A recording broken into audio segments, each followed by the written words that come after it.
This film is purely fictional. Please do not imitate it. Your like and subscribe are the motivation for me to update. Chapter 1 Prologue. Start over. The galaxy is infinite. In the dark universe, a silvery white cylindrical object was slowly floating. The light of the stars shone on its surface, reflecting dots of light. From afar, one could see an endless river of stars. However, this beautiful scenery is meaningless to those who are in it at the moment.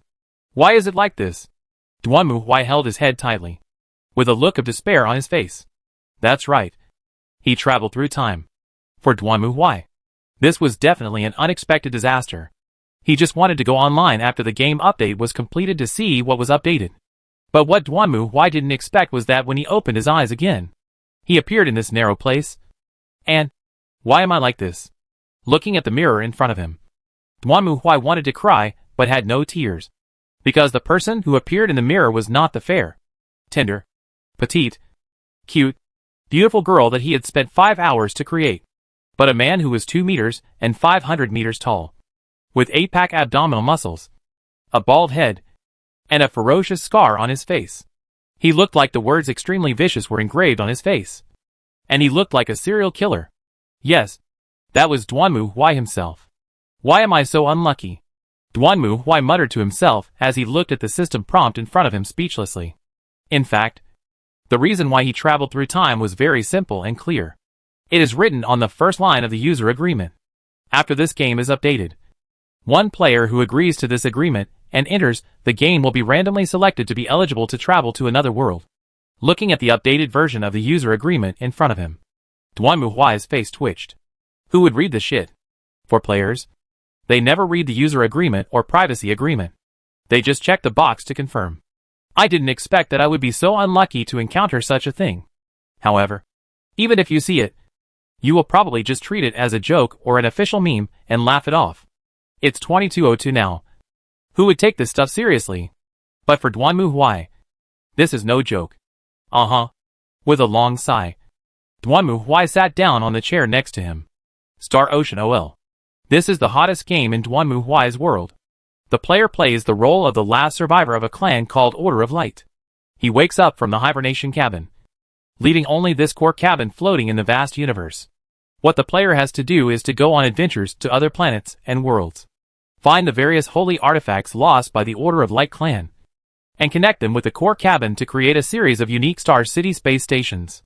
In the later stages, players can even recruit soldiers through these space stations, form fleets, and fight enemies from other dimensions.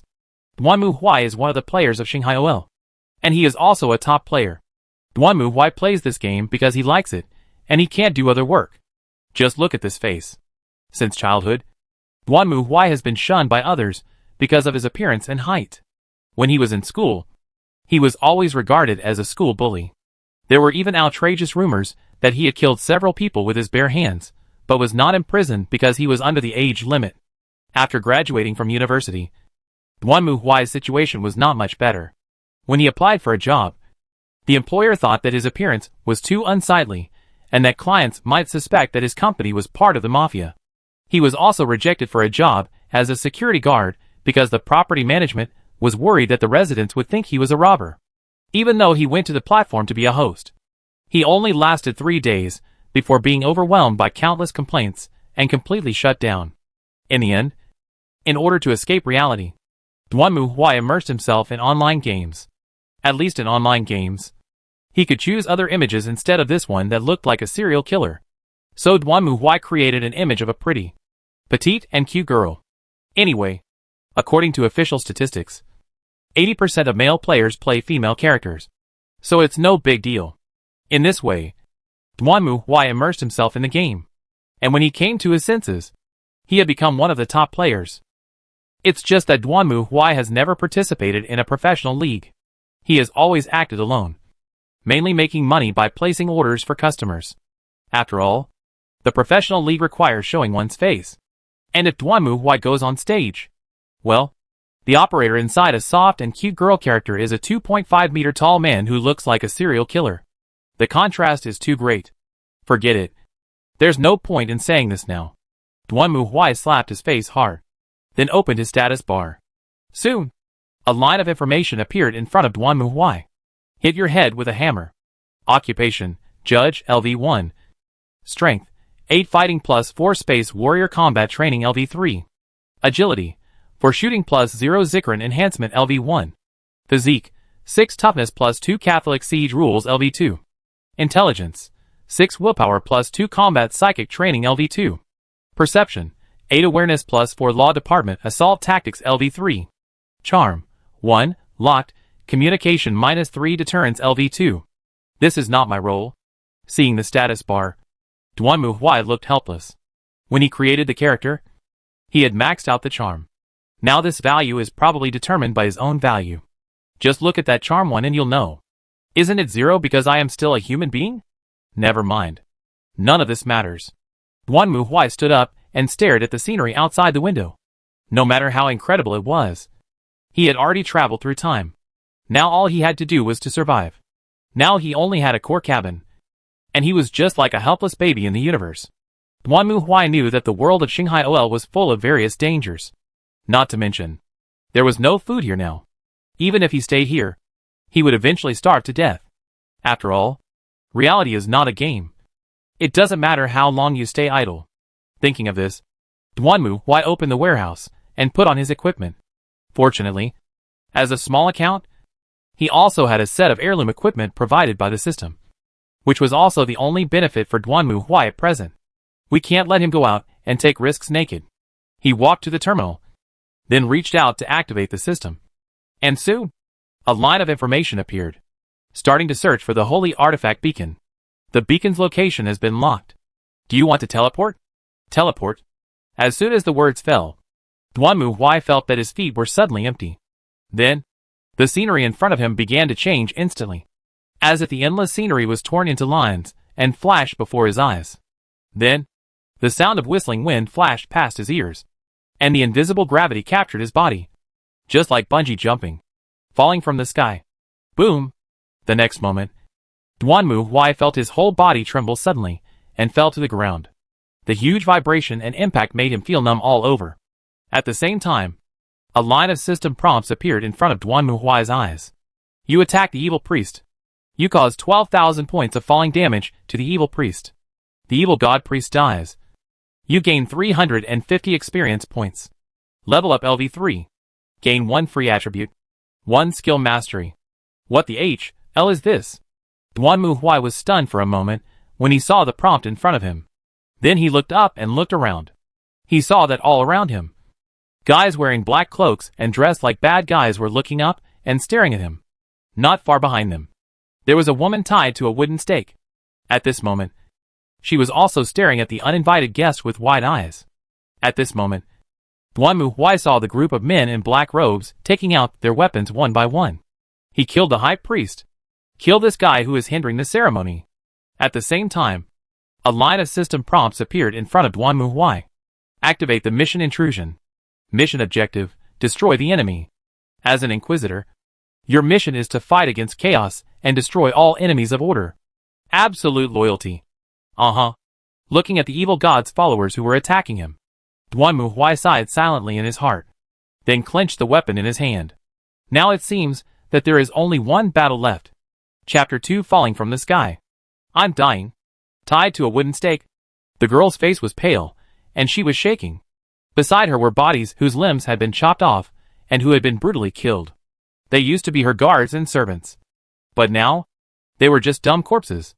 Offer your noble blood to my lord and awaken it from its long-standing seal. Great ancient god, please listen to my call and show up. Not far in front of the girl, a masked man in a black robe raised his hands and chanted an evil and blasphemous spell. He wanted to release the evil demon sealed here at the cost of innocent flesh and soul. All she could do was stare blankly. It was so scary. She really wanted to run away. But the girl had completely lost her strength at this moment. She could even feel her power slowly draining away from her body. The flame of life began to become weak, and she even felt a hint of coldness. However, at this moment, suddenly, a bright light appeared in the dark sky, and the girl instinctively raised her head and looked towards the sky. Then, she saw a blazing fireball falling from the sky, and then, falling in front of her. Boom! The suffocating high-temperature airflow mixed with the dazzling light rushed towards her. causing the girl to close her eyes instinctively. For a moment, she even thought she was burned to death. But soon, the high temperature dissipated, and the cold air hit her again, causing the girl to open her eyes involuntarily and look forward. Then she gasped. He saw that not far in front of him, the evil priest who had been showing off his might just now had completely disappeared, and only a huge, charred pit covered everything. In the center of the pit, a raging flame was still burning. Bang, bang. However, before the girl could react, she heard a series of strange noises, and then a tall black shadow strode out of the flames. What is that? Seeing this scene, the girl's eyes widened in surprise. In front of her was a man taller than the orcs, and he was covered in heavy, huge, dark armor. His shoulders were covered with semicircular plate-shaped shoulder armor, which was inlaid with white skulls and cross emblems as decoration. At the same time, he held a dark, hideous mechanical hammer in both hands, and his helmet was also quite scary. In the circular depression, a hideous helmet swayed from side to side, and his eyes were emitting a bright red glow. Could this be the horrible monster summoned by those followers of the evil god? Could it be the legendary Hell Knight? However, just as the girl was terrified, suddenly, the evil god's followers began to make noise. He killed the high priest. Kill this guy who is hindering the ceremony. Along with a roar, the girl saw the evil god's followers picking up their weapons, chanting spells, and rushing towards the Black Knight. Court death. Facing these evil god believers who were rushing towards him, the Black Knight roared, clenched his warhammer with both hands, and raised it with force. As he moved, a shining light of thunder burst out from the black warhammer. Then the Black Knight clenched the warhammer and swung it hard at the evil god believers who were rushing towards him. Boom! As the warhammer landed on the ground, whistling lightning raged instantly, turning all the evil god's believers who rushed towards the Black Knight into black, smoking human-shaped charcoal, and turned into ashes and disappeared in the exploding wind. Quick! Kill him! Seeing how brave the Black Knight was, the evil god's believers shouted in fear. They raised their hands high, chanted blasphemous spells, and pounced on the Black Knight. Seeing this scene, the girl gasped. She knew how terrible the evil magic of these evil god believers was. Her guards died because they could not resist the attacks of these evil god believers. So, can this Black Knight withstand the attacks of the evil god's followers? Boom, boom, boom. The evil god's followers' attack hit the Black Knight's armor, but it did not explode as the girl expected. On the contrary, the Black Knight suddenly raised his left hand, and then the girl saw a cylinder suddenly flashing above the Black Knight's heavy gauntlet. The next moment, dazzling flashes and almost deafening blinding sounds erupted among the evil god's followers. For a moment, the whole world seemed to have lost all sound. The evil god's followers were also trembling and shaky. However, the Black Knight was not affected at all. He once again clenched his war hammer with both hands and strode towards the evil god's followers behind him. Then, flashes of thunder and roars enveloped everything. A moment later, the earth was already a scorched earth. Duanmu Huai strode forward with a war hammer in his hand, and in front of him, a half-dead follower of the evil god was looking at him in horror. Don't come over here. Don't come over here. You damn blasphemer. You can't stop the great will. However, before he could finish his words, Duanmu Huai raised the hammer in his hand and swung it down heavily. Then the dark hammer smashed the head of the evil god believer into pieces. His body also jumped suddenly like a fish. And then, there was no movement. Inquisitor level increased to LV5. Specialization point +1. Attribute point +1. Unlock, matter dislocation, time and space stasis, subspace energy redirection, attack weakness feats. Please choose the specialized feat. Choose material dislocation. Duanmu Huai made a decision after just one look. Among these specialties, matter dislocation is armor piercing. Space-time stasis is deceleration. Subspace energy diversion will automatically absorb and restore the shield. And attack weaknesses will increase critical damage. Duanmu Huai made the same choice when he used a soft girl character before. As a family heirloom, the Inquisitor's power armor had quite good defensive power in the early stages. So Duanmu Huai chose the one that came with armor breaking, material dislocation. After all, the best defense is offense. As for the 2 attribute points, Duanmu Huai hesitated for a moment and directly increased the strength to 10 points. Although I have considered whether to add charm. But The charm value is locked and cannot be increased. God. Are you kidding me? Even the system can't change my appearance? Cursing silently, Duanmu Huai turned and walked towards the girl tied to the stake. The girl was still tied to the stake. Her face was pale and sad. However, Duanmu Huai didn't care about such a small matter. He easily reached out his hand and tore off the ropes that bound the girl's hands and feet, and let her down. Then Duanmu Huai stared at her and spoke. Civilians. Report the situation. What? What do you mean? However, the girl in front of him was not like in the game, where she would immediately answer as long as she said a specific sentence. This was no wonder. After all, this was no longer a game, but reality. Ahem. I played too many games. Duanmu Huai's face turned red. Luckily, he was wearing a helmet, so the other party couldn't see it. Who are you?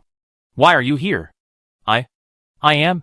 However, before the girl could finish her words, suddenly, the ground beneath their feet began to tremble, and then bright red lines emerged from the ground, followed by a sudden burst of blood-red light not far away. And then a huge figure emerged from the magic circle of the altar. Yes, it's a demon. Seeing this, the girl screamed, and Duanmu Huai turned around and saw a strange monster walking out from a distance. It was nearly 3 meters tall, and its upper body looked like a humanoid demon. Its whole body was bright red, with sharp teeth and bright red eyes burning like flames. Below its waist, it had 3 pairs of long legs that looked like mechanical spider legs. The monster held a sword in one hand and a shield in the other, and was full of brutality and frightening aura. It stood in front of Duanmu Huai and the girl, blocking their way. Ah! Mortals, what interesting souls. Just right to be my first meal in this world. The demon looked at them with a sneer on his face, and swung his shield and sword. Hee hee. Let me taste your fear and death. I believe this will be a very delicious meal. At the same time, its information also appeared in Duanmu Huai's eyes. Tyrannical Demon Elite. Level, LV10. So that's it. This guy is the boss. By the way, those evil god followers went to so much trouble to summon this thing? Thinking of this, Duanmu Huai made a decision. Get out of the way. Let me deal with this guy. Ah. Yes. Hearing Duanmu Huai's order, the panic-stricken girl nodded hurriedly and stepped back in a hurry. At the same time, Duanmu Huai also gripped his weapon tightly and faced the enemy in front of him again. He is just a LV10 elite. Although I am currently only a LV5 Inquisitor, I am not completely incapable of fighting. Bring it on. Staring at the soul-grinding monster, Duanmu Huai's eyes were slightly cold. Let's compare and see who is better between the two of us. Chapter 3. Fighting the Devil. Foolish mortals. The tyrannical demon held his weapon in his hand and looked at Duanmu Huai in front of him with a bit of smug mockery. You have no idea who you are about to face. I am? Who will listen to your nonsense? Duanmu Huai was too lazy to listen to the opening remarks of the tyrannical demon. Normally, he would just skip the cutscenes before the boss battle. Okay. We're all going to die anyway. So who wants to waste time on you? Thinking of this, Duanmu Huai raised his left hand without hesitation. With a roar, the next moment a burst of flames instantly spurted out and hit the tyrannical demon, interrupting its foolish behavior of continuing to recite the opening remarks. You damn bastard. The tyrannical demon obviously did not expect that the human in front of him would be so bold as to interrupt him, and he immediately became angry and embarrassed. I will smash your stupid tin can into pieces. I will let you know how mortals are in front of the devil. I've already told you. Who's going to listen to your nonsense? Duanmu Huai naturally turned a deaf ear to the roar of the tyrannical demon. After his successful attack, he immediately grabbed the warhammer and rushed forward, directly in front of the tyrannical demon, and swung hard at the mechanical foot on its lower body. Bang! The hammer flashing with thunder hit the metal mechanical foot heavily, and thunder burst out instantly. Even the tyrannical demon's movements paused at this moment. But soon, it roared and swung the long sword, slashing at Duanmu Huai with force. Boom! The flaming sword broke through the fragile shield and slashed directly into the thick shoulder armor. However, Duanmu Huai did not choose to dodge, as he knew the weakness of this monster very well. The high mobility brought by the 3 pairs of mechanical legs was the biggest threat to the tyrannical demon. If he could not destroy its mechanical legs in the shortest possible time, it would be much more troublesome for him to fight it. Thinking of this, Duanmu Huai clenched the war hammer again, swung it hard, and smashed it on the mechanical foot again. This time, the mechanical foot, which had already been hit hard, finally couldn't support it and broke suddenly. Taking advantage of the moment when the tyrannical demon's body was tilted, Duanmu Huai hit it with another heavy hammer. Material dislocation. The connection of the mechanical feet completely broke under this attack, and the solid steel was twisted and deformed under the violent impact, breaking and collapsing. As the two pairs of mechanical feet in front of it broke, the body of the tyrannical demon also lost its balance and fell forward screaming. Duanmu Huai would naturally not miss this opportunity. He dodged and clenched the war hammer with both hands. His whole body suddenly turned around, and then the huge, dark war hammer hit the back of the tyrannical demon's head heavily. Critical hit. For most creatures, the back of the brain is the most vulnerable part, and the tyrannoid is no exception. It mainly relies on flexible mobility to fight the enemy. Although it has the usual toughness of a demon in terms of defense, it also has its limits. The attack that broke through the defenses caused the tyrannical demon to fall to the ground. But even so, it still did not give up resistance. The mechanical feet under the tyrannical demon were waving frantically, trying to tear apart any threat that dared to approach it. At the same time, the tyrannical demon also tried to stand up again and fight with the cunning human in front of it. But Duanmu Huai certainly would not give it this opportunity. He went around behind the tyrannical demon, raised his war hammer again, and smashed it down at the tyrannical demon's swinging mechanical foot. Boom! Boom! Boom! In a flash, the tyrannical demon's mechanical feet were smashed into a pile of scrap metal. And without legs, it was like a fish on the shore, and could only twist and jump desperately to try to escape. However, Duanmu Huai obviously would not give it this opportunity. He smashed the long sword in the tyrannical demon's hand with a hammer, then strode to the front of the demon and stepped on the tyrannical demon's hands. For Duanmu Huai, he has killed many demons like the tyrannical demon in Xinghaiyuel. Although there is also a setting that high levels can resist damage, there is also a saying of killing by weakness. As long as you can grasp the weaknesses of each enemy and attack them in a targeted manner, even a level 1 player can destroy monsters that are many levels higher than him. Killing monsters above your level is not uncommon in Xinghaiyuel, and Duanmu Huai is even more so as a lone player. His most glorious deed was to expel the 90-level incarnation of the evil god alone. It was after that battle that Duanmu Huai received a lot of orders, and he went from being a small-time order-brushing player to a high-end player who can really make money. Compared to the incarnation of the evil god, the tyrannical demon in front of him is nothing but a drizzle. Foolish mortal, you cannot kill me! Realizing that he couldn't escape, the tyrannical demon roared in anger. I will return to my world and wait for the next coming. By that time, I will tear you into pieces. However, before the tyrannical demon could finish his words, the next moment a solid war hammer whistled down and smashed directly on its head, smashing the tough head of the demon in front of it like a watermelon. Then, the tyrannical demon's body was seen to burn instantly, and in the blink of an eye it turned into black dust and disappeared into the air. Humph! Too much nonsense. Duanmu Huai glanced at the demon corpse that was decomposing and disappearing, and snorted coldly. Of course, he knew that what the tyrannical demon said was the truth. As demons, they could not be killed. Even if they were killed here, they would just return to their own world. And even if they were tracked down and killed in their own world, these demons would not be completely destroyed, but would be reborn as a low-level demon again through reincarnation. But what does this have to do with Duanmu Huai? No matter how many come, just kill them. Just as Duanmu Huai killed the demon in front of him, a system prompt appeared in front of him. Mission intrusion completed. Task evaluation, quite good. Rewards, 1,500 experience points. Additional 1,000 experience points. Level up to level 8. Attribute points +1. Mastery points +1. Obtain maintenance device to repair skull. Subsequent mission guardian is triggered. Mission introduction. You have defeated the Chaos followers and rescued the sacrifice. But this is just the beginning.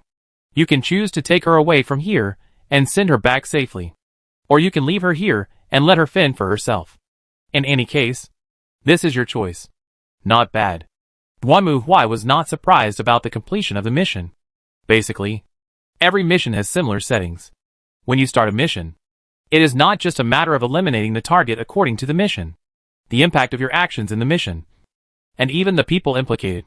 will affect the evaluation of the mission and thus affect the mission reward. This is also a very attractive point in Star Ocean OL. Many players will even carefully study each task to ensure that they can get the best rewards. It is obvious that saving the girl is the reason why his mission rating is so high. If Duanmu ignored the girl, the mission rating would probably not be so high. As for the specialization points obtained, Duanmu put them on attack weaknesses to increase critical damage. This was also Duanmu's upgrade plan before the time travel. Although he was created as a cute girl at the time, he actually still went for Duanmu's style of violent melee combat. Well, you can tell from his ID. For the next attribute points, Duanmu continued to add to strength, raising it to 11 points. At the same time, he upgraded the Space Marine combat training to LV4. Anyway, the charm was locked and could not be increased. So this was the only way. Thinking of this, Duanmu turned around and saw the ragged girl sticking her head out and looking over here uneasily. After seeing him, the girl shrank back in fear, not knowing what to do. Duanmu didn't care about this at all. He just strode forward and glanced at the girl as he passed by. Come with me if you want. After saying this, Duanmu left this filthy and evil place directly. The girl hesitated for a moment, but still followed Duanmu. She couldn't let her stay here with the charred corpses of the evil god's followers. This group of evil god believers would certainly not choose a bustling urban area as the place to summon demons. In fact, this is a sparsely populated wilderness. Duanmu certainly doesn't know where this place is. But it doesn't matter. After all, there is a local native beside him. The girl followed him and told him her origins. Her name was Alyssa, and she was the daughter of the lord of this territory. Although this was a desolate territory on the border, it was also their home. Not long ago, they had attended a banquet hosted by merchants in the city and were planning to take a carriage back to the castle. But they were hijacked by the evil god believers on the way. Her father and guards were killed by those violent evil god believers, leaving only her as a sacrifice. Obviously, if Duanmu hadn't come, she would have become a victim of those evil god believers. Alyssa spoke with tears in her eyes, but Duanmu seemed very calm. Any player has done a similar task 1,800 times. Although he felt very sympathetic towards this young lady. Unfortunately, the matter was done, and he had nothing else to say except to express his condolences. You can't resurrect the dead. You know where this is. Of course. Hearing Duanmu's question, Alyssa nodded vigorously. This is the wilderness beyond the borders of the Empire. Do you know how to go? Yes. Let's go. Then, Duanmu decisively decided to complete the subsequent tasks first. After all, finding the holy artifact is a very complicated matter. The holy artifacts of each planet have different storylines. Some are buried deep in the ruins. Players need to investigate a large number of clues first, and then lock the location of the ruins, and then go in to explore and take out the holy artifact. This is still good. Some holy artifacts will even be worshipped as artifacts on local planets. Then it will be troublesome. Players can either fight to rob them at the cost of reputation, or just follow the plot to see if there is a way to get them peacefully. Of course, this also depends on the civilization level and standard of each planet. A novice planet like the one in front of us is still okay, as the civilization is at most at the medieval level. However, the later star civilizations are different, which is why players need to build fleets. You can't fight against an entire space fleet alone. Although in the later stages, this is not completely impossible. Although Alyssa was anxious to leave quickly, she was also exhausted, and it was already late. So after escaping from the evil god's believers' stronghold and temporarily avoiding their pursuit, she could only find a place to rest and wait until the next day to continue her journey. Duanmu didn't care about this. After all, his power armor was damaged in the previous battle with a tyrannical demon and also needed to be repaired. Curled up beside the fire, Alyssa looked cautiously at the tall black shadow not far away. She had walked with the other party all the way, but she had never seen this mysterious knight take off his helmet and reveal his true face. Please, however, just when Alyssa was gathering up her courage and preparing to strike up a conversation, she was surprised to see the metal box behind the knight suddenly open. Then, a white skull flew out of it and began to circle around the black knight.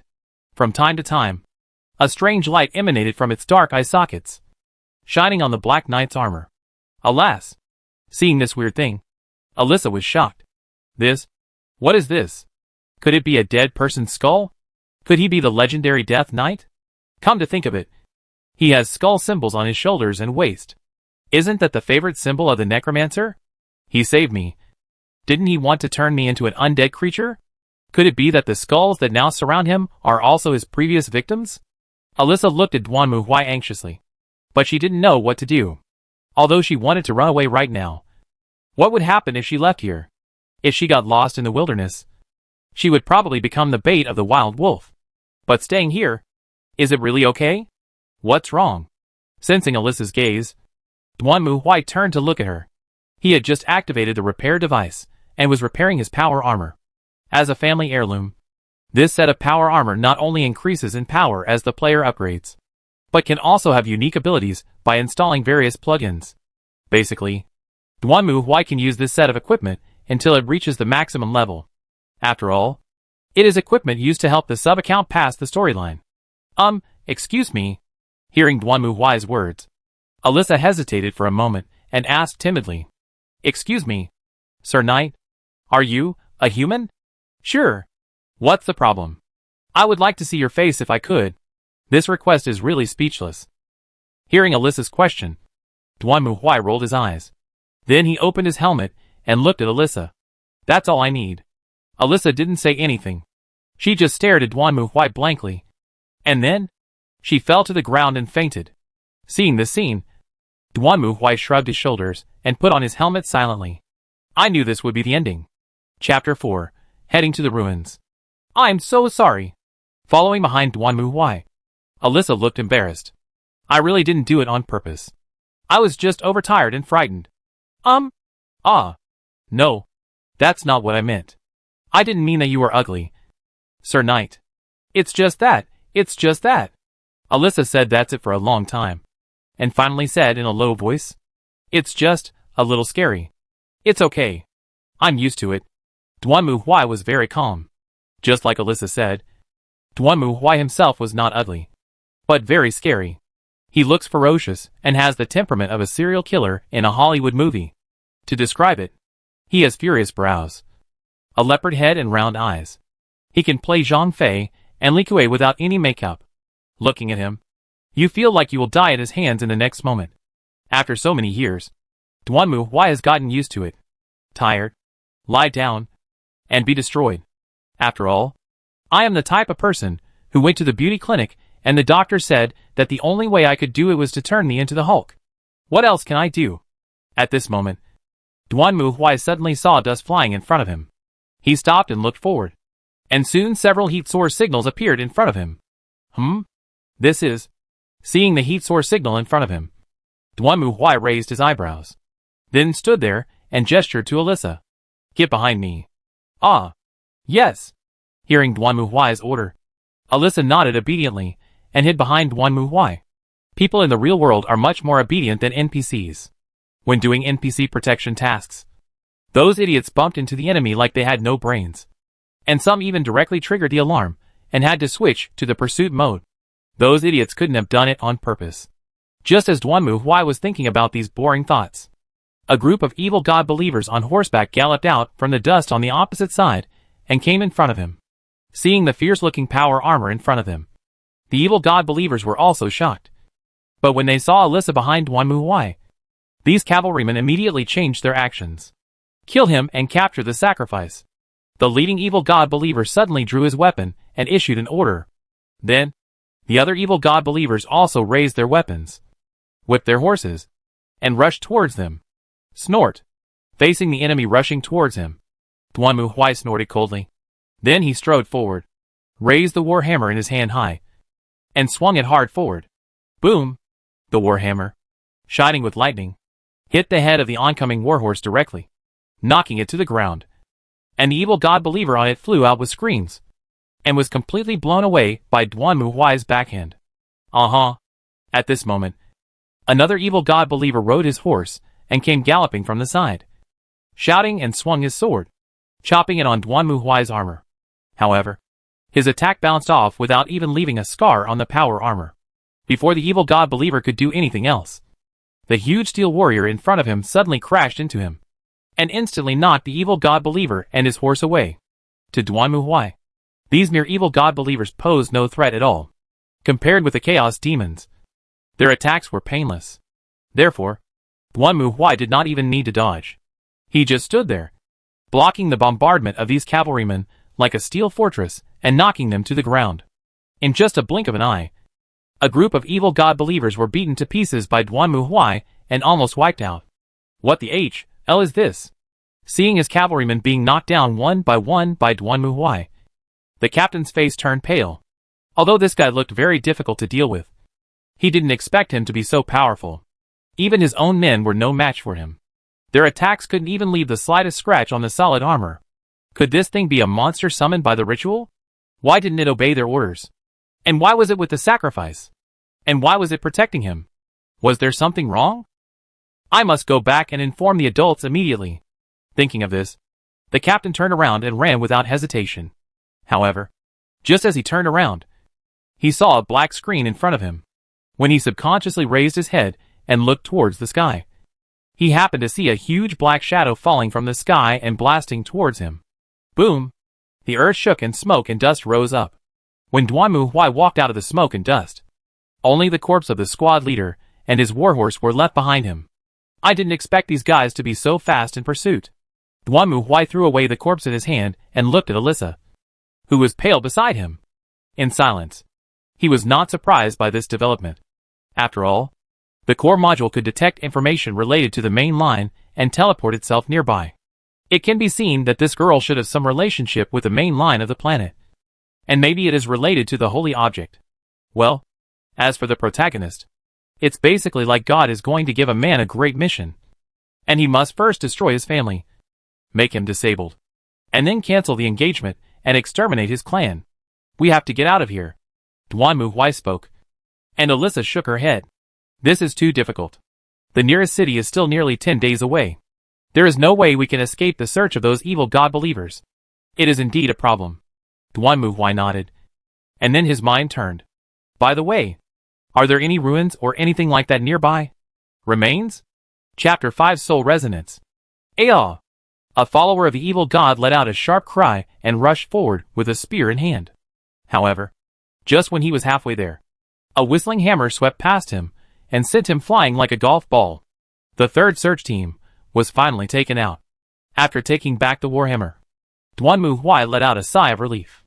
After that, they had been chased by the followers of the evil god, and now they were the third team. It must be said that these followers of the evil god were indeed annoying, but they did bring a lot of experience. Excuse me, what exactly are we doing here? Following behind Duanmuhui, Alyssa asked uneasily. And after that, the Black Knight came to this ruins. You'll know when the time comes. After destroying another group of evil god believers, Duanmuhui finally saw the information he needed. Upgrade to level 10 and open the specialized branch. Specialization branch selection Super Warrior, Tech Priest, Psychic. Coming! Seeing this, Duanmuhui widened his eyes in excitement. This was exactly what he wanted. The 3 branches of the Inquisitor profession correspond to different abilities.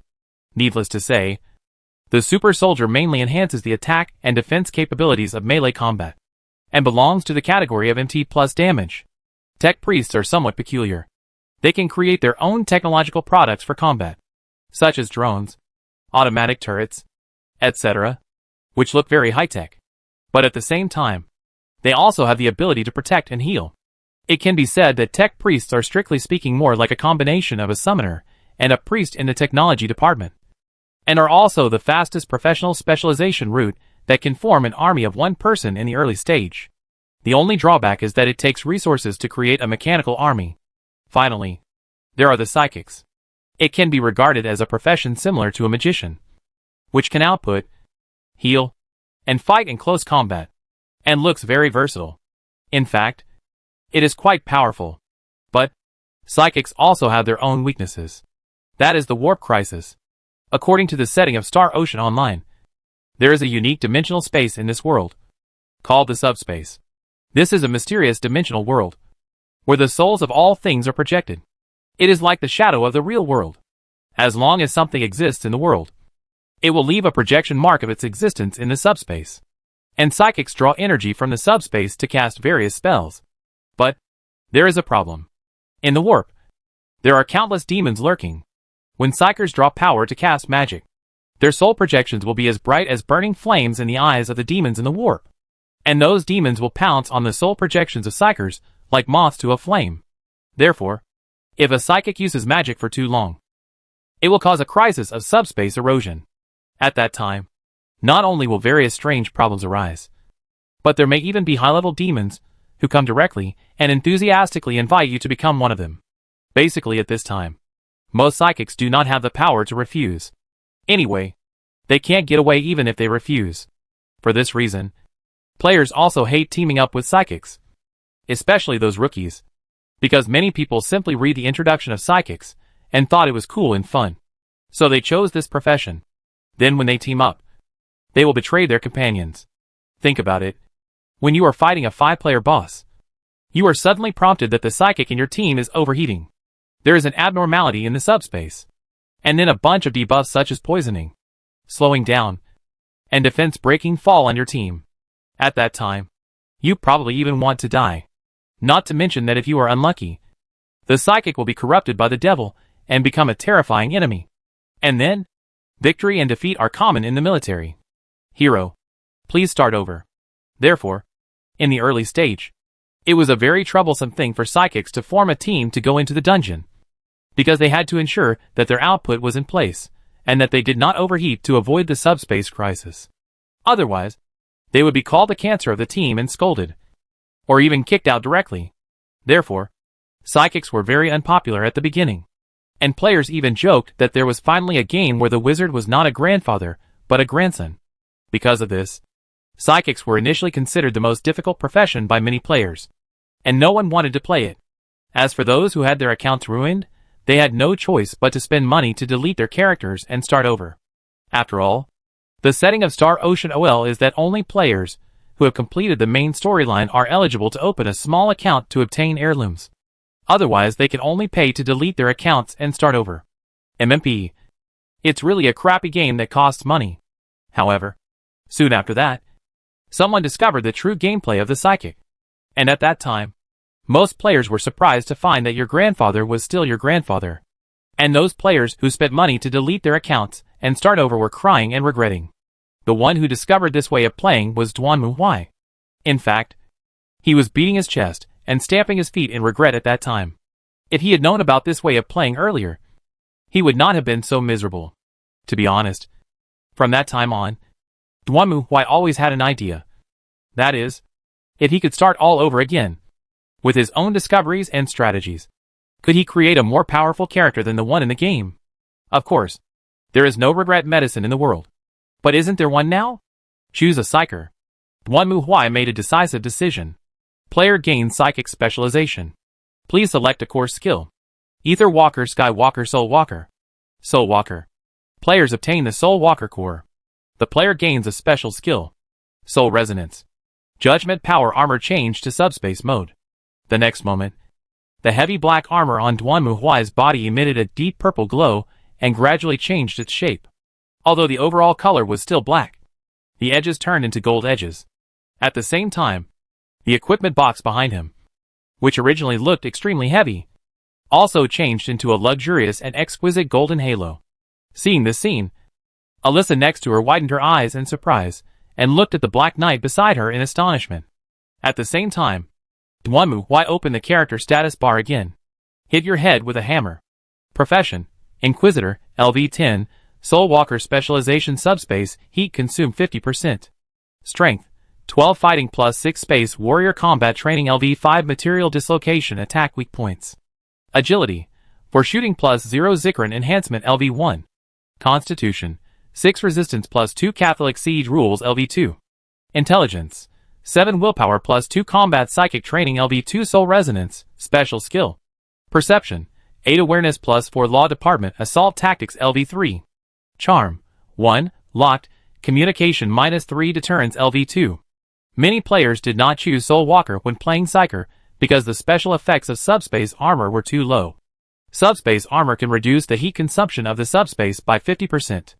In addition, it does not have the teleportation ability of Ether Armor, nor the defense ability of Sky Armor. For many players, This is a very unpleasant armor mode. However, the most powerful thing is the core skill. Duanmu Huai stretched out his hand and clicked on Soul Resonance. Soon, the system instructions opened. Soul Resonance, you can feel the long history, the power of the soul, and the great power from the top of the world. And all of this will be at your disposal. Just a few words. No ability to explain. In fact, before the time travel, at the beginning, all players, including Duanmu Huai, were completely confused by the skill of Soul Resonance and had no idea what it meant. Other skills at least had a simple description to let players know whether the skill was auxiliary, attack, defense, or something else. But only this skill of Soul Resonance was really incomprehensible. Players have also tried to cast this skill on other things, such as NPCs, bosses, and props, but to no avail. At the beginning, players thought it was a game bug, or that the official Star Ocean OL had not discovered it, and they posted reports on the forum. However, the official Star Ocean OL replied that all functions are normal and there are no bugs. This means that the skill Soul Resonance is indeed effective. But players have not yet discovered its effect. In fact, this skill is not only effective, but also very powerful. And its true power is hidden in the ruins. Duanmu Huai withdrew his gaze and looked at the dilapidated ruins in front of him. His expression became serious. Next is the key point. Chapter 6, Ruins. The ruins are a place full of dangers. Duanmu Huai strode forward. Looking around, the dazzling light from his helmet illuminated the dark ruins in front of him. Most of it was buried in the sand, with only some remaining pillars and statues still standing there, stubbornly showing their existence. Duanmu Huai moved forward step by step, observing the decorations and creations around him. However, behind him, a bulge appeared in the originally flat dust and sand pile, slowly approaching the prey in front of him. And then it suddenly flew out of the sand, opened its sharp teeth, and pounced on the target. At the same time, Duanmu Huai also gripped the war hammer tightly and turned around to attack. Bang! The iron hammer instantly smashed into the Black Shadow's body, knocking it away. The Black Shadow fell to the ground, whistled, and stood up, staring at Duanmu Huai. It was a giant snake with a body as thick as a wine barrel and nearly 10 meters long. It opened its mouth and venom spurted out, spraying towards Duanmu Huai. Duanmu Huai, who had succeeded in his attack, did not stand there stupidly. On the contrary, when the giant snake sprayed venom at him, he had already clenched his hammer, ran forward, and then jumped high to avoid the giant snake's venom spray. Then he hit the giant snake's head with the hammer again, knocking it to the ground. Under the merciless blow of the iron hammer, the giant snake fell to the ground. When it twisted its body and tried to struggle again, a black shadow emerged from nowhere and blocked its vision. Duanmu Huai stepped down with enough force to ruthlessly step on the giant snake's tough head. The giant snake tried to resist, but its skull was obviously not hard enough to compare with the ruthless mechanical force.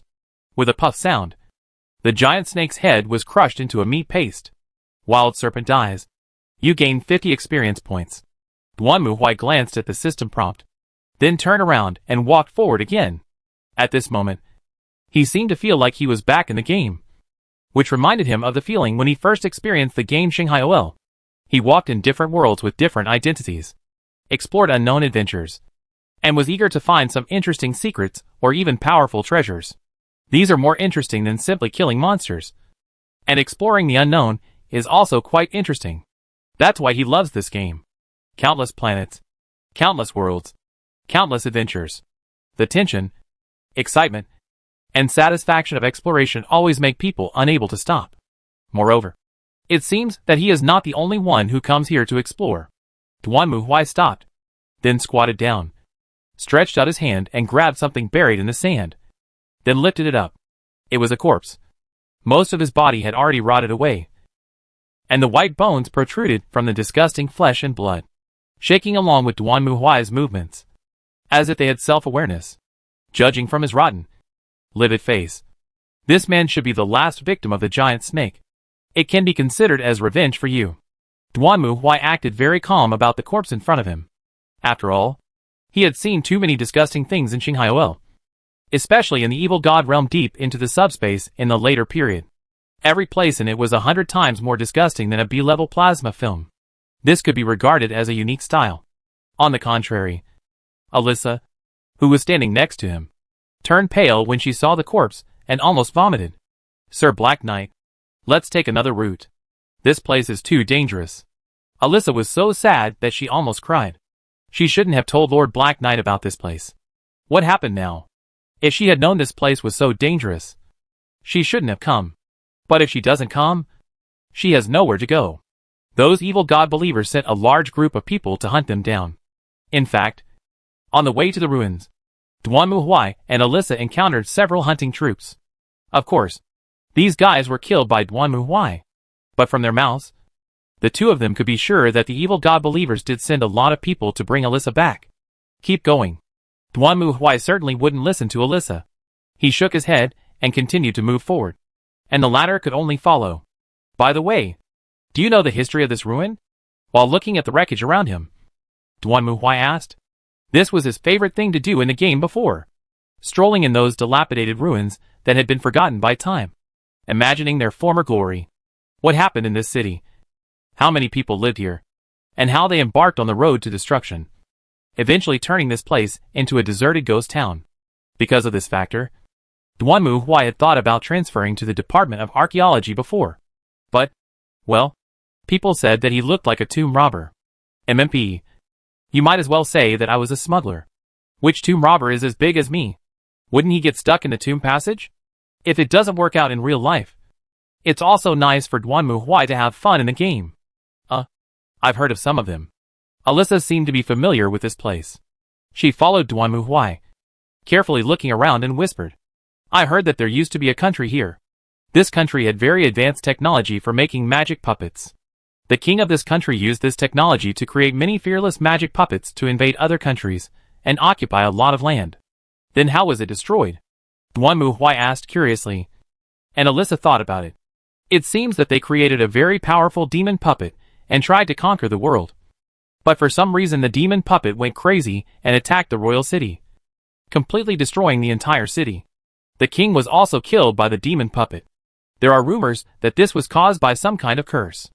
Anyway, after that, the country began to decline, and the people left here. I didn't see any remains of the demon puppet.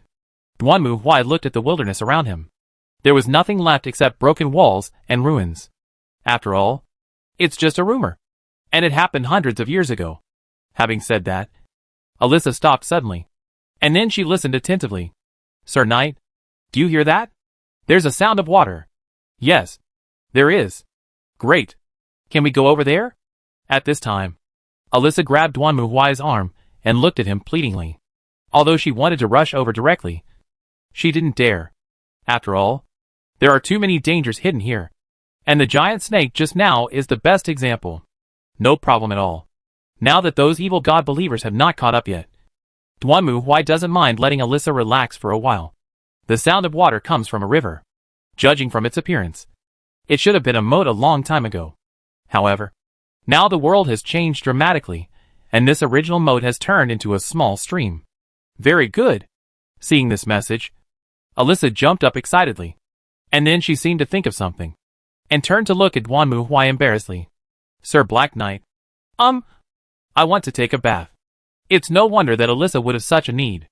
In fact, since she was rescued by Duan Muhuai, the girl has been disheveled, covered in blood, and ragged. She also stinks at this moment. If it weren't for the armor isolation, Duan Muhuai would probably be able to smell the stench on the girl. This is unacceptable for any girl who loves beauty. I'll give you 20 minutes. Duan Muhuai didn't say much, and Alyssa did have this need, so he didn't stop her. After scanning the surroundings and confirming that there were no hidden biological signals, Duan Muhuai nodded and walked away. At this moment, Alyssa also cheered and jumped directly into the stream. Duan Muhuai was not idle and peeping at Alyssa taking a bath. On the contrary, Alyssa's absence gave him an opportunity. As an experienced player, Duan Muhuai knew that it was basically impossible for him and his companions to escape the pursuit of the evil god's followers. This kind of serial missions would become more and more stressful as the game progressed. At the beginning, there were only some miscellaneous soldiers, and then there would be boss-level enemies. Duan Muhuai had already repelled 3 waves of miscellaneous soldiers, and the completion rate in the mission escort was displayed as 3/. which meant that there would be pursuers later. And they might even be powerful boss-level enemies. This is normal for players. The next step is to see how valuable Alyssa is. If her value is very high, then the entire organization is more likely to go all out. If her value is just average, then you can solve this problem by just cutting off the hands that the evil god believers have extended. But no matter what, Duanmu Huai would never let these evil god believers leave. In the world of Star Ocean OL, all the followers of the evil god are followers of the chaos evil god. That is, enemies of order. They betrayed order, sided with chaos, and brought disaster to the world. What a blasphemy this is. Star Ocean OL has a high degree of freedom, and players can choose their camps at will. But only the chaos evil god and his followers will always be hostile camps, and cannot be changed. Duanmu Huai's current ability can only fight against small bosses. If a stronger enemy comes, he will be unable to resist, even if he has power armor. His own level is low, and the value of the power armor is not high. So he is still a piece of cake in front of high-level demons. That's why he came here, because only here can he become stronger. Thinking of this, Duanmu Huai's eyes narrowed, and then he raised his right hand. Start. Soul Resonance. Chapter 7 Soul Fragments. Start. Soul Resonance. As Duanmu Huai's voice fell, the scenery in front of him suddenly changed. The ruins that were originally only broken walls and ruins began to become blurred in Duanmu Huai's eyes, replaced by broken phantoms. This is not the scenery of this world. In fact, this is the power of the Soul Walker. At this moment, Duanmu Huai's soul has sensed and contacted the existence of the subspace. As mentioned before, the subspace is a reflection of the past, present, and future of all things in the world. Most of the time, when the existence in reality is destroyed and eliminated, the reflection will naturally disappear. However, there are also some reflections that have not disappeared, perhaps due to some kind of persistence, some kind of resentment, or simply luck. When their bodies are destroyed in reality, they remain in the subspace and form a solidified fragment. In simple terms, this is a bit like a game bug. When you kill an enemy, you will find that his shadow is fixed in place, or the body will not disappear. It is almost a similar situation. Of course, if it is a game, you just need to reload or refresh. But there is obviously no such good thing in the real world, and this is not completely harmless.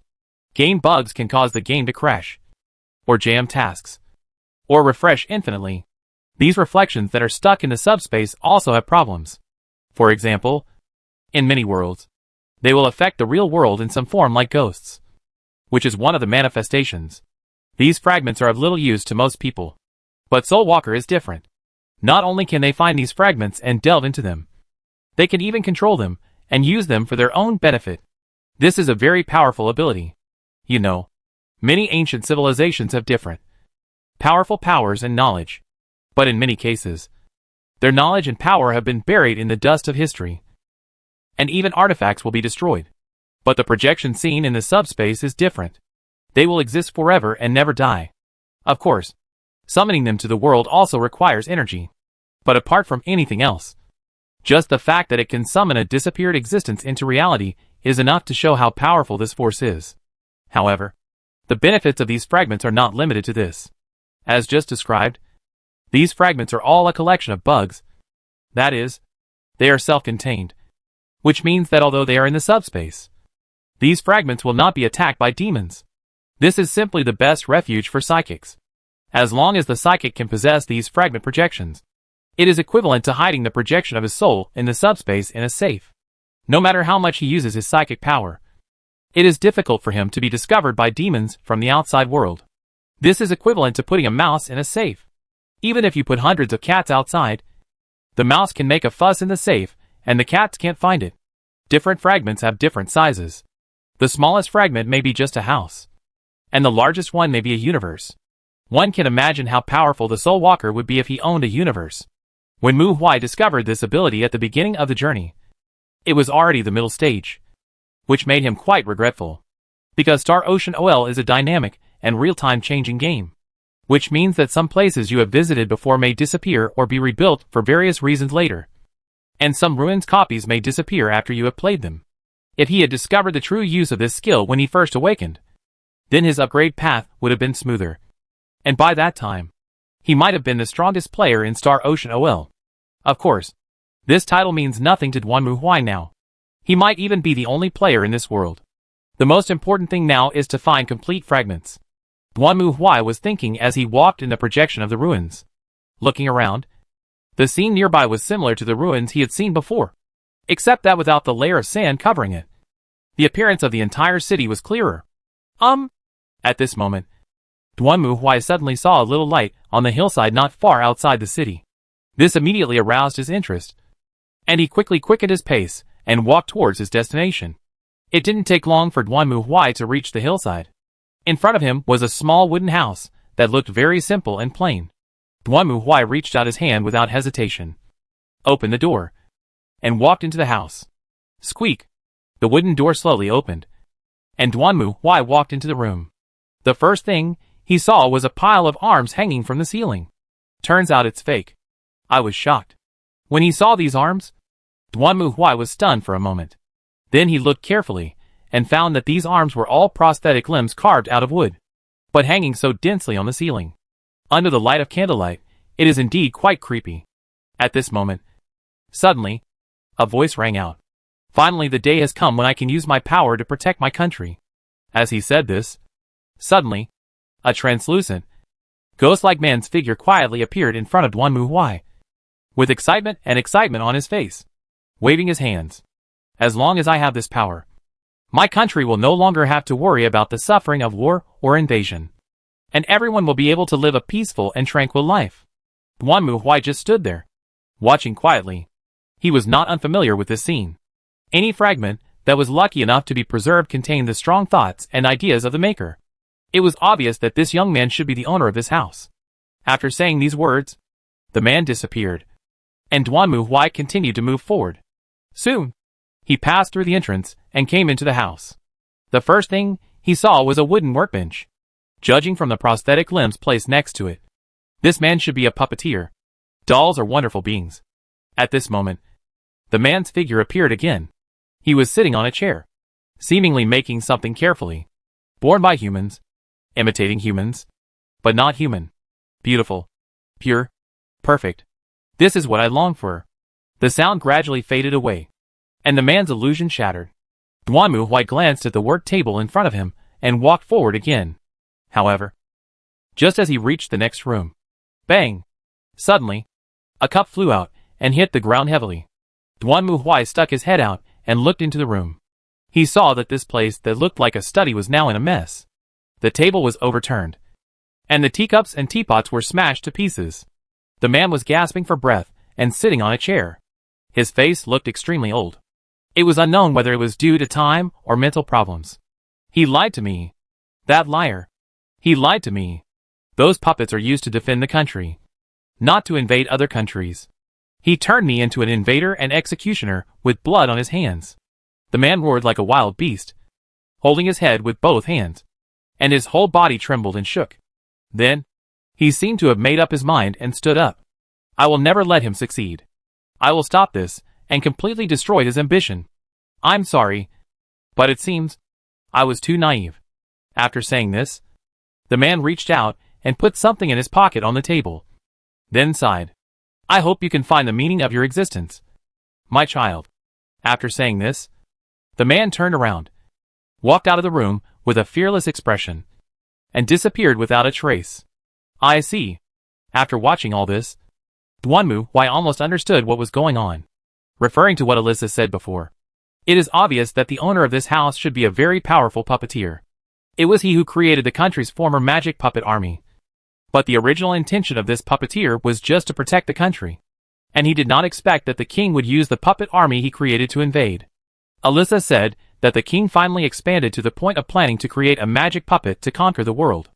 It is estimated that this is also what made the man finally determined to completely destroy him and his ambitions. If his guess is correct, it was the man who finally succeeded in creating a magic puppet, and used that powerful magic puppet to attack the palace, kill the king, and finally self-destruct and destroy the entire country. Then his will and belief are indeed easy to solidify the fragments of the world. Now let's see what he left behind here. Duanmu Huai walked forward and saw a key inlaid with a green gem lying alone on the table in the room. At this moment, A line of system prompts appeared in front of Duanmu. Activate the mission The Puppet Master's Legacy. Mission objective, obtain the legacy. Mission introduction, get the recognition of the Puppet Master's will and obtain his legacy. TSK. It's a bit troublesome. Seeing this, Duanmu frowned. In order to obtain these fragments, one needs to go through various tests, which can basically be divided into 3 types. One is to help the will within the fragment achieve its wishes. One is to defeat the challenges within the shard and prove your strength. The last one is simpler, but also more troublesome, which is that you must be in sync with the will within the fragment. To put it simply, if 2 people are of the same mind and like each other, he will give it to you directly. If they are different, then we have no choice but to fight. At this point, the player will ask, isn't it just a dialogue option to increase favorability? Can't I just choose according to his preferences? Well, of course. Because of this kind of communication, the other person will read the first thought in your mind. For example, if you enter the world of a certain paladin's will and want to obtain his holy sword, then the other party will ask you whether you can abide by the virtues of chivalry. At this time, no matter how beautifully the players say it, it will be useless.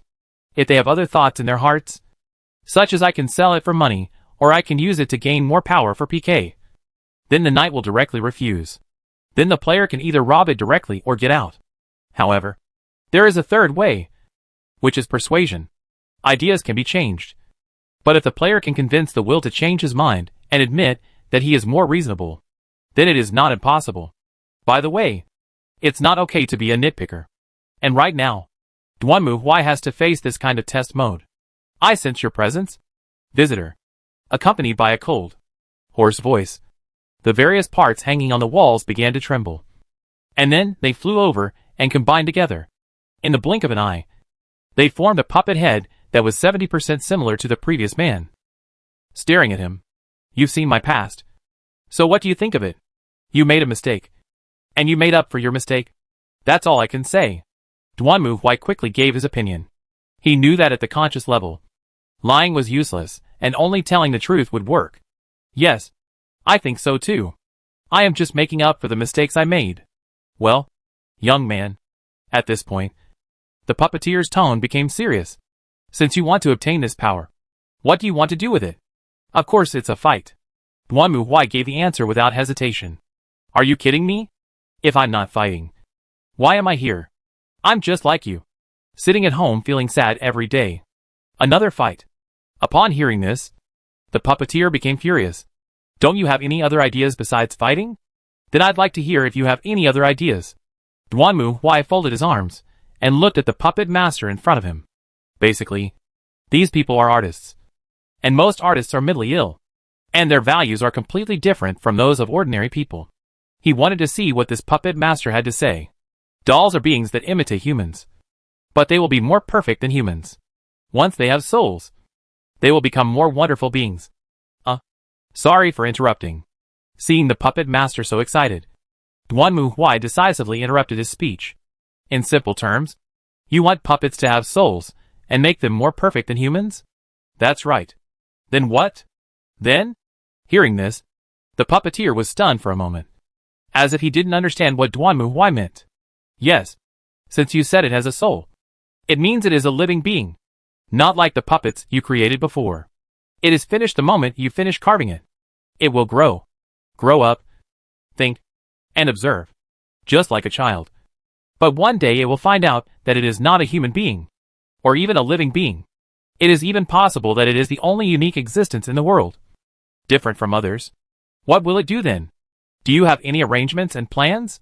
This, faced with Duanmu's question, the puppeteer was stunned and speechless for a moment. Indeed, as Duanmu said, a puppet with a soul is no longer just a work of art, but a growing life.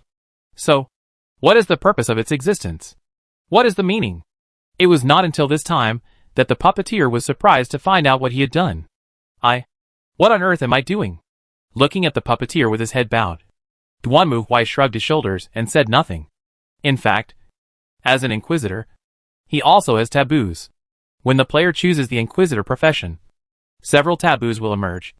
One of which is that the inquisitor cannot create any artificial AI with self-awareness, nor can it create any similar soul race. Once the taboo is violated, All the skill attributes of the entire profession will be sealed, which is basically equivalent to asking the player to delete the account and start over.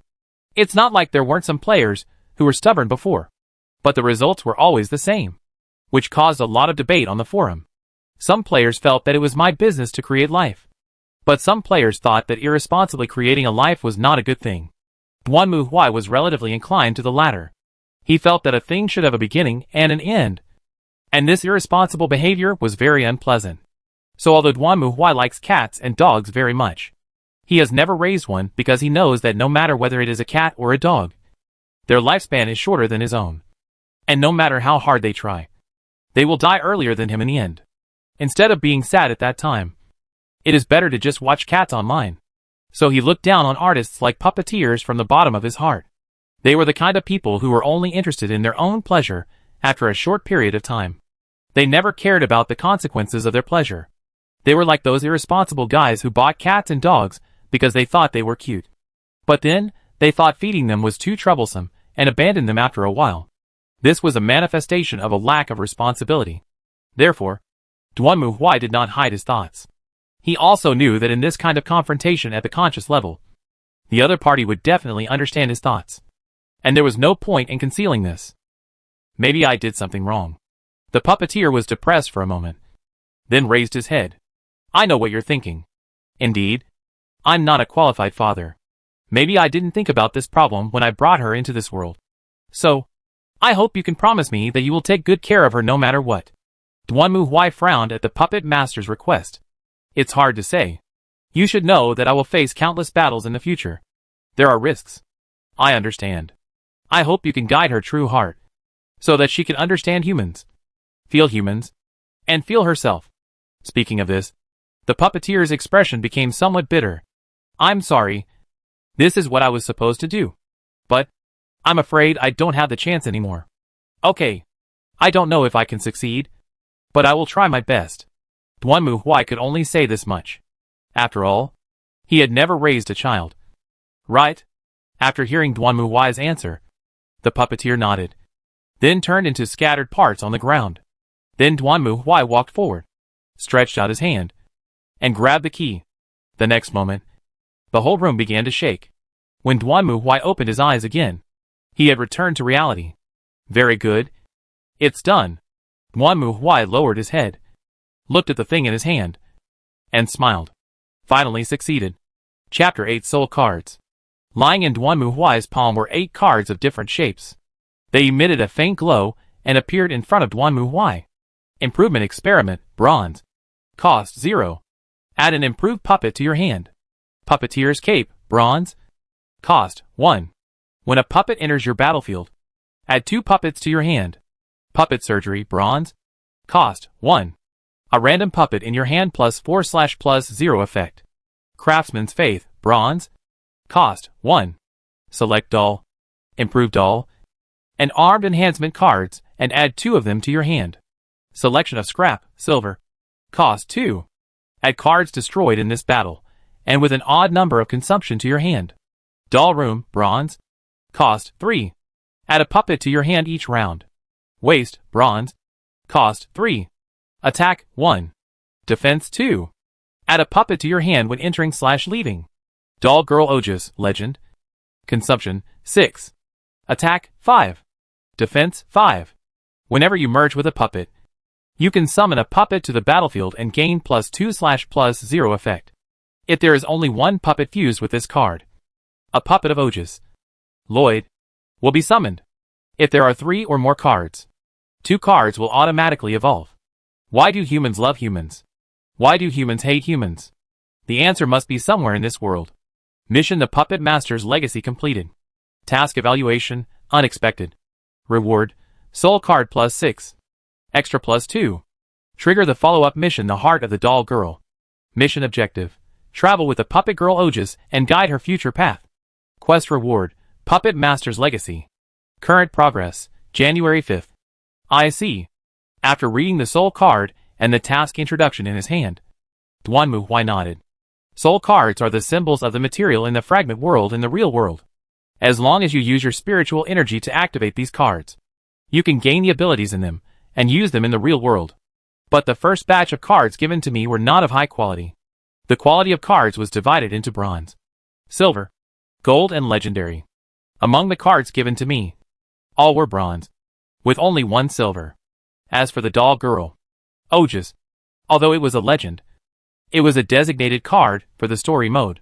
The reason was clear from the task card of the doll girl. Obviously, the puppeteer was probably worried that I would take the things and not acknowledge them.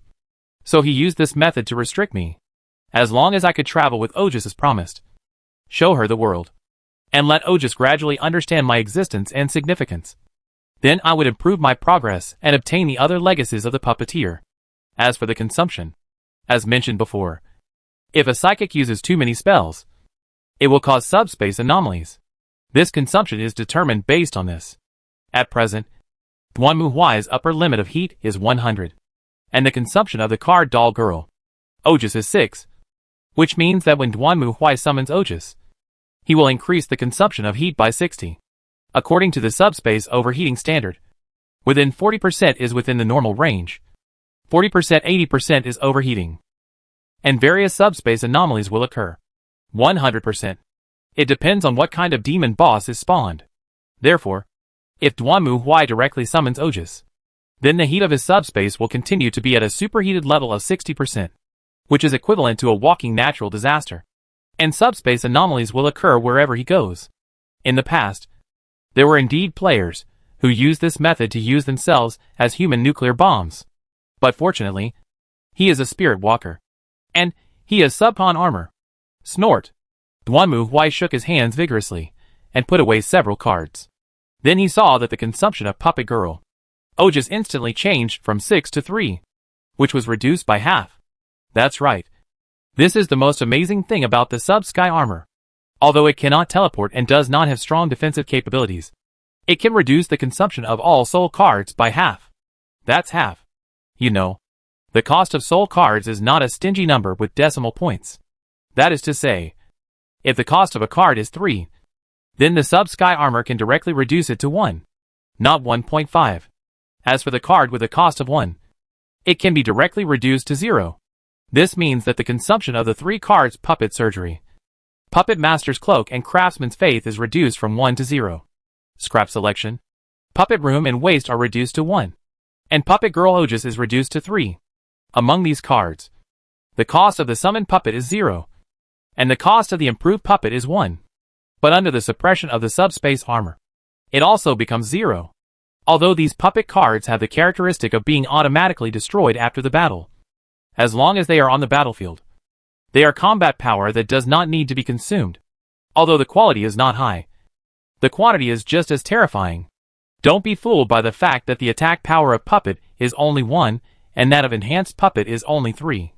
But this 3 is not just 3 points of damage, but refers to the level of enemies they can destroy. In fact, in the Soul card, 1 attack means that it can destroy enemies within level 10, and 2 attacks means within level 20. Similarly, their defense represents how many levels of enemies they can resist. At present, Duanmu Huai is only a level 10 judge. In terms of attack power, she is definitely stronger than the puppet, but she is definitely not a match for Ojas. After all, Ojas's attack and defense are 5. And after the Enhanced Awakening, it is 7, which means that she can fight a level 70 enemy to death. The attack and defense of dolls is 1. But after being fused with Ojas's cards, their attack can be increased to 2, which means they can destroy enemies within level 20. This means that Duanmu Huai now has an army that can kill level 20 enemies in groups. And it costs almost nothing. This is just a novice planet. According to Duanmu Huai's experience, the strongest person here is no more than level 40. And level 20 is already considered a core level. Sure enough, the early stages of Soul Walker were so cool. After planning the whole process, Duanmu Huai suddenly felt so happy. Before the time travel, he didn't understand the purpose of the skill Soul Resonance until he reached level 30. At that time, his enemies were all levels 30 and 40. And ordinary low-level cards could not cause enough damage to them. So Duanmu Huai kept thinking, if he could get such a set of soul cards when he was level 10, wouldn't it be so cool to level up by killing monsters above his level? How cool it is for a level 10 player to clear a level 20 dungeon. Now it seems that I finally have the opportunity to realize my original fantasy. Thinking of this, Duan Muhui raised his head and stared into the distance, with a cold look in his eyes. Next, let's see how much experience you can bring me. After that, Duan Muhui walked around again, and 20 minutes later he returned to the original place. At this time, Alyssa was sitting on the rock, staring blankly at the sky in front of her. After washing the dirt off her body, Alyssa's true face was finally exposed in front of Duan Muhui. Before this, in Duan Muhui's eyes, Alyssa was just a shaggy, black and stinky girl. But after washing off the stains and blood on her body, the girl showed her beautiful side. She has smooth, silky blonde hair that could be used in shampoo commercials, a petite and cute face with delicate features that are somewhat weak, and a pair of big blue eyes. She looks like a lady from a wealthy family. Unfortunately, the tattered clothes she was wearing somewhat offset this feeling. Ah, Lord Black Knight. Perhaps after taking a bath, Alyssa felt much better. Seeing Duan Muhui coming over, she hurriedly stood up and bowed to Duan Muhui obediently.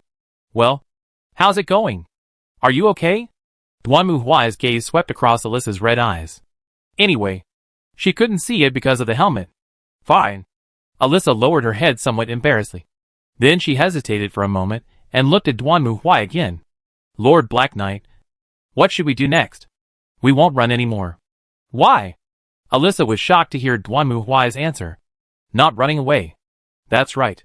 We can't run away anyway. So we might as well wait for them here. Then we'll strike hard and kill all these bastards. With the soul card, Duan Muhui is no longer in danger. With his own strength plus the soul card, he will have no problem dealing with the pursuers of the evil god's believers. Now it depends on how much sacrifice these evil god's believers are willing to make. Hearing Duan Muhui's answer, Alyssa felt a little uneasy. But soon, she seemed to have figured something out and clenched her fists tightly. I understand. Lord Black Knight. Since you say so, then let's do it this way. And I have a request. What request? At this point, Alyssa seemed a little hesitant, but she still made up her mind. If you really can't stop me, then please kill me. Oh! Hearing this, Duan Muhui couldn't help but glance at Alyssa. Kill you? That's right. No matter what those evil god believers want me to do, it's definitely not a good thing. If I fall into their hands, I will not only be tortured, but I may even endanger others. So, if there is really no other way, Lord Black Knight, you can kill me and then escape by yourself.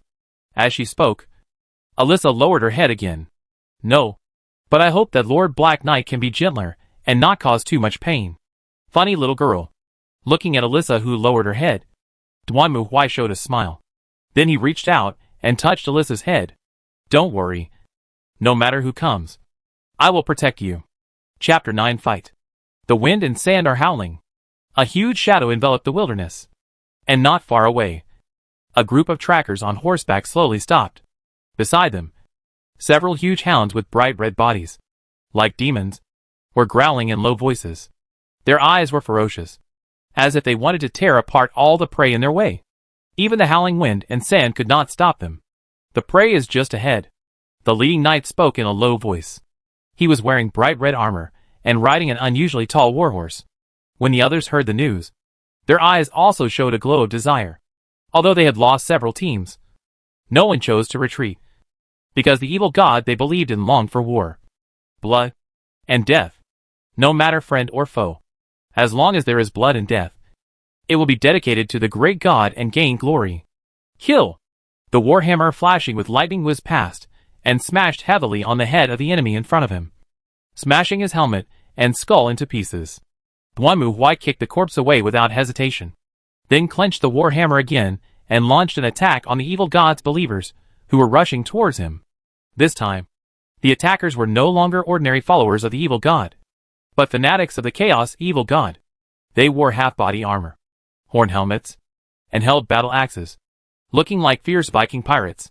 However, Duan Muhui was not afraid of these guys at all. At this moment, he stood at the gate of the collapsed castle, blocking everyone's way. One man can hold off 10,000 men. If you want to get your sacrifice back, just step over my corpse. At this moment, Duan Muhui was also bloodthirsty. When he was a player, he was a reckless person. Not to mention that now Duanmu Huai had no way to retreat.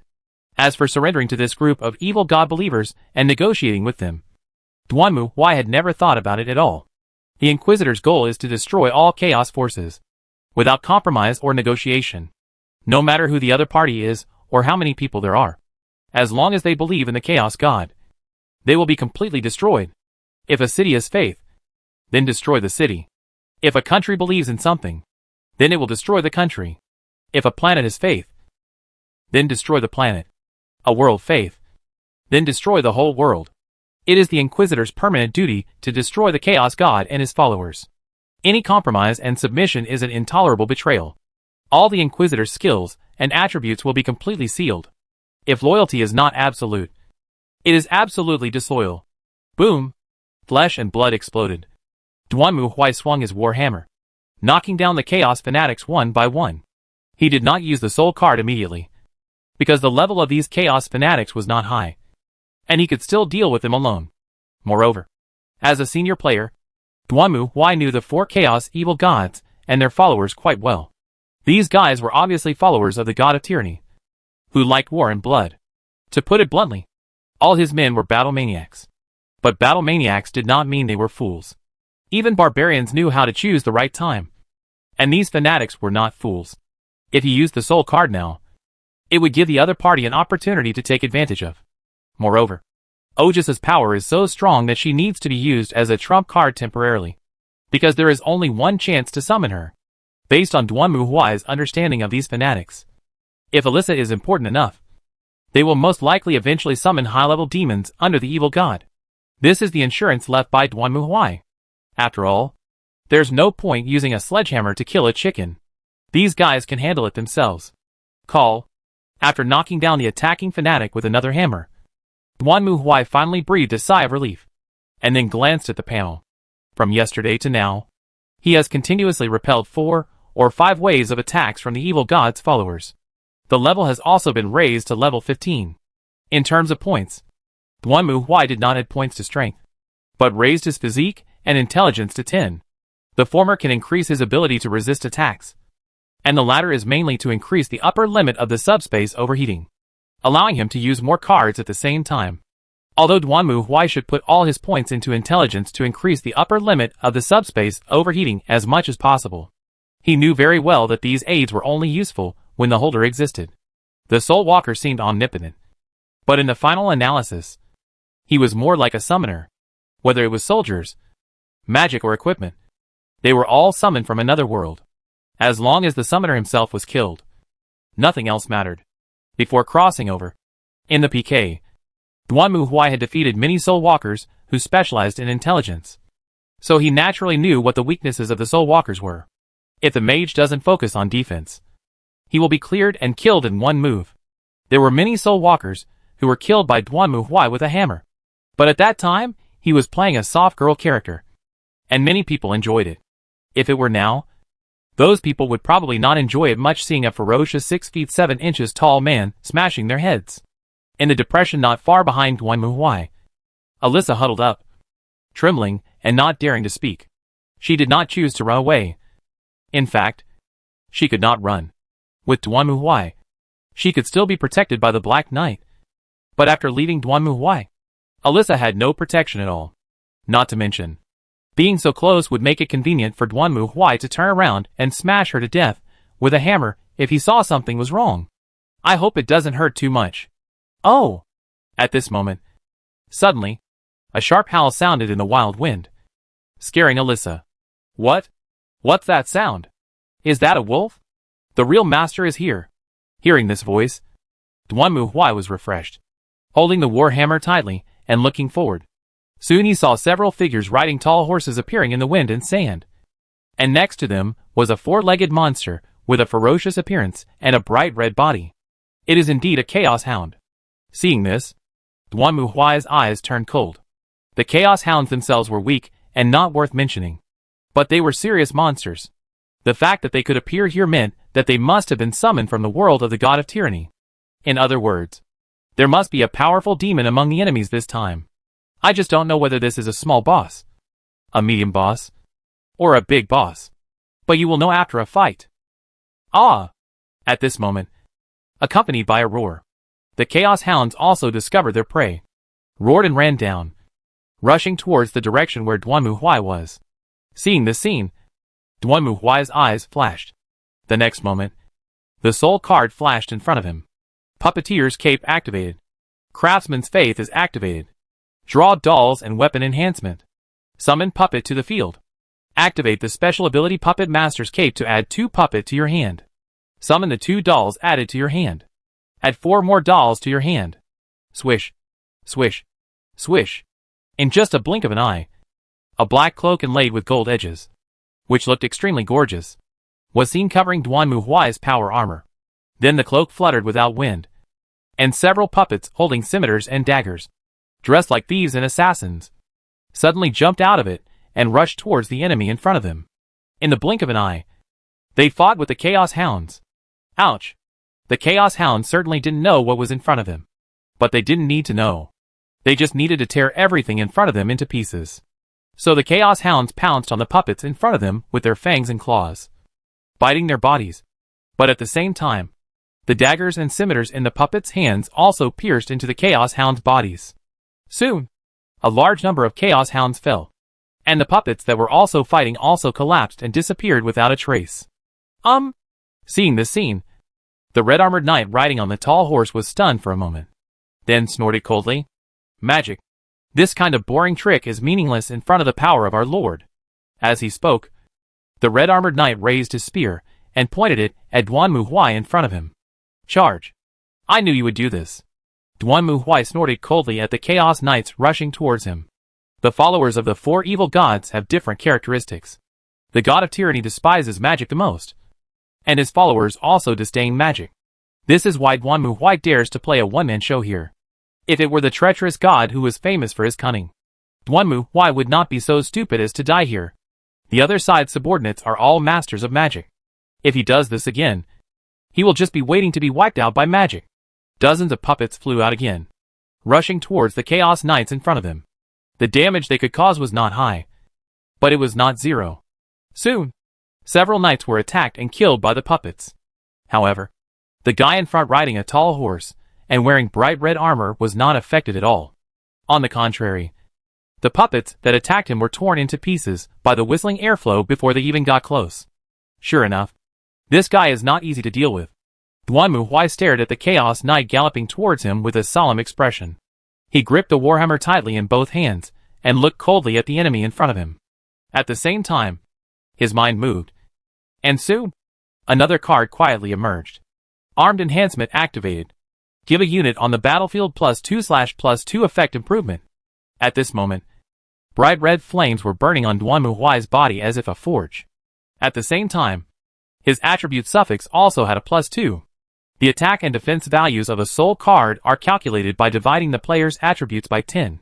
Therefore, if Duanmu Huai's current attributes are converted to the soul card, then his attack is 1/defense is 0. Only the strength is 12 points. And all attributes below 10 digits are calculated as 0. Therefore, when armament enhancement is activated now, it means that Duanmu Huai's strength and physical attributes will increase by +20 points in a short period of time. Drink A. At the same time, Chaos Knight also arrived in front of Duanmu Huai and swung the spear in his hand suddenly. Facing his attack, Duanmu Huai roared, raised his warhammer high, and rushed forward. Chapter 10, Fierce Battle. Boom! The lance and the warhammer collided with each other, and the sound made even the ground tremble. Duanmu Huai held the warhammer and stood still. The Chaos Knight was shocked and took 2 steps back on his horse. However, he did not retreat. The next moment, the horse under the Chaos Knight suddenly raised its front hoof and stepped hard on Duanmu Huai. Snort! Facing the trampling of the warhorse, Duanmu Huai snorted coldly, and instead of retreating, he rushed forward and hit the warhorse, instantly knocking it over. The warhorse lost its balance, neighing and falling backwards. And then the whistling warhammer flashed past, directly breaking its neck 90 degrees. And it seemed that it was beyond saving. Call! Chaos Knight was no pushover either. He jumped up as his horse was knocked over, and thrust his spear at Duanmu Huai. Duanmu Huai turned around and kicked the dead horse, sending it towards Chaos Knight, blocking his attack. The heavy body of the warhorse fell to the ground with a bang. And for a moment, the entire battlefield seemed to fall into silence again. Duanmu Huai and Chaos Knight looked at each other. Then Chaos Knight suddenly roared, and his two eyes instantly burst into shining red light. Violent. Duanmu Huai was not surprised by Chaos Knight's rage skill. All followers of the God of Tyranny knew this skill. Just like priests knew Holy Light. It was considered an entry-level skill. If a follower of the God of Tyranny didn't have a rage skill, it must be fake. Of course, violence will also double the opponent's strength. But Duanmu Huai is not fighting alone. When Chaos Knight rushed over again, Duanmu Huai also shook his body and rushed over with his war hammer. At the same time, several puppets appeared out of thin air beside him, holding swords in their hands and rushing towards Chaos Knight. The attack power of these puppets is not enough to kill Chaos Knight, but it will also cause some trouble to Chaos Knight. Looking at the puppets rushing towards him, the enraged Chaos Knight grabbed the spear in his hand without hesitation and swept it, then directly chopped up the puppets summoned by Duanmu Huai. Then his spear suddenly stabbed forward, while Duanmu Huai held the war hammer in his hand and hit it hard, directly hitting the spear and pressing down the Chaos Knight's spear. Chaos Knight missed the first attack, so he let go of his spear and clenched his fist to hit Duanmu Huai directly on the chest of the power armor. The armor on Duanmu Huai's body also shook slightly under this attack. He shook his body, and taking advantage of this gap, Chaos Knight clenched his spear again and rushed towards Duanmu Huai, while Duanmu Huai grabbed the war hammer to block in front of him, withstanding another attack from Chaos Knight. Squeak! For a while, the two sides argued, and Chaos Knight panted and roared as he pressed forward. Duanmu Huai stood still, resisting Chaos Knight's next attack. Then, he suddenly stretched out his left hand and aimed at the Chaos Knight in front of him. Boom! As the flames from the launcher on Duanmu Huai's left gauntlet shot out again, Chaos Knight also shook and retreated as if he had been hit by something. At the same time, his armor was broken into pieces. This sudden change surprised Chaos Knight, but before he could react, he felt a sharp pain in his knee and fell to the ground uncontrollably. Then, he saw an endless dark shadow that completely enveloped him. Puff! The heavy and sturdy power hammer directly smashed the Chaos Knight's head and helmet, turning them into a pile of broken flesh and blood. Call! Duanmu Huai let out a long breath. Then he picked up the war hammer and turned to look forward. At this time, Alyssa also timidly stuck her head out and looked at Duanmu Huai anxiously. Master Black Knight, is it over? No. Duanmu Huai shook his head. The real master is here. As Duanmu Huai was speaking, a tall and mighty man walked out from the wind and sand. He was almost as tall as Duanmu Huai, who was wearing power armor. His hair was tied into small braids. He held a battle axe in one hand and a silver shield in the other.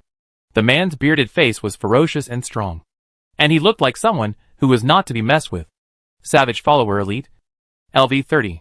Well, it's true that he is not easy to mess with. You are very good, warrior. Looking at the body of his colleague lying in front of Duanmu Huai, the man spoke calmly, as if he was not at all angry about the death of his companion. Strong, ruthless, cruel. My God needs believers like you to spread its teachings. It's not too late now. Return the sacrifice to us and become a believer of my God. In this way. Boom! However, before the man finished speaking, Duanmu Huai suddenly raised his left hand and fired a cannon. The man's reaction was not slow, and he raised the silver shield in his hand almost instantly to block Duanmu Huai's attack. Very good. After the smoke cleared, the man removed his shield, his face livid. In that case, I will offer your head to the skull seat. As soon as he finished speaking, the fanatic hit his shield hard, and then a bright red flame portal suddenly appeared in front of him. And then a large group of demons slowly walked out of it. They had goat-like hooves, bright red bodies, long horns on both sides of their long alien heads, and held black swords in their hands. Kill him! Following an order from the elite fanatic, the bright red demons roared and rushed towards the enemy in front of them with swords in hand. Snort! Duanmu Huai would naturally not sit and wait for death. He just snorted coldly, and the cloak behind him fluttered without wind. Then dozens of puppets emerged and quickly rushed towards the demon army in front. Gah! A single puppet is no match for the demons. But when a few puppets accumulate, quantity will also transform into quality. For Duanmu Huai, summoning puppets is completely free of cost. and there is no consumption at all. He just needs to spread them out like crazy.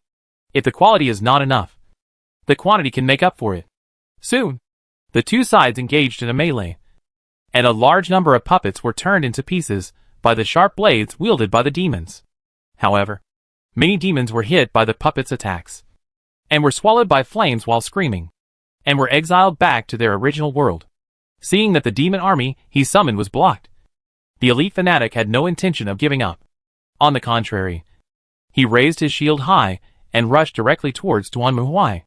Facing the charge of the elite fanatic, Duan Muhuai did not hesitate to hold the warhammer tightly, jumped up, and smashed it hard on the head of the elite fanatic. Boom! The warhammer hit the silver shield in the fanatic's hand, and a dull sound suddenly appeared. Both sides took a step back, and then the fanatic roared and swung the battle axe, directly chopping at Duan Muhuai's waist. Cut! Realizing this, Duan Muhuai's face darkened slightly.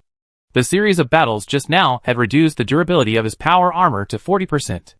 He couldn't use the skull to repair the armor during the battle. If he was chopped by this guy's axe, he would probably be cut in two. So he had to step back, grabbing the warhammer and blocking it to his side to block the attack from the elite fanatic. However, the elite fanatic did not retreat immediately after missing the attack. Instead, he took another step forward and smashed the shield in his hand directly at Duan Muhuai. Boom! Facing the elite fanatic's shield attack, Duan Muhuai finally couldn't hold back, and the power hammer in his hand was smashed away. For a moment, Duan Muhuai was left with bare hands and a wide open door. Seeing this scene, the elite fanatic let out an excited cry, suddenly raised his battle axe, and chopped down at Duan Muhuai. "I've been waiting for your move." In a flash, at the moment when the elite fanatic raised his battle axe, Duan Muhuai's eyes flashed with a cold color. He reached back with his left hand and pulled out a mechanical sword from his waist. When the elite fanatic swung his battle axe and left a gap, he stabbed out with the sword and pierced directly into the elite fanatic's body. Feeling the intense pain from inside his body, the elite fanatic roared in anger. But Duan Muhuai did not hesitate and pressed the button hard. And the next moment, buzz! The chainsaw on the mechanical sword began to spin rapidly, tearing and cutting the fanatic's body madly, sawing his internal organs and bones like wood. Duan Muhuai roared, grasped the hilt of the sword with both hands, and swung it hard. The fanatic's body, which was cut in half, flew backwards and then turned to ashes in the flames that fell from the sky. Call! The flames fell from the sky and rushed towards Duan Muhuai. He quickly grabbed the silver shield of the fanatic and blocked it in front of him, letting the raging flames whistle past him. The puppets and demon army around him also dissipated in the flames. When the sudden burst of flames disappeared, Duan Muhuai could not help but half kneel on the ground. He raised his head and saw in the sky not far away, a tall demon with bat wings and a battle axe in his hand was staring at him with a ferocious smile. "Ah, interesting prey. Your head is mine. Mortal, bloodthirsty devil. I knew you would come here looking for trouble out of loneliness." Duan Muhuai gasped when he saw this demon. This was the backbone of the demon army under the god of tyranny. It was obvious that it was also a demon summoned by fanatics. Or it could be said that it was the most powerful enemy here. But fortunately, I was prepared. As Duan Muhuai was thinking, a card quietly appeared in front of him. "It's your turn, doll girl." Ojas! At the moment the card flashed, a petite figure emerged in front of Duan Muhuai. It was a beautiful girl with silver-white twin ponytails. She was wearing a sleeveless, off-shoulder black lace dress that wrapped her petite body. Her slender hands were wearing jet-black silk gloves that went over her elbows, and she looked like a young lady. But from the gaps between her shoulders and fingers, it can be seen that she is not a human, but a puppet. Roar! The bloodthirsty demon opened his mouth again, and suddenly blew a mouthful of fire at Duan Muhuai. At the same time, the suitcase at the feet of the puppet girl suddenly opened. Then, a huge puppet with a mask and a top hat, which looked like a dark night killer, suddenly jumped out of it and blocked the two of them like a shield, meeting the bloodthirsty demon's fiery breath. Boom! The flames hit the giant puppet, but were immediately blocked by it. Then the giant puppet stretched out its hands, with sharp claws, like steel, and pounced directly at the bloodthirsty demon. What kind of trick is this? Seeing this giant puppet that was almost as big as himself suddenly appear, the bloodthirsty demon was stunned for a moment. But he did not take this guy seriously. Instead, he sneered and swung his battle axe at the giant puppet. However, what the bloodthirsty demon did not expect was that at the moment his battle axe chopped down, countless silk threads suddenly radiated from the body of the giant puppet in front of him. They were like hard chains, tightly binding the bloodthirsty demon's body and preventing him from further attacking. However, before the bloodthirsty demon could break free from the restraints, it felt a sudden pain on its back. The next moment, accompanied by a wailing sound, the bloodthirsty demon, having lost its wings, fell from the sky and landed heavily on the ground. At the same time, Otis also lowered her right hand, and the blood-stained thread on it flashed by. Drink Ada. Just as the bloodthirsty demon fell to the ground and was knocked unconscious, Duanmu Huai rushed out from the dust with a roar, holding up the chainsaw sword. He roared and rushed forward, and then the chainsaw sword in his hand pierced directly into the bloodthirsty demon's eyes without mercy. Then the chainsaw sword began to spin wildly, tearing the bloodthirsty demon's flesh and blood and piercing its brain. Ah! The intense pain also made the bloodthirsty demon roar loudly. It tried desperately to struggle, but the giant puppet held it tightly. Finally, at the moment when Duanmu Huai's sword pierced through the bloodthirsty demon's head, bright red flames erupted from the bloodthirsty demon's huge body, completely devouring it in the blink of an eye. At the same time, the system prompt sounded in Duanmu Huai's ears. The first phase of the mission escort is completed. Chapter 11. Moving forward. The first phase of the mission escort is completed. Task evaluation. Unbelievable. You not only defeated the reinforcements of the evil god's followers, but also killed their commander. Your bravery and ferocity have impressed fear into the souls of your enemies. When they see you, fear and trembling will be their only options. Quest reward, 3,000 experience points.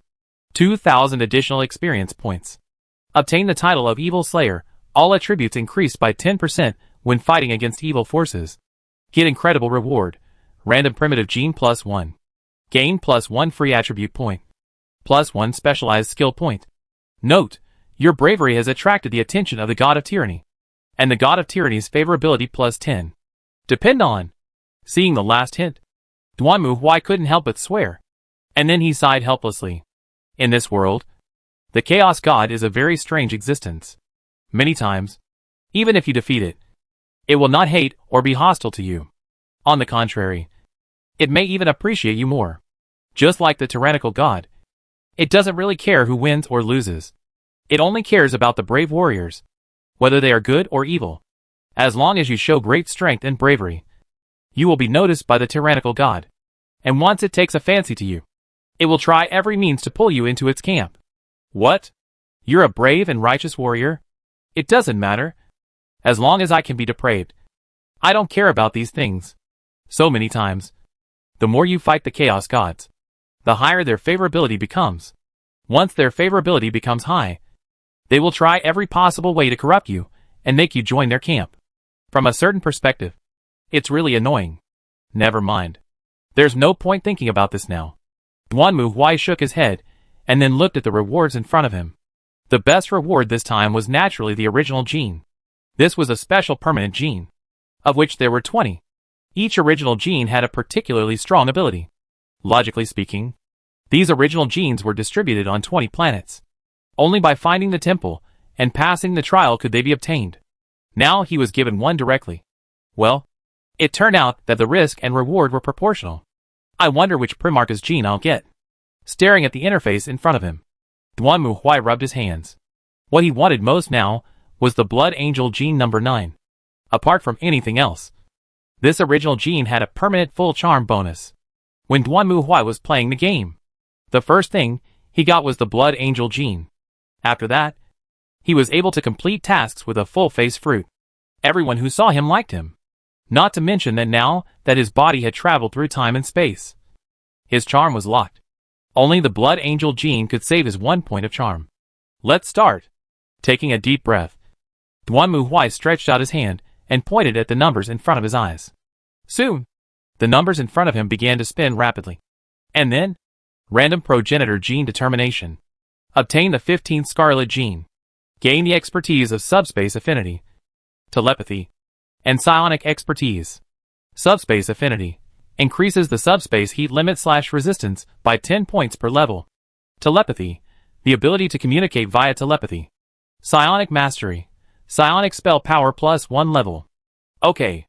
Looking at the description in front of him, Duanmu Huai rolled his eyes helplessly. Although it was not a holy blood angel. But he could accept it. But to be honest, except for warp affinity, the other two specialties are not very useful to him. After all, Soulwalker is essentially a summoner. Not like Skywalker, who casts elemental spells. The bonus of psionic expertise is really not very useful to him. Telepathy is useful, and can be used to contact other people regardless of distance. But Duanmu Huai doesn't have the phone number of other psychics now. Never mind. It's better than nothing. At least with subspace affinity and subspace armor. Duanmu Huai's subspace overheating limit has been greatly increased. At least, he is not worried about the soul card limit being insufficient. In any case, after this battle, the pursuit of the evil god's followers came to an end, and Duanmu Huai set out again with Alyssa. But this time, there was one more person with him. Hey! Was this lady summoned by you, Lord Black Knight? Seeing Oja standing next to Duanmu Huai, holding a parasol in one hand and a suitcase in the other, Alyssa screamed in surprise. To be honest, when she saw Duanmu Huai coming back with a beautiful girl by his side, it was scary enough. But when Alyssa knew that Ojas was summoned by Duanmu Huai, she was even more surprised. Sir Black Knight, are you a mage? A little bit. Duanmu Huai did not deny that there are psychics in every world.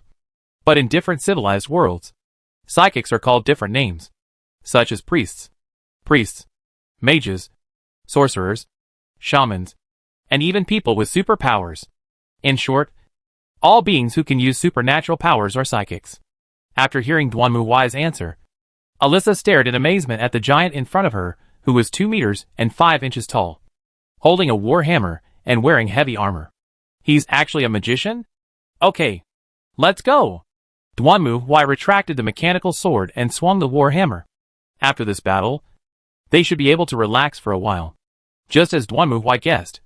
After that, they were never besieged by the evil god's believers again. Perhaps the death of the bloodthirsty demon shocked these evil god's believers. Or perhaps they had other plans. In short, this group of annoying flies never appeared in front of them again. Without the threat of pursuers, Alyssa relaxed a lot. She kept talking to Ojas along the way, but the latter was like a robot and hardly responded. Most of the time, she just followed Duanmu Huai quietly, carrying a suitcase in one hand and an umbrella in the other. Duanmu Huai also learned some information about the planet from Alyssa. According to Alyssa, this world is like an ordinary fantasy world. In addition to humans, there are several different races. Among them, humans occupy the central area of the continent and establish a country called the Glorious Empire. However, the empire is currently in a critical situation because the previous ruler suddenly died. Now his several heirs have begun to fight for power, and the entire empire has been torn apart. Foreign races outside have also taken the opportunity to invade the empire. And the evil god believers are blooming everywhere. Now the entire empire is in chaos. Duanmu Huai was not surprised by this. After all, this was not the first time he had encountered such a thing. After another 2 or 3 days of trekking, the three of them finally saw the city wall not far away. That's it. Lord Black Knight. Seeing the city wall, Alyssa shouted excitedly. That's the city of silver. It doesn't look good. However, compared to Alyssa's excitement, Duanmu Huai's face was slightly gloomy, looking at the black smoke rising into the sky in the distance. He whispered to himself, "It looks like there was an attack there." Why? Alyssa was shocked to hear Duanmu Huai's words. The city of silver was attacked? We'll know when we get there. Ojas, protect Alyssa. I'll go first.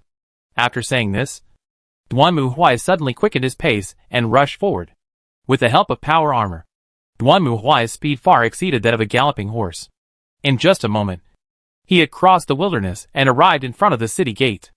At this moment, the heavy wooden city gate had been smashed open, and there were guards and some corpses that looked like monsters everywhere around it.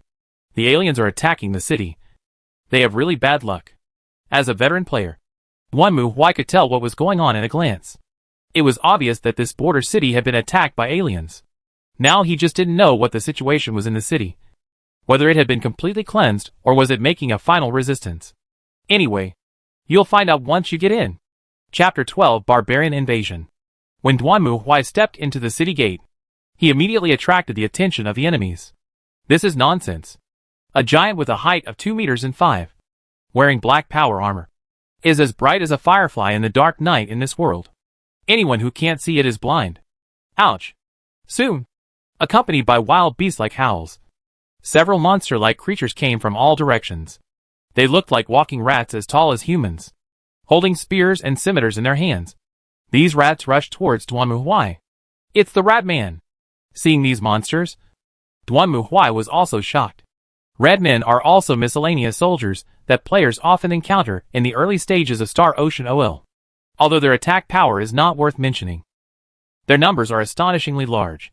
Just imagine hundreds of rats walking on 2 legs, like humans charging towards you.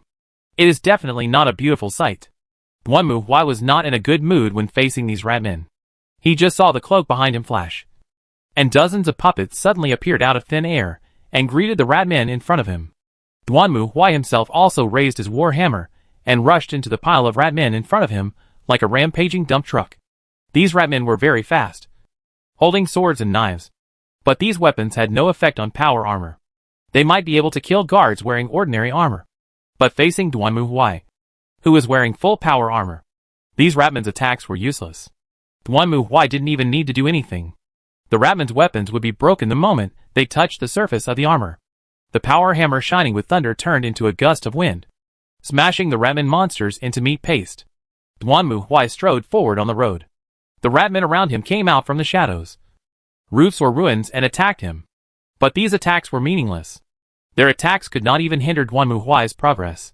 Every time Duanmu Huai swung his hammer, a ball of thunder would burst out, taking away several stubborn rat men who dared to block his way. Behind him, dozens of puppets appeared silently and pounced on the other rat men, pinning them to the ground and piercing their brains and hearts.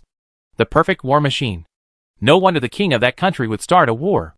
This kind of puppet has almost no consumption, but has extremely strong lethality. Not to mention 1 for 1. Even 10 for 1 would be a huge profit. Duanmu Huai was not running aimlessly. As he moved forward, he carefully observed his surroundings, trying to find signs of fighting. As long as there was fighting, it meant there was still hope. If there was no fighting, it meant that the city had completely fallen and could not be saved. Fortunately, he really heard the sound of weapons colliding and clashing in the distance. Hearing this sound, Duanmu Huai was cheered up and rushed over quickly.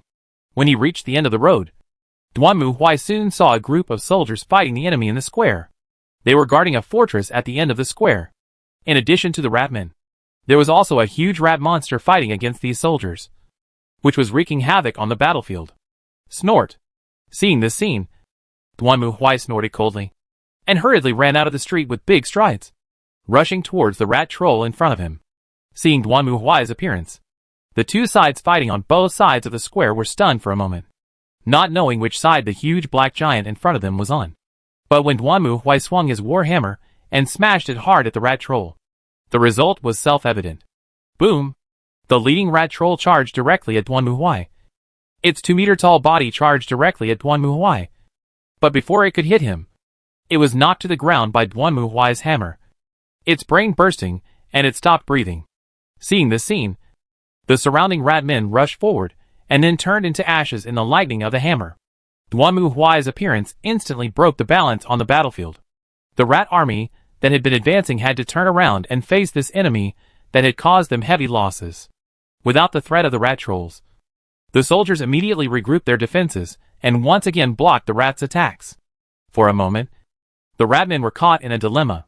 They had never expected that someone would come from behind to kill them, and the originally shaky human defense line once again mustered up the courage to keep them out after seeing hope. However, it was obvious that these monsters would not retreat so easily. Just as Duanmu Huai was waving his war hammer and taking away one ratman after another, suddenly, a ratman holding a multi-barreled gun came out from behind, raised the weapon in his hand, aimed at Duanmu Huai, and pulled the trigger. Bang! Bang! Bang! The next moment, countless stone bullets shot out and flew towards Duanmu Huai. Even the other ratmen standing in front of them fell down one after another in this powerful sweep. However, this level of attack was obviously not enough to break through the protection of the power armor. Duanmu Huai, who felt the attack, had a flash of light in his eyes. Then he clenched the war hammer, and the jetpack behind him sprayed out a powerful airflow, blowing the surrounding ratmen into pieces. At the same time, Duanmu jumped up, like a meteor across the sky, and then fell from the sky with his hammer, and smashed directly into the camp of the Ratland machine gun team. Boom! The shining thunder exploded in all directions, sweeping away everything around. This time, the rats could no longer hold on. They screamed and turned to flee. A moment later, they dived into the ruins of the city and disappeared without a trace. It was like a herd of panicked rats, although they were indeed rats. A bunch of bastards. Standing up from the pile of ratmen corpses, Duanmu glanced at the escaped ratmen. Without saying much, he just walked to the side, found a piece of wreckage to sit down, and then quietly opened his backpack. The repair skull that flew out of it began to scan Duanmu's armor up and down, and repair the parts damaged in the previous battle. While Duanmu was resting, the human soldiers behind the defense line stared at him uneasily. Although Duanmu's appearance did repel the ratmen's attack, they were not sure which side this tall and terrifying giant belonged to. After all, the dazzling white skull and blood-red cross mark on Duanmu's power armor did not look like the good camp. Finally, an old knight, who looked like a commander, came to Duanmu with several guards and stared at him. "Hello, knight. Thank you for saving us." "Fine." Duanmu waved his hand and didn't say much. He didn't intend to talk to these people now. As long as Alyssa arrived, everything would be handed over to him. Hearing Duanmu's answer, the old knight's expression seemed to relax a lot. Although he didn't know what the hell this guy was, at least he could communicate. The armor on this guy exuded a fierce aura. But the commander didn't care about such a small matter. After all, the barbarians in the north would even wear human skulls as necklaces and hang them around their necks. Compared with that, this was nothing. Thinking of this, the old knight took a deep breath and was about to say something else. At this moment, Alyssa's voice rang out. "Knight! Sir Knight! What is going on? What is going on here?" At this moment, Alyssa also ran over from the other side of the street, panting. She was panting and sweating. Behind her, Oja still looked calm, following behind with an umbrella and luggage, looking like she was just taking a walk. "Miss Alyssa." Seeing Alyssa's appearance, the old knight widened his eyes in surprise and shouted. And when he saw the knight commander, Alyssa also showed an excited smile. "Uncle Cardo." Following the call, Alyssa rushed over and hugged the knight commander tightly. It was the first time she had seen someone she knew in such a long time, and she was extremely excited. On the contrary, the old knight looked flustered and waved his hands hurriedly. "Miss Alyssa, I'm dirty." Cardo did not lie. His body was covered with the dark blood of the ratmen and even emitted a foul odor. But Alyssa did not care at all. She just hugged the old knight in front of her tightly. Seeing this scene, Duanmu nodded silently. Until this time, the task in front of him, escort, was finally completed. Chapter 13 Ratman. Mission Guardian completed. Task evaluation, quite good. You successfully stopped the evil god's followers' conspiracy and sent the target back to her hometown safely. Rewards: 1,500 experience points. Additional 1,000 experience points. Attribute points +1. Specialization points +1. Level increased to 20. Gain additional expertise. Bonus feat outnumbered. Plus 60% melee damage when surrounded. Additional expertise rage. Each kill gains 1% critical hit chance and strength bonus. Lasting 5 seconds. Judgment Hammer upgraded to Thunder Hammer. Thunder Hammer melee. Two-handed. Heavy attack. Plus 15% chance to make enemies explode when killed. Dealing area damage equal to 50% of their health, stackable. Plus 6.9% chance of knockback per attack. Looking at the data in front of him, Duanmu nodded with satisfaction. Especially the special effect of Thunder Hammer, which is simply the best skill for Wuxuang monsters. The regional damage of 50% of the life can be stacked. That is to say, if you knock down a group of them at once, as long as several of them are triggered, then it will be 150% regional damage. Can it still be calculated this way? Thinking of this, Duanmu opened the panel again. Smash your head with a hammer gene of the 15th original body evil nemesis. Profession: Inquisitor, LV20, Soul Walker specialization subspace, heat consume 50%. Strength: 14 Fighting plus 6 Space Warrior Combat Training LV8 Material Dislocation Attack Weak Points Win with fewer teams. Agility. For Shooting plus 0 Zikran Enhancement LV1. Constitution. 12 Resistance plus 4 Catholic Siege Rules LV5 Fury. Intelligence. 12 Willpower plus 4 Combat Psyker Training LV5 Soul Resonance. Special Skill. Original Gene Bonus. Perception. 8 Awareness plus 4 Law Department Assault Tactics LV3. Charm. 1. Locked. Communication minus 3 Deterrence LV2. Soul Card plus 8. Dwanmu Huai has now reached level 20, after gaining experience points. He has added specialization points and attribute points to strength, constitution and intelligence, as well as the 3 main skills they represent: Space Marine Combat Training, Spirit Siege Code and Combat Psyker Training. These 3 skills increase combat damage, defense, psionic resistance and overheating limit, which are quite useful skills for Dwanmu Huai. As for agility and perception, Dwanmu Huai did not plan to improve them any further. He did not plan to follow the path of the Assassin's Court. Moreover, assassins are fragile, and the Soul Walker is fragile enough. Adding another fragile assassin would only make it even more fragile. In terms of perception, 8 points are enough for now. Dwanmu Huai plans to rely on the detection system of the power armor to make up for the so-called lack of ability. The same is true for equipment. As for charm, never mind. Just give up. I can't add it anyway. My Lord Knight. Just when Dwanmu Huai was thinking about the next strategy for adding points, he saw the Knight Captain Cardo came up to him and bowed to him respectfully. Madam invites you. Oh! Dwanmu Huai knew without a doubt that the madam that Cardo mentioned was most likely Alyssa's mother. So he nodded, stood up and followed Cardo into the fortress in front of him. There were not only soldiers in the fortress, but also many ragged poor people, who were huddled together anxiously, staring at the tall giant. Dwanmu Huai didn't care about this. He just followed Cardo through the crowd and came to the hall in the fortress. Well, it wasn't that the other party neglected him, but Dwanmu Huai was too big to get through the door of the reception room. There, Dwanmu Huai saw a woman who was wearing luxurious clothes, but her face was haggard and her eyes were red. Alyssa stood behind her. The girl was no longer in the embarrassment of the journey. She changed into a long dress that suited her status and looked like a young lady. Seeing Dwanmu Huai, Alyssa smiled and waved to him. Hello, respected knight. At this moment, the woman also lifted her skirt and respectfully bowed to Dwanmu Huai. I am Christine Dieframe, the wife of Lord Dieframe. I would like to express my deepest gratitude to you for saving my daughter from those evil Chaos followers. You're welcome. Chaos is also my enemy. Dwanmu Huai waved his hand, indicating that the other party should not worry about it. Anyway, please allow me to express my gratitude to you. As she spoke, the lady came forward and handed the box in her hand to Dwanmu Huai. Dwanmu Huai reached out to take the box, then opened it, and saw that it was full of gold coins, and even jewels and accessories. Well, it looked very valuable. Dwanmu Huai took a look and put it away. It was normal for NPC to give rewards for completing tasks, and Dwanmu Huai was indeed penniless now, so he would not be pretentious in this regard. So, what's the situation here now? Dwanmu Huai did not intend to chat with the other party. Well, as it stands now, they did not have time to chat. Hearing Dwanmu Huai's question, Christine's face darkened, and Cardo also sighed.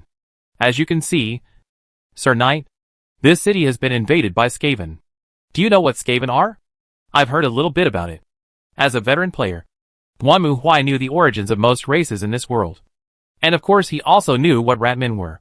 Speaking of it, the origin of the Ratman is still a bit story-filled. It is said that a long time ago, I don't care how long it was, there was a prosperous city, and the rulers of that city wanted to build a tower to show the prosperity and glory of the city.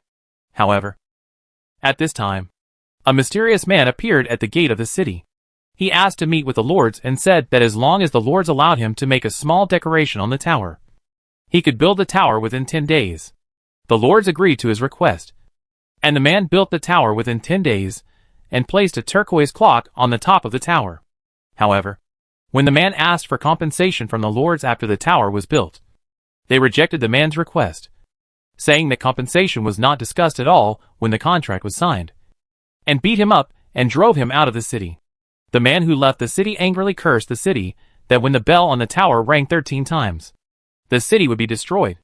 Then, that night, the bell on the top of the tower began to ring, and after 13 strokes, countless rats appeared like a tide, covering the entire city, and the plague broke out. Not only that, but then countless meteors fell from the sky and crashed into the city, turning this once prosperous and flourishing city into ruins. However, the evil power contained in these meteorites reacted to the mice and caused them to evolve into ratmen. This is the origin of the ratmen.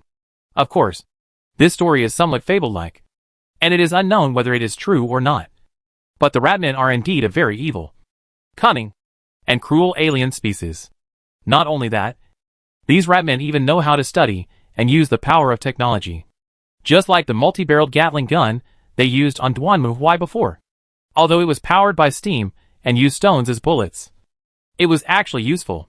If the rat people weren't so cunning and chaotic by nature and liked to fight among themselves, they might have even built airplanes by now.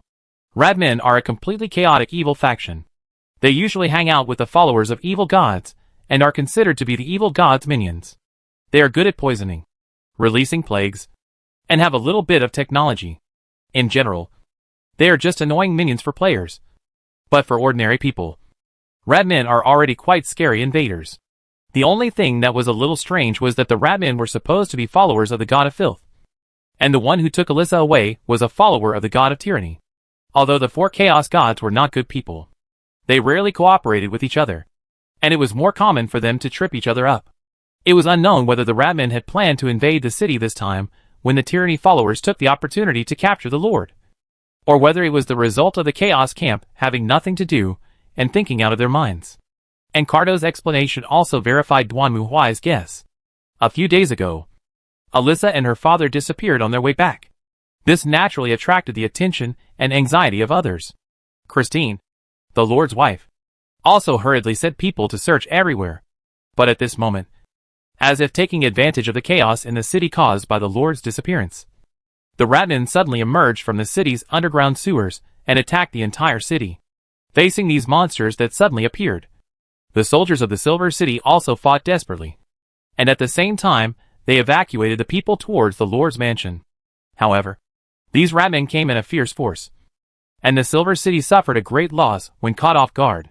After several days, it was barely able to stabilize its position. However, the rat people obviously had no intention of letting them go. They launched another fierce attack yesterday evening. If Duanmu had not arrived in time, the entire city would probably have fallen by now. So, you want me to help you, right? Duanmu is not stupid. The other party has gone to great lengths to say so much to him, and it is obvious that it is not just a waste of words. Of course, as long as there is a task, Duanmu will not let it go. He is not interested in those experiences. Duanmu is more concerned about the task evaluation. After all, if the task evaluation is high, the system will randomly give various good things, which is actually equivalent to opening a blind box. It's just that players can't spend money to draw cards. They can only get a blind box by working hard to complete the task, and then see if they can draw any good things. Players have no moral integrity. As long as you give me a task, I can help you defeat the opponent even if the reward is an iron sword. On the other hand, if you don't give me a task, then no matter how pitiful you sound, what does it have to do with me? Yes. Compared to Duanmu, Kato was a little restrained. After all, he was not a player, and he did not understand the thinking of players. He also heard about Duanmu from Alyssa, and was amazed at his strength. Kato respected such a strong man, who could fight against the evil god believers alone, and even tear the devil apart with his bare hands. He also saw the other party's strength. Logically speaking, such a powerful existence, even in the Empire, is probably the highest national defender. He was able to help, and it was considered a righteous act. If he asked him again, wouldn't it be a bit ungrateful? If Duanmu knew what Cardo was thinking, he would definitely sneer at him and say, "What a joke. How can a player have any status? Even if he becomes an admiral, he still has to clean the toilet himself. Right? No problem." Of course, Duanmu would not say that on the surface. It is my duty to fight chaos. Any lackey of chaos is my enemy. Of course, Cardo had no idea about the twists and turns involved. When he heard Duanmu's answer, he was immediately ecstatic. as if an amateur school team had received the assistance of an NBA superstar. That's really great. Chapter 14 Recapture. With Duanmu Huai's assistance, Cardo immediately made a plan in a swift and decisive manner. The first thing they had to do was to recapture the city hall. Because according to Cardo's intelligence spies, although most of the army had been defeated, there were still many civilians and soldiers imprisoned in the city hall, being used by the rat men and evil god believers for their blasphemous rituals. Therefore, the first thing Cardo had to do was to rescue those people. On the one hand to replenish the troops, and on the other hand to destroy the ratmen's evil plan. After Cardo explained his plan, Duanmu Huai also received the rescue mission prompt, and the requirement was naturally to rescue as many people as possible. Well, this requirement is neither difficult nor simple. Because of the heavy casualties in the previous ratman attack, Cardo could only barely allocate a small team of people. Duanmu Huai didn't mind this, because he had his own plan anyway. When night fell, Duanmu Huai also led the team of soldiers to the street near the town hall, where he saw a masked long-eared elf wrapped in a cloak and holding a longbow. Yeah, it looks exactly like the ones in fantasy games. You're the big guy? You're really big. Looking at Duanmu Huai, the elf was also surprised. But soon, she withdrew her gaze and began to explain to Duanmu Huai. I have already figured out the situation of those rat men. After being defeated by you, they have been hiding in the city hall and dare not come out. The evil god believers are also inside. As for the captives, they are locked up in the basement by the rat men. My plan is to sneak in through the underground sewer next to it. I'll leave that to you. Duanmu Huai simply waved his hand and interrupted the elf's words. If you have any plans, you can implement them yourself. What do you mean? Hearing Duanmu Huai's answer, the elf's tone suddenly turned cold. Listen, I know you're awesome. But, so you see, Miss Elf. Duanmu Huai turned around and looked at the elf. Do you think I can sneak? Well, looking at Duanmu Huai's huge body and the heavy-looking black armor in front of him, the elf scout was speechless for a moment. Indeed, with your size, only a blind person can't see you when you sneak. I will be responsible for the frontal assault and attract the attention of the rat men and the evil god's followers. Then you will lead the soldiers to sneak in through the route you planned, find the prisoners, and rescue them. Duanmu Huai gave a straightforward answer and then looked towards the elf scout. Is that okay? I'd really like to say yes. The elf scout hesitated for a moment, nodded helplessly, then looked at Ajis beside Duanmu Huai and frowned. What about her? She followed me. After knowing that this group of evil god followers were causing trouble in the city hall, Duanmu Huai immediately took Aji with him to prevent them from summoning any more chaos demons. Alright. The elf scout didn't say much, although Ojis looked like a young lady traveling around with a suitcase. In this ruin, well, it was too strange. Well, I'll go first, and you guys act according to circumstances. Also, if you run into any trouble you can't solve, find a way to signal me. After saying this, Duanmu Huai stood up again and looked forward. Then, his helmet emitted a dazzling red glow. Then, the shining light shot out from the flashlight beside Duanmu Huai's head, illuminating the dark street in front of him. Duanmu Huai then clenched his war hammer and strode towards the city hall not far away. And Ojis followed him silently, like a silent ghost. Strange. Looking at Duanmu Huai's receding figure, the elf scout snorted lightly. To be honest, if he had not sensed the aura of chaos on him, the elf scout would have really thought that this black armored knight was a guy summoned from the abyss of H.L. Thinking of this, the elf scout withdrew his gaze and looked at the soldiers behind him. Follow me. Duanmu Huai didn't know what the elven scout's plan was. As a space warrior, he had only one plan, which was to kick the door, rush in, and then fight his way out. What else can we do? With the armor he was wearing, he couldn't even get onto the wooden bridge. It collapsed with one step. Besides, the judge doesn't talk about those empty words. Loyalty is all that matters. Boom! Duanmu Huai clenched the war hammer and rushed up the steps of the city hall. Then he swung his hammer like a battering ram and smashed the heavy wooden door into pieces. Gah! The next moment, accompanied by screams, several ratmen rushed over, and the spears in their hands stabbed straight into Duanmu Huai's body. However, this medieval attack was useless against the space age power armor. Duanmu Huai didn't even block it, and saw the spears hit his armor and then broke directly. At the same time, Duanmu Huai also raised his warhammer and swung it down with force. Boom! The warhammer roared down and smashed into the ground. Thunder instantly scattered, covering all the ratmen nearby. Most of the ratmen screamed and turned into ashes under the light of thunder. Only a few ratmen's bodies suddenly began to swell, and then exploded like grenades, turning into bright red flames and high temperatures that sprayed out in all directions. At the same time, several dark green bottles were thrown towards Duanmu Huai from behind, then smashed onto the ground and turned into a ball of green poisonous mist, wrapping Duanmu Huai in it. This is the poison gas bomb that the ratmen are best at. The reason why the ratmen have survived until now and have not been completely wiped out is because of their powerful reproductive ability, which is the same as that of rats, and their smart brains that can copy and reverse engineer technology. The last one is because they spread poison. Although it is not a new thing for rats to spread poison, Duanmu Huai was not afraid of the poison gas bombs of the ratmen. The power armor had its own internal circulation system, and ordinary poison gas was useless. So he didn't care at all, and rushed out of the poison fog and pounced on the grenade ratmen behind him, smashing them into meat paste in a few seconds. Duanmu Huai's intrusion naturally attracted the attention of other enemies. Soon, hundreds of ratmen, with weapons raised high, rushed towards Duanmu Huai from all directions like a tide.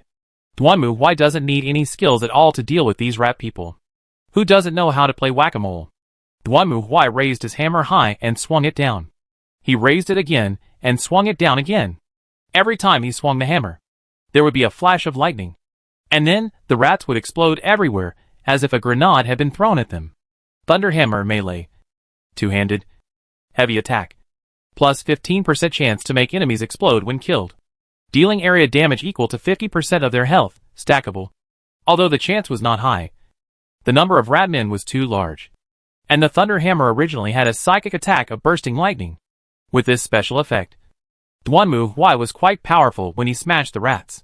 With one hammer, blood and flesh were swept everywhere. In just a few breaths, hundreds of ratmen coming from all directions were swept away by Duanmu Huai. However, the enemies are not just these ratmen. Just when Duanmu Huai was smashing them all, suddenly, a fat wizard wrapped in a cloak appeared quietly behind him out of thin air. He held a staff in one hand and chanted blasphemous spells. Then he stretched out his hand and grabbed Duanmu Huai in the air. As the wizard moved, Duanmu Huai's huge body trembled suddenly, and the whole person suddenly became unable to move, and then flew towards the wizard. However, just as Duanmu Huai was about to reach the wizard, he roared angrily, and the next moment, a halo of spiritual energy suddenly burst out from Duanmu Huai's body. Psychic impact. The wizard obviously didn't expect that the warrior in front of him was actually a psychic. He was caught off guard and suffered a great loss. He was directly knocked away by Duanmu Huai's psychic attack. The invisible energy that originally bound Duanmu Huai also collapsed in an instant, and Duanmu Huai jumped up and smashed down with the hammer in his hand, smashing the black fat man in front of him into a meat paste. Damn wizard. Duanmu Huai spat. The magic resistance of space marines was really low, which was why he chose to increase resistance, relying on power armor. Duanmu Huai could fight against the ratmen and even the subordinates of the god of tyranny, but power armor was basically meaningless in the face of magic and psychic power. This is also the reason why Duanmu Huai asked Ajis to be on standby, in case he encounters a wizard or psychic that he cannot deal with at the moment. That is when Ajis will appear. Fortunately, that doesn't seem to be a problem now. After killing the fat black wizard, the entire city hall was in a mess, with the bodies of ratmen and evil god believers everywhere. However, Duanmu Huai didn't care at all, just strode forward, and then he found the basement, according to the report of the previous elf scout. Then, Duanmu Huai punched out and broke the door of the basement. When he stuck his head in, he saw the elf scout, who was on high alert, drawing his bow and staring at him. Wow, you guys came pretty fast. Chapter 15. Speed is of the essence. You actually killed them all.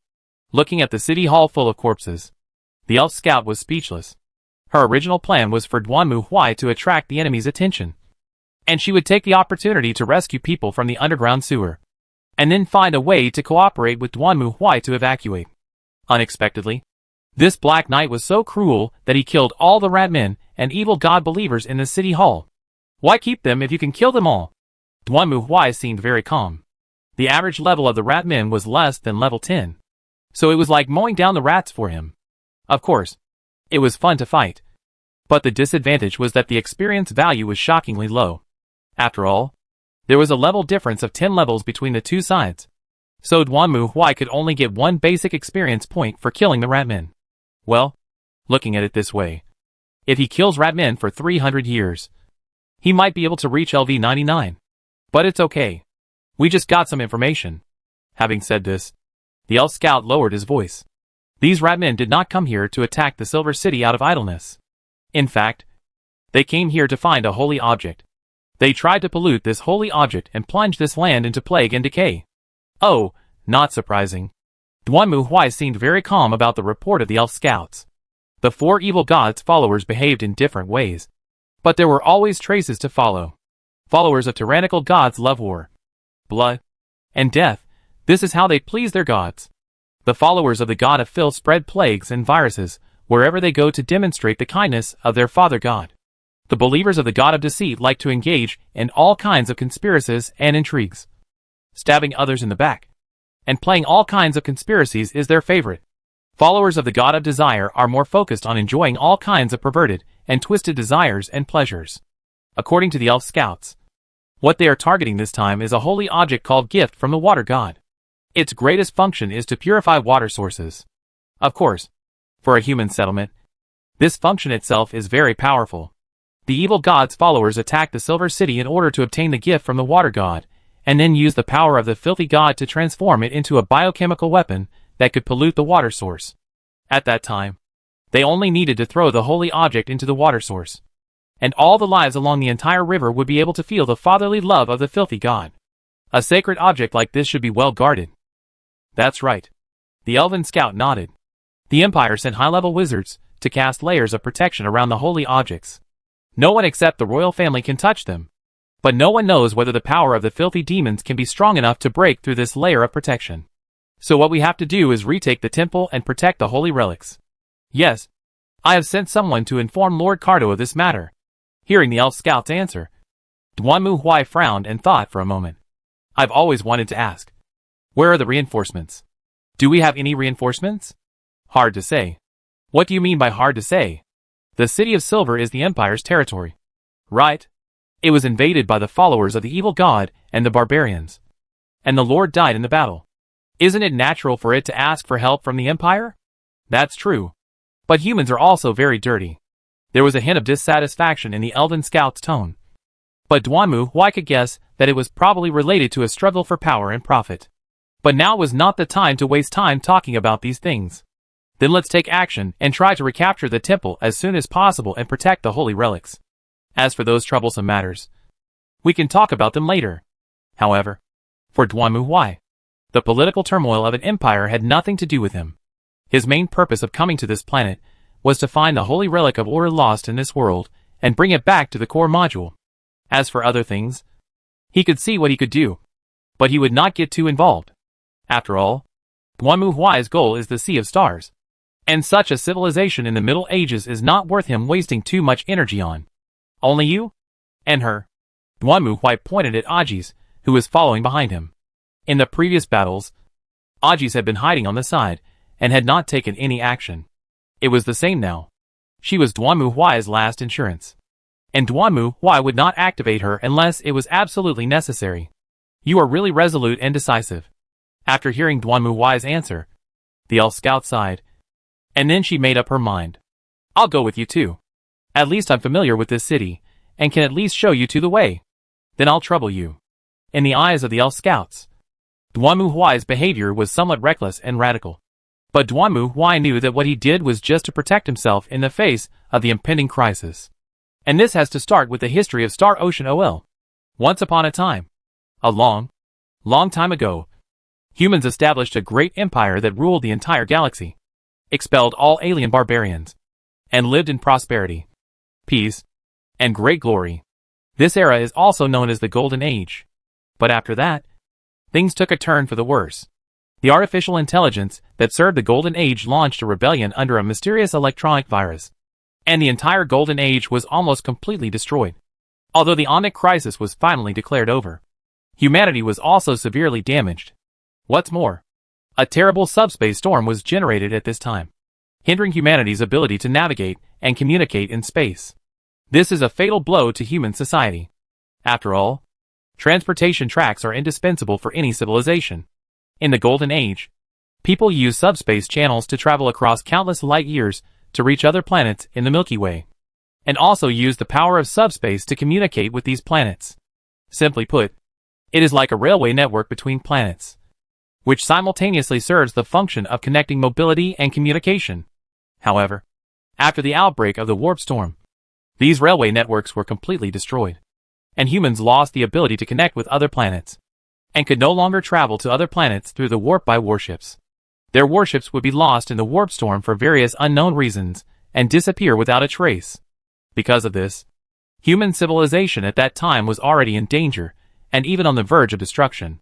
At this time, a mysterious being stood up.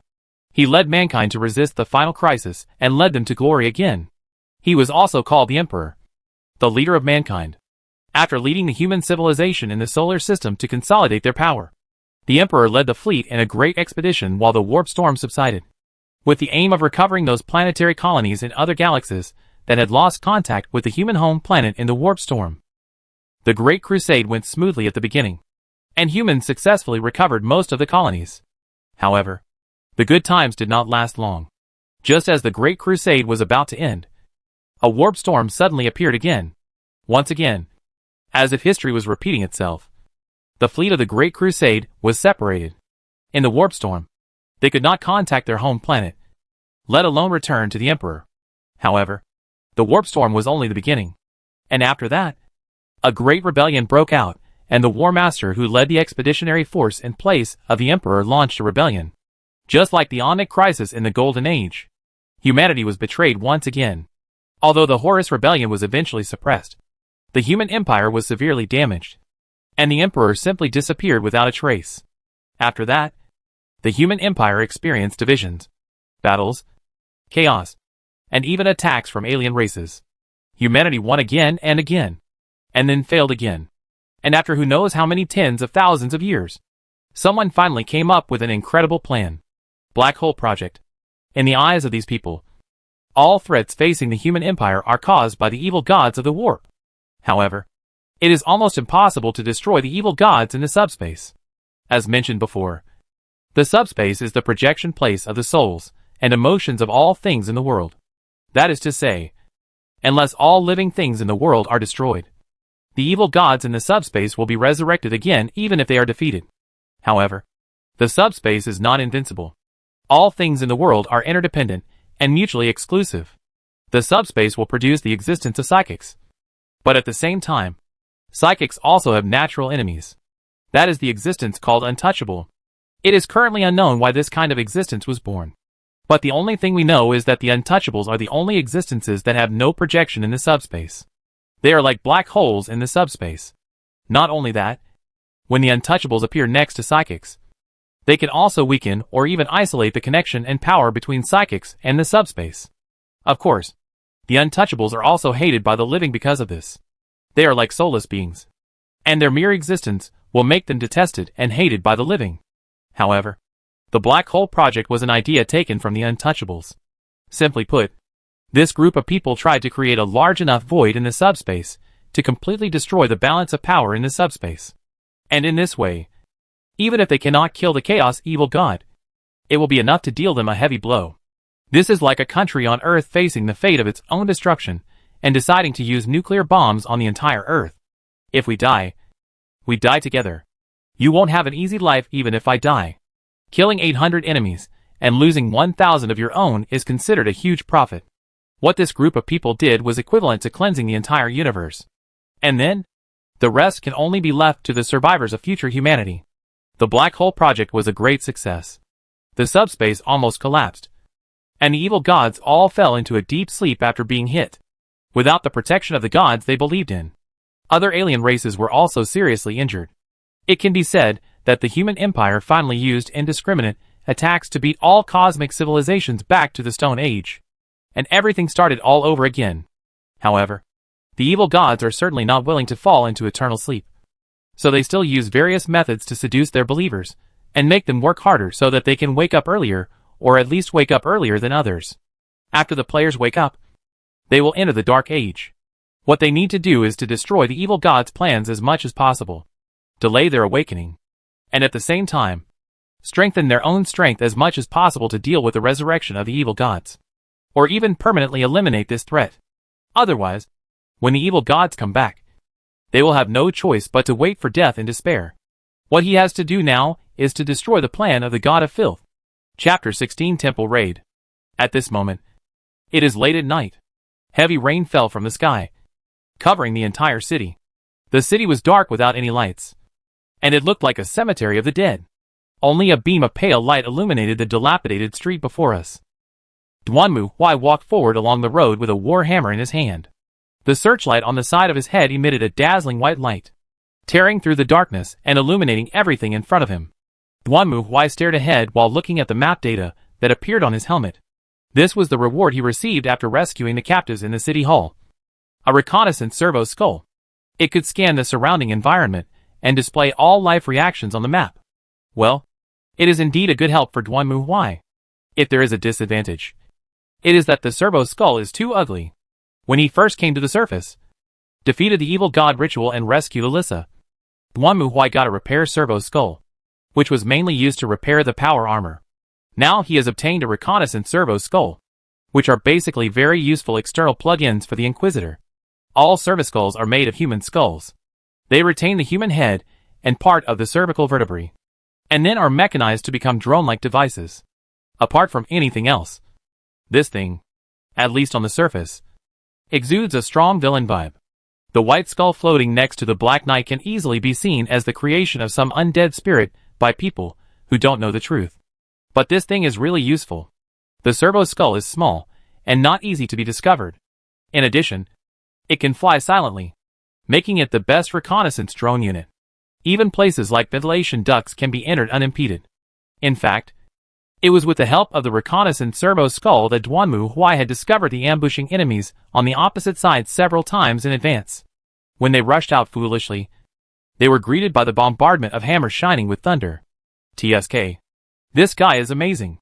Watching Duanmu Huai once again ruthlessly smashing a group of ratmen into a paste, the elf scout muttered something in a low voice. She did not act with Duanmu Huai. After all, the elf scouts were good at reconnaissance and exploration, although she also had good swordsmanship. It seemed that the other party did not need her to stand by their side. The elven scout had dealt with ratmen more than once, and she knew how powerful they were. However, these monsters were like clay in front of the Iron Knight, and had no power to fight back. But what about that little girl?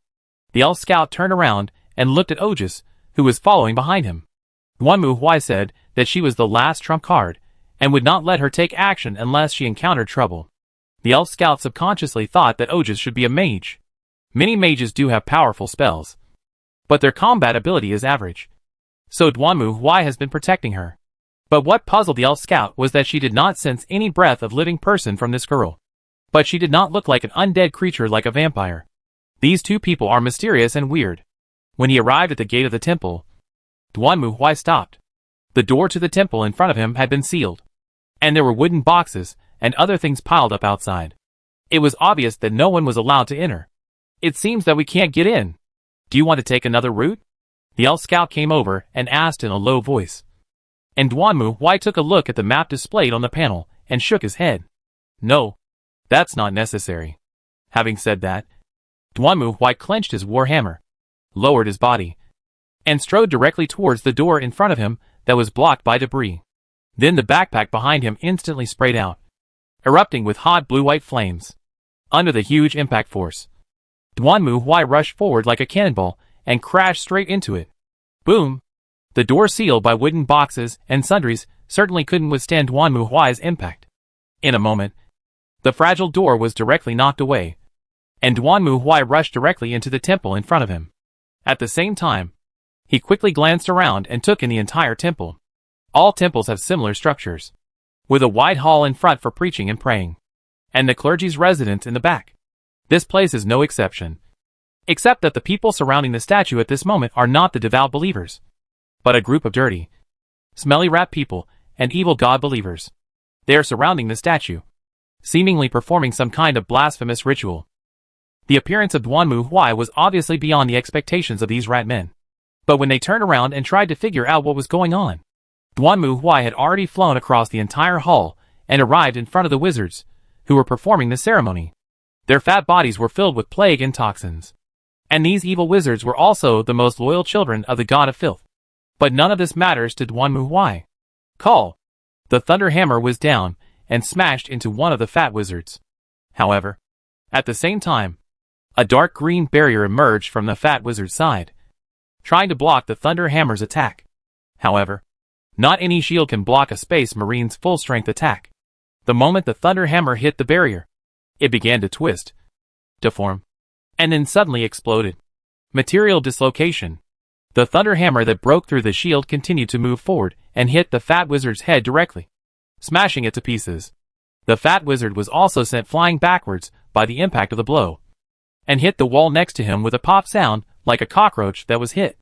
And there was no movement. Roar, roar, roar. Just as Duanmu Huai killed a fat wizard with his backhand, other rat men and evil god believers rushed over like a tide, surrounding Duanmu Huai the moment he landed. Perhaps their strength was not enough to cause harm to Duanmu Huai, but their number could still make it difficult for Duanmu Huai to move for a while. Fortunately, Duanmu Huai was not fighting alone. Psychic shock. Dazzling blue light burst out from Duanmu Huai's body and spread in all directions. Then, the ratmen and evil god believers who were rushing towards Duanmu Huai were immediately knocked to the ground by the powerful force of psychic energy. Then Duanmu Huai shook his body, and dozens of puppet assassins appeared out of thin air and rushed towards the enemies, who were lying on the ground and had no time to get up. Duanmu Huai rushed directly to another fat wizard and smashed him into a meat paste again. Just when Duanmu Huai turned around and was about to kill the last wizard, suddenly, something strange happened. At the same time that Duanmu Huai's thunder hammer broke the fat wizard's barrier, the fat wizard's body suddenly expanded and grew larger. Then, it instantly grew several meters taller, even taller than Duanmu Huai. Not only that, the fat wizard's originally fragile body was now covered with layers of fat, looking like a giant fat pig 3 or 4 meters tall. Bang! The thunder hammer, which had always been invincible, also encountered obstacles. Duanmu Huai's all-out attack did not break it like before. On the contrary, he only felt that his hammer seemed to have hit a heavy giant tire, and there was no reaction at all.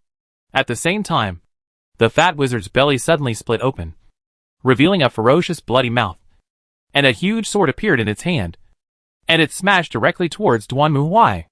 Oh my god! Seeing this scene, Duanmu Huai secretly cried out in alarm and hurriedly retracted his war hammer to block it beside him. The next moment, the whistling giant sword hit Duanmu Huai directly and knocked him away. Plague Apostle? The elf scout who arrived at this moment saw this scene and screamed in shock. She had never expected that there would be such a thing here. Shit! I knew it would be hard to deal with. Duanmu Huai stood up and stared at the monster in front of him. Plague Apostle Elite. LV35. This thing is 15 levels higher than mine.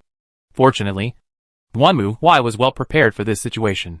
Just as the Plague Apostle rushed towards him, he also played the trump card he had been hiding in his hand. Ojas! Crash! Following Duanmu Huai's call, the suitcase next to the silver-haired girl suddenly opened, and then a huge masked puppet flew out of it and blocked Duanmu Huai. With both hands crossed, she faced the great sword of the Plague Apostle. Crack! This time, the man-made puppet was unable to block the Plague Apostle's attack. The sword smashed through the masked puppet's body, turning it into pieces. At the same time, Ojas raised her hands, and shining silk threads emerged silently from all directions, tightly wrapping around the Plague Apostle's body. However, compared to the previous bloodthirsty demon, the Plague Apostle did not seem to be very sensitive to this kind of attack, although its movements were temporarily fixed by the silk thread. The Plague Apostle did not care, and continued to pounce on Duanmu Huai with a grin. Damn! That's why I hate playing viruses. Seeing this scene, Duanmu Huai also spat secretly. Among the 4 evil gods, the followers of the god of filth are the most disgusting. Not only are their actions disgusting, but they themselves are also disgusting. Just like the Plague Apostle in front of him. Although it looks like a hole on the surface.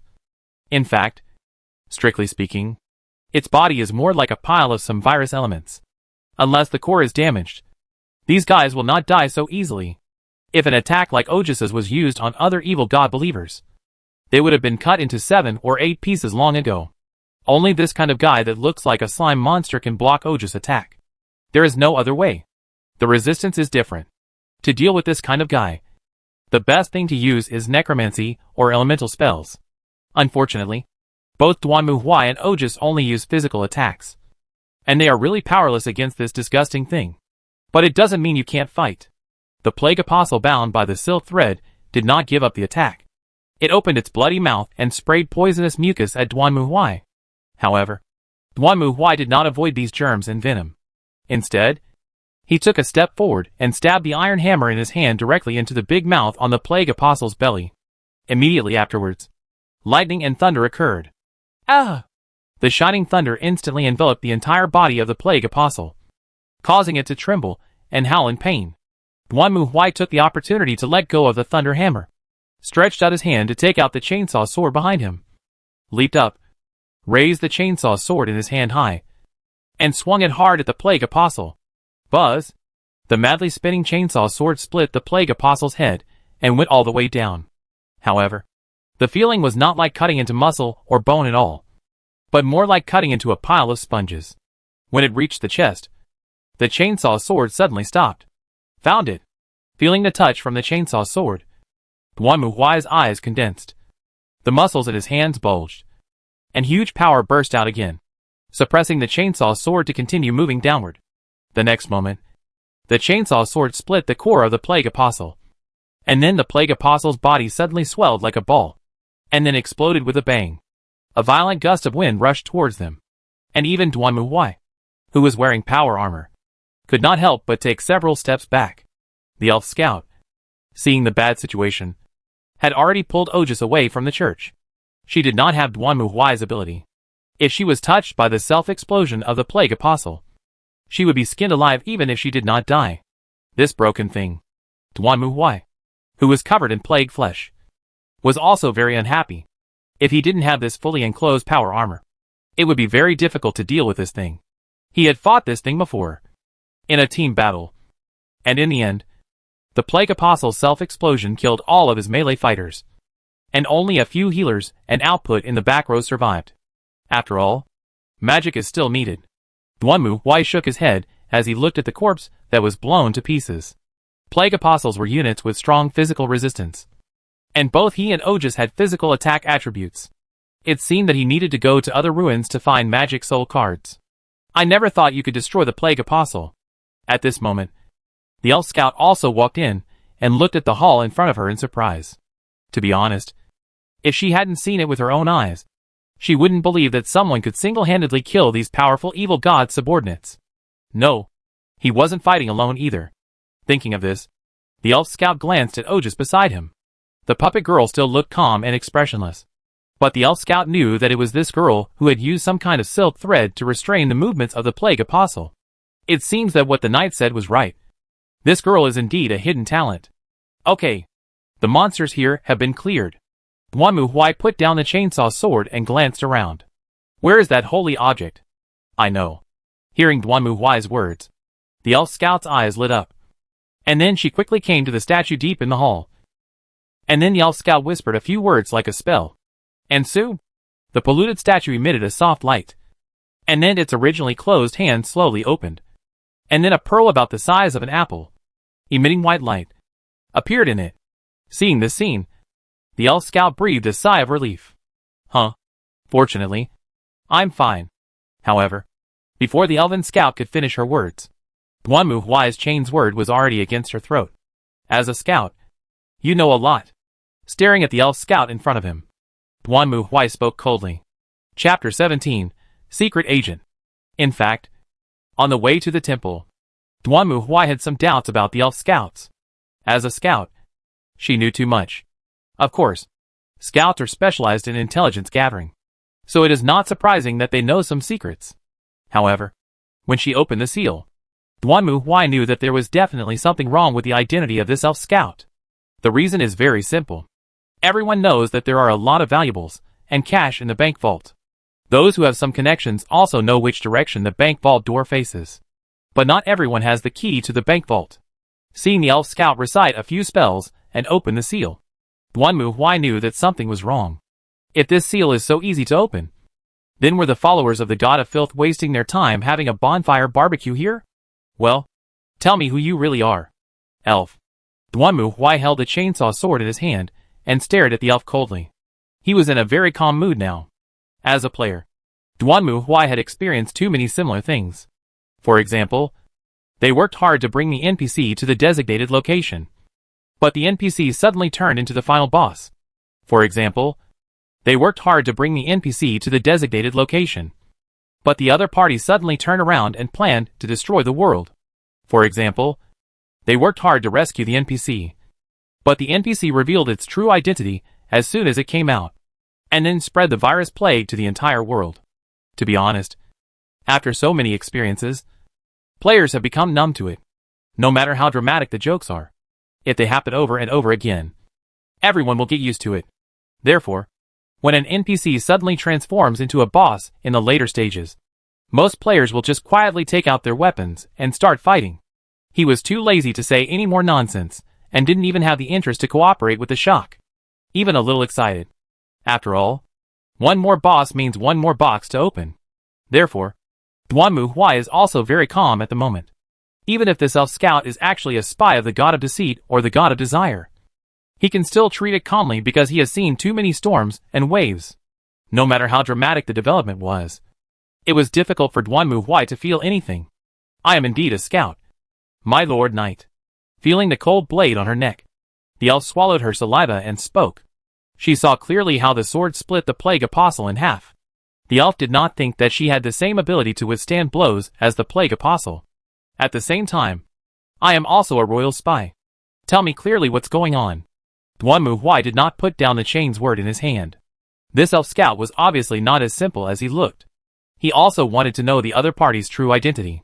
I did not deceive you, Sir Knight. The elf hesitated for a moment, but decided to tell everything. After listening to the elf story, Duanmu Huai finally understood what was going on. Ultimately, it's still a political mess. When Alyssa introduced herself before, she had said that because the ruler of the empire died suddenly, the entire empire was now in a state of power struggle. And the information provided by the elf scout was more detailed because she was a royal spy who was only loyal to the emperor. According to the elven scouts, the emperor's sudden death itself was suspicious, because he suddenly fell ill and died while mobilizing a large army to launch an expedition against foreign races. Why does it sound so familiar? In short, after the emperor's death, the expeditionary army suffered heavy casualties and had to retreat back to the empire, and his descendants began to secretly fight for power and seize the throne of the next emperor. Of course, these things are too far away, so let's talk about something that is relevant to the present. That is why the elven scouts appeared in the City of Silver. The reason is very simple. That is, the lord here is a loyal royalist. During this great expedition, he provided most of the regular troops in his territory to the emperor. This is also one of the reasons why the Silver City's internal defense is currently empty and will be breached by the ratmen and evil god believers. After all, although this is a border area, it does not border other countries. There is only wilderness and desert around it. No one has ever thought that those evil god believers and ratmen would dare to attack the city. This holy object, called gift from the water god, was given by the emperor to the lord as a reward for his loyalty. Of course, according to reason, holy objects generally only appear in the territories of royal descendants. So this holy object here is equivalent to an imperial sword, which can at least help the lord resist threats and troubles from the political level. Of course, the emperor was not stupid. He would not just give away such a precious thing as a holy relic. So he sent royal spies, or elven scouts, to lurk in this territory and keep an eye on the traces of the holy relic to avoid any mistakes. As expected, something went wrong. The biggest reason why she told Duanmu Huai this information was that the emperor was dead, and they, the royal spies, were directly under the emperor. In other words, once the emperor died, these spies would be like rootless duckweed, with nowhere to go and no superiors to contact. Although according to imperial tradition, the next emperor should be informed of the existence of these spies before the previous emperor died. so as to transfer the leadership. But who asked the emperor to die suddenly this time? But there is a problem. You once said that the holy relic was protected by the imperial wizards, and dozens of seals were cast on it. Only the royal bloodline could possess it. Yes. The elf scout nodded. Then she stood up and reached out to touch the white pearl. However, before the elf scout's fingers touched the pearl, she seemed to be hit by something and flew backwards, hitting the wall heavily. No wonder those fat wizards had to work so hard. It seems the imperial wizards are quite capable. After taking a look at the elf scout, who had barely gotten up, Duanmu Huai narrowed his eyes, nodded, and then he thought for a moment. I'm afraid your goal is not just the holy relic. I have no idea what you are talking about, Sir Knight. Although the elf scout appeared calm, Duanmu Huai's next words broke her defense. Alyssa, she is also one of your protection targets. She's of royal blood, isn't she? Maybe even heir to the empire? The elven scout did not answer. But many times, silence is confirmation. I knew it. Duanmu Huai snorted after taking a look at the motionless elf scout. He actually didn't think about it in this direction at first. But after listening to the elf scout's description, and combining it with his own experience in playing games, it was not difficult for Duanmu Huai to come to this conclusion. First of all, the strength of the evil god followers chasing Alyssa is the best evidence. Demons usually live in the warp. However, they cannot influence the real world through the warp. They can only come to the real world by bewitching the psychers, and letting them use various blasphemous rituals to blur the boundary between reality and the warp. In this case, any chaos demon that comes to the real world can be said to be a very valuable and cherished precious species. However, in order to hunt down Alyssa, the brutal fanatics even send out high-level demons such as the bloodthirsty demon. Although it is not a demon at the level of a demon lord or a great demon, the bloodthirsty demon is already a very rare high-level demon in the early stages. For a mere lord's daughter? Is it worth it? Then, there is only one answer. That is, she is not just a lord's daughter. Otherwise, it doesn't make sense that she can survive after the lord was killed. However, after listening to the explanation of the elven scout, Duanmu Huai immediately connected all the clues in his mind. It was obvious that perhaps Alyssa was not the daughter of the lord and his wife, but a blood relative of the emperor. For some reason, the emperor concealed her identity and gave her to the lord and his wife to raise. Not to mention that the holy object deepened Duanmu Huai's suspicion. According to the elven scout, this thing can only be touched and taken away by a blood relative of the royal family. So holy objects are generally only in the territories of royal members. But this is a border area. Does the empire have to send a royal family all the way here to retrieve the holy relic? Then think about it from another angle. As long as Alyssa is a member of the royal family, then doesn't this territory mean royal territory? In this way, it is reasonable for the emperor to place the sacred objects here. Although the elf scout did not answer Duanmu Huai's question, judging from her reaction, his guess was almost right. After all, Duanmu Huai had experienced too many similar plot lines. Of course, it is also possible that this elf scout is cunning and is acting for himself. Anyway, no matter which one it is, it has nothing to do with me. After all, Duanmu Huai had already scanned the holy object when it appeared, but the system did not respond at all. It was somewhat disappointing. Forget it. These things have nothing to do with me. Duanmu Huai thought about it and put the matter behind him. Finally, I have one more thing to ask you. What's up? Do you know if there's anything haunted around here? Duanmu Huai did not intend to participate in any civil war in the empire. His only target was the chaos evil god and his followers. He had no interest in the civil strife of a medieval-level civilization. Although Duanmu Huai was sure that this was a main plot line, it was more important for him to strengthen his own strength. There are followers of the god of tyranny and the god of filth on this planet. The god of tyranny is easy to deal with, but Duanmu Huai has no special means to deal with the god of filth who plays tricks with viruses. So what he has to do now is to go to various ruins as much as possible and use Soul Awakening to collect soul cards, preferably those that can restrain the power of the walking virus library of the god of filth. Fortunately, perhaps because they were scared by Duanmu Huai's killing in the temple, the ratmen and cultists never showed up again, and Knight Commander Cardo took the opportunity to command his soldiers to strengthen the defense of the castle. They were somewhat relieved until the reinforcements arrived. The leader of the team seemed to be an old acquaintance of Knight Cardo. The first meeting between the two parties went smoothly. Duanmu Huai greeted the other party after being introduced by Cardo. And the other party was also quite polite to Duanmu Huai. It has to be said that Duanmu Huai found that he seemed to be more adapted to the current world. You have to know that in the world before the crossing, it is easy for passers-by to call the police when you go out. And no one thinks you are a good person. But in such a world where strength is respected, your body shape and appearance are more easily accepted. After all, according to the routine of traditional online novels, when the generals of the reinforcements learn that the protagonist has killed the entire army of rats, and even destroyed the evil god ritual and eliminated the plague apostles, they will think that this must be a rumor. After all, most protagonists are normal people, and most of them are not considered to have any special abilities. But Duanmu Huai is different. Just by standing in front of you, with his 2.5 height, the ferocious Inquisition power armor, and that extremely vicious face, let alone killing an army of rat men. Even if he is said to have destroyed the evil god, people would probably believe it. I have to say that this kind of appearance is sometimes quite good. At least it avoids many scenes of pretending to be a pig and eating the tiger and causing conflicts. You can tell at first glance that he is a ruthless person, who would dare to come up and seek death. Humans are visual animals after all. After the reinforcements arrived, Duanmu Huai said goodbye to Alyssa and left the Silver City. Although Alyssa was reluctant to let him go, Duanmu Huai was not going to come back. After all, whenever a player arrives at a place, it won't be too late to complete the side quests first and then do the main quests. Right? Chapter 18, Moonfall Forest. Under the pale moonlight, there was no sound in the forest. Duanmu Huai strode through the dark forest, hammer in hand. The headlight on his head illuminated the dark forest passage, and he could clearly see the broken stone pillars entangled by vines in front of him. Right here, Duanmu Huai stared at the stone pillar, his eyes becoming solemn.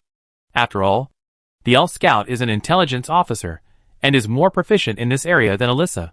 Although she doesn't understand what Duanmu Huai wants to do, she still provides Duanmu Huai with information about several haunted places near the City of Silver, including this moonlit forest. According to the elf scouts, this forest was once the home of an evil necromancer long ago, and later the necromancer was eliminated by the soldiers. Then rumors of hauntings spread here. Of course, it was not just rumors. Mercenaries, merchants and patrols have reported hearing terrifying wailing and screaming here, and some have witnessed lights and music coming from the depths of the forest. The Lord also sent people to investigate, but there was no response. And after that, the place was abandoned. Duanmu Huai came here, of course, not out of curiosity or to complete a side quest. On the contrary, he came to find the power to defeat the God of Filth. Among the Chaos evil gods, the God of Filth is actually one of the most difficult gods to deal with. Although all the Chaos evil gods are difficult to deal with, if Duanmu Huai were to rank them, the God of Filth would at least be ranked second in terms of difficulty. The reason lies in its nature. Generally speaking, most people would think that the God of Filth is a symbol of death and destruction when they see the spread of viruses and plagues. But in fact this is not the case at all.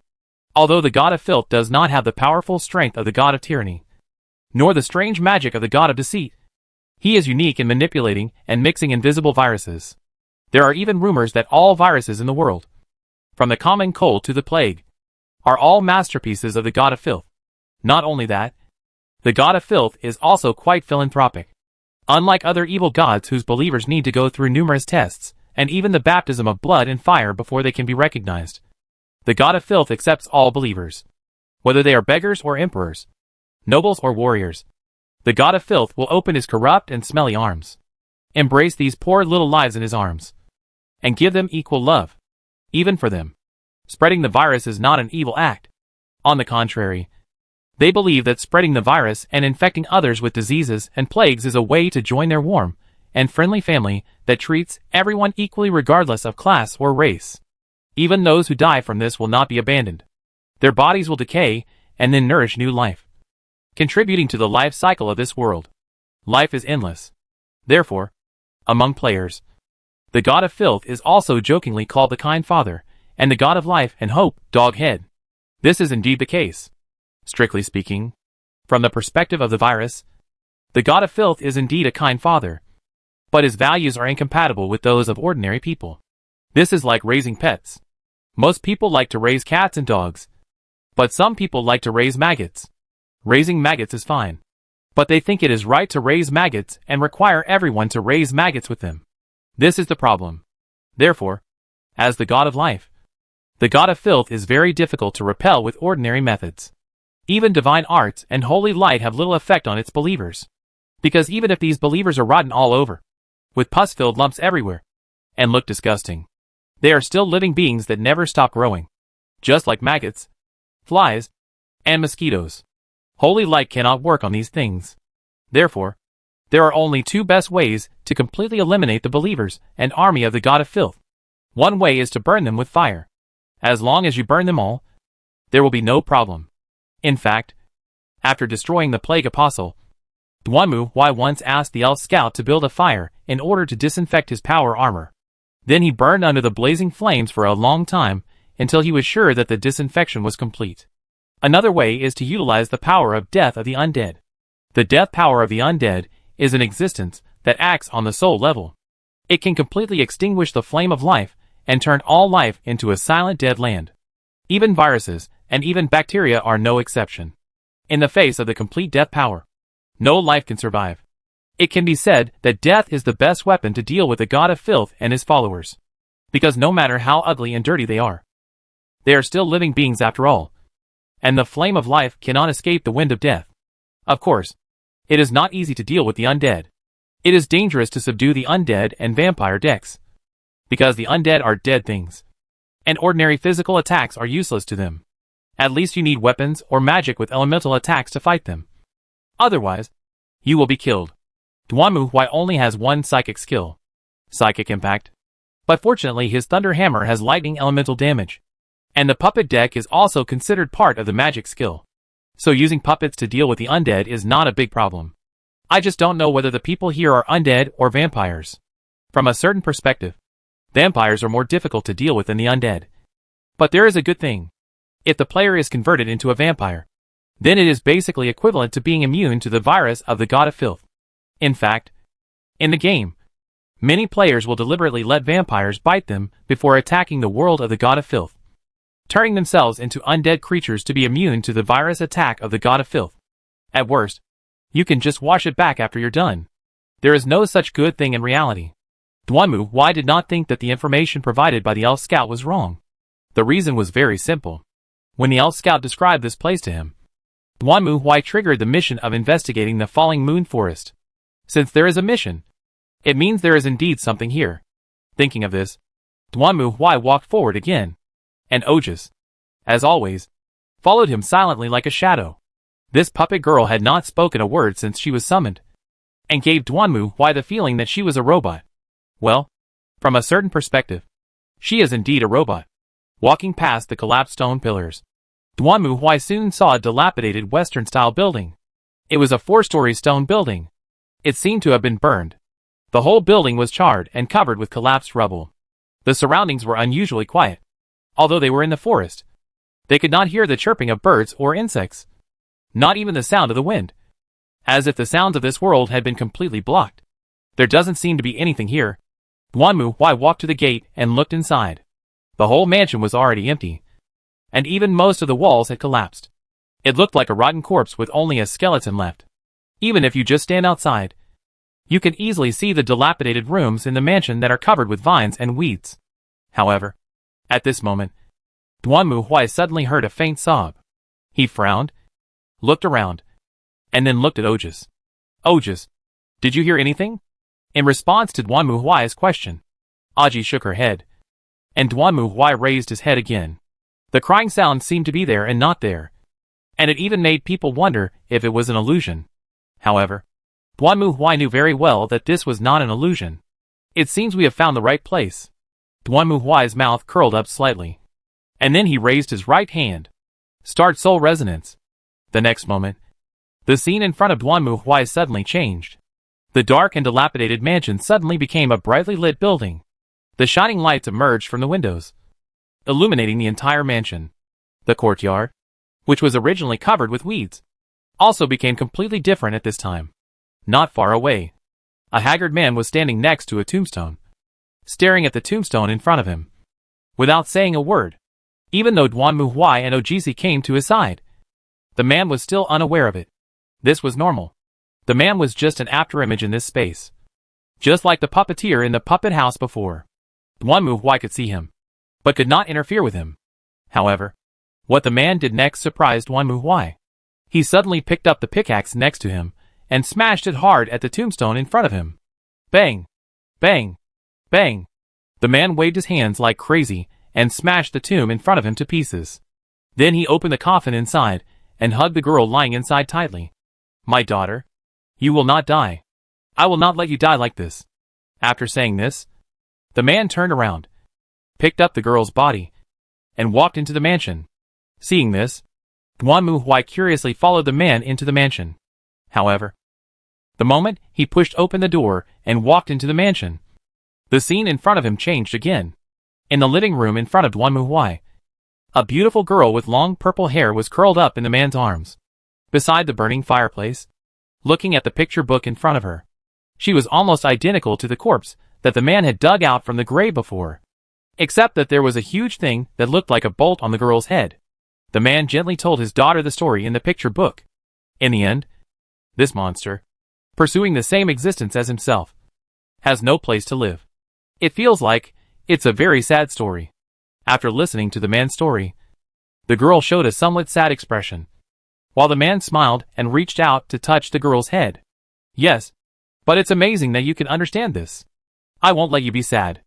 I will make you a perfect being. Hearing the man's words, the girl nodded happily. Father, can you read me another story? Of course, but it's late today. Good boy. You should go to bed. Okay. Father. Good night. The girl stood up and turned to leave. The man smiled as he watched the girl walk away. After she disappeared, he sighed, threw away the picture book in his hand, and hugged his head tightly. It's not like this. It shouldn't be like this. At this moment, the man had completely lost his previous gentleness and calmness. On the contrary, he was like a trapped beast, holding his head tightly and growling softly. She is not my daughter. No. She is just a brand new soul. I know. I know it very well. Damn it. Damn it. The man curled up into a ball, wailing softly, and gradually, his figure disappeared again. Seeing this scene, Duanmu narrowed his eyes and thought. At this moment, a voice suddenly came from beside him. Master, I don't understand. What is it? Okies? Hearing Oja's question, Duanmu turned his head and looked at her. This was the first time that the puppet girl asked him a question. Why did that gentleman say she was not his daughter? From my observation, there is no difference between the two in appearance and body shape, apart from the difference in decoration. I think they are the same person. Okas calmly expressed her views, and it was obvious that she seemed to have real doubts about this. Indeed, if it is just the appearance, there is no difference. However, humans do not look at the appearance, but the soul. Soul? Hearing Duanmu's answer, Ojas tilted her head in confusion. That's right. Soul. Character. Those emotional, intangible things are the basis of the connection between the two parties. I do not understand. You'll find out if you keep reading. Duanmu did not explain much to Ojas's doubts. He just patted her head gently, and then walked out of the living room. Boom, boom, boom. At this moment, suddenly, the tightly closed door was knocked loudly. At the same time, the purple-haired girl in pajamas also walked down the stairs and looked at the door anxiously. Father, what happened? Good boy. Hide quickly. The man lost his previous calmness at this moment. He looked pale and told the girl to hide in the secret room underground. Then he turned around and walked to the door and opened it. Crash! The next moment, the door was roughly pushed open, and then dozens of fully armed soldiers rushed in. Finally found you. Evil necromancer. What are you talking about? I'm not. Stop talking nonsense. However, the man tried to explain himself, but was interrupted by the leading soldier. We've been tipped off that you were seen with your supposedly dead daughter. You evil wizard. Hearing this, the man's face suddenly changed, and the leading soldier waved his hand vigorously. Follow my orders. Search the entire house immediately, and find the living dead. You can't do this. Stop it now. Seeing this scene, the man hurried forward to try to stop it. However, the next moment, The leading soldier drew out his sword and pierced the man's body with one sword. The next moment, the man fell heavily to the ground with a bang, and the entire mansion began to tremble at this moment. Chapter 19, Rampage. Aha! With a roar like a demon from the depths of H.L., the whole mansion began to shake crazily. The wallpaper peeled off, and the surroundings became dilapidated. At the same time, the hard floor suddenly broke, and skeleton soldiers holding weapons and shields crawled out from inside, surrounding Duan Muhui and Otis. No, you are not allowed to hurt father. Along with the roar, the task prompt in front of Duan Muhui changed again. The first phase of investigating the fallen moon forest is completed. Trigger the mission Angry Soul. Mission objective: eliminate the source of rage. The furious soul is venting its darkness and hatred. Go through this forbidden land of the dead. Find the source of the curse and destroy it. Why don't I find this strange at all? Duan Muhui clenched the thunder hammer in his hand and complained silently. Then he rushed towards the undead soldiers in front of him. To Duan Muhui, the undead soldiers in front of him were no more difficult to deal with than the ratmen. He clenched his hammer with both hands and swung it like a windmill, smashing the skeletons into pieces wherever he went. Although the undead soldiers had no emotions and were not afraid of death, as long as they were smashed into pieces, they would not pose any threat at all. Boom! The skeleton soldiers holding swords and shields standing in front of Duan Muhui were directly knocked away by the thunder hammer, and flew backwards like a naughty child playing with a discarded action figure, smashing against the wall and scattering into skeletons on the ground. Just when these skeletons were about to reassemble, the sturdy and huge power foot completely crushed them into pieces. Ajis, who was following behind Duan Muhui, also started to act. She spread her hands, and countless sharp puppet threads crisscrossed in the air, cutting the skeleton soldiers in front of her into neat pieces, as sharp as a saw cutting bones. Next time you buy big bones to make soup, you can consider asking Ajis to help. While Duan Muhui was having inappropriate thoughts in his mind, he defeated the army of undead and rushed out of the hall. He still remembered that before the man died, he asked his daughter to hide in the basement. So the root of all this should be in the basement. Click, click, click. However, just as Duan Muhui rushed to the corridor, accompanied by the sound of rapid horse hooves, a ghost knight riding a warhorse holding a spear rushed towards Duan Muhui from the other side of the corridor. The latter also hurriedly turned around and raised his war hammer high, smashing it hard at the knight. Boom! The lightning shining thunder hammer smashed directly on the horse's head, smashing it into bloody pieces. However, the horse, which had lost its head, had no intention of stopping and continued to rush towards Duan Muhui. At the same time, the knight on the horse thrust out a spear like lightning and stabbed Duan Muhui's chest. The biting cold air rushed towards him. Even though Duan Muhui was in power armor, he could feel his body as if swept by an icy chill, and all the strength in his body seemed to begin to dissipate along with the cold wind. Depend on. Feeling this, Duan Muhui cursed inwardly. The undead were just that troublesome. Even though the power armor he was wearing was enough to withstand bullets from rifles and even machine guns, facing these undead was still like being naked and defenseless. Fortunately, Duan Muhui was well prepared for this. Psychic impact. Just as the ghost knight's spear was about to pierce Duan Muhui's chest, a shining spiritual light suddenly burst out from Duan Muhui's body, knocking the ghost knight and his headless horse directly away. While the ghost knight was losing balance, Duan Muhui took the opportunity to stride forward and smash down with the hammer in his hand again. Boom! Under the blow of the thunder hammer, the ghost knight shattered like a ball and disappeared. But soon, another large group of ghosts emerged from the corridor. They floated in the air, opened their arms, and pounced towards Duan Muhui. What a hassle! Duan Muhui currently only has this thunder hammer to deal with the undead, and his power armor has no defensive effect against the soul attacks of the undead. If it were a ratman or a follower of the evil god, Duan Muhui could completely rely on his heavy armor to withstand the opponent's attack. But it is different when facing these undead. In their eyes, the power armor on Duan Muhui was no different from non-existent. This is also the biggest problem when facing a mage in close combat. At least Duan Muhui has no solution yet. The puppet flow he drew before, including Otis, were all physical attacks and had no resistance to psychic energy. Thinking of this, Duan Muhui frowned, and then he moved forward again. While the ghosts were surrounding him, Duan Muhui once again released a psychic attack to push them away. Then, the flying backpack behind him suddenly accelerated. And the next moment, Duanmu Huai turned into a residual image and passed through the corridor filled with ghosts and came to the end. Then, he clenched the war hammer tightly and smashed it hard on the ground. Boom! Under Duanmu Huai's hammer, the floor in front of him exploded instantly, revealing a dark hole. And Duanmu Huai jumped into it without hesitation. Now he had to make a quick decision and had no time to find the entrance to the basement. But it didn't matter to Duanmu Huai. If he couldn't find the door, it would be the same if he broke it open. There is no door in the world. If you smash it many times, a door will appear. Call! Just as Duanmu Huai landed on the ground. Suddenly, a sound of wind was heard.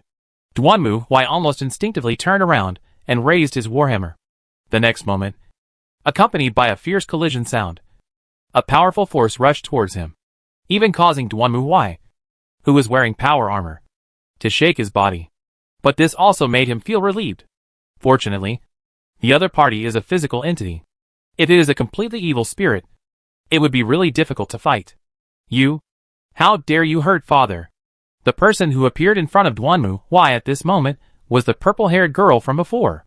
She was holding a steel wrench in her hand that was taller than herself. She was staring at Duanmu Huai fiercely. Her whole body exuded a blood-red aura.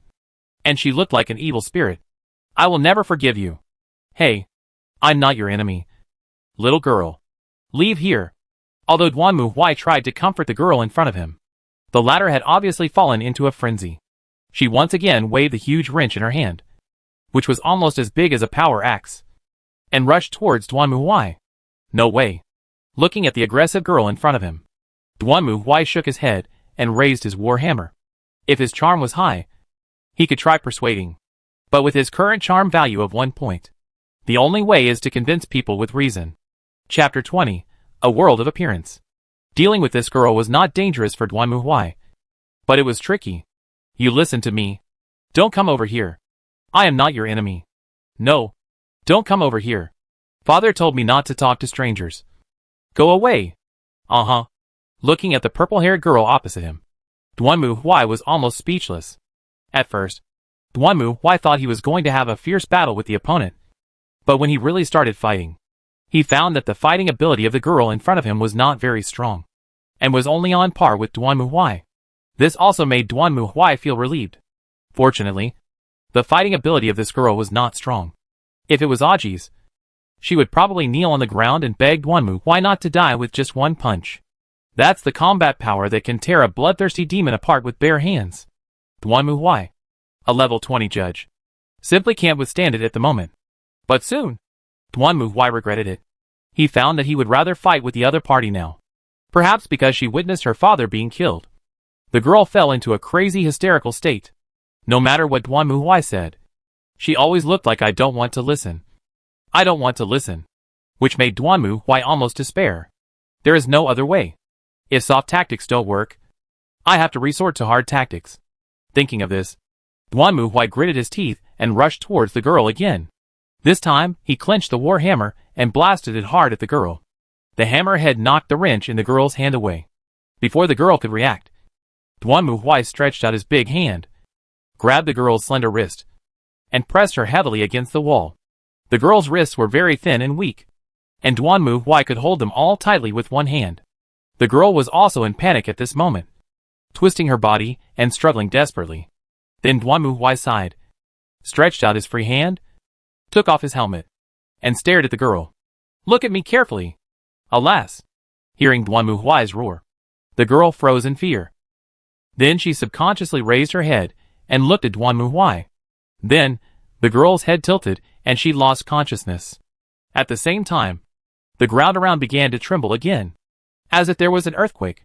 For a moment, the entire mansion collapsed, and the boundless darkness instantly swallowed Duanmu Huai completely. When he opened his eyes again, what he saw was no longer the mansion, but a ruin covered by vines and weeds. A ray of morning sunlight emerged from the gap in the woods, illuminating the dilapidated remains in front of Duanmu Huai. Uh-huh. Sighing helplessly, Duanmu Huai silently picked up the helmet and put it on again. It seems to have failed. Although he failed, Duanmu Huai did not leave. This place was like a dungeon, with a circular world inside. In other words, tonight, he could enter the mansion again and repeat everything he had seen before until he found a way to solve the problem. Damn it. How could he solve this problem? Duanmu White probably understood what happened here. A father lost his beloved daughter, so he wanted to resurrect her. However, the resurrected daughter was not the one he knew, but a brand new life. However, he violated the taboo of resurrecting the dead, so he was found and killed. The girl who saw her father being killed went crazy.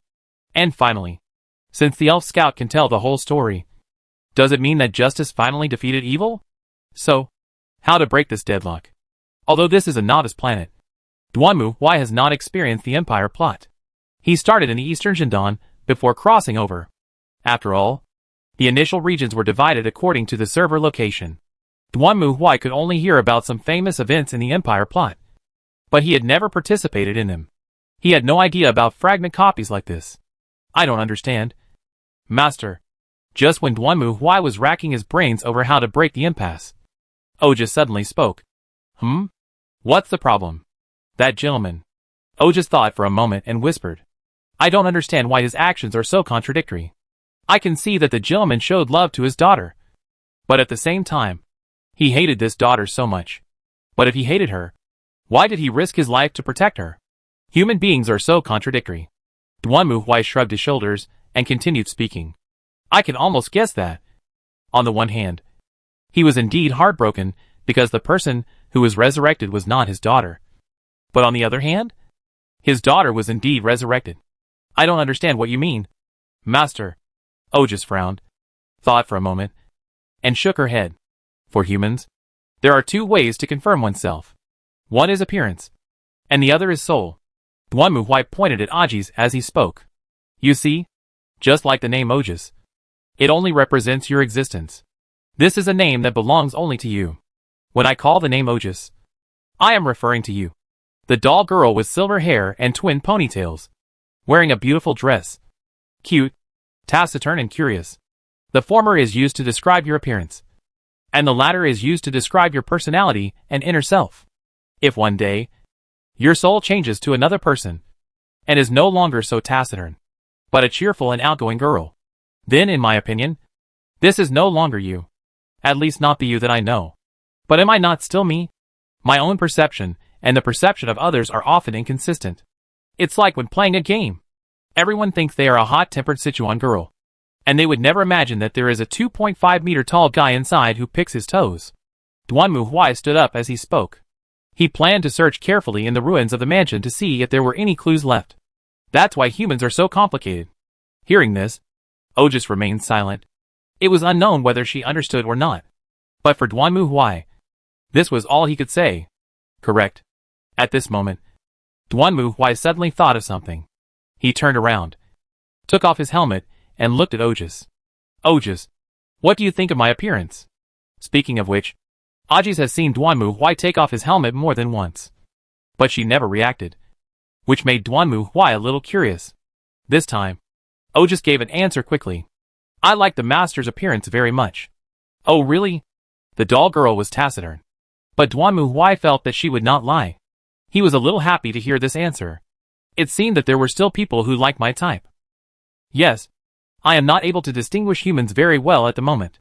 The master has a high level of facial recognition, which I like.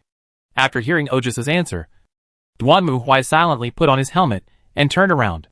Then I thank you. After being stabbed in the back by Ojas, Duanmu Huai quickly calmed down and started looking for clues again. He first went to the cemetery he had seen in his soul memory before. Well, it had been smashed into pieces. And even the tombstones were smashed to pieces. So it was impossible to tell who was buried inside. So Duanmu Huai had no choice but to come to the ruins of the mansion again to see if he could collect anything useful. However, while searching, Duanmu Huai was full of doubts. The reason is simple. That is, the man's death was too plain. If people who didn't know the truth saw the previous scene, they might think that the soldiers were too radical. But Duanmu Huai knew that if the other party was really a necromancer, then there was nothing wrong with what the soldiers did. But that's the problem. A genuine necromancer, no matter how unskilled he is, would not die in such a disgraceful way. Is it a fake death? Not really. assuming that what Duanmu Huai saw before was true. Then the man resurrecting his dead daughter can indeed be called a standard operation of a necromancer. But, in fact, there are subtle differences. As a veteran player, Duanmu Huai knows a lot about undead spirits and necromancers, and also knows the various methods of necromancers. In simple terms, if a necromancer wants to resurrect the dead, there are generally only two methods. One is to use forbidden necromancy to imprison the soul of the dead in the body, creating the illusion of resurrection of the dead. The other is to resurrect only the body, turning it into a being without self-awareness, similar to a zombie or a puppet. But the purple-haired girl's behavior was different from both of them. She had no past memories, nor was she a puppet without a self. Of course, it is also possible that the necromancer made a deal with the chaos evil god, and the latter deceived him in some way. However, this possibility was also eliminated by Duanmu Huai, because when the purple-haired girl went berserk before, he did not feel the power and breath from the chaos evil god. The last incredible conclusion is that this man used some method to create a brand new soul in the dead body? This is not impossible, because when Duanmu Huai subdued the girl, he also keenly observed the bandage on the girl's neck and the marks on her body and chest that seemed to be stitched, coupled with the bolt on the girl's head that looked like it went through her head. It was easy for Duanmu Huai to think of a very famous Frankenstein in his own world. Frankenstein. This story is also very popular. Dr. Victor used the dead body to sew up a new life and woke it up. Of course, the story ended in tragedy, but it is not important. What is important is that if you look at it in conjunction with the story of Frankenstein, then the various questions that occurred here will have answers. First of all, the man was not a necromancer. He might be some kind of scholar or scientist who used a Frankenstein-like method to resurrect his daughter. Of course, outsiders would not care about these details, as long as they saw the other person's dead daughter resurrected. They would think that the man either sold his soul to the evil god or succumbed to darkness and became a necromancer. This could also explain why the man was so weak, because he was probably just a simple scholar who was powerless and naturally did not have the strength of a necromancer. The second is the soul in the purple-haired girl's body. A brand new soul. As far as Duanmu Huai knows, neither magic nor evil gods can create a brand new soul out of thin air. Only the story of Frankenstein has a little possibility. But unfortunately, this is of no help to my current investigation. Duanmu Huai turned the entire mansion upside down, but still found no useful information. He didn't even know the name of the purple-haired girl. Well, if he knew her name, perhaps communication would be smoother. Just maybe. Who knows? As night fell, Duanmu Huai had to give up the hope of continuing to look for clues among the remains of weeds and vines. Time, like a butcher knife, had almost wiped out all traces left here. Now it seems that I can only enter that world again and look for clues from it. Chapter 21: A Different Way. Everything starts again. As before, Duanmu Huai and OGC entered the world of memories, and once again witnessed the man's grief over his daughter's heartbreak and his joy after resurrecting her. Then, it was that moment again. Boom, boom, boom. Boom, boom, boom. There was a rapid knock on the door, and the soldiers broke through the door and rushed into the mansion, where they clashed with the man again. Then one of the soldiers drew his sword and stabbed the man. Boom. However, at this moment, a hammer suddenly appeared and smashed the soldier away. Then, Duanmu Huai came out with a hammer and stood between the man and the soldiers. Who are you? It was not until this time that the man and the soldier discovered Duanmu Huai's presence. In fact, Duanmu Huai had been standing here just now, but both sides were like blind people. It was not until Duanmu Huai decided to stir up the plot that they suddenly saw such a person appear. Are you also an accomplice of the necromancer? Looking at Duanmu Huai in front of them, the soldiers' faces changed drastically, and they hurriedly retreated, while Duanmu Huai sneered and raised his war hammer. Leave this to me, sir. I will eliminate all these annoying bugs. A breath of the final boss's lackey rushing towards him. Oh, this! Facing the sudden appearance of Duanmu Huai, the man was quite surprised and didn't know what to say. However, Duanmu Huai didn't say much nonsense. Instead, he swung his war hammer and swept forward, directly blowing away all the soldiers blocking the door. Then he strode out of the door of the mansion. Outside, dozens of fully armed soldiers were standing there, staring at him in fear and surprise. Come on, boy! Duanmu Huai gripped the war hammer tightly and stared at the soldier in front of him. Let me play with you guys. The villain style is full of it. Go! Destroy these filthy evil beings. Soon, the soldiers rushed forward and fought with Duanmu Huai. It was not difficult for Duanmu Huai to deal with these soldiers. After all, these soldiers were not like those ghosts that appeared out of nowhere, and his power armor could completely block their attacks. So Duanmu Huai had no intention of showing mercy, but took on the soldiers' offensive and began to attack. At first, Duanmu Huai's battle went smoothly, but as the fight went on, he felt that something was wrong. Duanmu Huai still remembered that when he first walked out of the mansion, he saw about 30 or 40 soldiers. However, from the beginning, the number of soldiers who died under his hammer had exceeded 400. But it was still endless. Could this be some kind of bug? If it were in the game, Duanmu Huai would have reported it to the GM right away. The constant spawning of monsters was obviously a problem. Which program had a problem? Or was it an error in the dungeon? Or should we just wait like this? In the end, Duanmu Huai decided to keep wasting time to see who could outlast the other. And the result was, when the day broke, I was kicked out of the dungeon again. This is really strange. What's wrong? Duanmu Huai was staring at the ruins in front of him while biting the hard meat jerky. Puzzled, he bought these dry food before leaving the Silver City. They didn't taste very good, but they were enough to fill his stomach. Duanmu Huai originally thought that with his experience, it should be a sure thing to solve the problem of the dungeon space. But he didn't expect to fail twice in a row. There must be some clue that I haven't noticed yet. Duanmu Huai had experienced similar copy scenes in the game more than once, and was very experienced. He was sure that there must be something he had overlooked in what he had seen before. So, what is it? Wait, did I make a mistake? Thinking of this, Duanmu Huai seemed to realize something. He had overlooked a key point. That is, whose thought core was this space created with? Every fragment of space drifting in the subspace is shaped and fixed by the strong will and emotions of a certain existence. For example, the puppet house that Duanmu Huai visited before was fixed by the feelings of the puppet master. As the saying goes, the person who tied the bell must be the one to untie it. The ultimate goal of any space strategy is actually to get the core. So, who is the core of this mansion? At first, Duanmu Huai thought that the core space should be formed by the purple-haired girl. But after careful consideration, it was not right. Although the purple-haired girl did witness her father being killed later, it did not mean that the core of this space was her. Because it was also possible that the man was not completely dead at that time, but saw something before he died. After all, they also saw the scene of the man carrying his daughter's body back to the mansion. And the purple-haired girl was obviously not awake at that time. So, is it that man who formed the core? But if that was the case, why did his previous rescue operation go wrong? For the man, with someone helping him fend off the pursuers, wasn't it a good choice for him to leave here with his daughter and live on the run? Or, referring to the story of Frankenstein, the daughter wanted a partner like her? It seems that there is no such demand. If there was, it would definitely be pointed out in the memories I saw before. MMP. If my charm value was the same as in the game, I could get more information from the other party. But Duanmu Huai's charm value of 1 is really. There is no way. Although it is not impossible to try and fail again and again. But every time you fail, the mission rating will drop. If this continues, you may not even get the guaranteed reward. Wait! Thinking of this, Duanmu Huai's eyes suddenly flashed. And he immediately remembered Aji's previous question. Why did the man love his daughter and hate her at the same time?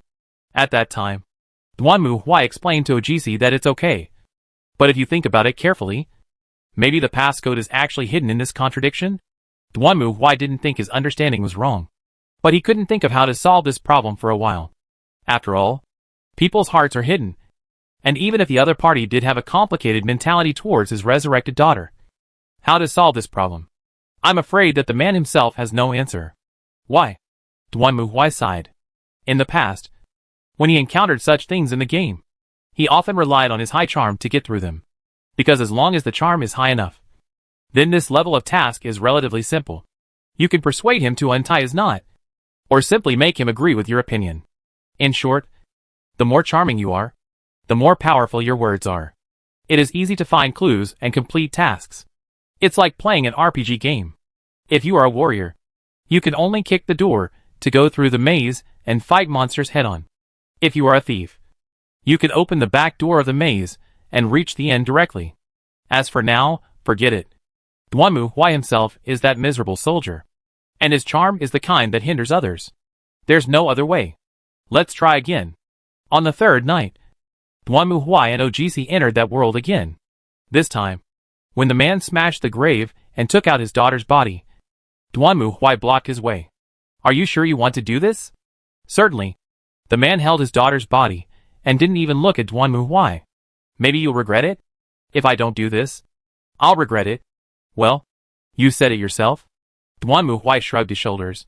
Made way. Watched the man walk into the mansion again holding his daughter's body. Then sighed helplessly and followed him in. In his opinion, this time he might fail again. If it doesn't work, try another soul fragment. While sighing, Duanmu Huai pushed open the door of the Western-style house. However, unexpectedly, this time, what appeared before him was not the living room and entrance hall, but a dark corridor that seemed to have no end. Oh! Any changes? Seeing this, Duanmu Huai immediately perked up. It's good to have changes. Although we don't know whether they are good or bad. The existence of changes means that there is still hope for a turnaround. Be careful. Duanmu Huai whispered something to Ajis and then walked in. The door slowly closed behind the two of them. And for a moment, the entire corridor fell into a dead silence and darkness.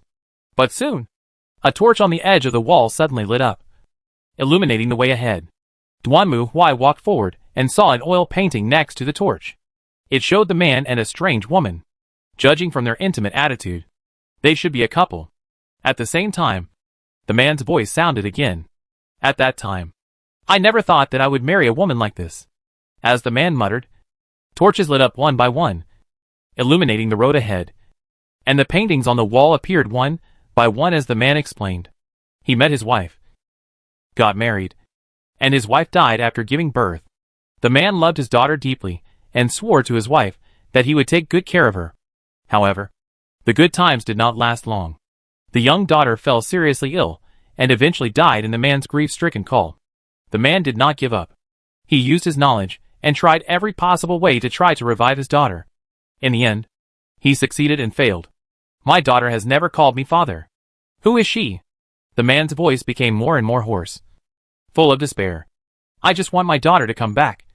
But why would I create a brand new soul? This is impossible. Shouldn't human memory be stored in the brain?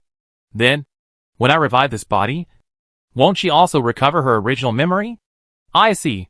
Hearing the man's wailing, Duanmu Huai nodded secretly. Obviously, this man was indeed a scholar. Obviously, from his description, this man should have adopted a method similar to creating Frankenstein to resurrect his daughter.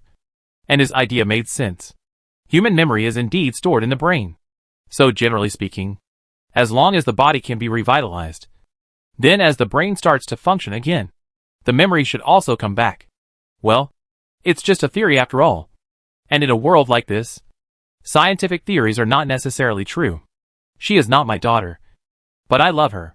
I hope she can become my daughter. The most perfect creation. This is my final consolation to my daughter. At the same time, Duanmu Huai and Ojis finally reached the end of the corridor. He stretched out his hand and pushed open the door at the end of the corridor again. He saw a man in a white coat sitting decadently on a chair. Behind him, on a place similar to an operating table, a purple-haired girl was lying there quietly. Then the man raised his head and looked at Duanmu Huai. Do you think I did something wrong? To be honest, I don't know either. Duanmu Huai spread his hands helplessly. I can only say that no matter what, your daughter has been resurrected.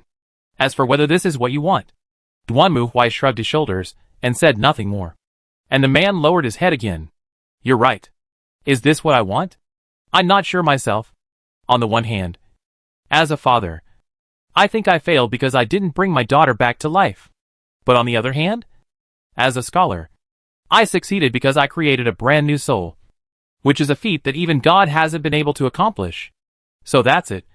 The combination of the guilt of being a father and the excitement of being a scholar? No wonder he became like this. Then, there is only one thing I need to do next. As he spoke, the man stood up and looked at Duanmu Huai. At the same time, a huge skeleton ghost appeared behind him. Come on. Show me your strength. Call. Seeing this scene, Duanmu Huai felt relieved. He reached out and gripped the warhammer, staring at the man. Things are finally back on track with what I do best. Chapter 22 Return to the City. It was not that difficult to deal with the man. When the opponent showed his blood bar, Duanmu Huai immediately led OGC to rush forward and killed him easily. Then, they returned to the real world.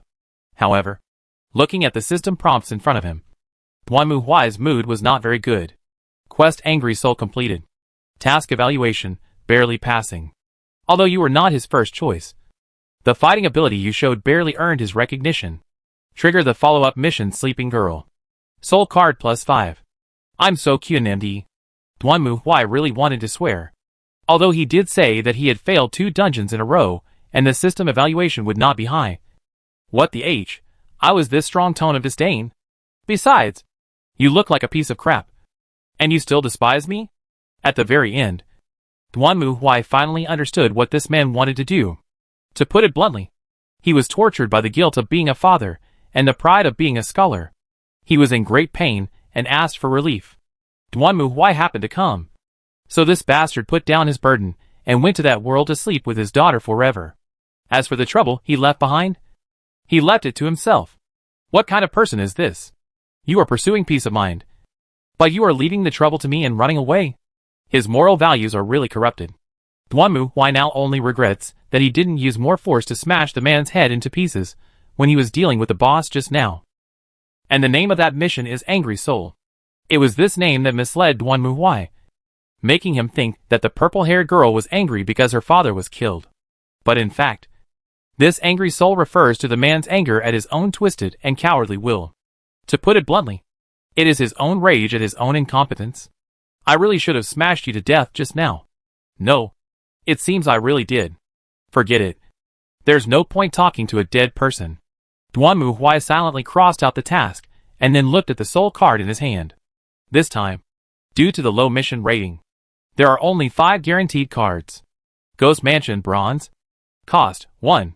Whenever your servant, except ghosts, is destroyed, summon a ghost to the battlefield. Ghost Bronze. Cost 2. Attack 2.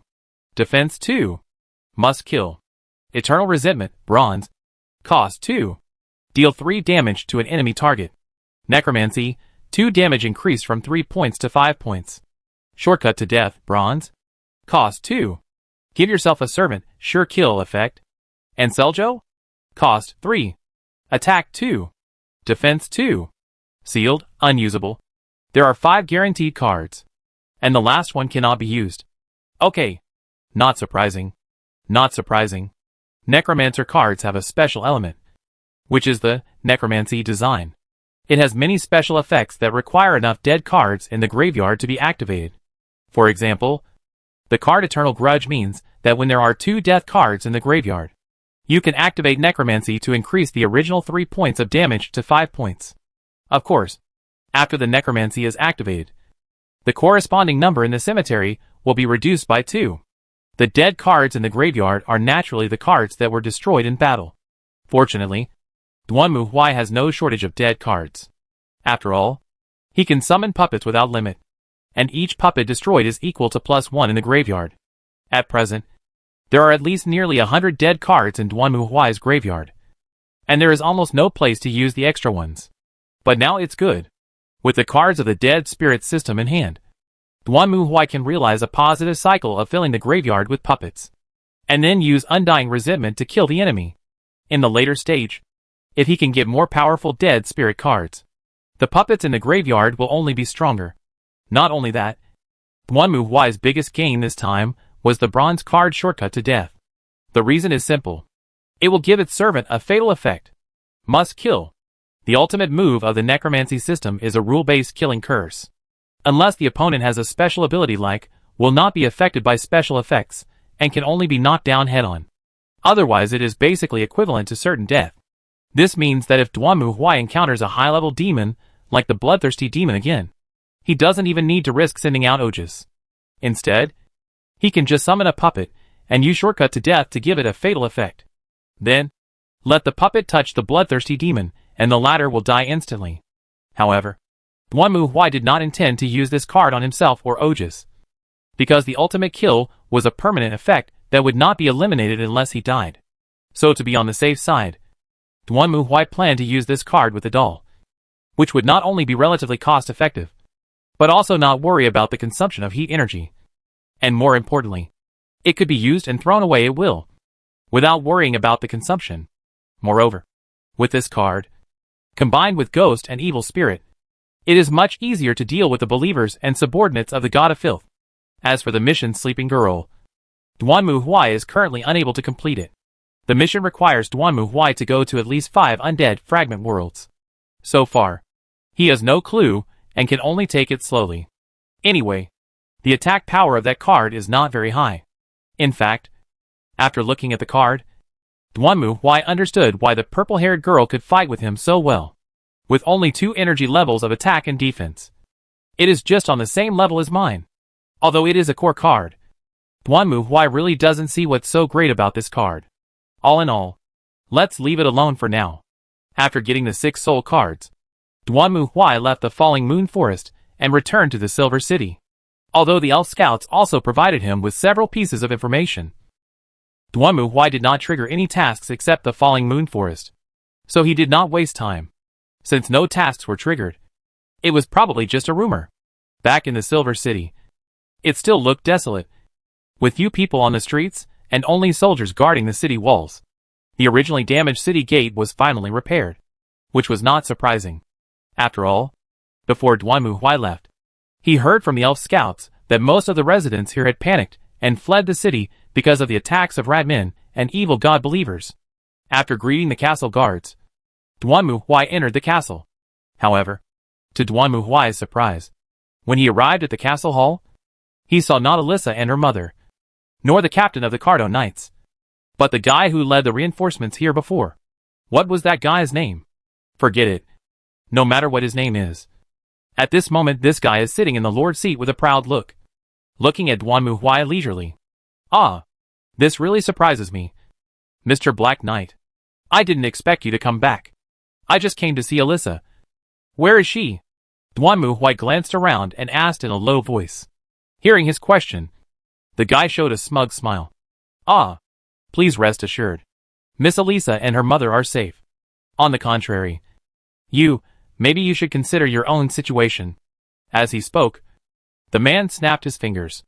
The next moment, a large group of fully armed and brutal believers suddenly rushed out from all directions, holding bows, crossbows, swords and shields, and surrounded Duanmu Huai. What does it mean?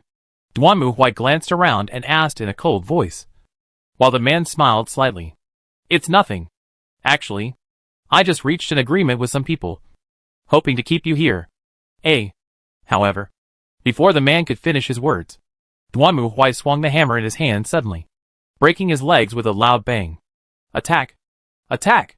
Seeing the man being attacked, someone soon shouted, and the tyrannical believers raised their crossbows and aimed at Duanmu Huai's helmet. However, the next moment, the scenery in front of the soldiers suddenly split in two, splitting diagonally. Then, the fully armed soldiers in the hall, holding swords and shields, were cut by invisible blades and turned into pieces of scattered flesh and blood, scattered all over the ground.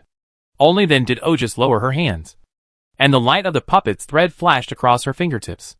Duanmu Huai didn't care about these boring trivialities. He just strode forward towards the usurper. How dare you make a deal with the evil god, betray order, and become a lackey of chaos? You, don't come over here. Seeing the tall warrior in black armor walking towards him, the man with broken legs turned pale. He tried desperately to struggle, but he couldn't even move. I am a lord appointed by the emperor himself. If you kill me, you will be the enemy of the empire. However, before the man could finish his words, Duanmu Huai had already stepped on his palm, crushing the man's right hand into pieces of meat. So what? You are defying the emperor by doing this. Hearing this, Duanmu Huai reached out, picked up the hammer that broke the man's legs, and then raised it high. Anyone who betrays order and joins chaos must die, no matter if they are emperors or kings. They are chaos-running dogs and must be eliminated. As he spoke, Duanmu Huai smashed down with his hammer. Boom! Blood mixed with brain matter splattered on the wall. The man's body jumped up like a fish, then collapsed heavily to the ground, no longer responding. Snort. Duanmu Huai retracted his war hammer without even looking at the idiot's body. I never thought that something like this would happen. It seems that reality is not a game after all. Oh my. I didn't expect you to be so fast. I thought we could make it in time. Just as Duanmu Huai was thinking, a voice suddenly sounded from behind him. Duanmu Huai turned his head and saw the elf scout supporting the wounded Kato and waving at him. Behind her was the frightened Alyssa and her mother. But fortunately, it seems that my speed is not slow. Right? Chapter 23: A Surprise. According to the elf scouts, not long after he left the City of Silver, the man revealed his true identity, took over control of the city, and even produced the Emperor's order. Naturally, everyone was confused by this. As everyone knew, the previous Emperor died suddenly during the long journey. So where did this new Emperor come from? Unfortunately, they were not as skilled as their opponents, and the Silver City was already short of troops after the Ratman attack. In addition, the Lord was dead, and the only ones left were orphans and widows. Although Captain Cardo was unwilling to obey, the situation was stronger than them, and they were all thrown into prison in the end. I was planning to find a way to inform you, and then make a plan. But I didn't expect you to act faster than I expected. The elf scout looked at the corpse at Duanmu Huai's feet. Speechless. Any chaos lackey will end up dead. Duanmu Huai gave the answer nonchalantly, while the elf scout shook his head. Forget it. This is not the place to talk. Let's find another place to talk. Soon, the group left the hall and found a secret place. Then Duanmu Huai also learned about the latest situation from the elf scout. Simply put, the Empire is now in chaos. First, the Emperor of the Empire died suddenly during an expedition, and before his body was transported back to the royal city, the eldest prince couldn't wait to jump out and declare himself the new Emperor of the Empire, and demanded that his other brothers and sisters obey him. Although the Empire is a system of primogeniture, but everyone knows that this kind of thing can't be taken seriously. Of course, it is not so easy for the eldest prince to become emperor, because according to the imperial tradition, only the royal heir who collects 4 holy objects can become the new emperor of the empire. The 4 sacred objects are the hammer of the god of fire, the gift of the god of water, the scepter of the god of wind, and the wrath of the god of earth. The function of the gift of the water god is to purify and obtain water. The iron hammer of the fire god can be used to create indestructible weapons and armor. The scepter of the wind god can manipulate the weather changes in a region, and the anger of the earth god can be used to change the terrain. According to the royal tradition, only those who obtain all 4 holy objects at the same time can become the next emperor. After that, when he has children, he will give these holy objects to his children, and the next round of competition will begin. Now, the eldest prince asked his brothers and sisters to hand over the other 3 sacred objects. The eldest prince holds the hammer of the god of fire, the second prince holds the scepter of the god of wind, and the third prince holds the wrath of the god of earth. Only the gift of the god of water has no owner, and is secretly placed in the City of Silver. Well, in fact, Duanmu Huai has almost guessed who the owner is. The remaining 2 naturally refuse the eldest prince's request, and needless to say, the civil war in the empire began. The eldest prince held the hammer of the god of fire, which brought him great benefits. His soldiers wore extremely sturdy armor and held powerful weapons in their hands, and they defeated the armies of the other 2. However, that is not the end of the story. The expeditionary army, which was defeated because of the death of the emperor, also received the news that the eldest prince had declared himself king. They were immediately furious. One group of people said that they would rush into the royal city and hang the rebellious son who was thinking of usurping the throne before his father's body was cold.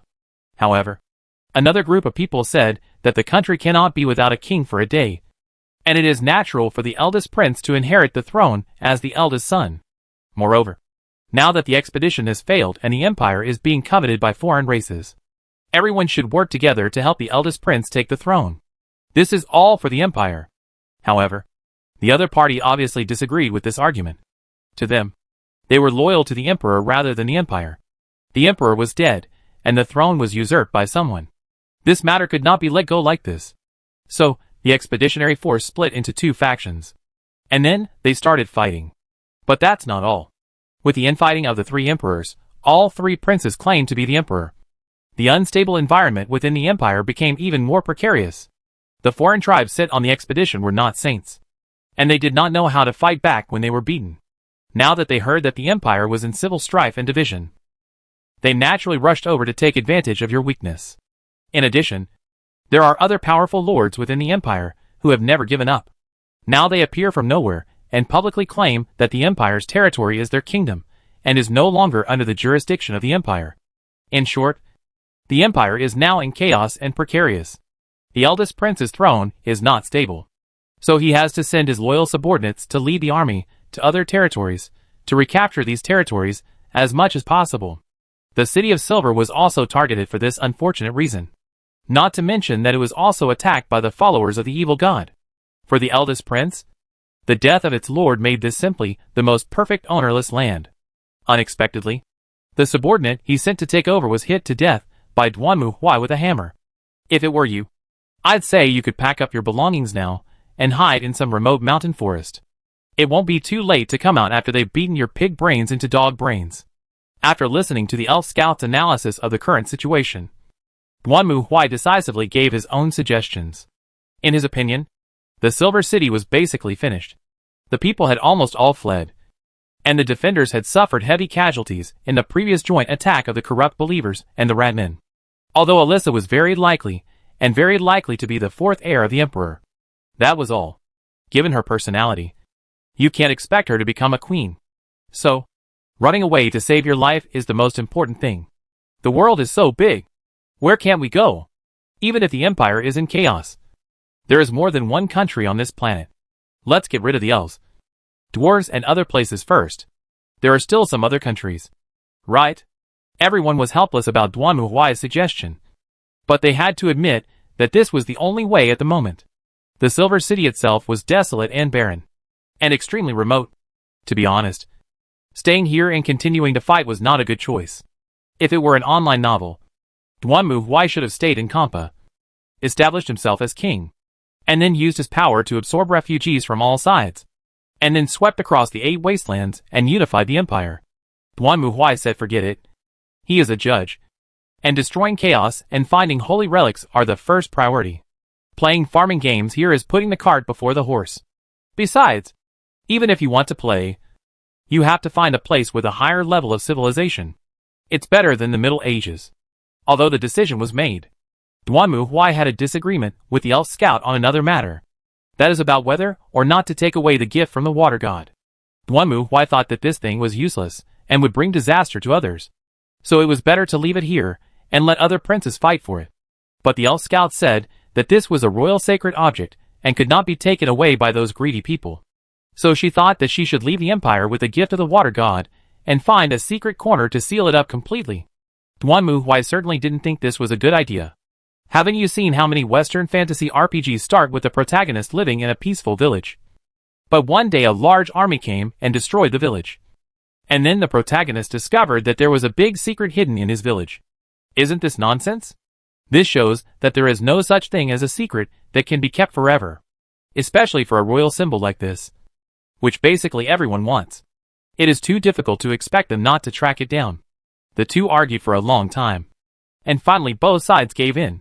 Alyssa could leave with the holy object, but before leaving the country, she had to hand over this hot potato to avoid fatal disaster. After all, the main function of the gift from the water god is to purify water sources, turning any liquid into pure water. This thing really doesn't mean much to ordinary people. Finally, the escape plan was accomplished, and the only thing left to do was to lift the seal and take the gift from the water god.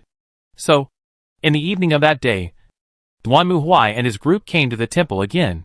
There was still a sickening stench in the temple, although the bodies of the rat men and corrupt believers had been burned to ashes. The dark red blood splattered on the walls mixed with some yellow, green and other unknown colors still made people want to vomit. The elf scout came to the statue and recited the spell again to open the seal. Then, the huge pearl appeared before everyone's eyes again. Looking at the pearl in front of her, Alyssa hesitated for a moment, but still walked forward and slowly stretched out her hand. As expected, when she touched the holy object, she was not thrown away like the elf scout. On the contrary, at the moment when Alyssa grabbed the pearl, she saw a flash of light from the huge pearl, and then the originally dull surface began to emit a faint fluorescence. And at the same time, beep! Sacred artifact signal detected. Sacred artifact coordinates locked. Duanmu Huai was stunned when he saw the system prompt popping up in front of him. He looked at the system information, then at the pearl in Alyssa's hand. Is this okay? This was indeed a surprise to Duanmu Huai. He had scanned the pearl before, but the system didn't react at all. But now that Alyssa had it, her system actually reacted? Could it be that because of the seal, the vibration of the holy object was blocked, so she couldn't feel it before? And Alyssa lifted the seal, so she could feel it? Is there such a thing? Sir Knight? What's wrong? Seeing Duanmu Huai staring at her without saying a word, Alyssa was a little surprised, while Duanmu Huai was silent for a moment, then looked at Alyssa. Alyssa, how about we make a deal? You give me this, and I will protect you from leading the Empire. Why? Hearing this, Alyssa and her mother were stunned, and the elf scout frowned. What do you mean? That's what I meant. Duanmu Huai turned his head and looked at the elf scout. I came here looking for something, and this is one of them. But you didn't say it before. The elf scout still remembered that Duanmu Huai checked the gift from the water god with him, but he said nothing at that time. At the time, I didn't know that this was what I was looking for. It wasn't until Alyssa took it and removed the seal that I felt its aura. As he spoke, Duanmu Huai looked at Alyssa again. However, to his surprise, this time Alyssa took the initiative to reach out and hand the pearl to Duanmu Huai before he could say anything else. Please accept it, Sir Knight. Oh, is this really okay? Certainly.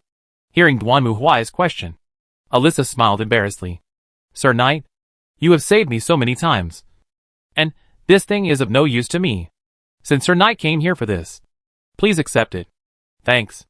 Looking at Alyssa, Duanmu Huai nodded, then reached out and took the gift from the water god. I promise, I will get you out safely. Chapter 24 Core Upgrade. For Duanmu Huai, this was indeed a pleasant surprise. Although he had long guessed that since he was teleported to Alyssa, it meant that following her would lead to the main quest and clues to the holy relics. He did not expect that he would get the first holy relic so quickly. After obtaining the holy object, Duanmu Huai temporarily separated from Alyssa and the others, came to the top of the castle, and then turned on the system. Soon, a line of system prompts appeared in front of Duanmu Huai. Relic signal detected. Do you want to activate the transmission beacon? Start up. Following Duanmu Huai's order, 6 skulls appeared quietly under his feet, and then a beam of light emerged from it. Duanmu Huai's eyes flashed, and the next moment, he returned to the core module that was originally suspended in space. Beside him, Ojas also looked around, obviously very curious about this wonderful place. The core cabin at this moment was no different from when Duanmu Huai left, except for a terminal and a hibernation cabin. It was still empty. Duanmu Huai walked to the terminal, stretched out his hand, and placed the gift of the water god on the platform above the terminal. Soon, the terminal automatically lit up, and then lines of information appeared. Relic signal detected. The relic has been recovered. At the same time, Duanmu Huai saw the white pearl shattered and decomposed, turning into light dust and disappearing without a trace. Construction points +1. Construction function has been enabled. Along with the system information, Duanmu Huai saw the terminal expand again, and then lines of information appeared in it. Core module, completed, reactor, unlocked, reinforcement room, unlocked, tribunal library, unlocked, strategic command room, unlocked, power system, unlocked, defense module, unlocked, weapon module, unlocked, extermination order, unlocked, void camp, unlocked, void dock, unlocked, special building, unlocked. Very good. Looking at the construction blueprint in front of him, Duanmu Huai couldn't help but rub his hands. This is also the basic component of the Inquisitor Space Fortress. There is no need to say much about the core cabin. It is the place where Duanmu Huai climbed up before. Strategic Command Room is mainly used for intuitive scanning and reconnaissance of the entire planet map. Power Reactor is the basic component that provides energy for the fortress. The name Reinforcement Room is a bit misleading. At first glance, it sounds like it is used to strengthen the player themselves. But this is not the case. In fact, the Reinforcement Room is used to create servitors. The so-called mechanical servant is a technological creation from the ancient empire. In simple terms, it is to cultivate a person through cloning, and then integrate it with a machine to transform it into a mechanical biohuman. This kind of mechanical servant has no self-awareness, and can complete simple tasks through the internal program logic. Of course, if players find it troublesome, they can also directly capture some criminals and put them in the brainwashing device for transformation. As an aside, there were players who captured a group of beauties and made them into robot servants to see if they could do whatever they wanted. Unfortunately, games are just games after all. And as for what would happen in real life, it's hard to say. However, those who have such thoughts have basically been corrupted by the god of desire. And the list of those who can go to the Inquisition has been eliminated. The Tribunal Library is a large library. But it is not just a library.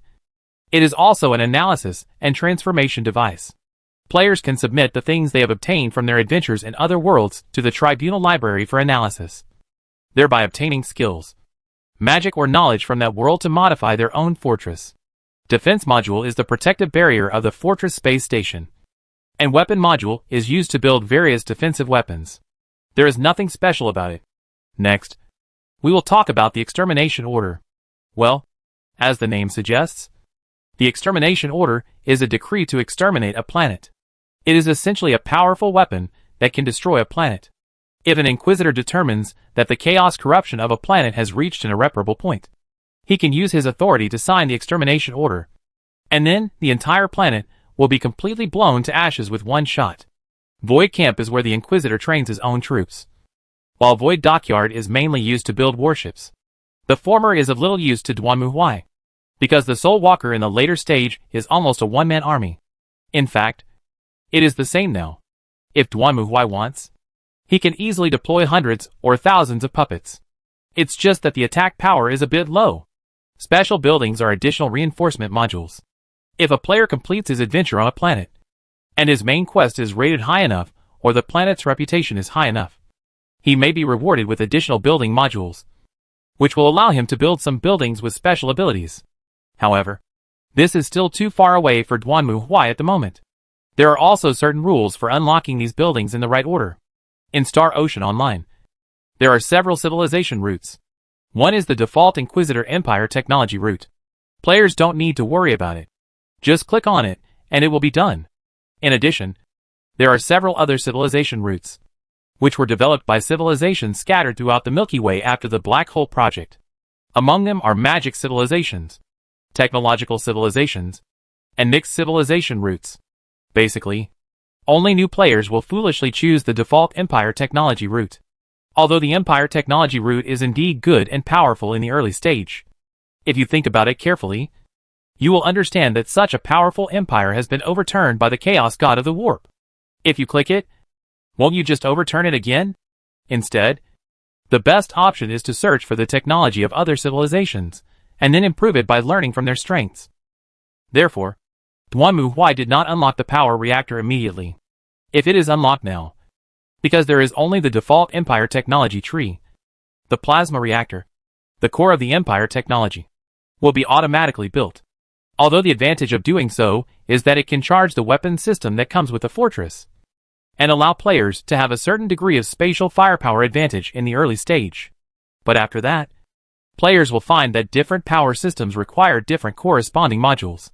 In other words, once the player builds the plasma reactor, the modules he obtains from other planets on his adventures may not be used at all, and he can only follow the default Empire technology line, typical of picking up sesame seeds and losing watermelons. Duanmu Huai even suspected that the game maker had designed it this way on purpose.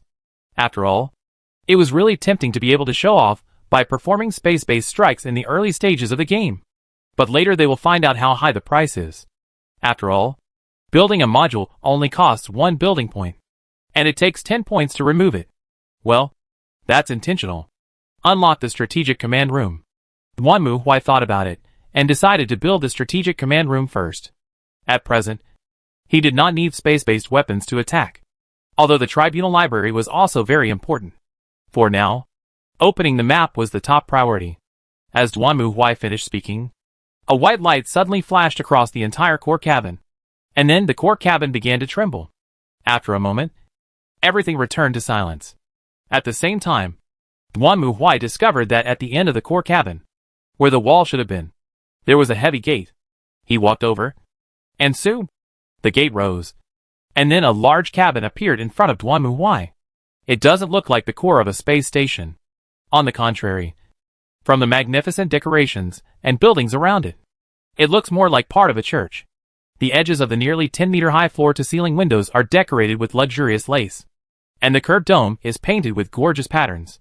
Bright red flags hang high on the wall, and through the windows, you can clearly see the blue planet and the starry sky not far away. The light of the stars shone in from the porthole, emitting a dazzling golden glow on the double-headed eagle logo. If there wasn't a holographic projection console on the platform in the middle, this place would look more like a church hall than part of a space station or battleship. Well, it's not surprising. After all, players have long complained that the Empire's battleships and space stations are just churches with an engine added under them. But no matter what, this is enough for Duanmu Huai at the moment. He walked to the holographic projection console and stretched out his hand. Soon, with Duanmu Huai's movements, the entire picture of the planet in front of him emerged completely. So, get ready to go. When Duanmu Huai and OGC returned to the Silver City through the teleportation beacon again, the others had already been waiting for a long time. Where on earth have you been? Looking at Duanmu Huai's figure, the elf scout asked unhappily. I couldn't find you anywhere. I thought you ran away with the relic. I just went to do some preparation work. Duanmu Huai didn't say much, but looked at the others. What about you? We have also done some preparations and are waiting to set off. The elf scout said this with a hint of thorn in his words. But it's a bit troublesome to plan the route. After all, we don't know the situation outside very well. If that's the problem, don't worry. As he spoke, Duanmu Huai opened his right hand, and soon, accompanied by a flash of light, a projection of a planet appeared in front of him. Why? Seeing this scene, everyone widened their eyes in surprise. Chapter 25 Strategic Shift. Under the holographic projection, a blue planet appeared in front of everyone. To them, this scene was so dreamy and simply unimaginable. Ah! Alyssa's mother covered her mouth with her hands, staring at the planet in front of her with wide eyes in surprise, while Cardo and the elf scout were also stunned. On the contrary, Alyssa seemed relatively calm. After all, she had long known that Duanmu Huai had abilities similar to those of a mage, so it was not surprising that he could do such a thing. Instead, she came over curiously and looked at the holographic projection in front of Duanmu Huai. Sir Knight, what is this? This is the map of this world. Hey! Are we living on a ball? Then where do we live? Hearing Alyssa's question, Duanmu Huai quickly reached out and tapped on the holographic projection, which then quickly zoomed in. Then the entire Silver City and the surrounding areas appeared in front of everyone. Wow! This is the City of Silver? Is this what it looks like? At this moment, other people also gathered around, staring curiously at the holographic projection in front of them. This scene was really too unbelievable. They had never seen anything like it before. Ah! This is our castle! And there are guards patrolling the walls. Even at night, we can see it clearly. At this moment, Alyssa seemed to have encountered a new toy. She came over excitedly and looked around. Then she stretched out her hand in confusion and pointed to the edge of the map. Hey! What are those densely packed black shadows here? Let me see. Hearing Alyssa's question, Duanmu Huai discovered that there was a group of moving shadows in the lower left corner of the map outside the Silver City. He also reached out and tapped there. Then the picture zoomed in again. And then everyone saw a group of black rat men and corrupt believers speeding up their pace and heading towards the Silver City. Enemy attack. At the same time, the alarm bell outside rang. After these days, there were only a few people left in the Silver City, except for a group of veterans who followed Knight Captain Cardo. The other residents had already left the Silver City and fled to other places. The servants in the castle were also dismissed.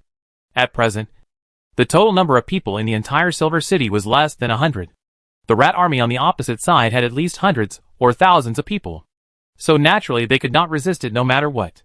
Fortunately, everyone was already preparing to run away, and at this moment they hurriedly took their luggage and got on the carriage. Sir Knight, what are you going to do? Alyssa looked at Duanmu Huai and asked uneasily. It was no wonder that she felt uneasy. After all, Duanmu Huai's armor might weigh dozens of tons. It could crush the horse to death if he rode it, let alone ride in a carriage. The carriage would collapse as soon as he stepped on it. I'll be in charge of the rear guard and make sure these guys don't catch up and cause trouble. Duanmu Huai also gave an answer quickly. and then looked at Ojas. Ojas, you stay with them. Make sure to protect them. Hearing Duanmu Huai's order, Ojas didn't say anything, but just nodded slightly. I will take the lady and the young lady to the banks of the Kuroki River. I have a secret base there, and it should not be discovered by anyone. The elf scout was now sitting in the carriage and spoke to Duanmu Huai. I've marked the exact location on the map for you. With that strange thing, it should be easy to find. I understand. You guys should retreat first. And so should Knight Cardo. Okay. You too. Be careful. The two sides exchanged a few brief words. And then the elven scout shouted and drove away quickly in the carriage under the escort of the Cardo Knight and other soldiers. Duanmu Huai glanced at their backs, then retracted his gaze and returned to the castle. At this moment, it is late at night. The originally bright moonlight was covered by dark clouds that appeared out of nowhere, and the whole city was in darkness. Standing on the balcony of the castle, nothing could be seen except the light emitted by the castle torches. Duanmu Huai just stood there, staring at the earth in front of him, which was also shrouded in darkness until bright red signs of life appeared in his field of vision. Finally come. Looking at the ratmen and corrupt believers gradually approaching the Silver City, Duanmu Huai's eyes were cold. He stood up and stretched out his hand. A card appeared at Duanmu Huai's fingertips, and then disappeared quietly. Then, a strange Western-style building emitting a faint blue glow appeared behind Duanmu Huai like an illusory image. Then, he swung his right hand and pressed it down vaguely. In an instant, nearly 100 puppets quietly emerged, lined up like soldiers. Then, they raised their weapons and pounced on the enemy in front of them like cheetahs in the dark night. At this time, the army of ratmen and corrupt believers had broken through the city gates and returned to the city again. The dead silence of the city obviously made these bugs, who never took a bath, a little confused. They were originally looking forward to another wonderful ceremony that could spread the kindness of the god of filth to all living beings. But the city that looked like a cemetery was obviously not the happy dance scene they expected. Just as these invaders looked at each other, not knowing what to do, countless puppet armies fell from the sky and rushed directly into the ranks of corrupt believers and ratmen. The sudden appearance of the puppet army surprised the corrupt believers and ratmen. But at the same time, they also found their enemies. The puppets wielding blades were deadly. But as mentioned before, physical attacks could hardly pose any threat to the corrupt believers whose bodies were swollen, full of viruses and rotten flesh. And puppets with only one point of defense were no match for the ratmen and corrupt believers. Almost the moment they rushed in, the puppets were smashed into pieces, and their actions seemed to have no other effect except for causing a wave of fluctuations in the filthy army. However, this is just the beginning. Just as the puppets were smashed into pieces, the dark mansion behind Duanmu Huai, which was shining with the light of spiritual fire, began to stir. And then its windows and doors suddenly opened as if haunted. Invisible cold wind whistled out from it, passed through Duanmu Huai's body, and rushed forward. Then, the ratmen and corrupt believers discovered that the situation had changed. Just as they smashed the puppets that appeared from nowhere, undead souls dressed in white robes and emitting the chill of death suddenly emerged from them. They opened their mouths and let out death howls that made all living beings tremble. Then, this group of undead souls rushed towards the filthy army in front of them, like hungry wolves pouncing on their prey. This is exactly the power of the card Ghost Mansion that Duanmu Huai had obtained from the soul fragments before. Ghost Mansion Bronze. Cost 1. Whenever your servant, except ghosts, is destroyed, summon a ghost to the battlefield. From the sky, the army of vengeful spirits that burst out in all directions looked as beautiful as a white lotus in full bloom. However, for the ratmen and corrupt believers, this existence that represented pure death was simply their natural enemy. They began to flee frantically, because the diseases and poisons held by the followers of the god of filth were meaningless to the vengeful spirits, and they could not even attack the bodies of these vengeful spirits. And every attack by the vengeful spirits would weaken their soul fire. Although the attack power of the vengeful spirits themselves was not high, their advantage was that as spirits, ordinary physical attacks could not harm them, and only elemental and magical damage would be effective. Unfortunately, the followers of the god of filth were also lacking in this regard. Soon, one by one, the corrupt followers and ratmen fell to the ground under the caress of the undead. Their bodies were cold and stiff. Their hearts no longer beat, and even the viruses that were on their bodies decayed and died under the wind of death. This is why Duanmu Huai chose the undead deck. No life can resist death. Even viruses, parasites and bacteria are no exception. All the flames of life will be extinguished amid the wailing of wronged souls. Unfortunately, the blood and tears of countless players have proven that this set of skills will only work on high-level demons at most. The Great Demon and Chaos Evil God themselves are not affected by these undead spells and effects. Many species with high magic resistance are also not affected by this set of skills. It seems that the only way to deal with them is to fight head-on. Of course, even so, the opponent will not die. Of course, if there is a magical weapon in this world that can kill everything, it might be useful. But unfortunately, there is no such item card in the game. But for Duanmu Huai, this was enough. Looking at the enemies that had been defeated by the army of evil spirits, Duanmu Huai nodded with satisfaction, then turned and left. After all, for him, there was no point in staying here any longer. Chapter 26 Rainy Night. Boom boom boom. The rain was pouring down, and the whole world was dark amidst the lightning and thunder. On the narrow road, a carriage was speeding forward. The oil lamp hanging outside the carriage could not illuminate the road in front of it under such circumstances, and only a small area could be seen vaguely. The soldiers responsible for protecting the carriage had basically fled in all directions, with only the Knight of Cardo still riding his horse beside them. The elven scout sat in the position of the groom, holding the reins tightly with both hands. If it weren't for the elves' keen senses and night vision, I'm afraid that this carriage would have fallen off a cliff long ago. In the carriage, Alyssa and her mother also looked pale. The carriage was shaking from side to side, and there was no peace of mind at all with the howling wind, thunder and lightning, and heavy rain outside. Alyssa's mother clasped her hands together and muttered to herself, praying to some god, while Alyssa clenched her fists and looked out the window anxiously. On the contrary, Oja seemed quite calm. She sat opposite the two men and put the suitcase on her legs. On the suitcase was a book.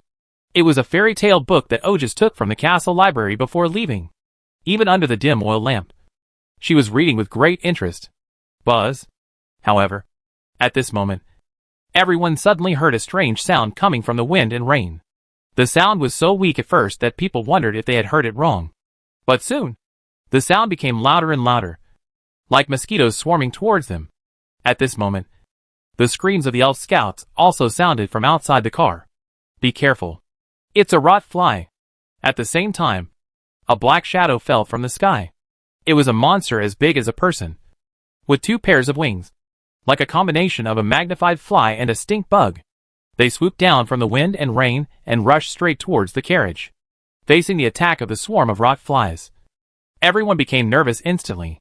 The old knight held the reins in one hand and drew the long sword from his waist with the other hand. He roared and chopped at the rot flies that flew down, and immediately chopped a rot fly that rushed down in half. On the other side, the elf held the reins tightly and swayed the carriage from side to side, trying to escape the pursuit of the swarm of rot flies. After all, although the rot flies were not very powerful, they were very troublesome in groups.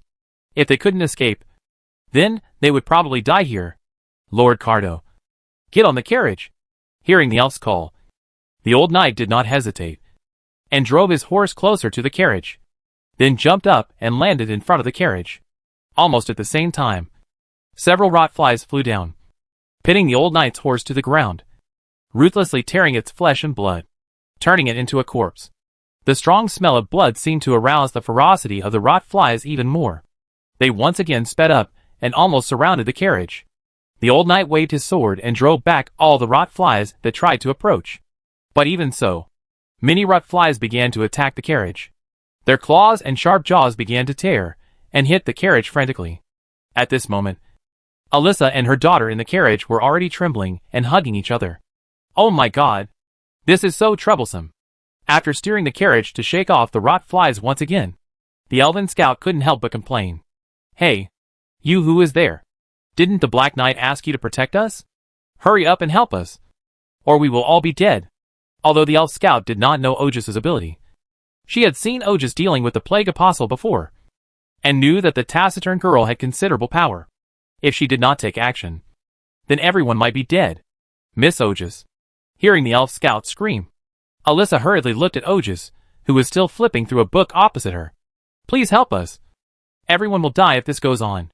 In response to Alyssa's request, Ojas just raised her head, stared at her, and then nodded slightly. The next moment, a miracle happened.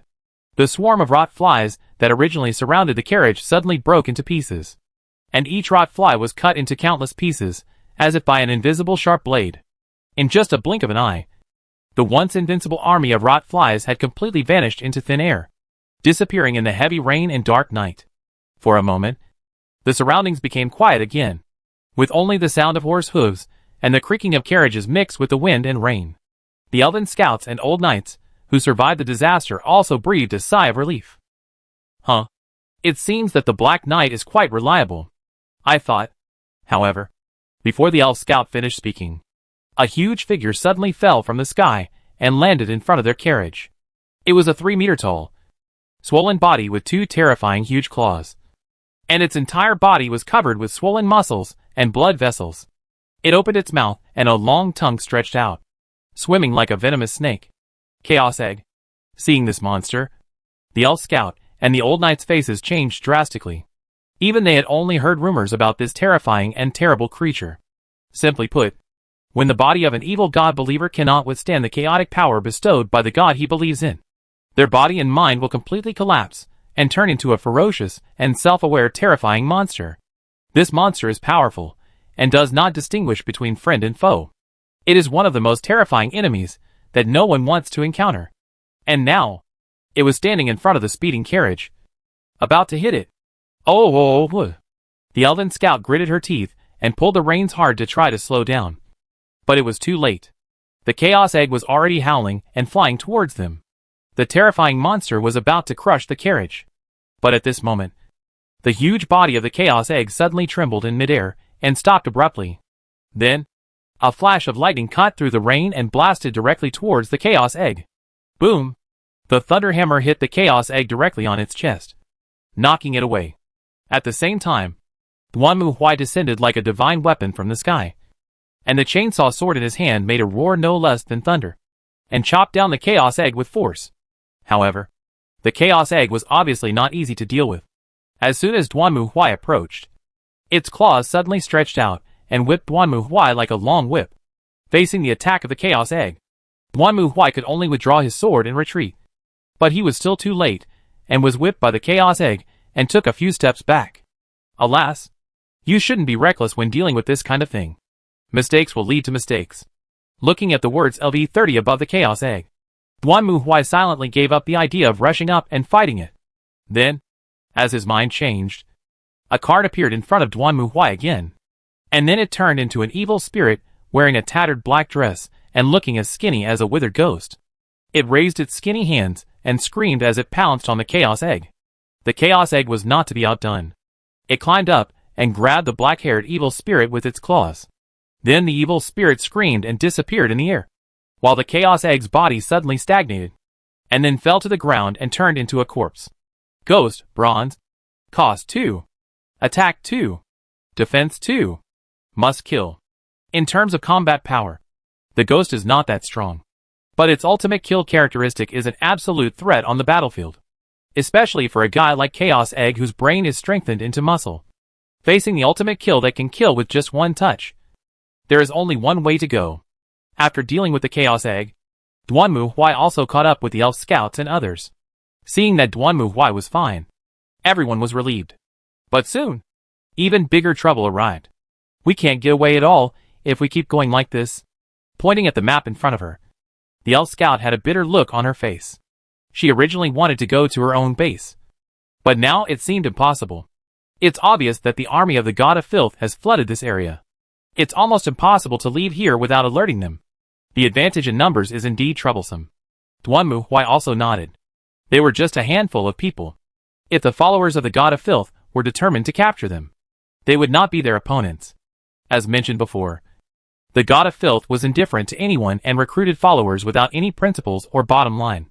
As long as it was willing, the people in the entire territory might become followers of the God of Filth. It gave me a headache just thinking about it. But there is still a solution. In that case, let's take a route that they won't dare to chase us. Where is this place? Of course. As he spoke, Duanmu Huai looked at the map in front of him. For example, a place that no life dares to enter. Chapter 27, Dead Silence. Honestly, I don't think this is a good idea. Driving the carriage along the desolate and remote trail. The elven scout's tone was full of helplessness. They were walking in a wilderness, and there seemed to be no signs of life. The trees in the distance had long since withered, and the land that was once farmland was now only a dark and barren land. This is the dead place. A long time ago, this place was once the fief of a nobleman. At that time, the earl was facing a crisis of succession rights. He had only a daughter and no son, and his brothers were eyeing his title and land. At this time, a young and handsome man took the initiative to find the earl. He claimed that he was a nobleman from a distant country, and hoped to marry the earl's daughter. Perhaps in line with the principle of it is better to be a friend to a foreign country than to be a domestic slave. The old earl agreed to the young man's request. So the young man married the earl's daughter and successfully inherited the title of earl. And the old earl passed away afterwards. But in fact, the young man was not a noble, but a vampire. After that, the other members of the earl's family either died accidentally or disappeared, or became servants of the vampire. Soon, the vampire controlled the land and became a powerful and terrifying existence. At that time, the empire was in the midst of civil strife. To put it simply, history was repeating itself. The emperor died, and everyone was fighting to become the next emperor. 3 of the princes decided to declare themselves kings. This shows that history has not changed at all. Seizing this opportunity, the vampire finally showed his fangs. On a dark and windy night, he killed all the people in the territory, transformed them all into undead under his control, formed an army of undead, and launched an attack on the empire. Facing the attack from the vampire army, the empire, which was in the midst of a civil war, finally put aside its past grudges and united against the outside world. After all, everyone just wanted to be the emperor, not to become a slave of the vampires. So under the premise of a united front, the empire also began to resist the attack of the vampires. But that vampire is really powerful. With the help of a magic ring, he is not afraid of any harm, whether he is beheaded or his heart is blown up. This vampire can be resurrected in a short time and kill the enemy. In this way, the vampire army advanced triumphantly all the way and arrived at the foot of the emperor's imperial city. However, things never go as planned. Just when the vampire was about to take over the royal city, his magic ring suddenly mysteriously disappeared. The vampire was very angry because he lost his blood-locking resurrection pendant, and launched an attack on the royal city again. But this time, he failed and was completely defeated by the empire. And then, he was finished. As soon as the commander died, the vampire army fell apart, and the empire, which was pursuing them, beat them so badly that they didn't even recognize their mothers. And after this war, the civil strife in the empire ended, and everyone elected the prince who had contributed the most and was the most powerful in the vampire war as the next emperor. In order to end the civil strife in the empire, a vampire traveled thousands of miles to offer his life. What a spirit of self-sacrifice! After that, this territory became a cursed land of death. In the beginning, there were still some fearless nobles who tried to inherit this fiefdom. But after several nobles died tragically here, everyone stayed away from this place. After that, this place became a place of death. It is rumored that those who were killed by vampires and transformed into undead are still wandering this land, killing anyone who dared to invade this land. Judging from what is happening right now, it cannot be said that this rumor is groundless. By the way, the undead and vampires are actually different races. Even in the soul cards, the undead and vampires are separated. The vengeful spirits and ghosts summoned by Duanmu Huai before are all undead, while vampires are undead creatures. To put it bluntly, vampires are more like species that will not die naturally. After all, they still need to suck blood to survive. Although vampires are similar to dead people on the surface, the need to suck blood to survive and improve is itself a survival behavior. Therefore, when facing the god of filth, vampires are not as immune to all poisons as the undead, but can only be considered to have higher resistance. Conversely, when faced with the undead, the followers of the god of filth are somewhat helpless. Viruses and diseases cannot infect bones and ghosts. Similarly, because of their hatred for life, the dead and the undead will frantically attack any living being that dares to step into their territory. That's right. Although the believers of the god of filth are swollen all over, covered with thick spores, and exude a foul and disgusting odor, and even have parasites burrowing in their bodies. As happy as mice swimming in cheese. They are still alive, fresh, and living beings. This is why Duanmu Huai chose this route.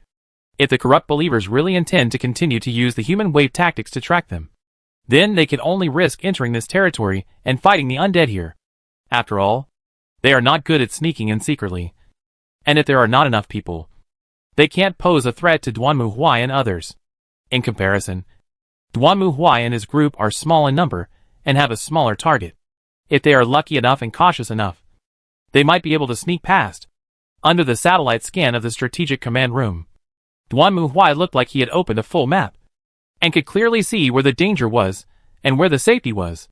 Therefore, under his leadership, the group traveled smoothly.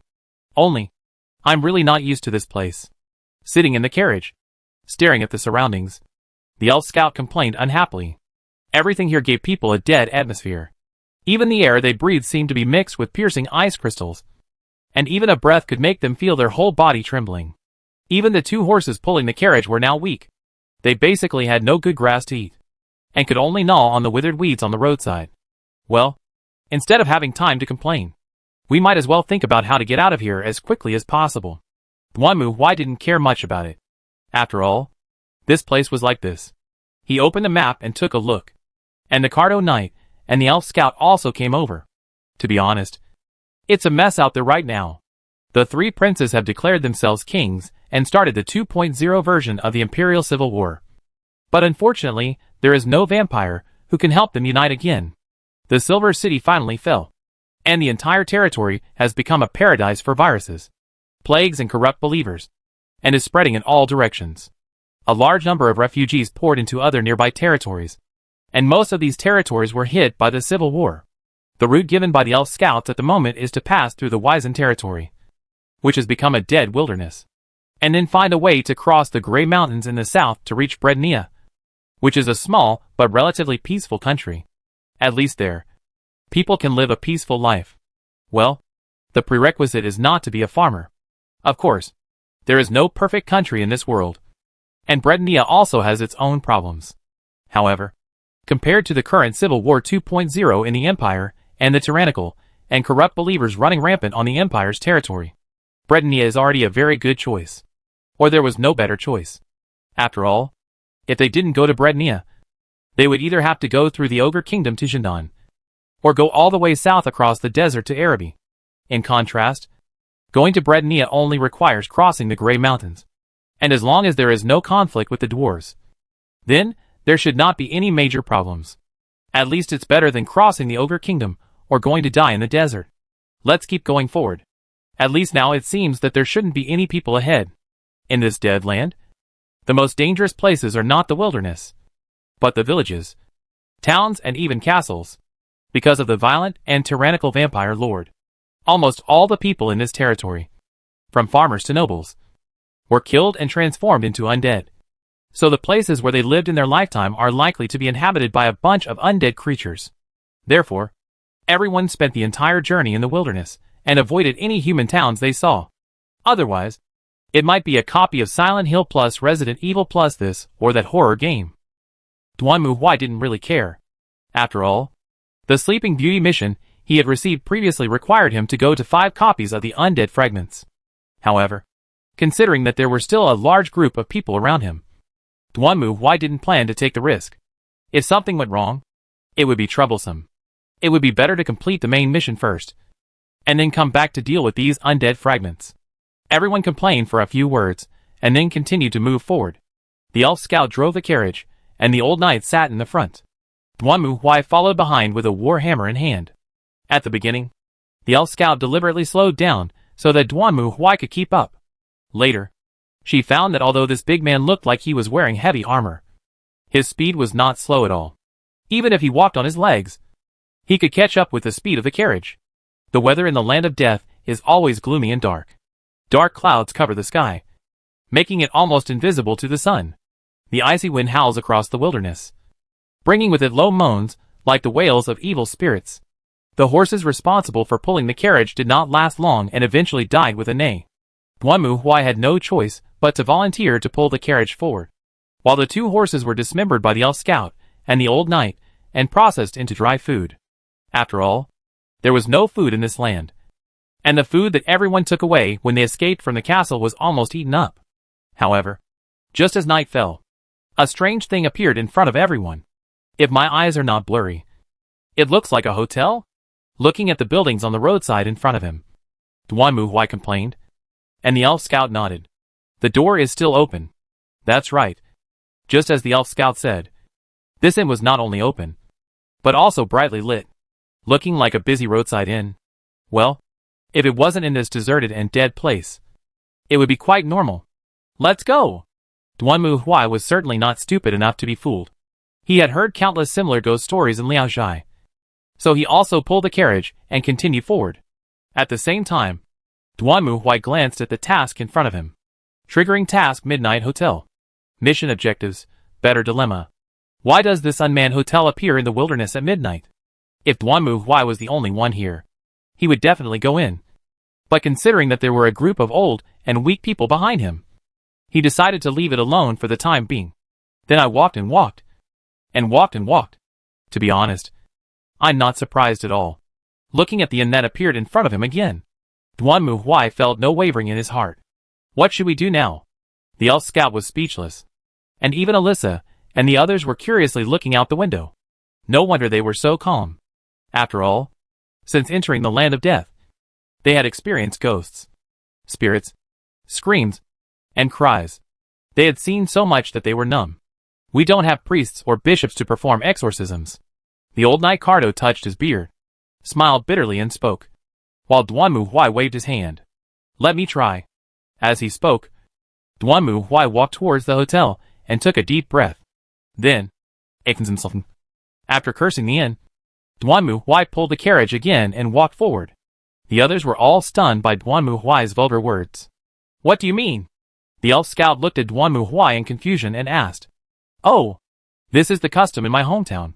If you see a ghost, you should curse. Ghosts are afraid of evil people, so as long as you act ferocious and scary, the ghost will run away. Is there such a saying? After hearing Duanmu's answer, everyone was speechless. However, as it turns out, superstition is superstition. It seems to be of no use. The same road, the same hotel, appeared in the same location. I just don't believe this. Are you looking for death? At this moment, Duanmu was also furious. He took off his helmet and strode towards the hotel. I want to see what this damn thing is doing. However, just as Duanmu stretched out his hand and was about to open the door of the hotel, suddenly, something strange happened. The hotel in front of him suddenly began to twist and deform, followed by a heart-wrenching scream. The next moment, the hotel turned into countless snow-white ghosts and disappeared into the night without a trace. The wind is howling. Everyone stared at the empty wilderness, completely unaware of what was going on. Only Duanmu looked at the system prompt in front of him. Speechless. You used intimidation on the ghost hotel. The ghost tried to resist, but failed. The ghost hotel is in a state of panic. Ghost hotel disappears. Mission Midnight incompleted. Task evaluation, unbelievable. He who conquers the enemy without fighting is the best of the best. Gain 1000 experience points.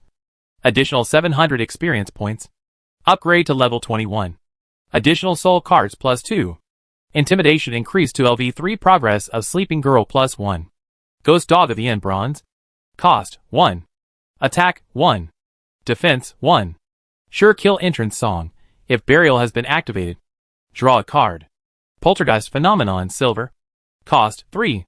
Summon 2 Wraiths. Explosive Spirit Enhancement 4. Give all your cards the effect of when the servant disappears. It will be destroyed. Shit. Is this guy kidding me? Duanmu was speechless. He turned around, put on his helmet, and returned to the carriage. At this moment, the elf scout was looking at him with a smile. I say, you might as well not wear a helmet. Then no ghosts will dare to approach us. Hearing this, Duanmu silently gave the elf scout a middle finger. Except for MP. He didn't want to say anything now. Chapter 28 Grey Mountains. Although Duanmu was very unhappy, it turned out that his face could indeed be used to ward off evil spirits. At least after that, the group never encountered similar evil spirit incidents again. and even the sounds of female ghosts wailing that used to appear from time to time disappeared. So, when everyone successfully passed through the dead land and came to the foot of the Grey Mountains, everyone except Duan Muhui was smiling and looked relaxed. After all, having reached this point, their goal is already halfway achieved. Okay, what do we do next? Duan Muhui put on his helmet again and looked at the elf scout. Although his core cabin could now be used as a satellite map, he still needed the help of local natives to find the way out. Moreover, as a royal spy, he hoped that the elf scout would not let him down. Noticing Duan Muhui's unfriendly gaze, the elf scout restrained his smile, then looked at the map in front of him and thought for a while. We have two options. Either we go directly south and cross the Grey Mountains, or we go through the Dwarven Mountain tunnels. However, the vampire count once attacked the dwarves. At that time, the dwarves and the Empire joined forces to repel the vampire count's army. What are the relations between the dwarves and the Empire like? Generally, neither good nor bad. The dwarves have some trade with the Empire, but they don't particularly like to meddle in the affairs of the outside world. Do you think the dwarves would agree if we asked for passage to Brednia? It's hard to say. Anyway, I don't have much friendship with those dwarves. Besides, dwarves can be quite stubborn sometimes. It's not easy to bribe them with money. The two discussed for a moment, and finally decided to try their luck on the Greystone Mountain Road. Although it was possible to cross the mountain, Alyssa and her mother, Miss Christine, were just ordinary people. It was too dangerous to cross the mountain. Moreover, their supplies were basically exhausted along the way. Not to mention that the carriage was also broken and unusable. They had to buy supplies from the dwarves first, and buy a new carriage to set off. So, under the leadership of the Elven Scout, everyone abandoned the dilapidated carriage and began to move towards the Grey Mountains. However, just as the group walked into the Greystone Mountain Road, suddenly, gunshots rang out. Boom! Duan Muhui stopped. In front of him, a stone had been smashed to pieces. He looked up and saw several dwarves holding muskets on both sides of the mountain path, sticking their heads out, raising their weapons, and aiming at him and others. Hey, big guy. Who are you?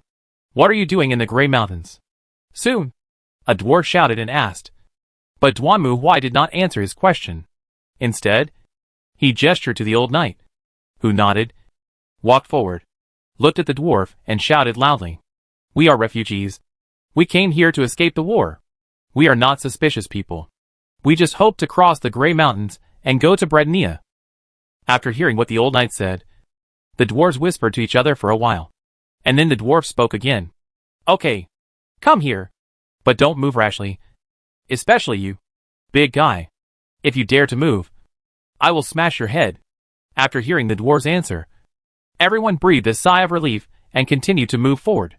Soon, in front of them, on one side of the narrow mountain road, a huge stone-carved wall and iron gate appeared. Well, in the fantasy world anyway, the dwarves' architectural skills are not bad. And it seems that this place is the same. Ka-la-la. Soon, the iron gate opened, and under the leadership of Duan Muhui, a group of people walked in. Soon, a large group of dwarves holding heavy axes and muskets came over and surrounded them. Soon, the dwarf walked out of the crowd, frowned, looked at everyone carefully, and asked, Are you refugees? Is the Empire in civil war again? Well, the use of again is very clever. Yes, a brave dwarf warrior. The old knight nodded and continued in a low voice. As you can see, I am a knight serving these two beautiful ladies. We have traveled thousands of miles to escape the threat of disaster and chaos, hoping to pass through this place. Then what's with this big guy? Hearing the old knight's words, the dwarf nodded, but his eyes were still cautiously staring at Duan Muhui, and he asked, facing the dwarf's question. Duan Muhui spread his hands. I'm just a hired warrior, mainly responsible for protecting their safety along the way. I don't think so. Take off your helmet. At this moment, the dwarf's voice suddenly rose, and at the same time, the dwarf soldier behind him also raised his musket, took out the detonator, and aimed at Duan Muhui. The latter sighed helplessly. Then he reached out and took off his helmet. Seeing Duan Muhui's face, the dwarves were all horrified and quickly retreated. The leading dwarf also tightly grasped the giant axe in his hand and stared at him cautiously. You guys, are you an orc? How do you think I look like an orc? Duanmu Huai rolled his eyes helplessly. I am a human being after all. This is the first time I've seen a human as tall as you. Take off your armor. I'm sorry. That's not possible. Upon hearing the dwarf's request, Duanmu Huai's face suddenly darkened. I am a warrior, and warriors never put down their weapons. If you continue to push your luck, don't blame me for being rude. What? Do you still want to take action? The dwarf widened his eyes and glared angrily at Duanmu Huai, who clenched the warhammer in his hand. You can try it. For a moment, the atmosphere became tense. Alyssa and Christine huddled behind the old knight, watching the fierce and powerful dwarves around them. The elf just wrapped herself in a cloak, said nothing, and hid in the shadows. Although Ojas did not move on the surface, her lowered right-hand fingers were trembling slightly, and a thread of light flashed through them and disappeared into the darkness. Wait here. The two of them stared at each other for a while, and the dwarf said this, then turned and left. Only then did the others breathe a sigh of relief, because they really thought Duanmu Huai would fight with the dwarves. After a while, the dwarf came back again. You can pass through the Grey Mountains, but there is a condition. As he spoke, the dwarf pointed at Duanmu Huai. We have a task for you to complete. If you do well, you'll pass. If not, get out. No problem. Hearing this, Duanmu Huai calmed down instantly. After all, most of the plots that players experience are like this. Right? Chapter 29 Underground Ruins. Duanmu Huai was not surprised by the dwarf's request. In fact, many long-term quests that players have experienced have similar plots. Take Task A to lead Passerby A to find Passerby B. Passerby B is not there. Then take Task B to find Passerby B. Then find Passerby B. But Passerby B can't go back yet. If you want him to go back, the player must complete Task C given by Passerby B. But in order to complete Task C, he must first do the prerequisite Task D. Well, my blood pressure went up all of a sudden.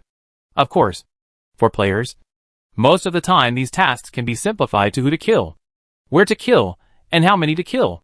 The same is true for Duanmu Huai now. We recently dug up a ruin underground. Where to kill is no longer a problem. But what we didn't expect was that there was a group of damn bugs and rats in there. We didn't know where they came from. But they actually set up camp right under our noses. The answer to who to kill is also known. We intend to completely eliminate these bugs. But we are currently short of manpower.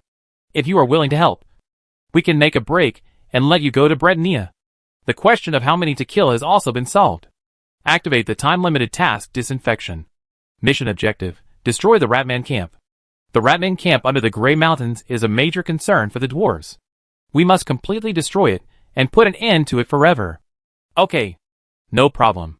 Seeing the task information pop up in front of him, Duanmu Huai gave a decisive answer. I want to make it clear first. It's not me.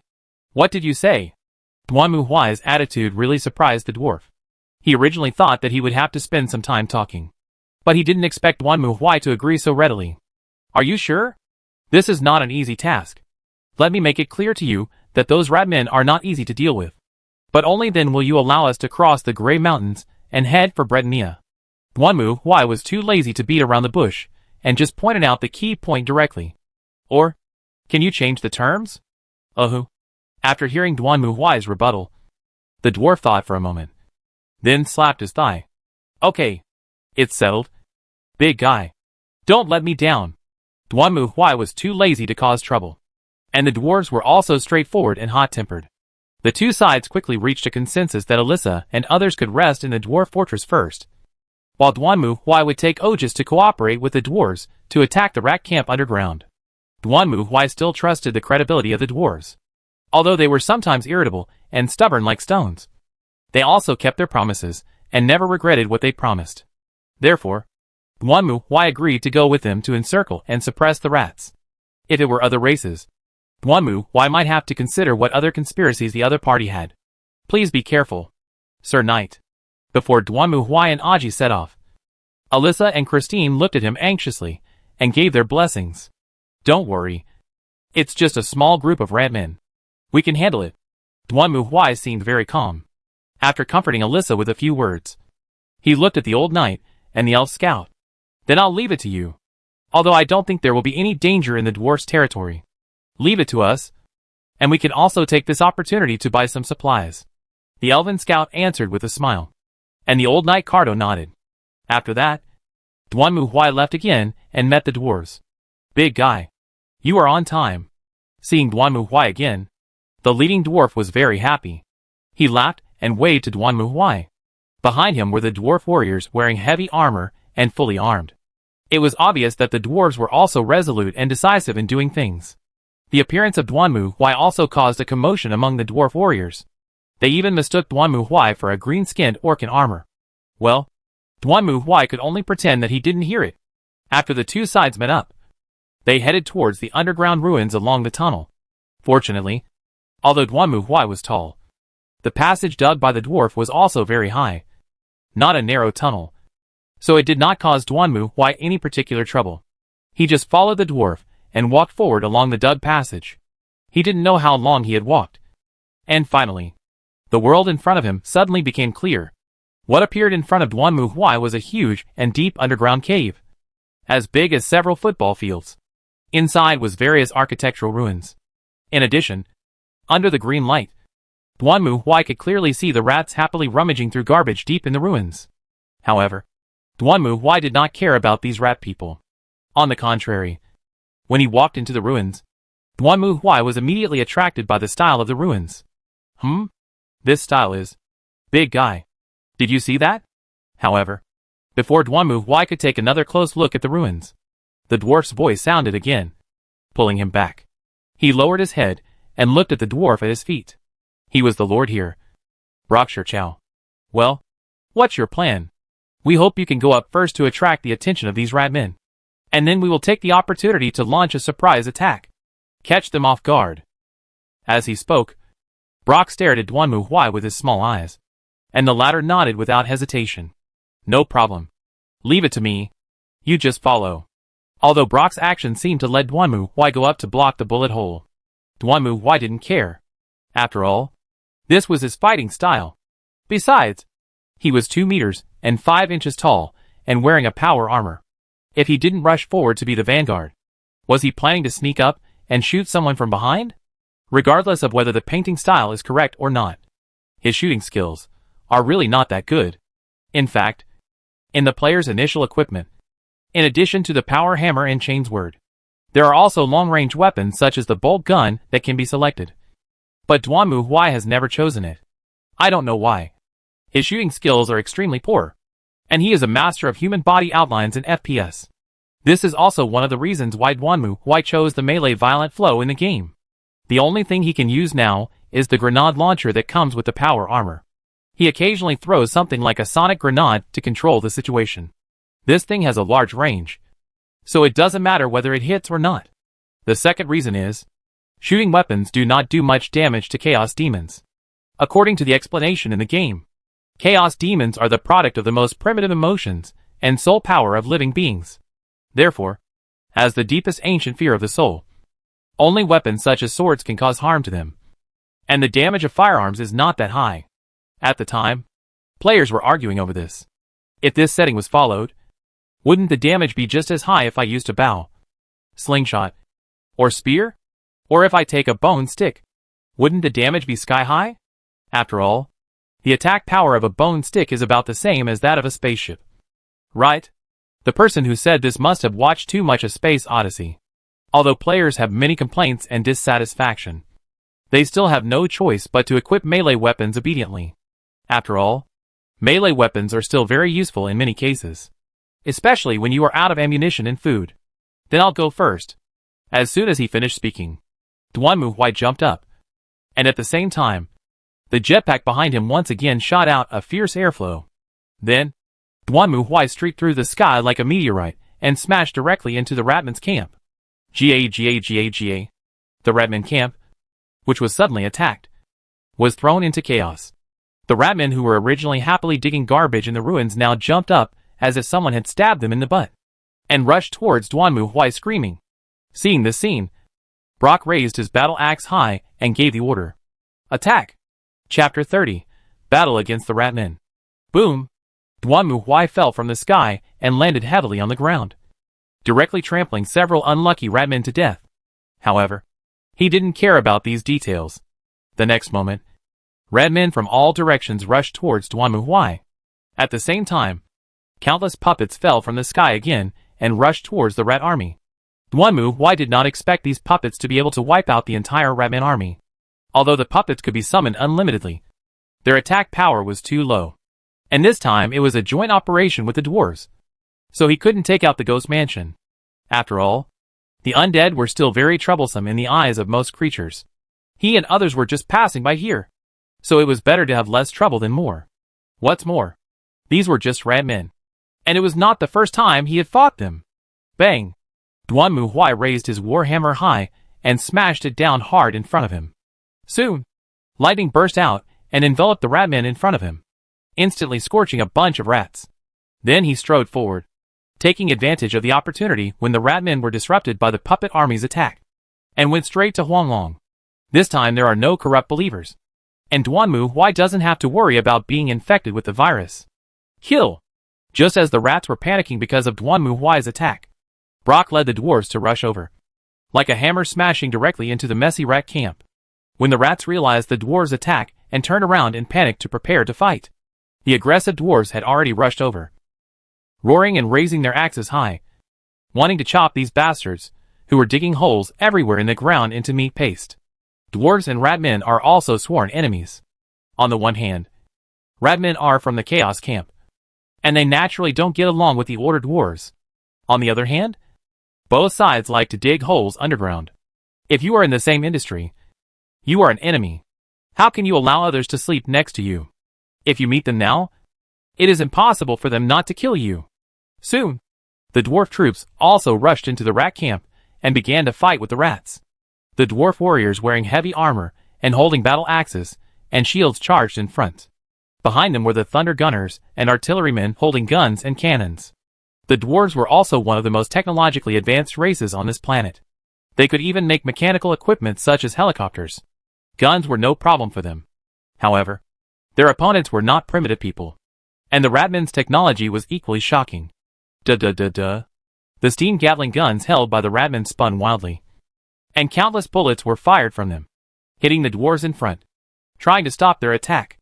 At the same time, the death runners wearing cloaks and holding double blades also shuttled through the shadows of the ruins like ghosts in the shadows, trying to bypass the dwarf army in front and go straight to the back row to kill the dwarf gunners and artillerymen who were pouring fire from behind.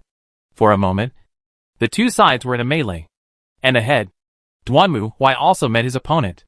Roar! The equally tall rat troll opened its arms and rushed directly towards Duanmu Huai. Its body looked like a bodybuilding inverted triangle muscular rat man, except that it was much larger, not much different from Duanmu Huai in power armor. It was seen holding a meteor hammer in its hand and colliding with Duanmu Huai. Of course, Duanmu Huai would not take a mere rat troll seriously, provided there was only one of them. It would be troublesome if there were a group of them. Just like now. Drink. Duanmu Huai resisted the attack of the rat troll and then knocked it to the ground with a hammer. At the same time, another rat troll also rushed over, facing its attack. Duanmu Huai turned back without hesitation and stepped back, at the same time stomping on the head of the previous rat troll. Hiss! At this moment, a ratman carrying a spray gun came quietly from behind and pulled the trigger at Duanmu Huai's back. Call! Then green flames burst out from the jet, instantly enveloping Duanmu Huai and the rat troll.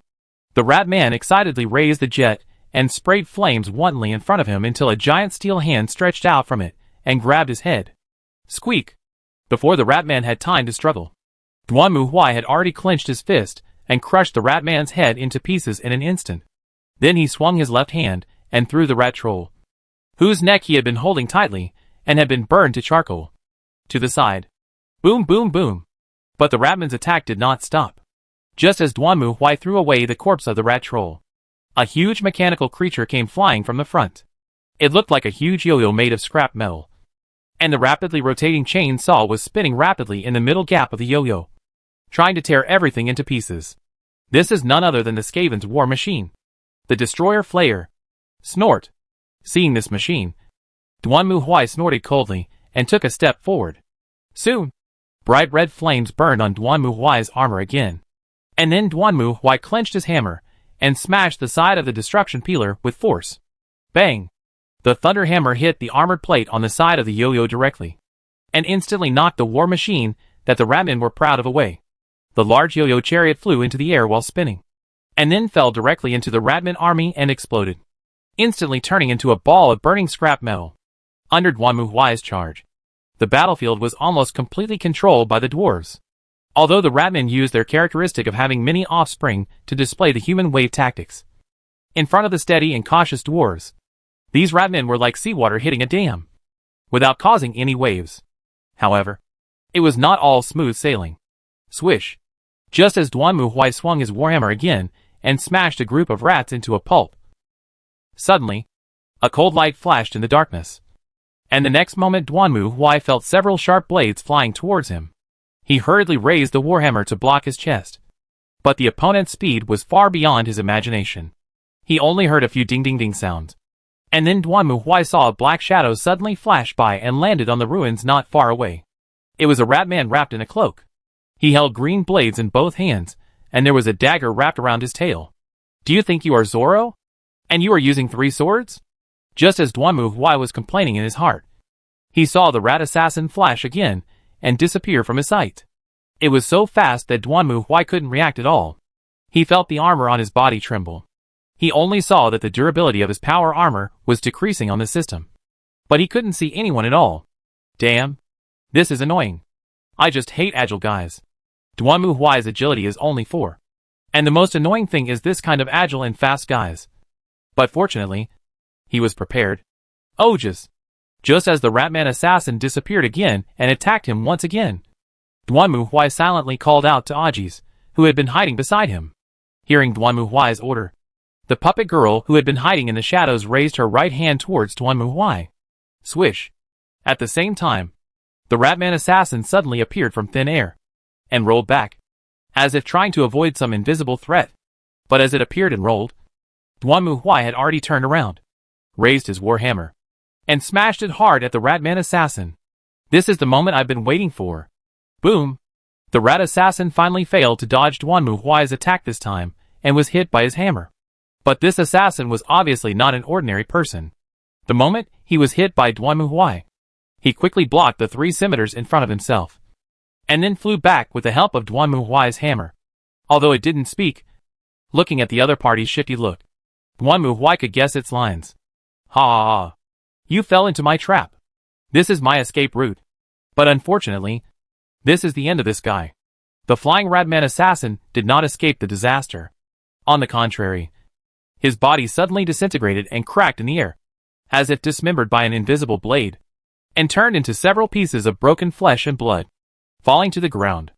Idiot! Looking at the incomplete body of the Ratman on the ground, Duanmu Huai snorted coldly. He knew that the other party was agile, and he might not be able to kill it. Therefore, he had asked Ojas to set up spiderweb traps made of puppet strings around it. If the other party hit it, there would be only one way to go. So far, it seems that this plan is quite successful. Chapter 31: A Difficult Choice. Not long after that, the Ratmen were driven out of the ruins by the dwarves.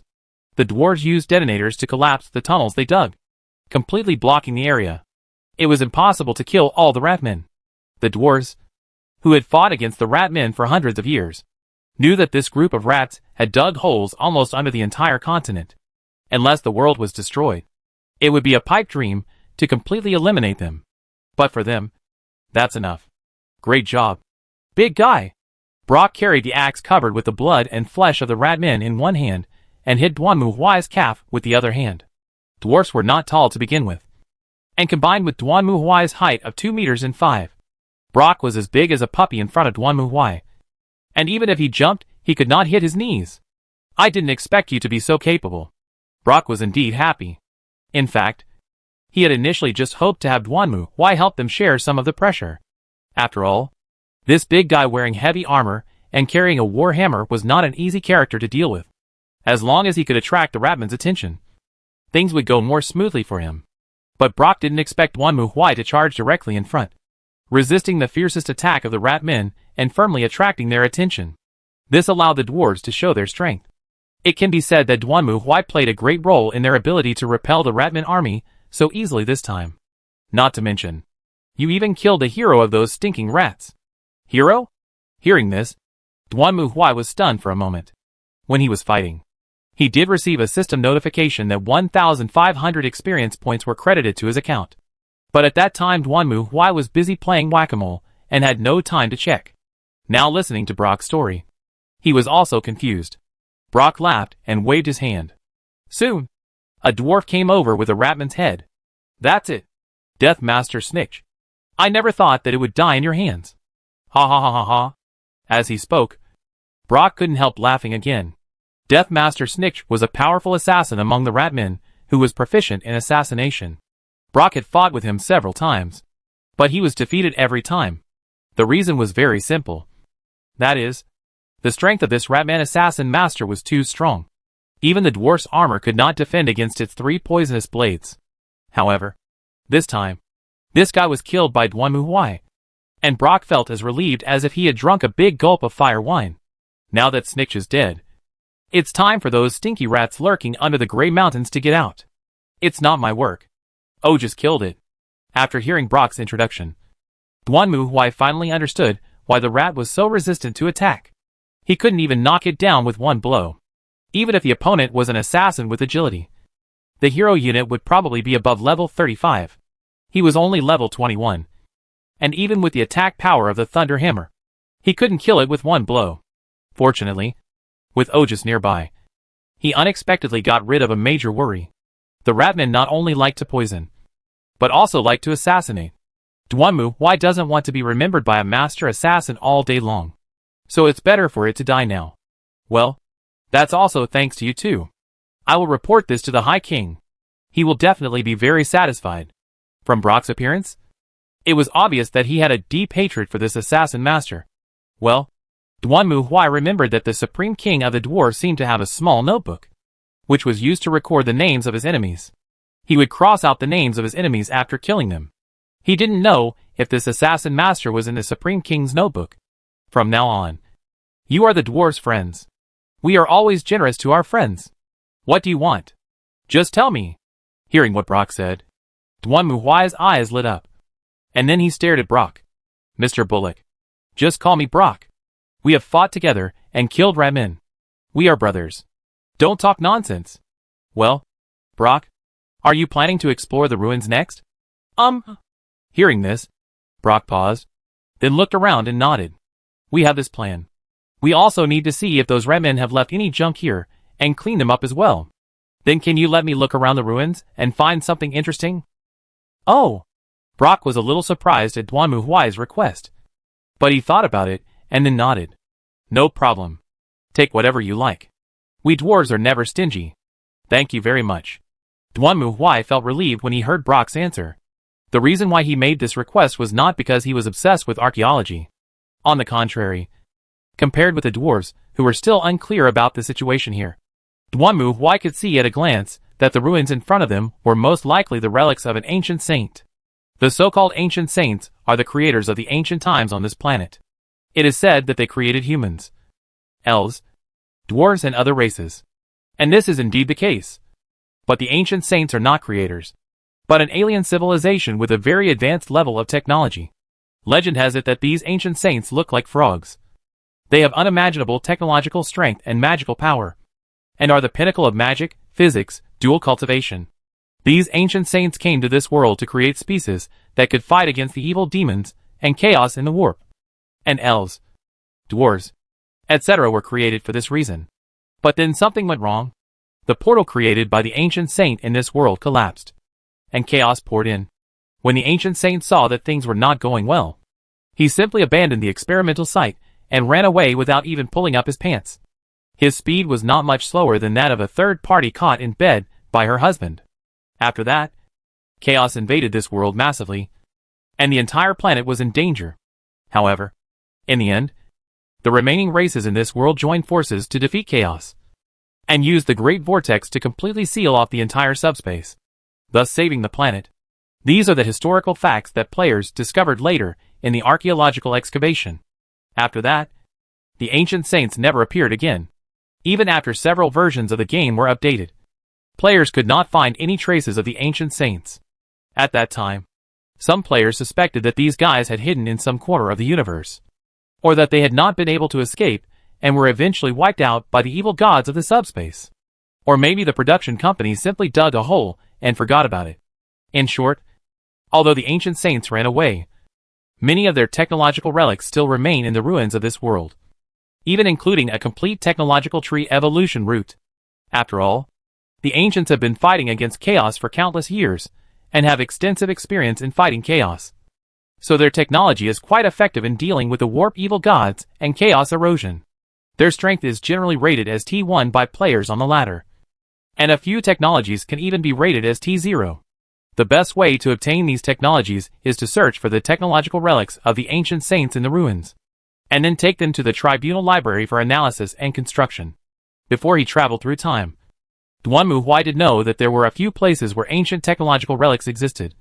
But at that time these places were contested by large guilds, and he, a lone player, could not afford to use them. Moreover, the places Duanmu knew were all in Jindan, and he could not say for sure whether there were technological relics in the ancient relics in the Grey Mountains. But won't you find out if you look for it? With Brock's permission, Duanmu felt relieved and began to wander around the ruins. He was quite familiar with the ancient ruins. After all, most of them were very similar. It was like a modern person traveling through a radioactive wasteland, and knowing what each building was used for at a glance. But before that, Duanmu opened the system and quickly completed the task. Time-limited mission disinfection completed. Task evaluation, quite outstanding. Player gains 3,000 experience points. Additional 2,000 experience points. Level increased to LV22. Attribute points +1. Specialization points +1. Gained bonus feat, Relentless Pursuit. Relentless Pursuit, plus 5% critical hit chance. Plus 15% critical hit strength when attacking an enemy with a debuff. How to say? After adding the attribute value to strength again, and raising the level of the Space Marines combat training, Duanmu felt a little complicated when looking at the effect of this additional expertise. In fact, he can use this specialty now. To put it simply, he just needs to take off his helmet and fight the enemy. His LV2. No. Now it is LV3 deterrence, which is enough to debuff the opponent. And then he can continue the pursue effect. But, if this happens, will I still be able to save my reputation? Do you want face or strength? That's the question. For Duanmu, this is indeed a difficult decision. Chapter 32 Picking Up Trash. In the end, Duanmu decided to pretend that he had never seen this specialty, and that he knew nothing about it. Well, if people don't know anything, they won't have so many worries. So after putting his worries aside, Duanmu began to search around in the ruins to see if he could find anything useful. For players of Duanmu's level, they are very familiar with the ruins of the ancient saints. After a simple exploration, Duanmu was able to determine that this ruin should have been the management department of an ancient saint. In other words, a place similar to a government agency. But it's fine like this. Although according to common logic, places like secret bases and military research institutes can only obtain more advanced technology. But players are smart, and the ancient saints are not fools. They must be afraid that chaos will discover their secrets. Right? So when they evacuated, the ancient saints also destroyed all the confidential information and equipment. Unless players are lucky, they will not find anything good in such places even if they turn everything upside down. But places like government agencies are different. Although they certainly don't have any secret weapons or blueprints of the ancient saints, the government agencies definitely have stable, mass-produced common technological products. Moreover, such places are generally more likely to have various complete technological creations of the ancient saints. This is like if aliens attack a city and the government cannot defend it and escape. They will definitely destroy the confidential weapons in the research institutes and military bases first. But who would care about the things belonging to the police station, the food bureau, and other institutions? To the ancient sages, these things might be harmless, and it wouldn't be a pity to throw them away. But to the future generations, even a claw machine made by the ancient sages is high-tech. In the player rankings, in the technology tree of the old saints, energy, biological transformation, space travel, and shields are all T0 level ceiling technology trees. After all, the old saints have been fighting against chaos for so long, and their technology trees are basically full of chaos resistance. And to be honest, The biological transformation technology of the old saints is even top-notch. Just look at the species on this planet, including high elves, dwarves, lizardmen, ogres, humans, goblins, etc., which are all created by the old saints. And you can know how powerful they are in this regard. On the contrary, the ancient saints were not first-rate in terms of firepower. Well, that was normal. If the ancient saints' weapons were really at the ceiling level, then they would not be hiding from chaos, but chasing after chaos and beating him. What Duanmu Huai wants most at the moment is the ancient saints' core energy technology. Of course, he definitely can't get the most advanced technology, such as nuclear-powered aircraft carriers and nuclear-powered submarines, whose power systems cannot be seen in other places. But in this era, let alone nuclear power, there is not even a steam engine. Duanmu Huai does not expect a power system at the top military secret level. But at least you have to give me an internal combustion engine or something. Police cars won't use nuclear power. But that doesn't mean they can't run. Right? Hard work pays off. After Duanmu Huai's tireless search, he finally found a fragment that looked like a flattened container in the ruins.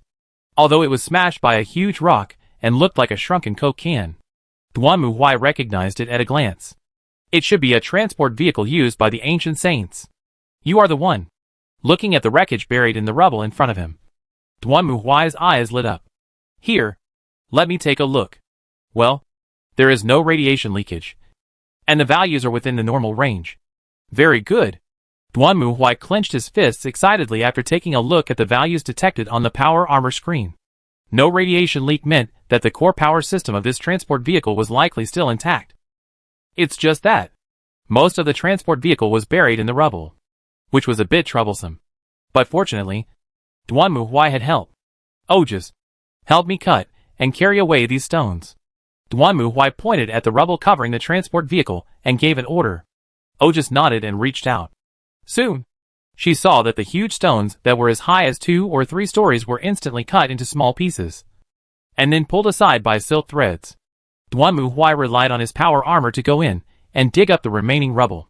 Then, he quickly discovered that the cockpit of the transport vehicle was also in a mess, with even a broken skeleton buried in the loess.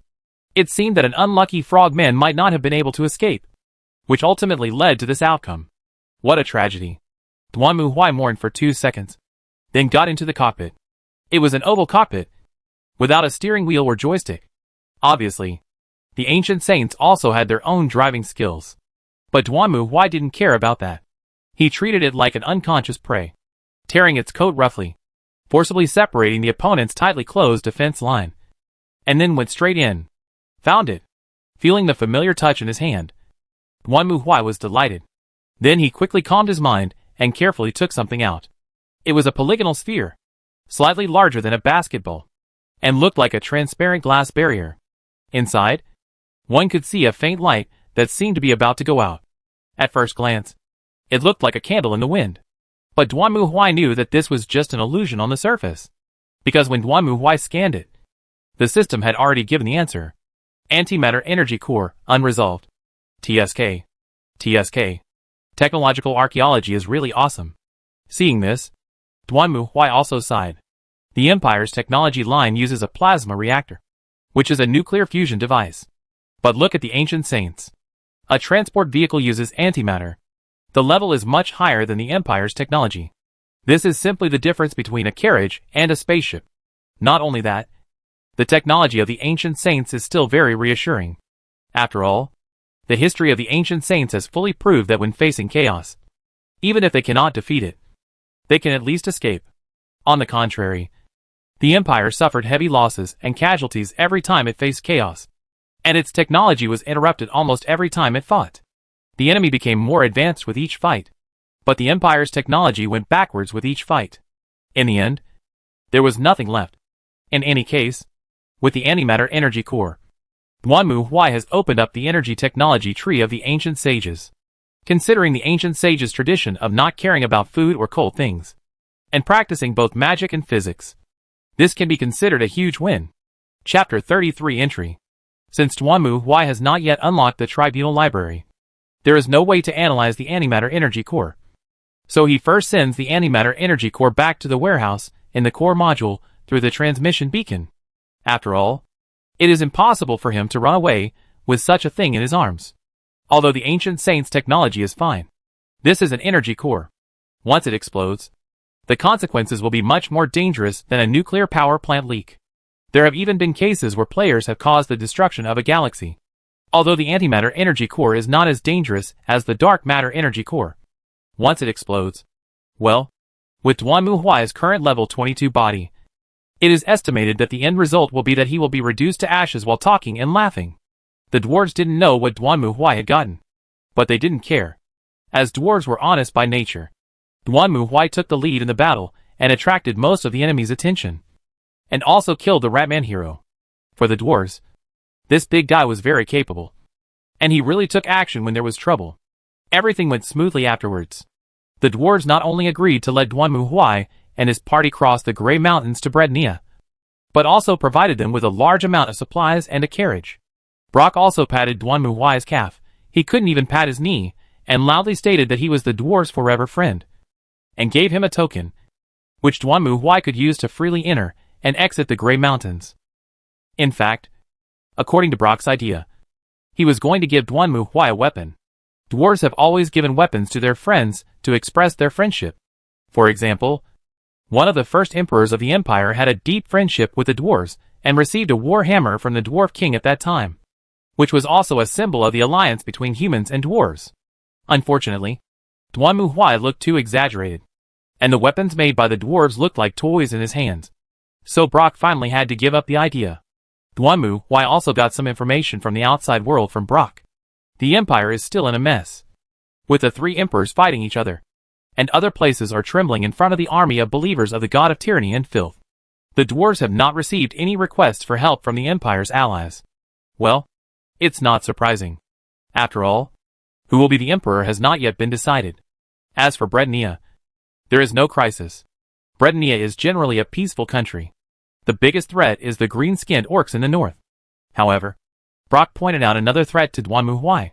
You must beware of the skinny wood elves of Athel Loren. They are dangerous. Don't worry. I understand. Hearing Brock's warning, Duanmu Huai nodded seriously. As a veteran player, he knew that Brock didn't just say that out of hatred between dwarves and elves. In fact, at the beginning, dwarves and elves were quite friendly. But later various problems arose. The two sides fought and reconciled. But some troubles also occurred in the process. The Wood Elves were one of them. They were originally members of the High Elves. They joined the High Elves' army during the Great Crusade and fought against the dwarves. However, halfway through the battle, the High Elves' homeland was invaded by the Chaos God. So the High Elves were horrified and demanded that the expeditionary army return to the capital immediately to protect the Emperor. When some of the High Elves in the expeditionary force heard this, they were not happy. You drove me from the island to come here for the expedition. And now you want to go back when we are halfway through the battle? Do you think I have no face? So this group of elves broke away from the main force, sneaked into the forest, and eventually became the Wood Elves, a branch of the High Elves. Of course, there is also a legend involved. It is said that a long time ago, the High Elves were attacked by chaos demons. At that time, the High Elf Queen asked the forest soul to save her 2 children. The latter said that he could save your children, but half of your people would belong to me in the future. According to this story, the Wood Elves are actually paying off the debt to the High Elf Queen. Never mind. It doesn't matter. What matters is the danger of Wood Elves. Wood Elves are pure extreme environmentalists. And this kind of environmentalism does not mean flying to speak to heads of state, or holding up protest plaques to stop construction. They move around in the forest and kill anyone who dares to get too close to the forest, and then pull their bodies back and bury them under the trees as fertilizer. See? What is extreme environmentalism? Tactical retreat. Not only that, the Wood Elves will also capture human children who are lost and wandering around the forest, and then brainwash them into loyal slaves to serve them. In addition, they will also take some other means to lure the other party into the trap. For example, if a group of adventurers enter the forest, they will be welcomed by the beautiful Wood Elves, participate in their banquets, listen to the beautiful songs of the Wood Elves, and enjoy fine wine and food. Then after falling asleep, it was dragged away by the Wood Elves and used as fertilizer.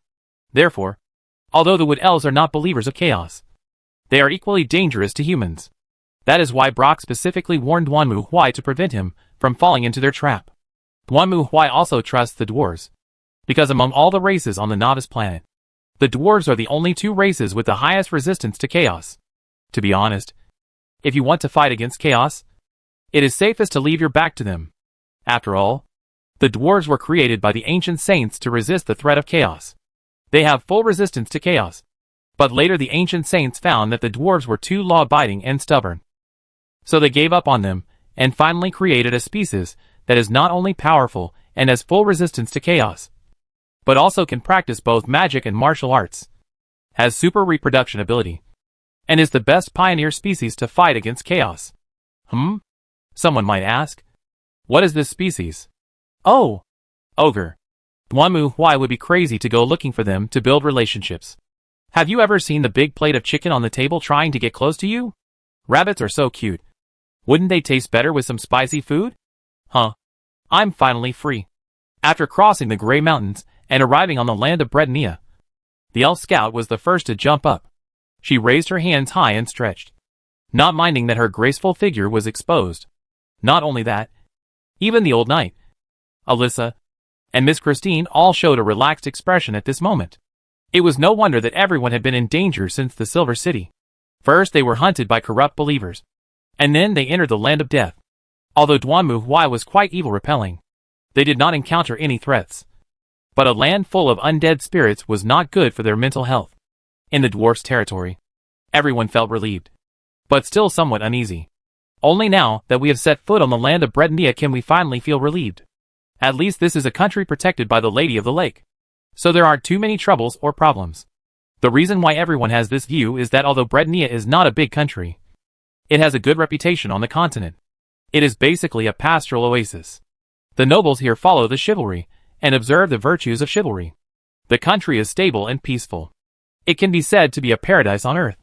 Of course, in the eyes of players, this is somewhat ironic. Indeed, what was said above is not false. But there is one exception: farmers. In the player's opinion, being a farmer in Bretania is worse than being a lackey for the evil god's followers. For example, taxes. Almost everyone is unaware of the famous tithe. Most countries on this planet also collect tithes according to the ratio of tithe. Simply put, 1/10 of the harvest is turned over to the state.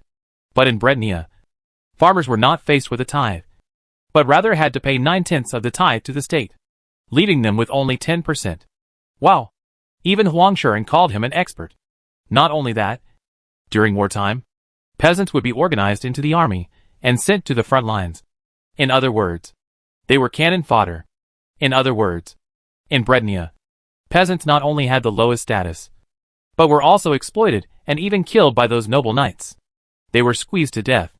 Therefore, many players find this ironic, and many players have criticized Britannia's hypocrisy on the forum. After all, it feels like black humor that those knights shouted the virtues of chivalry while letting the people they swore to protect go to their deaths.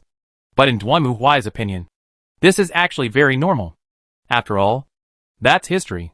Take the Roman Republic for example. Citizens were able to elect their leaders, but slaves were only fit to serve as entertainment in the arena. The Western Zhou dynasty allowed the princes to elect a common leader, but the farmers outside the city walls only had the obligation to pay taxes and had no rights at all. In modern times, when those British gentlemen in tuxedos and mustaches were smoking pipes and drinking champagne, they certainly did not care about the lives of serfs in colonies thousands of miles away. Otherwise, how did the British Empire build its fleet? Was it not through colonies and slave trade, but through the creation of resources from thin air by modifiers? Aren't those gentlemen on the warships, who look so majestic and full of gentlemanly manners and naval spirit, supported by serfs? But this did not prevent them from dying bravely in battle, shouting for Britain. Right? So a country like Bretania, which seems a bit absurd to modern people, is actually not that strange if you think about it carefully. For example, when Western movies praise cowboys for defeating Indian tribes that attacked their towns, don't forget that it was these white people who first came to the Indian land to burn, kill and loot. Movies that glorify Caesar will never tell you how many slaves were exploited to gain everything he had. After all, it takes money to show off. And a knightly country with a medieval civilization like Bretania is no exception. Besides, The level of civilization in the Middle Ages. That's it. Of course. Alyssa and her friends came all the way here not to be farmers. They planned to go to Carcassonne, then settle down there, and do some small business to make a living. Well, in Brednia, being a businessman is also a good choice. Just don't be a farmer. I have to say that walking on the country roads of Brednia is really relaxing. There are lush trees and grasses beside. Birds are singing. And small animals are running around. I have to say that this place really looks like a paradise on earth. Especially after experiencing the filthy curse and the wilderness full of death. But soon, they encountered some small accidents. Chapter 34 Challenger. Evil Demon. It must be said that when Duan Muhuai and his companions heard this sudden shout, they were all shocked. However, soon, they saw a young man in tattered armor holding a long sword, blocking their way. Evil Demon. Accept my challenge. Staring at Duan Muhuai, the young knight raised his sword and roared loudly. Duan Muhuai looked to the left and then to the right. What about me? There's no one else except you. Hearing Duan Muhuai's words, the elf sitting in the carriage chuckled. If you dress like this, no one will believe you if you say you are not a monster. What nonsense! This is the standard equipment of a proper inquisitor. I've never heard of an inquisitor with equipment like yours. Just as Duan Muhuai was chatting with the elven scout, the young knight rushed over with a roar. He raised his sword high and slashed at Duan Muhuai. Look at the sword. However, the young knight's sword had just been swung down when it was grabbed by Duan Muhuai. What the hell are you doing? Duan Muhuai was confused when he saw the young knight in front of him. He was only LV3. Who gave him the courage to do this in front of him? If the color above his head was not yellow, which represented neutrality, Duan Muhuai was worried that killing him would reduce the reputation of this area. He would have smashed this idiot into a pulp long ago. Let go of my sword. You vile demon. The young knight tried to pull out his sword, but it was useless. Duan Muhuai's hand was like a vice, tightly holding the sword in his hand. However, this guy was not afraid of tigers, and he raised his head and yelled at Duan Muhuai. That's enough. Get out of the way.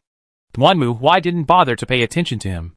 He grabbed the sword and threw the young knight in front of him to the side, and then continued to walk forward. He originally thought that this guy who appeared out of nowhere might have some mission, but the system didn't respond at all. Stop! However, after being thrown out by Duan Muhuai, the young knight rolled over and got up again. I will never let a demon like you bring disaster to the world. I will destroy you and save the victims you have captured. Watch out! While shouting, the young knight raised his sword and rushed towards Duan Muhuai again. I know very well that you big demons are very clumsy. All I need is a sliding tackle. Boom! At the same time, Duan Muhuai punched the young knight in the face, knocking the idiot, who was about to slide tackle him away. Then he saw him fly to the grass not far away and lie down. And there was no movement anymore. Sir Black Knight, did you kill him? Seeing this, Alyssa was shocked, while Duan Muhuai shook his head. No, I just knocked him out. That's all. Let's go. I don't know where this idiot came from. As he spoke, Duan Muhuai walked forward again. Instead, the elf scout took up the topic with great interest. Ah, I guess he should be the adventure knight. Exploration knight? Alyssa looked confused when she heard the elf scout's answer, and the elf scout nodded. Well, to put it simply, it's about knights who give up everything to find the Lady of the Lake. They will wander outside, challenge various demons and monsters, and prove their faith, in the hope that the Lady of the Lake will appear before them and make them the Holy Grail Knights. So has anyone succeeded?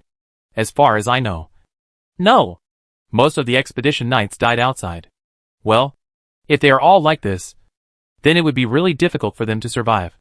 As he spoke, the elf scout stared at Duan Muhuai with a smile. It seems that the brave knight of the expedition has chosen you as his opponent for his debut match.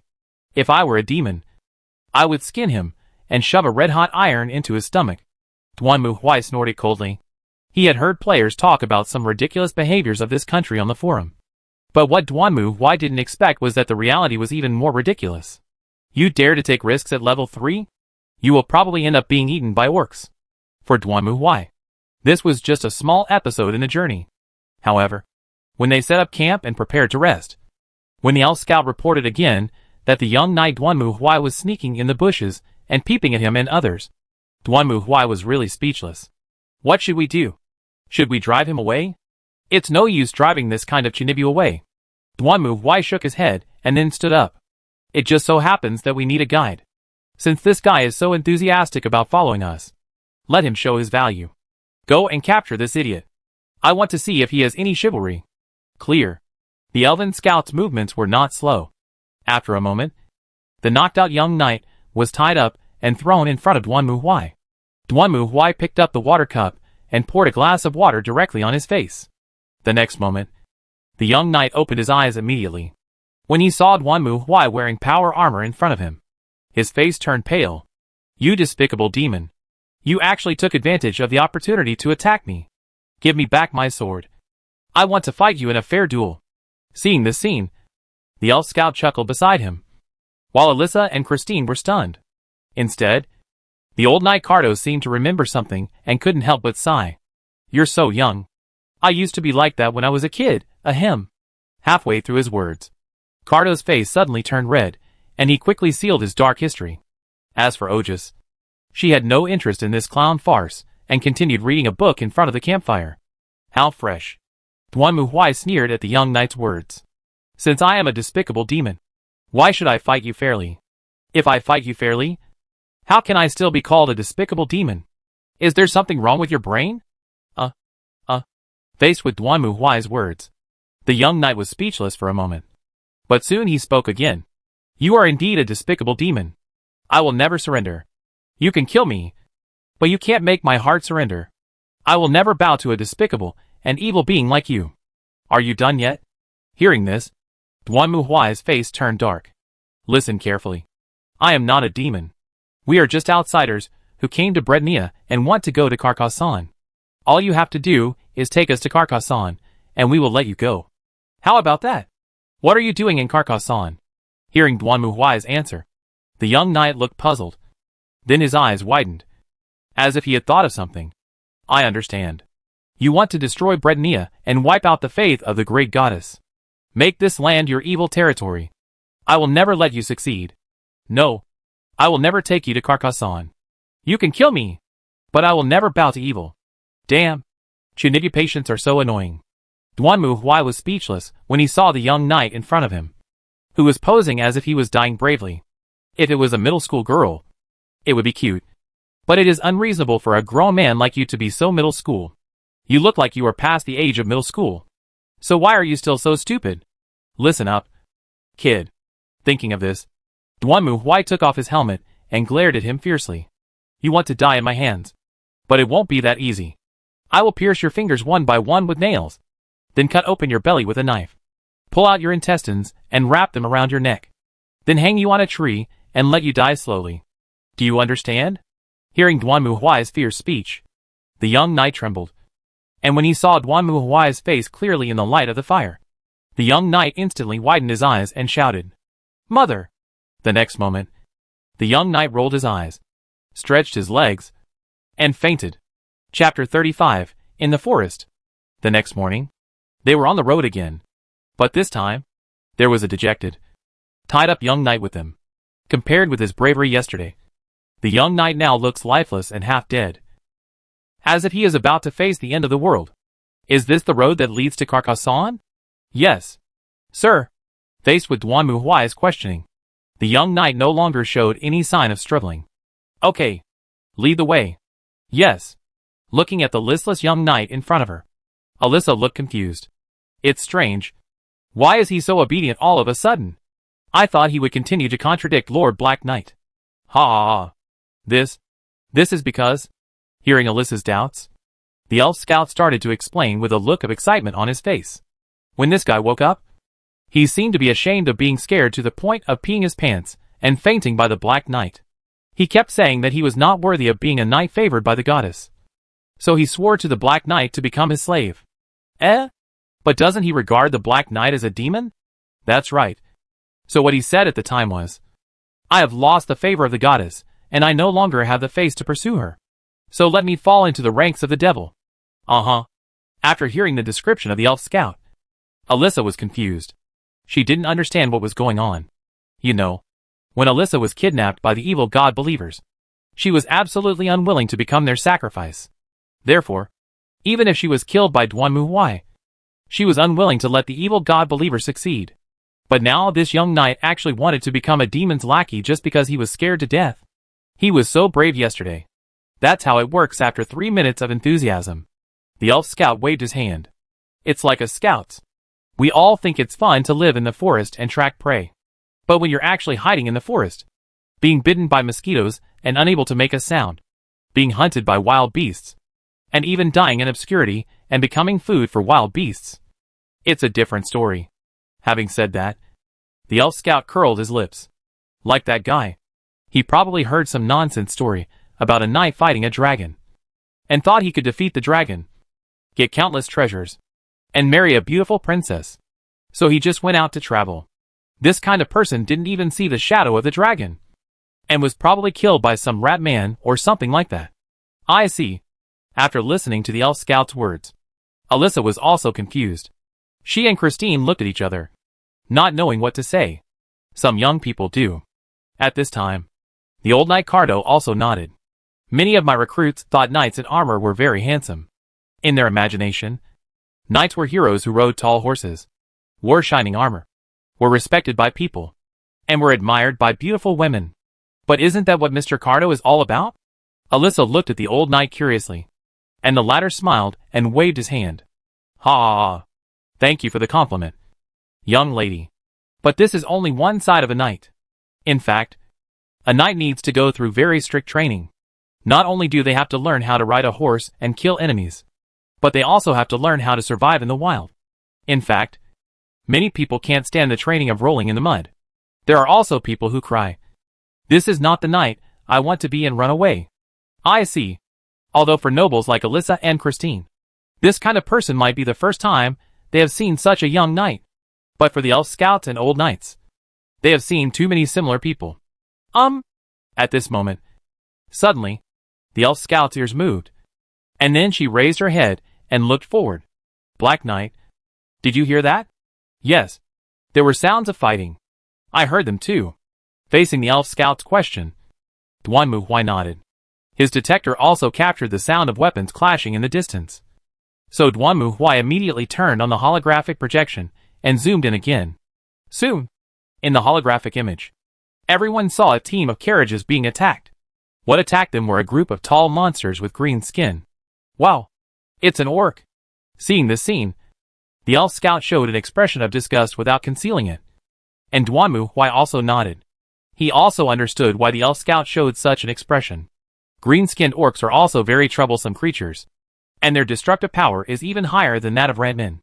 If the actions of ratmen have some purpose, then the actions of greenskins are very simple. The 3 cycles of destruction, plunder, and killing. For the greenskins, the most important thing in this world is happiness. And happiness means fighting. Whether it is fighting with their own people or fighting with outsiders. As long as there is a fight, they are happy. And if there is no fight, they are unhappy. So they are either fighting or on the way to fight. Not only that, it is also difficult to completely eliminate these greenskins, because strictly speaking they are not animals, but a kind of fungus plant. Yes, the kind that can photosynthesize. This is also how the green-skinned orcs reproduce. They do not reproduce by giving birth, but by growing out of the ground like plants. As the saying goes, if I plant a green skin in spring, I can harvest a bunch of small green skins in autumn. Its reproductive capacity can even be compared with the tyranids that dominate the universe. The green-skinned orcs are not in the chaos camp, but they are not in the order camp either. To put it bluntly, they just want to fight. And anyone who enters their field of vision is their opponent. When there are outsiders, they fight outsiders. And when there are no outsiders, they fight their own people. To be honest, Bretania is a small country, and it is really difficult for it to resist the attack of the northern orcs. Do you need help? Of course. After all, here, one more friend means one more way. As he spoke, Duanmu Huai clenched his war hammer and stared at the young knight next to him. Hey, kid. Hey! What's going on? Come with me to fight the orcs. Wait. Orcs? Why? Didn't you swear to be my loyal subordinate? Then, as a despicable devil, isn't it normal for me to let you go to die first? Go! Or I will smash your head. Alas! Hearing Duanmu threat, the young knight immediately looked sad, holding his sword, and followed Duanmu obediently. When Duanmu arrived with the reluctant knights, the battle situation had already begun to develop in a direction that was unfavorable to the caravan. The orcs roared and began to compress the caravan's defense line, which had begun to falter and seemed unable to hold on. Go! Hurry up! Duanmu kicked the young knight and stared at him and gave him an order. The latter, with a pale face, held the long sword and looked at the group of green-skinned orcs not far away, his whole body trembling. No! No! I can't beat so many of them. You are useless. What use are you to me? Duanmu glanced at the young knight unhappily. Then he clenched his war hammer and jumped up. The jetpack burst out airflow, carrying Duanmu and quickly smashing down at the orcs. Boom! Duanmu fell from the sky and crashed directly into the orc army. The orcs who were attacked turned their heads hurriedly and looked at the warrior in front of them, who was taller than them. Almost all of them were dazzled, compared to those cowards hiding behind trucks. This is the opponent they want. Walk! The next moment, the orcs raised their weapons high and rushed towards Duanmu with loud roars. Chapter 36 Continue on the road. What happened? The orcs shifted the direction of their attack, and the caravan, which had been struggling to hold on, suddenly felt the pressure relieved. Only then did they come to their senses and look ahead. And then, they saw a huge figure in horrible armor waving a warhammer among the orcs, fighting with those terrible orcs. Hiss! What kind of monster is that? Seeing the battle in front of him, one of the soldiers gasped and exclaimed in a low voice, and the others had similar thoughts. You know, in the minds of humans, orcs are the symbol of barbarism, cruelty, and burly. In fact, it is not much different. Most orcs are tall, powerful, cruel, and bloodthirsty. Generally speaking, when humans encounter orcs, a frontal attack will hardly end well. But this Black Knight is not like that. He swung the hammer in his hand, which was shining with thunder, and knocked the orcs, who rushed to him, to the ground one by one. The dazzling electric light and the constant explosions made the battlefield in front of him look like a spewing flames. But the orcs did not retreat, but became more excited. This was the battle they were looking for. Only the strong are worthy of the challenge. But unfortunately, Duanmu did not intend to wagh with these orcs. Although in the eyes of outsiders, Duanmu seemed to be more violent than these orcs at this moment. But in fact, Duanmu's heart was very calm at this moment, without the slightest emotional fluctuation. On the one hand, this was not the first time he had fought these monsters. As a veteran player, he was already familiar with them. On the other hand, this is also a way for the Inquisitor to protect himself.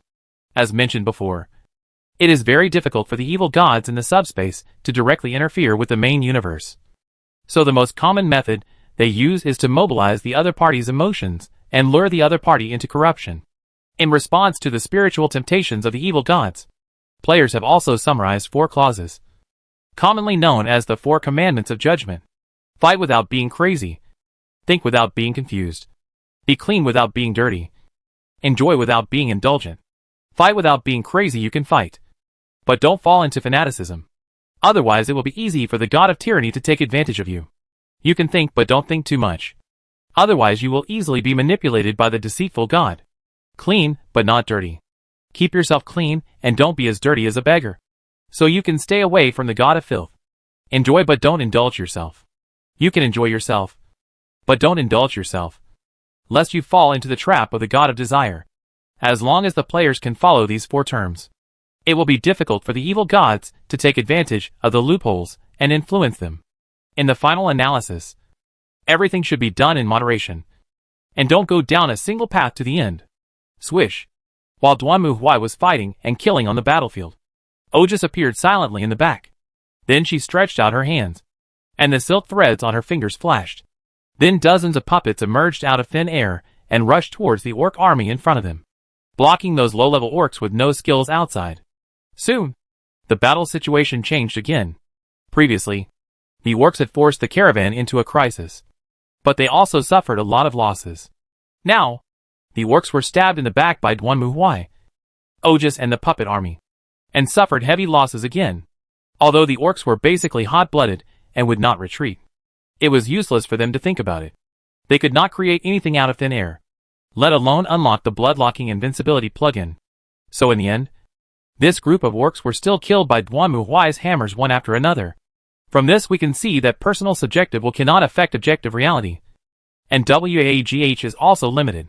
Boom! When the last orc fell to the ground and turned into a corpse, the entire battle came to an end. Call. Duanmu Huai took off his helmet and breathed a sigh of relief. These orcs who fought to the death were really annoying.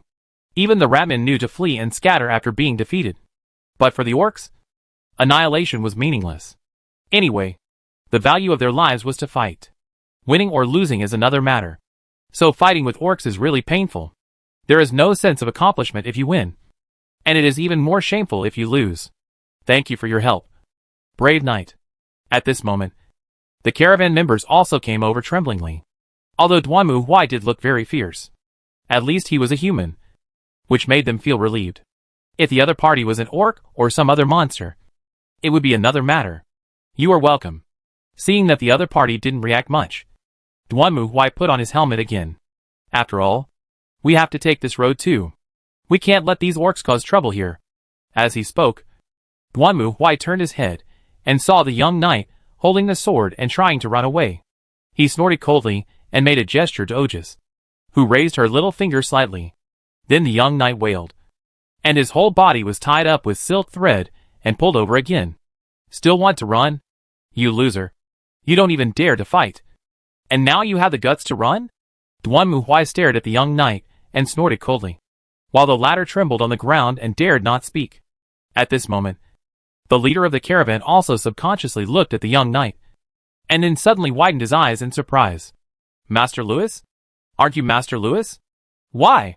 Hearing the caravan leader shout, the young knight was startled and raised his head hastily.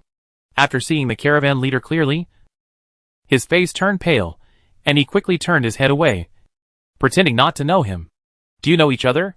Seeing this scene, Duanmu Huai asked with interest, and the leader of the caravan hesitated for a moment before nodding. Yes, my lord knight. May I ask, what exactly is this? Oh, it's nothing serious. It's just that this guy said I was a despicable devil yesterday and tried to challenge me to a duel several times.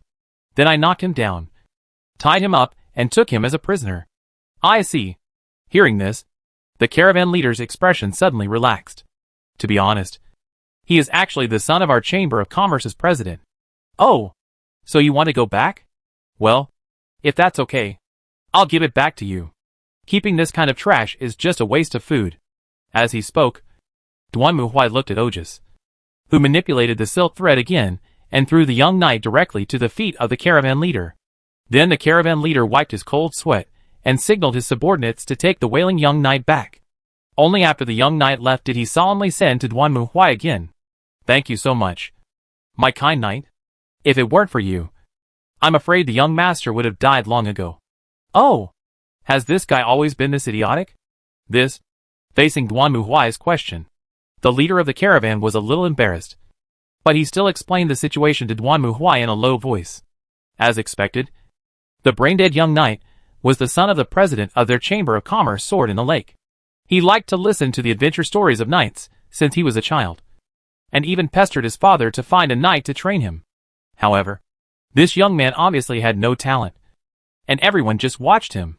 It was normal for a child to dream of becoming a knight, and he would mature when he grew up. That's what they thought at the time. But what is unexpected is that as he gets older, this guy becomes more and more obsessed with knight stories. He even often wears knight armor and walks around with a sword on his back, imagining that an old man in the city is an evil witch, or that there is an evil dragon sealed under the ground of Caracasson, just like Don Quixote, causing a lot of ridiculous troubles. This gave his parents a headache, but they couldn't stop him from becoming a knight. After all, in Brednia, becoming a knight was politically correct. If his parents stopped him from becoming a knight, this big mouth would go out and talk nonsense, and the Chamber of Commerce in Brednia would be finished. So they could only lock this guy in the villa to prevent him from going out and causing trouble. I don't know how this guy got out. If he hadn't met Duanmu Huai, he would have become a corpse. After all, although Brednia is an idyllic country, it is only limited to cities and nearby rural towns. In this medieval civilization environment, There are basically uninhabited wilderness between each civilized gathering point. There are often thieves and bandits on the road. And there are many orcs and goblins. This weakling at level 3 doesn't even have a magic weapon to protect himself. He will be killed instantly when he goes out. Duanmu Huai also explained the situation on his side. When the caravan leader heard that they were from the Empire and wanted to find a place in Brednia to avoid the disaster, he promised that they would report to the president when they returned to Karakazan. Although the sword in the lake was not a big chamber of commerce, it would be no problem for them to help. It is always a good thing to have more ways out. Duanmu Huai originally thought so. So the two sides decided to act together and go to Karakasong. Now they didn't need that idiot as a guide. So Duanmu Huai decisively sent him back to the caravan. With this guy's stupid appearance, he might lead himself to the orc's nest. Of course, before setting off, the caravan did not forget to set a fire on the battlefield, burning the bodies of both sides and the entire ground. This was not because Brednia had a tradition of cremation. As mentioned before, orcs are essentially a kind of fungus. Before they die, their bodies will disperse a large number of spores. And then these spores will fall on the ground. And then a group of small orcs will grow. If the caravan does not take action now to wipe out the orcs, when they return the same way, they will only see a larger group of orcs yelling at them. "Master, what happened to that human?" The group set out again. And at this time Ojus asked Duanmu Huai her own questions in confusion. "You mean that idiot? What's the problem?" Duanmu Huai was not surprised that Ojus would have doubts. After all, Ojus's main task was to observe humans, experience humans, and feel the soul. And in her eyes, all kinds of human behavior must be full of various doubts. "I don't understand why he mustered up the courage to challenge you before, but chose to surrender immediately after failing?" Ojus was obviously puzzled. "It's simple. Because this guy is scared. Don't be fooled by his initial enthusiasm and fearlessness. That was all an illusion. When he first attacked me, he was determined to die if he failed. But the second time, he was fighting for his own self-esteem, because he wouldn't allow himself to run away in disgrace. But after that, he kept following us. I just don't give up. That's what a half-witted person does. I can't muster up the courage to come up and die, but I'm also unwilling to run away in disgrace. So I decided to follow and see if there are any other opportunities." Duanmu Huai curled his lips. So after being caught, he surrendered so easily. His original appearance was just an act. He is just a paper tiger who can be flattened with a slap. It's just that he doesn't want to admit that he is a cowardly coward who is afraid of death. So he finds excuses like he is willing to degenerate into a servant of the devil to save his own face. After all, Chunibu are like this. Liking skulls, fighting against the world, death heavy metal, looking decadent and cool. That guy is no exception. Humans are so complicated. After listening to Duanmu Huai's explanation, Ojisi couldn't help but sigh. In response, Duanmu Huai just laughed. After all, that's the truth. Chapter 37 Plan. Afterwards, following the caravan, Duanmu Huai and his party came to Karakatsan, the central city of Brednia, a city blessed by the goddess of the lake according to legend. The city is in perfect medieval style, with white walls, conical pointed forts, bright red flags fluttering in the wind, and knights riding war horses in full armor. Well, no wonder people in the forum say that Brednia perfectly combines all people's fantasies about medieval knights. From this perspective, it does look like a pastoral city. Because of the Lake Sword Merchant's caravan, Duanmu Huai and his party did not encounter too much obstacles and entered the city and came to the Lake Sword Merchants. The father of the idiot knight also apologized to Duanmu Huai for his son's reckless behavior and said that he could help them. Eventually, Christine and Alyssa successfully bought a shop from the Sword of the Lake Chamber of Commerce, mainly doing business in small decorative items. As nobles, they had a good eye in this area. The old knight Cardo plans to stay and continue to be loyal to the two as a servant. And the elf scout also said that she would stay here. After all, as a royal spy, she has no master now and nowhere to go. The only ones who are leaving were Duanmu Huai and Ojisi. "Are you really leaving, Lord Black Knight? Sister Ojus?" Alyssa looked at the two with tears in her eyes, looking reluctant. After all, since she finally escaped, Duanmu Huai and Ojus had always been by their side. It could even be said that if it weren't for these two people, they would never have been able to leave the Empire so easily and come to Brednia. Of course, Alyssa, We still have our mission to complete. Duanmu Huai reached out and touched Alyssa's little head. Accompanying Alyssa all the way to Bretania was mainly as a reward to Alyssa. After all, she directly and decisively gave him the holy object. So Duanmu Huai would certainly not abandon them. But Duanmu Huai's journey would not end here. In addition to this holy object, he had other holy objects to recover, including those in Duanmu Huai's memory, and the holy objects held by the other 3 emperors in the empire. Since the gift from the water god held by Alyssa was one of the holy objects, it was equally likely that the other 3 were also.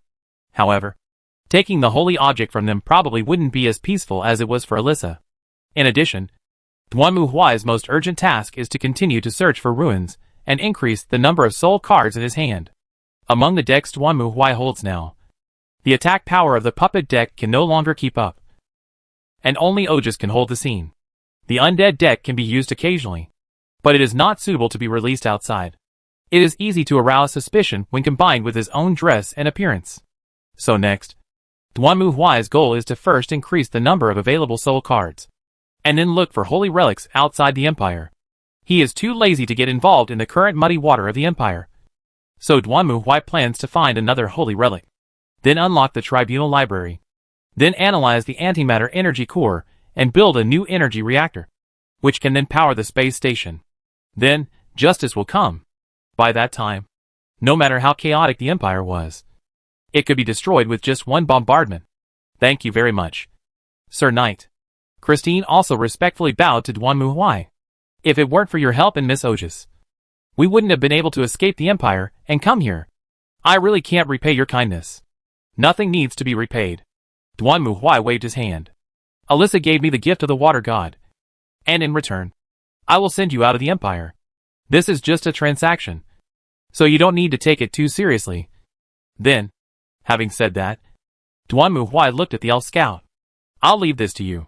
After all, you should not have the intention to harm others, but you must be on guard against others. Although Bretania is praised to the sky outside, who knows what the situation is inside? I'll try my best. After all, this is not the empire, and there is only so much I can do. The elf scout nodded. After all, she and the others were now tied to the same rope. She also agreed with Duanmu Huai. Although Bretania looked like a beautiful country of pastoral poetry, as a scout and a royal spy, she didn't believe that there was such a naive place in the world. So the elf scout also planned to investigate secretly. Even if she didn't cause trouble, she couldn't let herself be cheated for no reason. Right? After the explanation, everyone fell silent for a while. To be honest, they didn't spend a long time together. But during the escape journey, everyone got used to being together all the time. Now that they suddenly had to separate, they were all somewhat reluctant. Then, let's do this. In the end, it was Duanmu Huai who spoke first, and Alyssa looked at him with tears in her eyes. Lord Black Knight, will you come back to see us again in the future? Of course. I'll come and see you if I have time. Duanmu Huai was not being perfunctory. After all, now that the teleportation beacon was activated, he could just place a beacon here and shuttle back and forth. This planet was just a primitive civilization planet, and there was no void shield. Duanmu Huai, who had activated the strategic command room, could naturally teleport to wherever he wanted. If this wasn't an escort mission, he would have arrived in Bretania in the blink of an eye. Why waste so much time? Moreover, Alyssa was the first person he met after he traveled through time. She was cute and well-behaved, so Duanmu Huai had a good impression of her.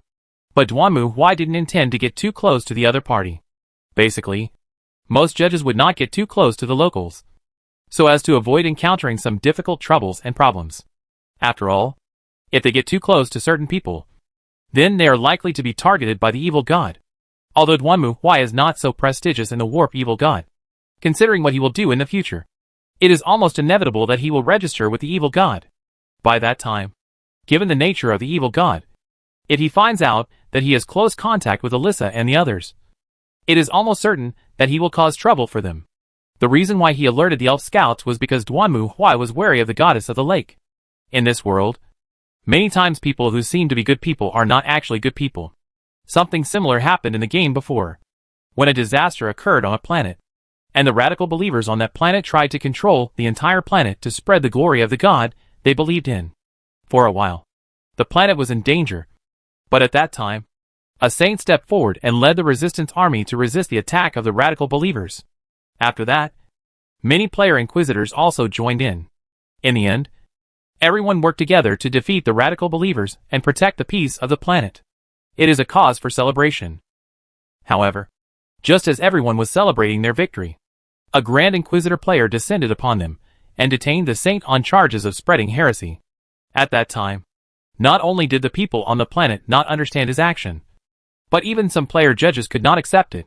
But in the end, the great judge player ignored all this and directly sentenced the saint to be burned at the stake, and then transferred the body to the local church. As a result, the Grand Inquisitor player was naturally considered a hostile player in the minds of the people on that planet. Even many players did not understand him and thought he was obsessed with playing games. Later, a few players who liked to get to the bottom of things conducted an investigation and were surprised to find that everything that happened on this planet was a farce. Both the radical believers and the saints were actually pawns of the god of deceit. And whether the war was won or lost, it had no effect on the god of deceit. If the radicals win, then the planet will become a follower of the deceitful god. If the saint wins, everyone will follow her guidance and become believers of the god of deceit. Winning or losing is winning. And you can win twice, which is really awesome. So the Grand Inquisitor took the most direct measure to win. I'm going to smash the game for you. Burn them all to death, leaving no one alive. If I lose, you can't win either. We're all doomed together. That is to say, after this, players will be somewhat reserved when facing the natives of the planet, and will not give them complete trust. Because you can't be sure whether the other party really thinks so, or is just thinking so under the guidance of the evil god. Some people don't even realize that they are being guided by the evil god. In this case, it is easy to have various problems. So there are many unlucky players. Therefore, in the game, the people that each profession trusts the most are actually the people around them. For example, a super soldier trusts his own gene seed army the most. What the tech priests trust most are the servants they create. What psychics trust most is soul cards. Among them, psychics are treated the best, because the soul cards not only have beautiful and cute girls, but also furry little animals, which are very healing. Some female players even transform their bases into zoos, with all kinds of cute little animals and elves flying around, which is very healing. On the other hand, the tech priests and super soldiers are either cyborgs or muscular men, unless you have unusual interests. Aren't you afraid of getting into trouble if you keep cultivating relationships with these things? From this we can see that your wizard is still your wizard, and you will enjoy a good life no matter where you are. Therefore, in the end, all players in the game will work part-time as Soul Walker, and then get a few soul cards. Even if they are of low level and cannot fight, they can be placed in their base to be pleasing to the eye. You can't just keep facing the muscular brothers and the mechanical humans, right? Who will be responsible if something goes wrong? After that, Duanmu Huai and Oja said goodbye to Alyssa, who was reluctant to leave, and left Carcassonne, and settled the Escort 2 task. In addition to gaining experience for leveling up to level 23, they also received a purification badge as an additional reward.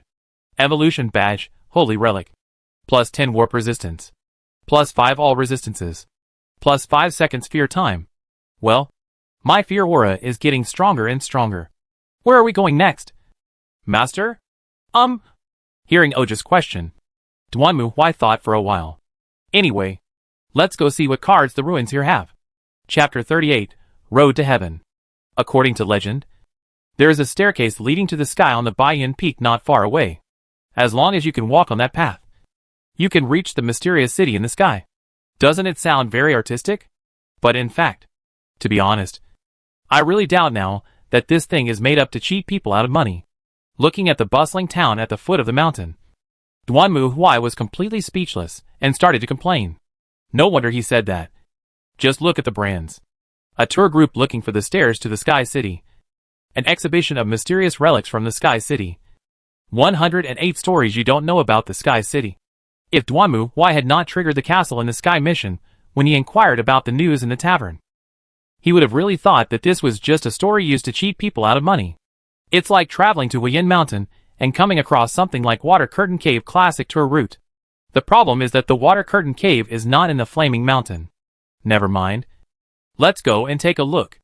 Thinking that they might as well do nothing, Duanmu Huai took Ojas into the Sky City Relics Exhibition Museum in the town, wanting to see what was in this Sky City. However, this is a sword that suddenly fell from the sky one day. It was so powerful that it even pierced the head of an unlucky guy. This is just throwing objects from a high place. Aren't you going to find the murderer? Legend has it that this is a cup used by the residents of the Sky City.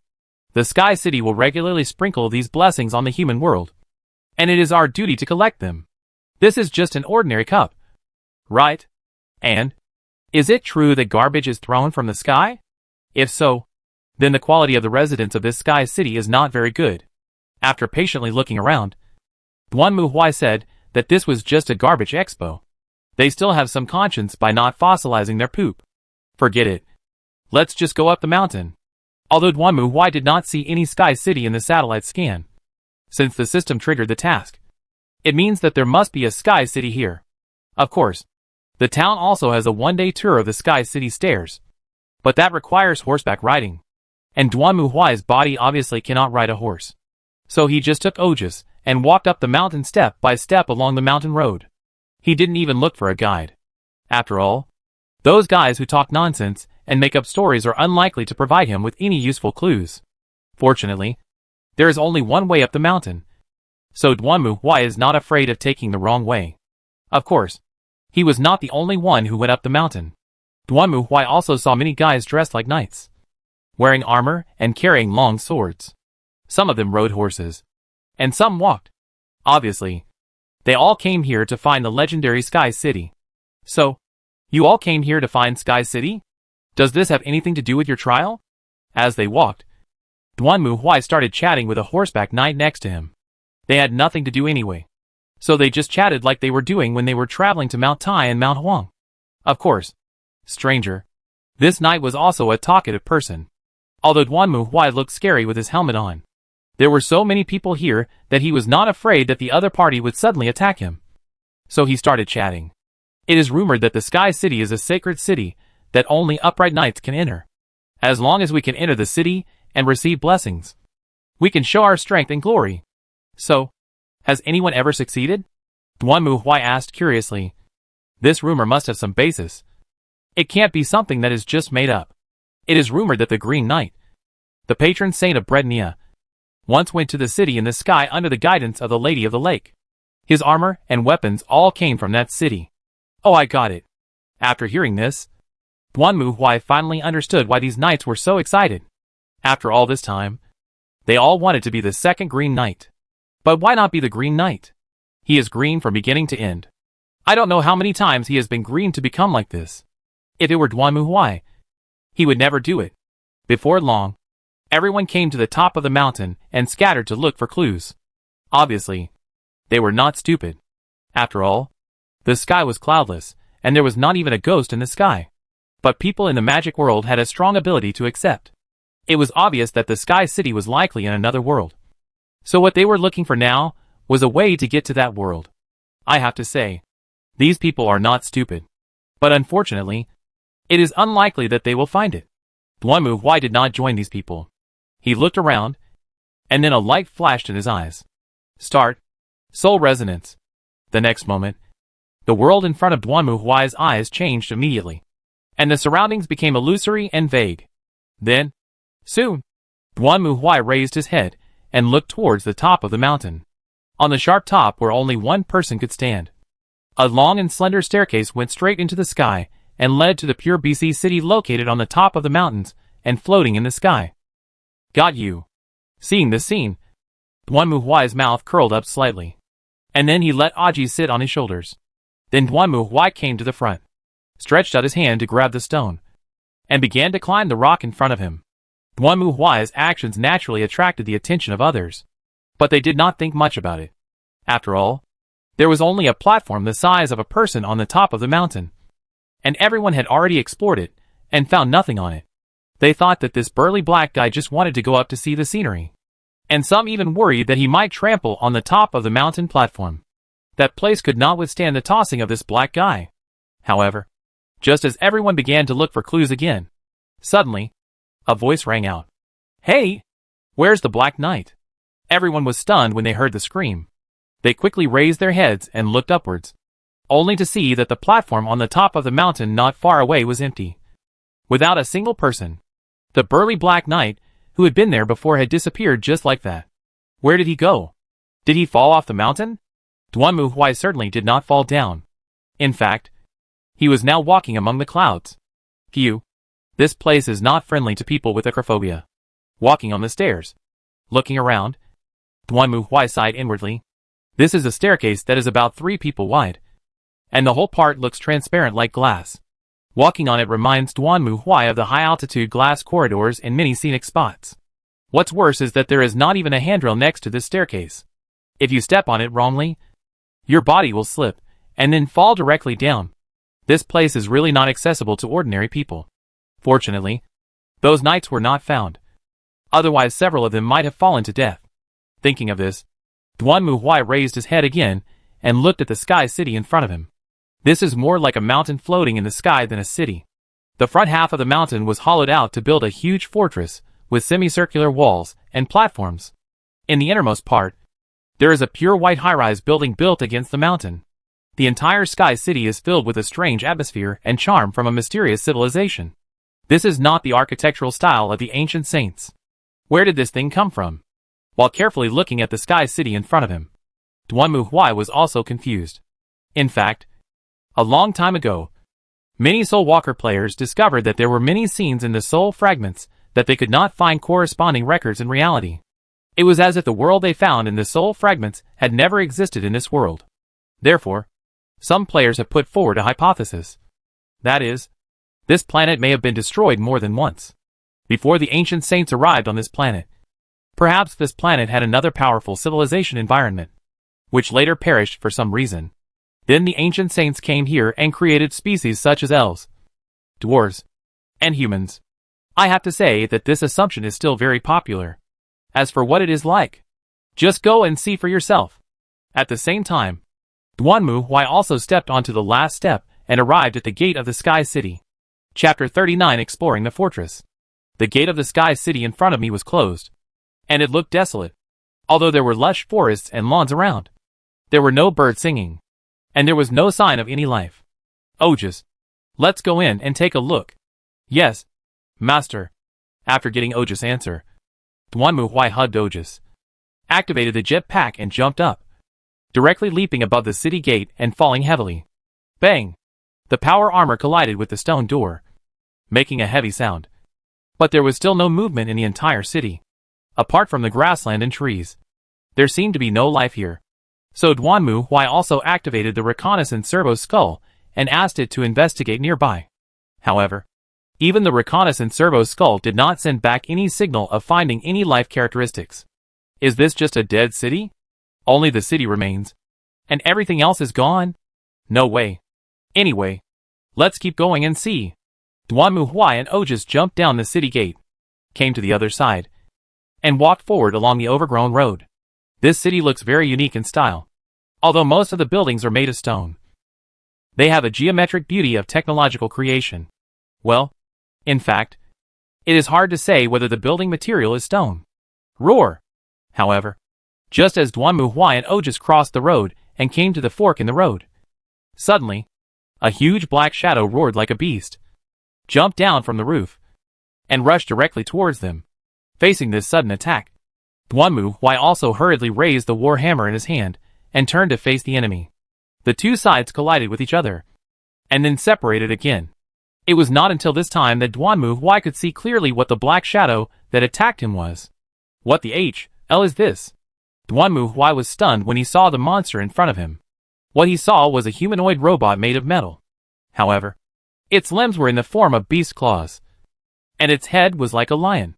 It also had a lizard-like tail and hawk-like wings behind it. Magic Iron Lion. LV-21.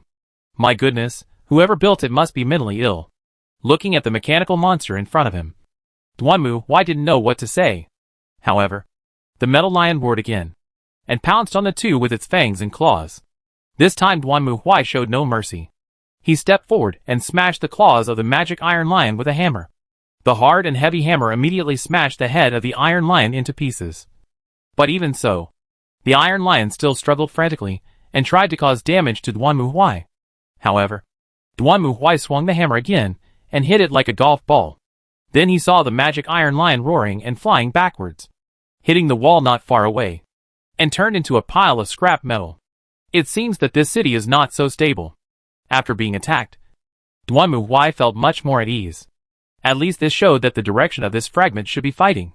The reason why the reconnaissance servo's skull did not detect any signs of life was also very simple. I am afraid that the only thing left here is the machine that can act on its own. After that, Duanmu Huai and Ojus's experience also verified his conjecture. In the process of exploring the periphery of the city, they were attacked by several types of robots. In addition to the strange lion head before, there was also a prototype mechanical soldier that looked like a knight, holding two swords and wearing a cloak, and a mechanical soldier that looked similar but held a machine gun. Most of these robots were between level 20 and 30.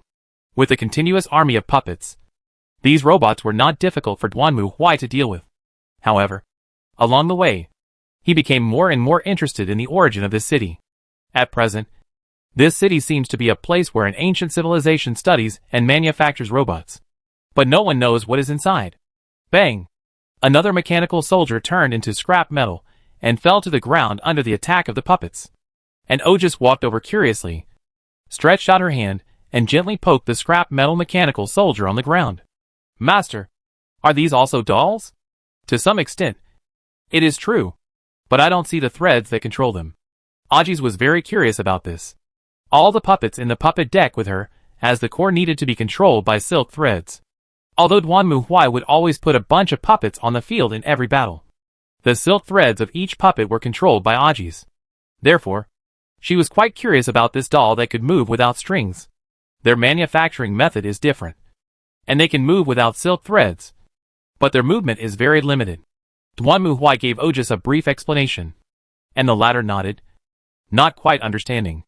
As they were talking, the two had already walked through the outer layer and came to a place that looked like a street. There were signs on the houses next to them, although they couldn't understand what was written on them. From the style and patterns of these signs, it could be seen that this should be a shopping street. Duanmu Huai went in curiously, but there was nothing inside. He didn't know if it was because it was empty at the time or if the fragments were not projected in. It was not until he entered the third shop that Duanmu Huai felt he had gained something. Oh, this is quite interesting. Duanmu Huai couldn't help but sigh at the scene in front of him. In front of him was an exhibition table, and on the table sat several very cute and beautiful girl dolls. Their appearance, clothes and hairstyles were different. Next to these girl dolls, there were things like price tags. This civilization is quite interesting.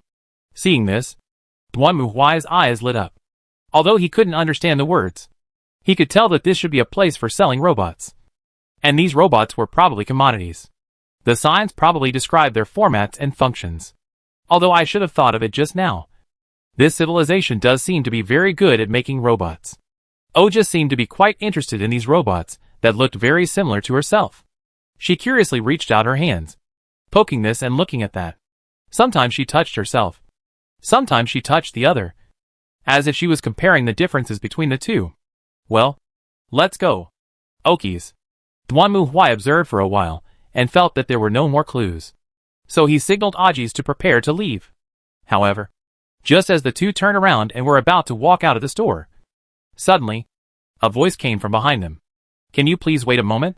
Hearing the voice, Duanmu Huai and Ojus turned around and saw that a girl robot, who was originally sitting on the display table behind them, opened her eyes and stared at them. Chapter 40 Doll Girl. Who are you? Looking at the robot girl in front of him, Duanmu Huai was stunned for a moment and asked hurriedly.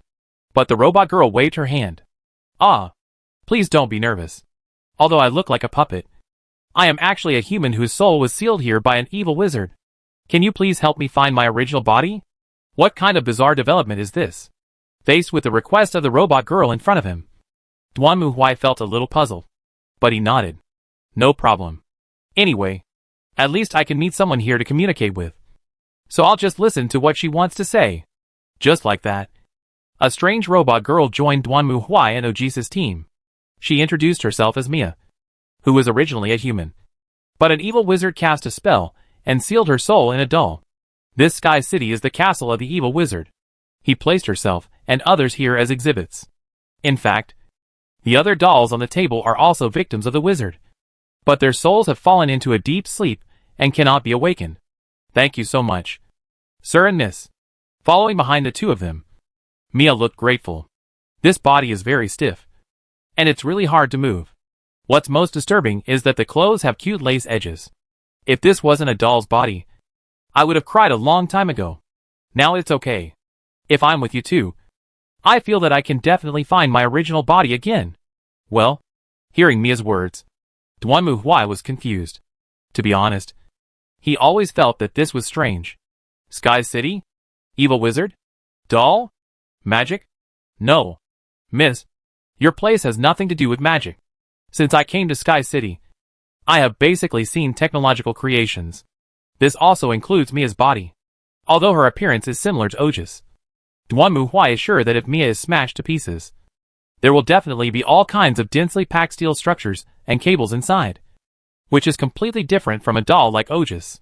It would make more sense if you said that your consciousness was transmitted to the robot's body through some kind of device. Or maybe Miss Mia's consciousness came from some natives? If so, it's not surprising that she would have such an idea. After all, technological means such as consciousness transmission are indeed similar to magic in the eyes of these low civilization natives. Forget it. I'll know when I go there. Although they had doubts about Mia's words, at least under her guidance, the two had a goal to follow. So Duanmu Huai and Ajis followed Mia's instructions and continued to move towards the residence of the evil wizard. Naturally, they encountered more enemies. Roar! Duanmu Huai rushed forward with a war hammer in his hand and collided heavily with a burly robot guard. Its appearance was similar to the previous magic steel lion, but this time the robot's head was not that of a lion, but that of a tiger. Steel Tiger. LV-30. Compared with the magic steel lion, the steel tiger is of a higher level, but its attack power is not as strong as the magic steel lion, but its defense power is very outstanding. It is still a little low for Duanmu Huai to destroy this level of enemy alone. But fortunately, relying on the puppets he summoned and the cooperation of Otis, who was raiding the formation next to him, Duanmu Huai still killed the steel tiger in front of him. Taking advantage of the opportunity when the opponent's claws swung in the air, Duanmu Huai roared, and the hammer in his hand directly hit the core behind the steel tiger, knocking it to the ground, and then swung the hammer again, smashing it into pieces. Call. Only after the last tiger robot fell to the ground did Duanmu Huai take a breath, and then summon the repair opportunity skull to start repairing the power armor. Just a few steel tigers had directly reduced the durability of his power armor to less than 20%. If there were another attack, the power armor would probably break directly. What made Duanmu Huai even more depressed was that there was no experience point for killing monsters in the soul fragments. This was the case with the two soul fragments he had experienced before, Ogis's dollhouse and the scholar's haunted mansion. There was no experience point for killing monsters in them, and there was no experience point for completing tasks. Only soul cards. This is set up in the game to prevent players from leveling up. After all, just like the haunted mansion, players can start over again and again as long as they haven't completed the mission. Therefore, it is possible that players deliberately take advantage of this feature and repeatedly use soul fragments as dungeons, deliberately not completing the mission to level up. Therefore, the game sets that players cannot gain experience by killing monsters in soul fragments, and completing the mission will not give experience but soul cards. But the boss level in this place won't be higher than level 40. Duanmu Huai frowned as he looked at the remains of the steel tiger in front of him. From the magic steel lion to the mechanical soldier, and then to the steel tiger, most of the monsters in this soul fragment map were between level 20 and 30. If these robots were made by the wizard Mia mentioned, then his level was likely to be around level 40. Of course, this is hard to say. Just like the scholar in the haunted mansion, his level is not even 10. And in the general technological world, the individual strength level is not high. At least for now. The monsters that Duanmu Huai encountered in the Sky City are basically technological creations. In this case, it is also possible that the individual level of the wizard is not high. Of course, in this kind of setting, the opponent will usually create a powerful robot. But if the opponent's own strength is low, Duanmu Huai can use a puppet to assassinate it, bypassing the boss battle and winning. Anyway, I hope it's not too dangerous. Thinking of this, Duanmu Huai glanced at Otis beside him. Although Otis could fight against enemies around level 70, He did not want Ojas to take risks. Duanmu did not have any cards in his hand that could help him dig up graves. Dolls could multiply infinitely, and ghosts could be transformed through dolls. This was easy to say, and he would not feel bad if he destroyed them. But if Ojas entered the cemetery, it would be difficult to get her out. According to the design of soul cards, after a servant enters the graveyard, it can only be awakened by a card with summon the dead. If you want to use a magic card or a spell card again after it enters the graveyard, you need to consume the experience points of the card x 1000 to reset it back to your hand. Duanmu currently does not have the summon the dead card in his hand, so he must act with caution. Duanmu has made up his mind that if the final boss here is really too difficult at the moment, then he will temporarily give up the strategy and go to other places to improve his strength first. And it will not be too late to come back and deal with it later. We can't let Ojas die here. After defeating the attack of the machine army again, the group finally arrived in front of the palace of Sky City. At this moment, Mia suddenly raised her hand and pointed forward. Ah! There he is! The evil wizard. Hearing Mia's words, Duanmu and Ojisi both raised their heads and looked in the direction of Mia's finger. They saw a figure in a long robe standing on the balcony on the second floor of the palace, staring at them coldly. I didn't expect you to find help. Mia. Evil wizard. Give my body back to me. Haha. Stupid idiot. Your body has long been part of my collection. I was merciful and wanted to let you live as a doll. But now it seems I have to teach you a lesson. Listening to the conversation between the wizard and Mia, Duanmu frowned slightly. He always felt that something was wrong. Logically speaking, the situation in this soul fragment is now very clear. A wizard, no matter who he is, he took the soul of a girl named Mia out of her body and injected it into the body of a robot. Then Mia sought help, hoping that someone could defeat the wizard and get her body back. It seems that the whole content is correct. But Duanmu always feels that it doesn't make sense, compared to the puppeteer's regret and the scholar's conflicting emotions. Mia's emotions did not seem to be intense enough to fix a Sky City here as a soul fragment, especially since the monsters in this Sky City are not of low level and are very powerful. Is this a fragmented world that can be created by a soul like Mia that is sealed in a robot? Is there some hidden story behind this? Just as Duanmu was thinking, he saw the man in the cloak also raised his hands. Wake up, my guards, and destroy these stupid invaders. Boom, boom, boom. Along with the man's call, the gate of the palace in front of them slowly opened. And then, teams of large robots almost as big as Duanmu walked out of it. Not only that, above their heads, there were some strange mechanical creations floating that did not look like humans at all. They had a prismatic or round core, surrounded by a circle of iron rings, like wonderful works of art suspended in the air. Large mechanical soldier, ancient creation, analytical creation, mysterious creation. Coming! Looking at the iron army in front of him, Duanmu was shocked and quickly gathered his thoughts. Then he quickly activated the soul card again. Soon, a large army of puppets appeared in front of Duanmu, corresponding to the iron army on the opposite side. Attack! With a roar from the cloaked man. The next moment, the battle between steel and puppet began. Chapter 41 Fight. This was the most sci-fi battle that Duanmu had encountered since he traveled through time. On the ground, tall mechanical soldiers charged forward, while those strange flying objects suspended in the sky kept firing laser-like beams at Duanmu and others. As for how dangerous this beam was, one only needed to look at the durability of the power armor, which was decreasing at a percentage rate, to know. This thing is as powerful as a grenade launcher. Fortunately, Duanmu was not fighting alone, so if quality was not enough, he made up for it with quantity. He spread the puppets around the field like crazy, as if they were free. In simple terms, he used the number of puppets to offset the quality advantage of the opponent's machine army. Fortunately, the dolls are really free.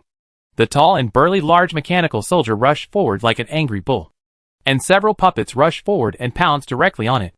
The mechanical soldier waved his arms, and 2 puppets were smashed into pieces in an instant.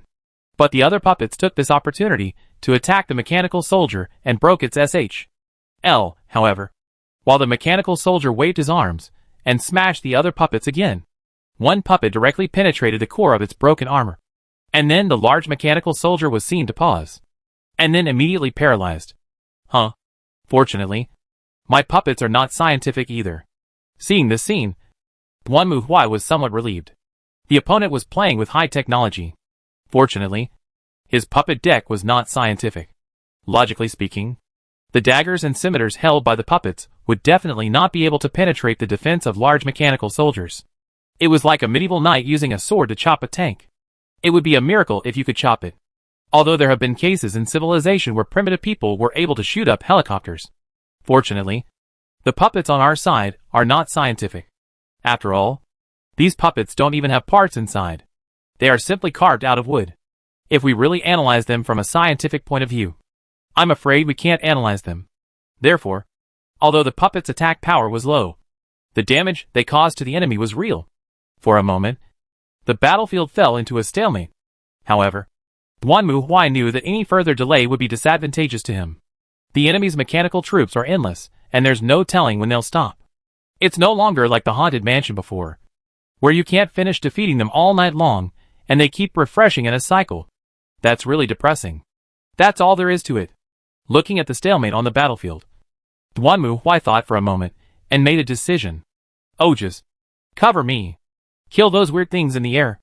Duanmu Huai gave the order loudly, and then rushed directly forward. At the same time, hearing Duanmu Huai's call, Ojas hurriedly raised her hands. Then, silk threads emerged between her fingers, flying out and interweaving to form a large net, instantly cutting the attacking creatures flying in the air into pieces. Of course, there were also creatures that attacked Ojas. Fortunately, Ojas moved her fingers slightly, and a group of puppets automatically rushed over to block her and formed a human shield, resisting the air attack of those creatures. Taking advantage of the opportunity that Ojas created for him, Duanmu Huai rushed forward at full speed. When the mechanical soldiers saw him, they immediately rushed towards him. Duanmu Huai did not hesitate to summon hundreds of puppets to help him block the gunfire, and he continued to run forward. Duanmu Huai only had 4 points of agility, and was slow to react. But fortunately his power armor made up for his shortcomings. With the help of the puppets, Duanmu Huai crossed the battlefield and came to the balcony of the palace. And jumped. The jetpack instantly ejected air and brought Duanmu Huai to the cloaked man. When shooting a person, shoot the horse first. When capturing a thief, capture the leader first. Go to H.L. Duanmu Huai roared and smashed down the cloaked man with his hammer. The cloaked man stood there motionless, stretching out his hand. There was a bang sound, and the next moment Duanmu Huai's hammer hit the cloaked man's hand. But it did not knock him away.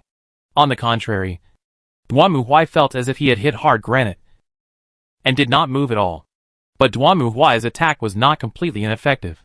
With his full strength attack, the cloaked man's cloak was blown away, and the cloaked man's true face appeared in front of Duanmu Huai. It was a tall iron mecha, even a head taller than Duanmu Huai. Its head was shaped like an Egyptian pharaoh's mask, and in its hollow chest, one could see a blond man integrated with it. In other words, this thing was the so-called wizard. Mobile armor legend, LV-43. Caught you. Seeing this scene, a cold light flashed in Duanmu Huai's eyes. Summon puppet to play. Activate shortcut to death. Designate puppet to use it, and puppet will gain the ultimate kill feature. Attack. The next moment, Duanmu Huai's cloak shook suddenly, and then a puppet assassin flew out from it. Then the dagger in its hand stabbed forward and instantly pierced the chest of the blond man in the mecha in front of him. Very good. Seeing this, Duanmu Huai clenched his fists excitedly. Although this thing looks very powerful, the attack with a sure kill will ignore your health and defense and kill you instantly. You just have to be obedient. Hey! However, to Duanmu Huai's surprise, the mecha in front of him was not killed instantly, as he had imagined. On the contrary, the mecha waved its hand suddenly, and the next moment Duanmu Huai and his puppet were knocked flying, hitting the wall next to them heavily. Bang! The violent impact made Duanmu Huai groan. He stood up quickly, gripped the warhammer again, and looked at the tall mecha walking towards him. How is this possible? The kill attack just now clearly hit it directly. Could it be that this thing has the effect of being immune to curses? However, when Duanmu Huai saw the mechanical wounds appearing on the man's body, he was completely speechless. I originally thought that this man was the operator of a giant mecha, but unexpectedly, he was actually a robot? Well, now Duanmu Huai understood why sure kill was ineffective.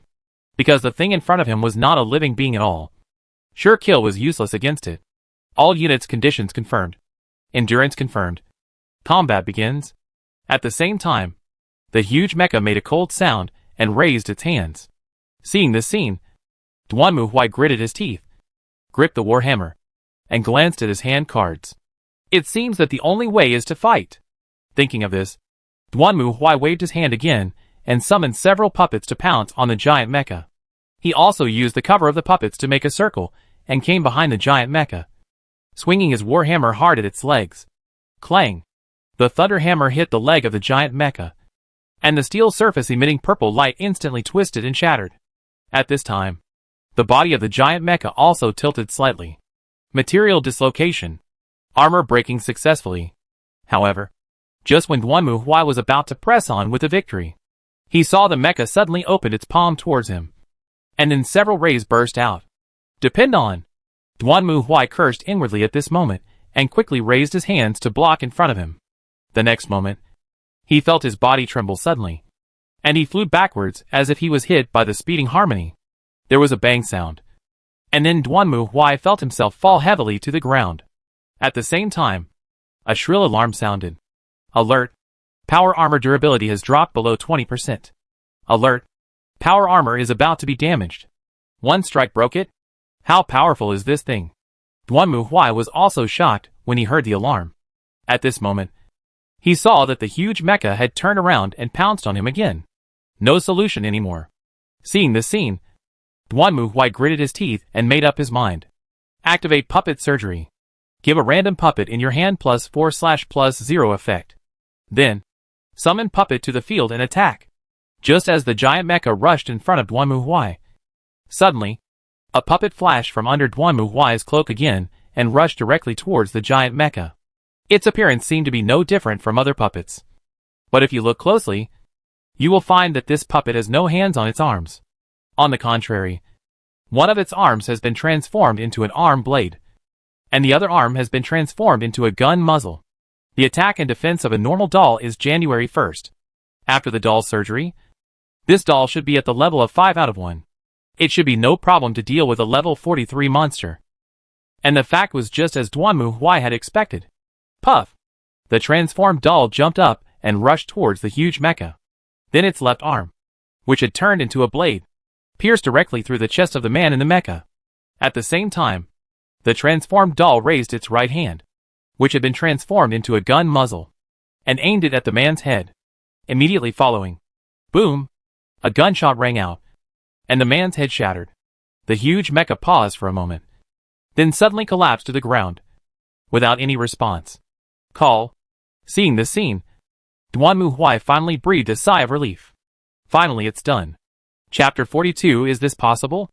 After the huge mecha was destroyed, the other machines also stopped moving one by one. At this time, Otis and Mia also walked into the castle. Then, they came to the hall and saw a crystal coffin in the middle of the hall, with a girl lying in it. Ah, that's my body. Thank you both. At this moment, Mia was also happily clasping her hands and looking at Dwanmu Huai and Ojisi. Without your help, I would not be able to defeat the wizard, let alone return to my body. That's your body? How are you going to get back? Dwanmu Huai asked while looking around vigilantly, and Mia smiled slightly. Please wait. After saying this, Mia stood in front of the crystal coffin and closed her eyes. At the same time, Dwanmu Huai clenched the war hammer in his hand again, signaling Otis to be alert. No wonder Dwanmu Huai is so vigilant. This world of soul fragments is really too weird. To put it simply, the content of this fragmented world itself is very simple. Mia's soul was transferred into a doll by an evil wizard, so she asked others to help defeat the wizard and take back her body. But the question is, can this support a soul world? Compared to puppeteers and scholars, Mia's grudge is a bit too trifling. And more importantly, Dwanmu Huai didn't find anything related to magic all the way here. So was Mia lying? Or was she simply confused about consciousness transfer and soul sealing? Or was there something else going on? Although the final battle was a bit difficult, the whole process was too simple compared to the previous ones. Right? Is there a second stage? Click. As Dwanmu Huai stared ahead vigilantly, he saw the crystal coffin in front of Mia slowly open. And then the sleeping girl inside opened her eyes and slowly stood up. She was basically the same as Mia, with no difference. Mia looked at Duanmuhui and Aji's and raised her hands. Then, bang bang bang bang. Along with the cheerful music, petals suddenly fell down. And at the same time, Mia's voice sounded again. Congratulations. You two are the first group of players to successfully defeat the White City dungeon. Huh? Hearing this, Duanmuhui was stunned for a moment. What did you say? Congratulations to both of you for successfully defeating the evil wizard and clearing the Sky City dungeon. Mia also came over at this moment and looked at the two of them with a smile. Sky City was developed by Multidimensional Company. It is the latest high-difficulty experience amusement project. Before this, 32,216,735 players have tried to challenge it, but all ended in failure. You two are the first group of players to successfully pass it. Congratulations. Well, facing the smiling Mia in front of him, Duanmuhui was stunned, and even Aji's blinked in surprise. So, this is a game? Yes. Sky City focuses on combat intensity, hoping to allow players to enjoy the intense battles. Fun is a joke. You use a level 30 monster as a game NPC? The people of this civilization are not crazy. In other words, how awesome is this civilization to use a level 30 robot as an NPC? Looking at Mia, Duanmuhui almost spat out a mouthful of blood. The average level of the monsters is 20 to 30. And there is a 40 level elite boss. This is the standard of the evil god's base camp. You use this as an amusement project? After all, among the tens of millions of people, not one person has passed the level? Yes, because this game has strict requirements on strength level and number of people. No wonder. Hearing this, Duanmuhui rolled his eyes. His previous doubts were completely solved. Obviously, the real reason for the formation of this copy was not Mia's life experience, which was just a simple mission mainline script. It was the resentment of those players who failed to clear the Sky City.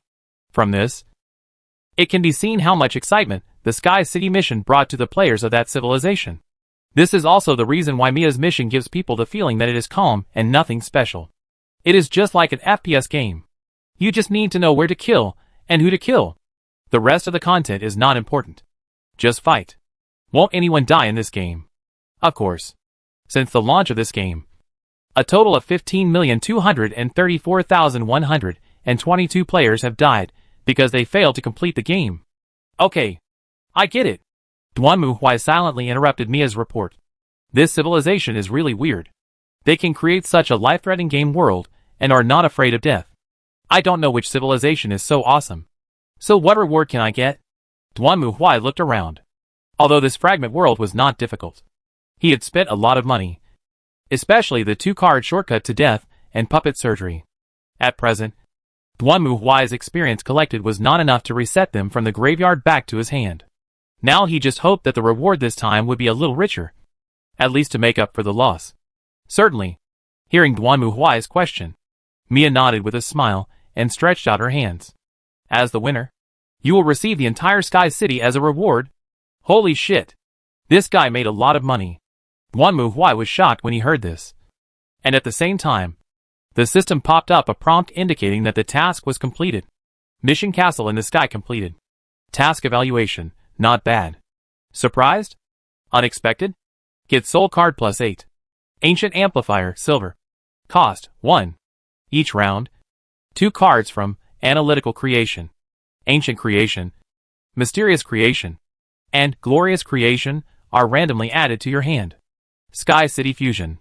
Ancient Automatic Machinery, bronze. Cost, 1. Each round, 2 cards are randomly added to your hand from Mysterious Creation, Gorgeous Creation, and Exquisite Creation. Sky City Fusion. Puppet Angel. Mia, bronze. Cost, 2. Attack, 2. Defense, 2. When your other servants evolve, add a doll to your hand. Blast Enhancement 7. Gain +3/+3 effect. And add 2 dolls to your hand. Motorized 2-wheeled vehicle, bronze. Cost, 2. During your turn, when a servant enters the field, grant +2/+0 in charge effect. Sky Castle, gold. Cost, 3. Gives all servants on the battlefield +1/+1 and sprint effect. You can produce Magic Iron Lion, Steel Tiger, Prototype Mechanical Soldier, Large Mechanical Soldier, and add them to your hand every day. Mobile Armor Legend. Cost 4. Attack 3. Defense 4. Instant Summon. If 10 or more creation cards are destroyed in this battle, this card can be automatically summoned to the battlefield. Paradigm Shift Bronze. Cost 7. Summon one of Guardian Creation, Shark Creation, Swift Attack Creation to the field when each creation is destroyed. The cost is -1. Relic of Kamui Legend. Cost 8. Attack 6. Defense 6. Deal damage to all enemy servants equal to the number of your creation cards destroyed in this battle. Sky City must be present. Among these cards, the best one is naturally the Relic of Divine Power card, which deals damage to all enemies, and is simply a magic weapon for Legion melee. In other words, as long as Dwanmu Hwai lets his creatures go up to fight in the early stage, and then summons this card after the number is sufficient, he can kill them all with one map cannon. However, as of now, this Relic of God's Power should be the automatic attack system of Sky City, so Sky City must be present to use it. As for Sky City, it is also a very good product. What Dwanmu Hwai lacks most now is actually the cards with low and medium attack power. After all, whether it is Doll or Ghost, the attack and defense are 1, which is too low. It is okay to deal with enemies above level 10, but it is a bit inadequate for higher levels. For example, Dwanmu Hwai even had to deploy a sea of puppets to resist this time, because there were too few low and medium cards in his hand, and the attack power was too weak, so he had to make up for it with quantity. But now, among the cards produced by Sky City, the attack and defense of Magic Iron Lion and Prototype Mechanical Soldier are both 2, and the attack and defense of Large Mechanical Soldier is 3, which at least makes up for some of the problems. Moreover, compared with the Wraith, it is more normal to bring these mechanical soldiers out. At least you don't have to worry about being mistaken for a necromancer. As for the creations cards, they are the guys floating on the large mechanical soldiers when Dwanmu Hwai was fighting before. Their structures are almost the same, with a geometric core and a frame around it. And then they shoot lasers in the sky. Among these creations, there are also many with strong attack power. For example, Ancient Creations has an attack and defense of March 1st. Gorgeous Creations has an attack and defense of April 5th. Guarding Creations has an attack and defense of April 6th. And Sophisticated Creations has an attack and defense of May 5th. Although not as good as Ojas, the attack power of these creation cards is enough to make up for most of the gap. But Dwanmu Hwai's favorite card is the Motorized Two-Wheeled Vehicle card. It is a spell card that can be summoned at will. And more importantly, it is a vehicle, although it requires spiritual energy to summon. But for Dwanmu Hwai, this is enough. Thinking of this, Dwanmu Hwai couldn't help but burst into tears. I can finally say goodbye to the days of taking bus number 11. Chapter 43 Challenges and Tests. After that, Dwanmu Hwai operated the fusion of the Ancient Amplifier, Ancient Automatic Machinery and Sky City. In this way, they could automatically produce a certain number of creations and mechanical soldiers in the Sky City every day. Of course, Dwanmu Hwai needs to consume spiritual energy to summon these creations. But at least now, he is carrying a large troop explosion base with him. And for Dwanmu Hwai, this is enough. However, Dwanmu Hwai still had some small doubts. That's about that legend. He still remembered that when he went up the mountain, he learned from the knights who were traveling with him that the Green Knight, the patron saint of Brednia, had once gone to Sky City under the guidance of the Lady of the Lake. Dwanmu Hwai also asked Mia, who said that indeed a player had come to Sky City to challenge it hundreds of years ago. But unfortunately, he was unable to break through the final level. So he only received a set of armor and weapons as a consolation prize. Well, a consolation prize is okay. But I didn't expect that the Green Knight's weapons and armor were actually consolation prizes. If the Britannians knew the truth, I don't know what they would say. But Dwanmu Hwai can understand it. After all, the final boss is really disgusting. And he doesn't know what the brain circuit of the person who designed that level is. It's completely as if he doesn't intend to let people pass it. If you say that there are a lot of people, you can still fight. But Mia said that it seems that there are limits on the number of people and strength levels. What the hell is this? Aren't you seeking death by forming a team of 5 to fight against 25 people? It's great that the Green Knight came back alive. In fact, Duanmu Huai suspected that the designer of this sky city had no intention of letting people pass it. It was just like those merchants who claimed to give away Ferraris as first prizes. Even if you won the prize, they would only give you a Ferrari model. Capitalists are the same all over the universe. However, Duanmu Huai still had a question about this. That is, how did the Lady of the Lake know about the Sky City? According to legend, the Green Knight went to the Sky City for trials under the guidance of the Lady of the Lake, which means that the Lady of the Lake knew about the existence of the Sky City.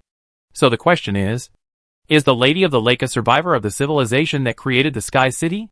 Or does she just know that there is such a thing, but doesn't know what it is? Duanmu Huai felt that it should be the latter. After all, the goddess of the lake was a god after all. So it was not surprising that she found an amusement park hidden in her own territory. It was very likely that the goddess of the lake herself had gone in, but was blown away and ran out in a panic. Then she had to ask others for help to pass the level, calling it a trial. After all, there is no trace of Bretnia at the moment, and even the architectural style is completely different. If the Lady of the Lake is really a survivor of the civilization that created the Sky City, then at least her temple and architectural style should be similar to the Sky City. However, Duanmu Huai did not see any buildings in the Sky City that are similar to the architectural style of Bretnia. So this point can almost be ruled out. Of course, these are just guesses, and Duanmu Huai doesn't take it too seriously, because right now, he is riding a motorcycle across the grassland at lightning speed. It feels good to have a vehicle, especially after he no longer has to take the number 11 bus. Duanmu Huai feels quite refreshed now. And with this vehicle, he can consider going to some places that were originally far away to search for holy relics. Squeak! However, just as Duanmu Huai was thinking about where to go to find the holy object, he suddenly had a flash of light in front of his eyes. And then, he suddenly stopped the motorcycle. Then Duanmu Huai raised his head and looked forward, only to see a figure blocking the entrance of the forest path. Blocking his way. Although Duanmu Huai didn't recognize him. Looking at the green helmet, green armor, green sword and green warhorse. Wasn't this the legendary Green Knight? The guardian of Bretnia? Love is a light that makes you panic? What did this guy want to do by stopping me? Robbery?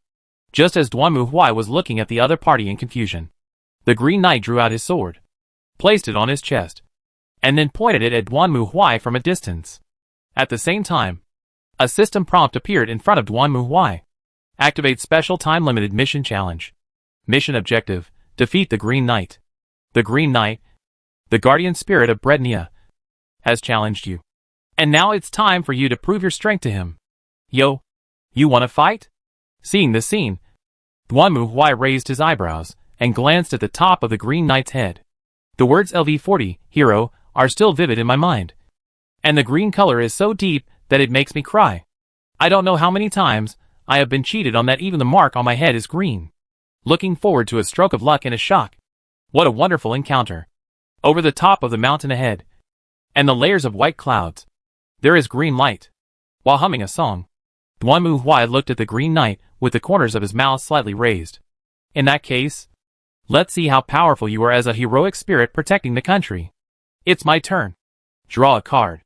Summon 3 copies of Analytical Creation and Ancient Creation.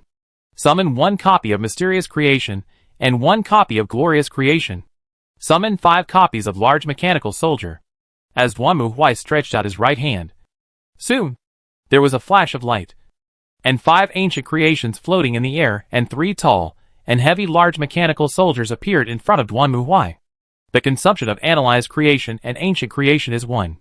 Which becomes 0 under the influence of the subspace armor, while the consumption of Glorious Creation is 5, which is reduced to 2, and the consumption of Mysterious Creation and Large Mechanical Soldier is 3, which is reduced to 1. The total consumption of the 13 summons is only 80 subspace heat. Duanmu Huai's intelligence is now 12 points, and the subspace heat limit is 120. Combined with the original body as subspace affinity, each level increases the heat limit/resistance by 10 points. Characteristic. Duanmu Huai is currently level 23, which is 120 plus 230 is equal to 350 points of subspace heat limit. Even if Ojus's 30 points of subspace heat are added, Duanmu Huai now maintains 110 points of subspace consumption, which is less than half. Well, it turns out that sub-sky armor is the coolest. Seeing the creations and mechanical soldiers summoned by Duanmu Huai, the Green Knight trembled and hurriedly pulled his horse back a small step. It seemed that he was beaten badly at the beginning. Did this leave a psychological trauma? However, Duanmu Huai didn't care. The task only said it was a challenge, but didn't say it was a one-on-one duel. He was just a summoner. Would he have the nerve to challenge him one-on-one? Besides, I'm not afraid of a one-on-one fight. Did we pick you alone? Or did you pick all of us? Aren't they all the same? Superior. Following Duanmu Huai's order.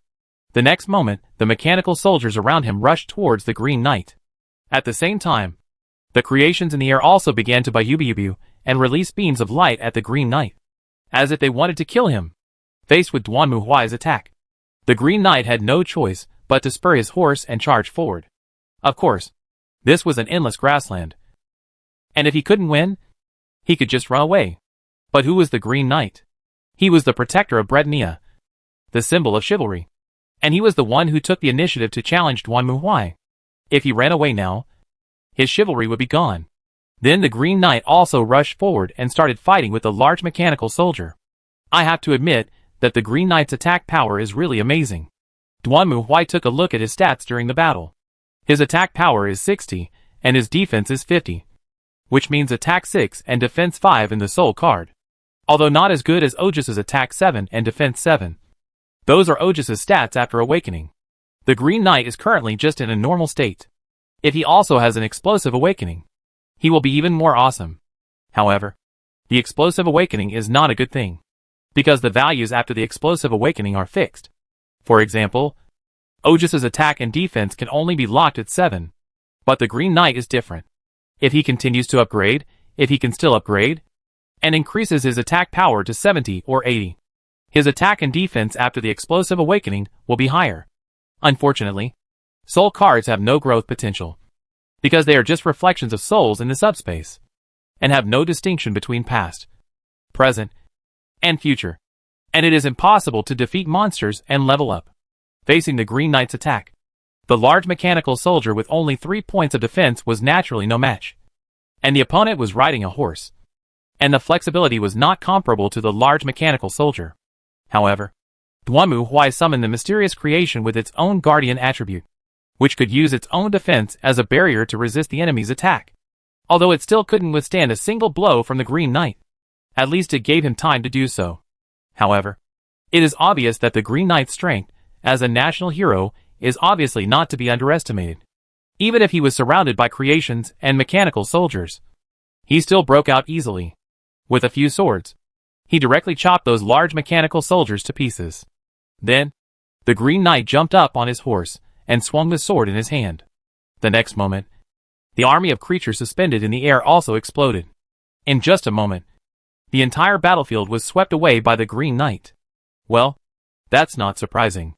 Duanmu Huai was not surprised that the Green Knight was so powerful, and he did not expect to defeat the Green Knight with these.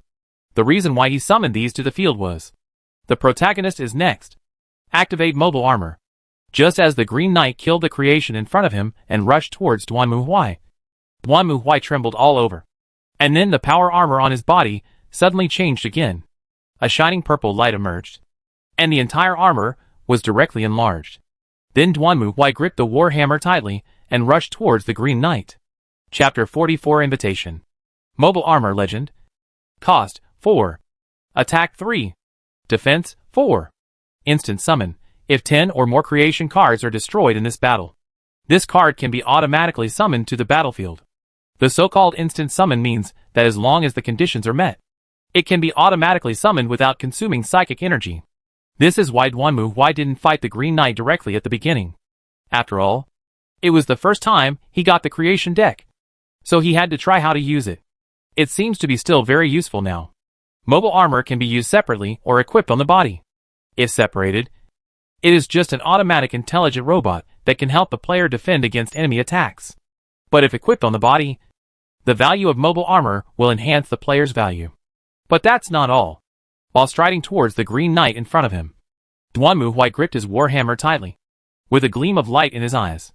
Consume 1,000 experience points and reset Craftsman's Faith back to hand. Activate Craftsman's Faith. Add Enhanced Dull and Armed Enhancement to hand. Then activate Armed Enhancement and assign yourself +2/+2. Among the 6 attributes of the player, Strength and Intelligence are mainly for attack. Agility and Constitution are mainly for defense. And Charm and Perception are auxiliary attributes, calculated based on the attack and defense of the soul card. Duanmu Huai's current attack power is equal to 1 point of strength energy level plus 1 point of intelligence energy level equals 2 points. And his defense is only Constitution over 10. So it is counted as 1 point. At this moment, Duanmu Huai's attack power has increased from the initial 2 points plus 3 points of mobile armor plus 2 points of armament enhancement to 7 points. While the Green Knight's defense power is only 5 points. In other words, his defense is broken. Ha ha ha ha. Facing the Green Knight, who was holding up his sword and slashing at him, Duanmu Huai roared and swung his hammer to attack him head-on. Boom! The two sides collided heavily. And then a puff of smoke rose from the ground. In the smoke, Duanmu Huai suddenly slid back, holding the warhammer tightly with both hands. And a broken and conspicuous scar appeared on his power armor. The Green Knight on the other side also flew backwards. The warhorse under him was directly knocked over. And his own armor was also in tatters. Call. Duanmu Huai let out a long breath and stared at the Green Knight. According to the values of the soul card, Duanmu Huai's attack was 7 and defense was 7, which could definitely break the Green Knight's attack of 6 and defense of 5. However, this does not mean that the Green Knight did no harm to Duanmu Huai. I have to say that this guy's attack was really fierce. If Duanmu Huai had not summoned the mobile armor, it would have been difficult to block it. At the same time, the Green Knight raised his head again, looked at Duanmu Huai, then raised the sword in his hand and rushed towards Duanmu Huai again. Facing the Green Knight's attack, Duanmu Huai stood up again and rushed towards the Green Knight. However, when the two sides were fighting, the Green Knight stabbed Duanmu Huai's chest with a sword. But Duanmu Huai opened his hands and rushed directly towards the Green Knight's sword. Then, the Green Knight's sword pierced through Duanmu Huai's armor. But he was unable to pierce Duanmu Huai's body. On the contrary, at this moment, Duanmu Huai stretched out his arm and grabbed the Green Knight's arm tightly. The reason why Duanmu Huai dared to be so bold was precisely because of the protection characteristics of the mobile armor. In the soul card, the Guardian feature is a very wonderful feature. Simply put, unless the opponent destroys the soul card with the Guardian feature, it cannot cause damage to other cards. Just like the Green Knight's attack destroyed the mobile armor.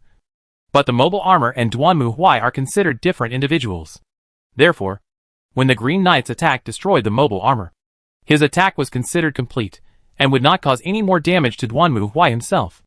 Duanmu Huai can also take this opportunity to launch a counterattack against the Green Knight. At the same time, Duanmu Huai had already grabbed the Green Knight, and then he hit the Green Knight's head hard. Boom! Boom! Boom! The helmet of the power armor hit the Green Knight's head again and again, and even his helmet was cracked by Duanmu Huai's impact. The Green Knight tried to struggle desperately, but unfortunately, after being caught by Duanmu Huai, he was like an animal caught in a vice, and could not break free from the shackles of steel no matter what. Bang! After another collision, Duanmu Huai let go, and the Green Knight fell to the ground. But this was not the end yet. And so, Duanmu Huai picked up the hammer on the ground and smashed it hard on the Green Knight's head. Boom! The next moment, the Green Knight's head was shattered into pieces by the impact of the war hammer. At the same time, the words "Mission Accomplished" appeared in front of Duanmu Huai. Mission challenge completed. Task evaluation, first class level. Reward, 2,000 experience points. Additional 1,000 experience points. Random access to the Green Knight's special feat of Shock the Enemy, can shock the enemy and cause its melee units to flee. Deterrence increased to LV4. Call. Seeing this, Duanmu Huai breathed a sigh of relief. However, looking at the final reward specialty, Duanmu Huai was extremely unhappy. Is this really giving me a fear aura? Is this still not over? Since he is a heroic spirit protecting the country, shouldn't he be given a better reward? However, when he saw the Green Knight's body under his feet again, he was stunned. Oops. I killed the patron saint of Bretania. I hope the Bretonnians won't blame me. However, at this moment, Duanmu Huai suddenly saw the Green Knight's fingers move suddenly, and then it slowly climbed up from the ground again. At the same time, the shattered head and helmet began to recover as if time was going backwards. Seeing this, Duanmu Huai also subconsciously took a half step back, holding the warhammer tightly and looking at the Green Knight in doubt. However, the Green Knight just stood up slowly and restored his smashed head and helmet. Then he looked at Duanmu Huai, stretched out his hand, pointed to the forest path next to him, and then turned to the warhorse that had also been resurrected, and rode away. Is there anything in there? Looking at the forest path pointed by the Green Knight, Duanmu Huai thought for a moment. Anyway, just go and take a look and you will know. Chapter 45, Lady of the Lake. Following the forest path, Duanmu Huai and Ojas came to a lake. There was green grass everywhere, and broken stone pillars and ruins could be seen around. From the outside, it seemed that this was a temple or something like that. In the center of the lake was an island with a statue of a woman holding a golden holy grail. That must be the Lady of the Lake. Looking at the sculpture in front of him, Duanmu Huai frowned. But at this moment, the system prompt suddenly appeared in front of him again. Sacred artifact signal detected. Sacred artifact coordinates locked. Puff! Seeing this, Duanmu Huai almost spat out a mouthful of blood. Where did the holy object come from? Wait, could it be the Holy Grail? Want to take this thing away? Looking at the Holy Grail in the hands of the goddess of the lake, Duanmu Huai thought for a moment. Oh! You said that if I took the Holy Grail from the Bretonnians, they would not come to fight me. They can't beat them anyway. Thinking of this, Duanmu Huai suddenly felt safe. The Green Knight had been knocked down by him, so there was nothing for him to be afraid of. Duanmu Huai then felt relieved, and then he aimed at the goddess sculpture in the lake, intending to activate the jetpack and fly over to get it back. With this holy object, he could build the tribunal library to analyze the antimatter energy core, and then build a reactor. However, just as Duanmu Huai was getting ready to take action, the statue of the goddess suddenly emitted a dazzling golden light. Then, the statue suddenly changed its shape, from a stone sculpture into a living woman. What's wrong with you trying to perform a magic trick on me? Looking at the woman in front of him, Duanmu Huai was stunned for a moment, and then he saw the woman bend down, take a cup and scoop a cup of water from the lake. Then she floated across the lake, came in front of Duanmu Huai, and handed the cup over. Well, looking at the cup handed over by the woman, Duanmu Huai looked disgusted. Don't think I didn't see you flying over here barefoot. Besides, the water in this lake is all raw, which is not hygienic. If you have athlete's foot or something, wouldn't it be bad if you drank it? However, it would be impolite not to take the cup when it was handed to him. So Duanmu Huai took the cup reluctantly, glanced at the liquid inside, and the system information soon appeared. Holy water in the lake. After drinking, you can gain special expertise, goddess favor, goddess blessing, psychological immunity. Available title, Holy Grail Knight, charm +2. Holy shit! More charm? Seeing this, Duanmu Huai's eyes suddenly lit up. If you had charm, then I won't be sleepy anymore. But I want to add something charming. Thinking of this, Duanmu Huai suddenly felt that he didn't dislike this cup of holy water so much. Although it did have some problems, it was at least quite clear when he looked at it carefully. It was much better than the aloe vera juice on Asen Street. Clean and hygienic, isn't it? But Duanmu Huai still didn't drink it immediately. He knew that after drinking the holy water, he would become the Holy Grail Knight of the Lady of the Lake. But Duanmu Huai was not going to sell himself to the Lady of the Lake. You must be kidding. He is an Inquisitor. Fortunately, he is not from the Inquisition. Otherwise, the Lady of the Lake would be his loyal object. How could he work for the Lady of the Lake? But I really can't bear to part with the Holy Grail. After all, it is a holy object that is so close to me. Seeing Duanmu Huai holding the Holy Grail for a long time without moving, the blonde woman in front of him also showed a puzzled expression. This is a blessing from the Lady of the Lake. If you drink it, you will have enough power to protect this world. I know that. But if the price is selling myself, I will decline. It is hard to say whether the Green Knight took the bait back then.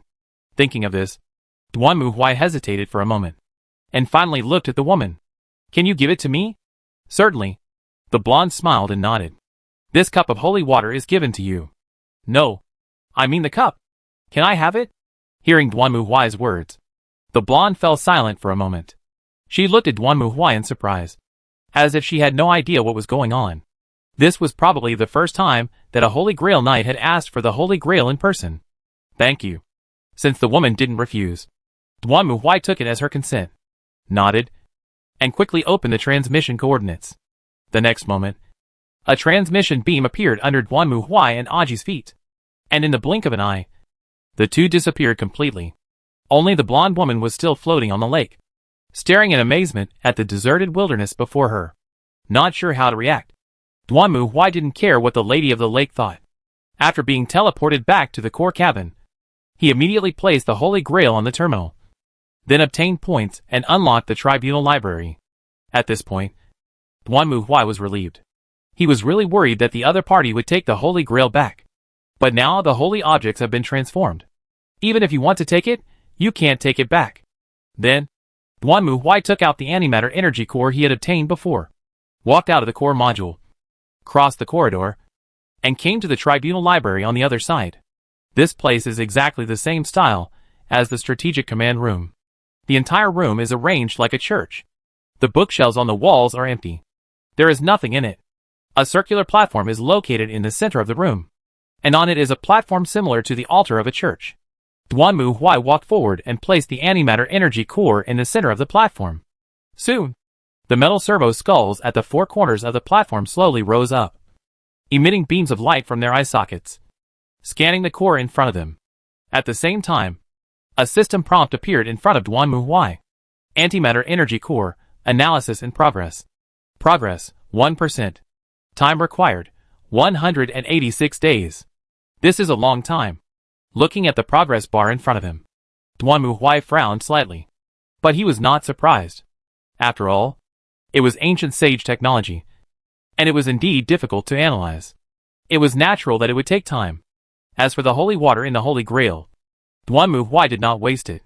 He found a bottle to put it in, intending to analyze it as well after analyzing the energy core to see how it goes. After all, it is something that can increase charm. If it can be analyzed and manufactured, then he can make this holy water by himself in the future. Not to mention drinking it. He can even use it for bathing and washing his face. After doing all this, Duanmu Huai teleported back to the lake with Ajis. At this moment, the poor blonde woman was still floating in the air, looking at him pitifully, like a little girl whose lollipop had been stolen. I'm sorry, but that cup is very useful to me. I have to take it. Looking at the blonde woman in front of him, Duanmu Huai could only tell her the truth, since the cup had been decomposed. You couldn't get it back even if you wanted to. But I won't take it for nothing. If there is anything you need me to do, as long as I can do it, I will definitely not refuse. Although force buying and selling is a bit against the rules. For Duanmu Huai at the moment, the holy relic is the most important. Hearing this, the blonde woman sighed, and then she looked at Duanmu Huai again. Well, Knight, this continent will soon encounter an unprecedented catastrophe. I hope you can protect this world and eliminate the coming threat. As the blonde woman spoke, a task prompt popped up in front of Duanmu Huai.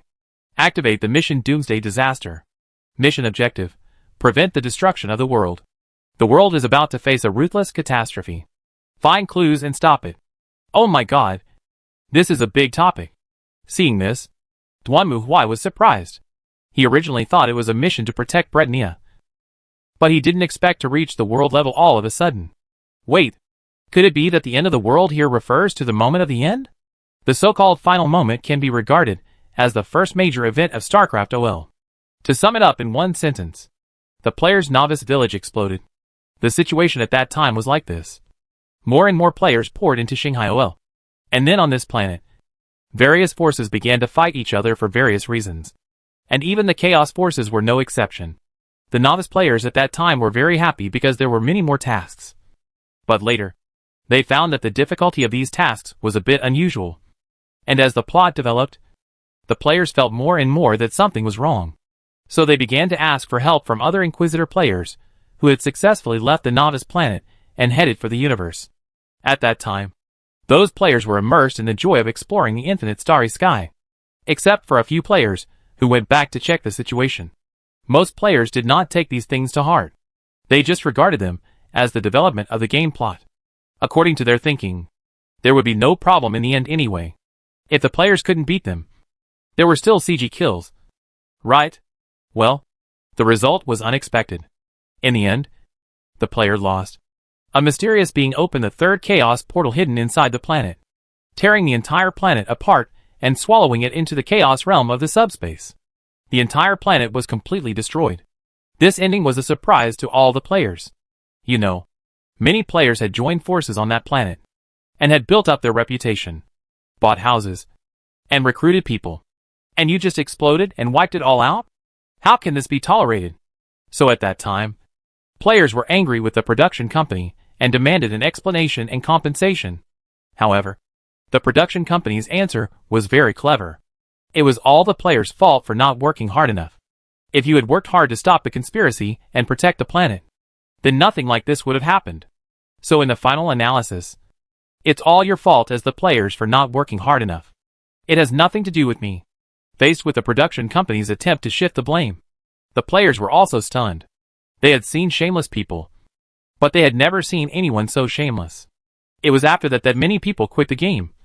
But the remaining players also began to take every mission and every planet event seriously. Obviously, although the explosion of the novice village was indeed heartbreaking, it did teach all players a lesson. Let them know that if they just slack off, it will really lead to the destruction of the world. If this is the case, this task will be much more difficult. Chapter 46 Warning of Destruction. In the end, Duanmu Huai took on the task. After all, he didn't want the novice village to explode. And Duanmu Huai didn't have any ideas for this task. In fact, in the game, players in the middle and late stages have posted several times to discuss whether they could go back and help complete the mission if they had realized the danger of the novice planet at that time.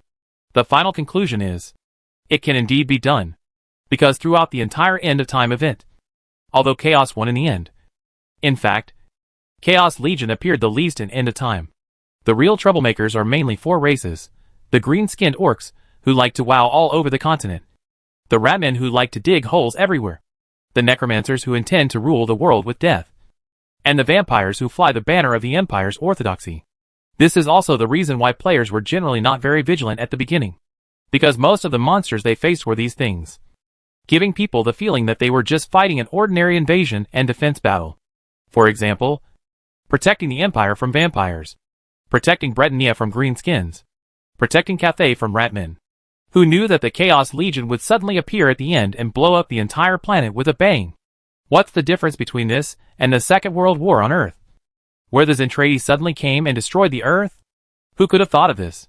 To put it bluntly, a large number of alien races were frantically stirring up trouble, each of them starting their actions with the goal of conquering the world, except for the green-skinned orcs, who just wanted to WAGH, causing the various Order Guardians on the continent to run around in a hurry. The Chaos Legion took advantage of their lack of time to sneak around and finally successfully opened the third Chaos Gate, tearing the planet apart and swallowing it into the subspace, becoming the winner of the Mantis catching the Cicada while the Oriole was waiting behind. So looking back now, if we want to stop all this, the best solution is to defeat those annoying greenskins, undead and ratmen, reduce their threats as much as possible, and then prevent the opening of the third Chaos Gate. The most important of these is the relic beneath the Temple of Ulrich in Mindenheim. It is rumored that the Chaos Legion obtained this relic and then performed a ritual to destroy the entire planet. Therefore, the most cost-effective way for players is to directly blow up the Temple of Ulrich when the Chaos Legion has not yet reached it, and blow up the relic with it. If you can't blow it up, just take it away. At least in this way, you can avoid the worst situation. Although Duanmu Huai wanted to take that thing away right now, he had no choice but to take care of it, because the Temple of Ulrich had not changed hands yet, and Urich's followers were still very capable. If Duanmu Huai rushed over now, he would probably be beaten to the ground and unable to take care of himself. So he decided to improve himself first, and then talk about it. Fortunately, there are still several years before the end. At least now the end has not begun. So Duanmu Huai still has enough time to strengthen his cards and levels. In this regard, the Lady of the Lake was not stingy with her intelligence. In the monastery of Montfort, there is a powerful necromancy artifact, the Skull Staff, which can enhance the power of the necromancer. It is rumored that another necromancer has been eyeing this artifact recently. In the ruins of Todheim, there is a crown of witchcraft that possesses the will of an evil necromancer. It contains the will of a certain legendary necromancer. Anyone bewitched by it will become a puppet controlled by the crown of witchcraft. On the glacier in the Muraliano region, there was once a powerful Chaos champion warrior who was killed by Sigma himself, and the remaining Chaos Gravedigger sword is still frozen under the glacier. This magic sword will devour all the souls it kills and bind them inside. Why does this sound so familiar? Could it be that the Chaos Champion was named Arthas? In short, the Lady of the Lake explained some situations to Duanmu Huai, most of which were, or basically the locations of the artifacts of the chaos and evil sides. She said that since Duanmu Huai was able to completely destroy these artifacts, well, it seems that she knew that the Holy Grail had been decomposed. She hoped to use Duanmu Huai's power to find other artifacts and decompose them. Without these evil artifacts, darkness and chaos would not be able to continue to make trouble on this continent. How should I put it? You didn't even try to hide the fact that you wanted to trick me. Although the Lady of the Lake's words were very high-sounding, Duanmu Huai still understood that this was actually to make him attract hatred. After all, if he seized these artifacts, he would inevitably attract the hatred of alien races such as vampires and orcs. At that time, it seems to be no different from now. As a judge, if I don't beat these guys up, am I going to be able to drink with them as brothers? That's okay. Just like that, Duanmu Huai and the goddess of the lake happily had a EP1 transaction. The other party needed him to fight chaos and evil. And for Duanmu Huai, his duty as a judge was to fight and eliminate chaos. Besides, after all, the Holy Grail was taken, and the Lady of the Lake did not hold him responsible. So he could not go too far. Right? More friends mean more paths. Of course, this kind of indigenous friend. You still have to be a little careful, lest you be sold out and have to count the money for others. In return, the goddess of the lake not only allowed Duanmu Huai to obtain those artifacts, but also specially bestowed Duanmu Huai with the title of Holy Grail Knight. Although according to reason, only those who drank the water of the Holy Grail could be the Holy Grail Knight. But Duanmu Huai was too vigilant, and the Holy Grail had been taken away. So the goddess of the lake had to bless him in another way, which was regarded as a small reward for Duanmu Huai. Duanmu Huai didn't care about this. As long as he didn't drink anything, he would feel a little more at ease. But you have to be careful about what you drink into your body. So, let's get started. Duanmu Huai was not sure how many of the artifacts the other party mentioned would be holy objects recognized by the system. But no matter what, since he had already accepted the task, he had no intention of giving up. Right? If there is a divine weapon that is recognized as a holy object, then it would be the best. In this way, Duanmu Huai can upgrade the level of the space station in the shortest time, and then start the justice mode. At that time, it will be easy to deal with these guys. In any case, after taking over the task from the goddess of the lake, Duanmu Huai finally locked down the specific location of the suspected holy object. There was only one thing he had to do next. Go get these things back. Chapter 47 Dark Night. There was heavy rain with thunder and lightning. Boom, boom, boom. Hearing the thunder coming from outside, the trainee priest, who was cleaning the temple, shuddered. What's wrong? Noticing the trainee priest's pale face, the nun beside her looked at her uneasily, while the trainee priest gave a wry smile. I'm just afraid of thunder. As he spoke, the trainee priest lowered his head in embarrassment. Don't worry. This is the monastery of the Lady of the Lake. Seeing the trainee priest's expression, the nun reached out and patted her on the shoulder. The Lady of the Lake is protecting us, so there is nothing to worry about. But, having said this, the trainee priest looked out the window with some uneasiness. I heard recently that there are traces of undead ghosts appearing nearby. I'm a little worried. After hearing what the trainee priest said, the nuns beside him also fell silent. For mortals like them, who had no fighting power at all, praying for the goddess's protection was the only thing they could do. But how long could this last? Bang! At this moment, suddenly, the door of the temple behind them suddenly opened. Hearing the sound, the two turned around and saw a tall black shadow striding in. He was wearing a huge cloak and was covered in dark armor. On the hideous and strange helmet, his two eyes emitted a bright red light. You? Who are you? Seeing this scene, the trainee priest and the nun were immediately startled and hurriedly took 2 steps back.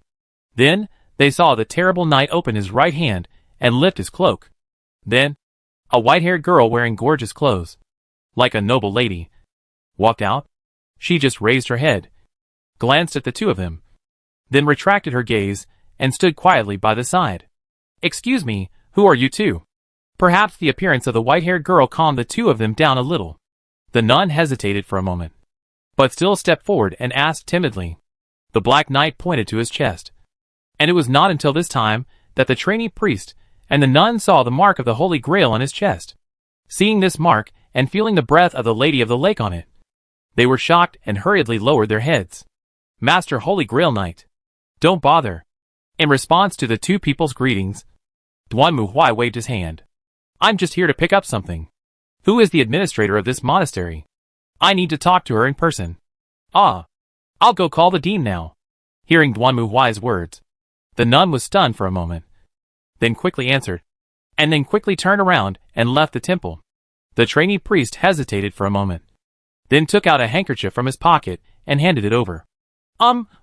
Sir Knight, please wipe away the rain. It's okay. This armor is waterproof. Don't worry.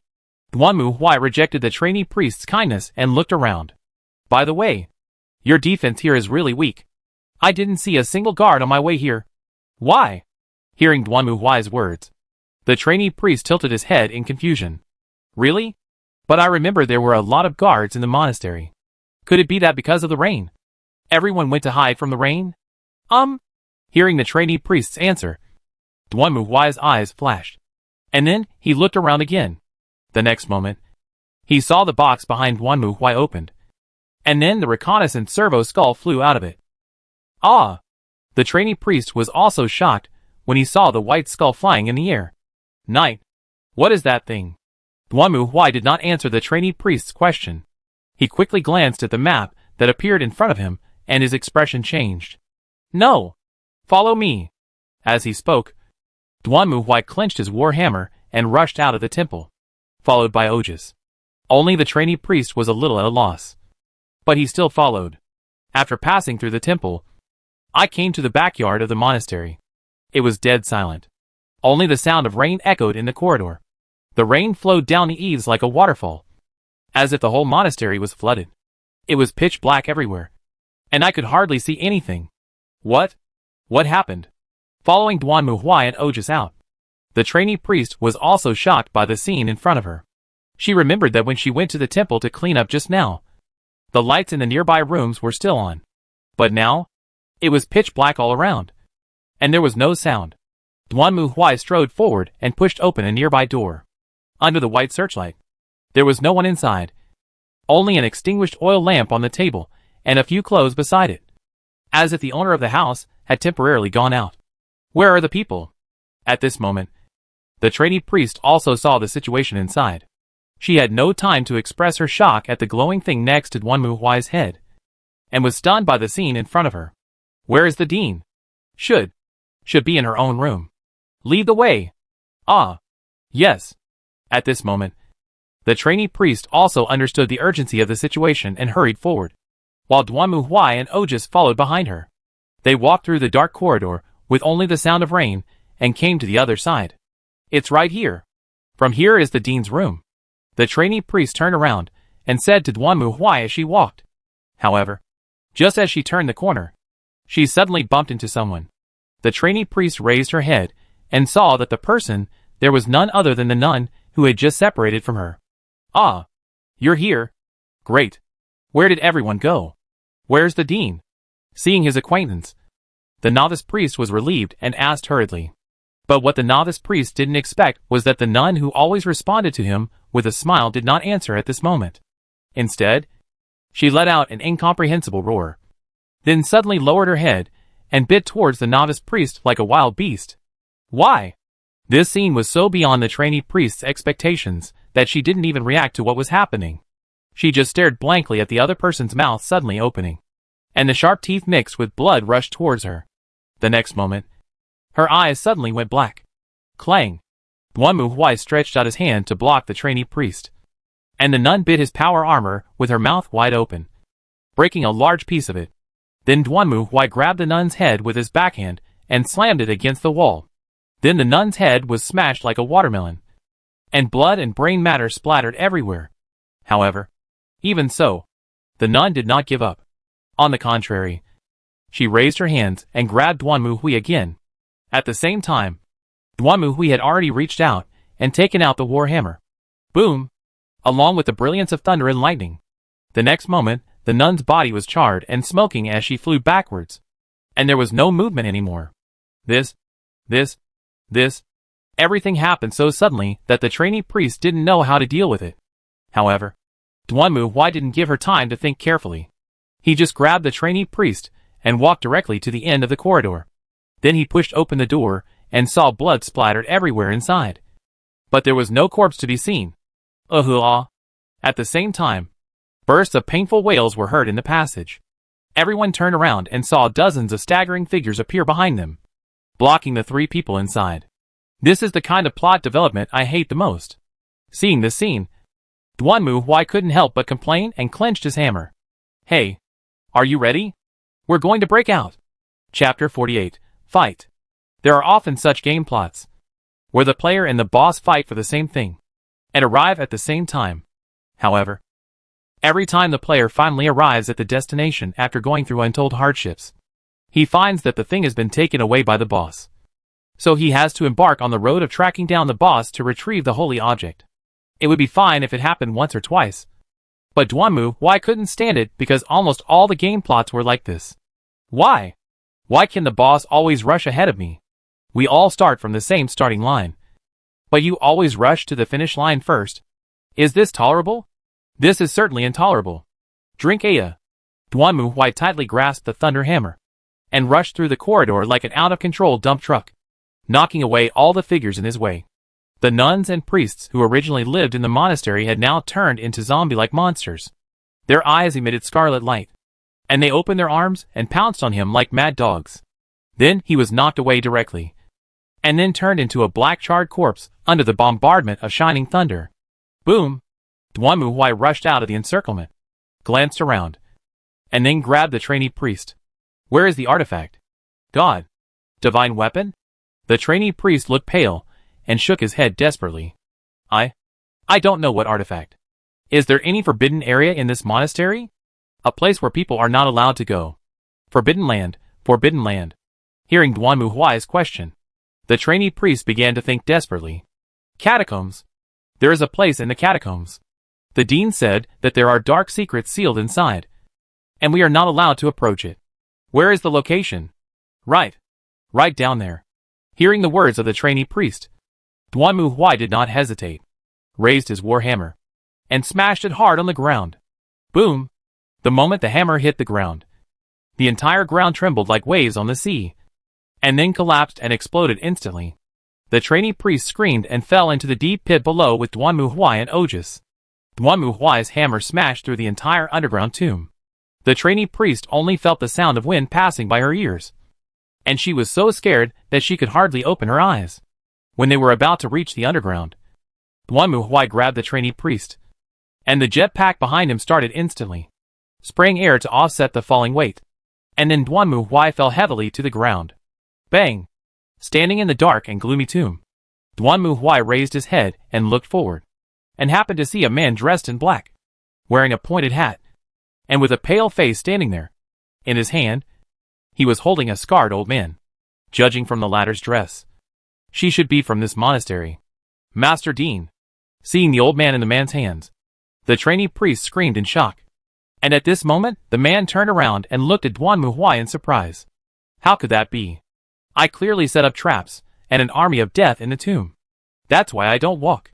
Otherwise, I will be annoyed to death. This is why Duanmu Huai directly smashed down the underground tomb.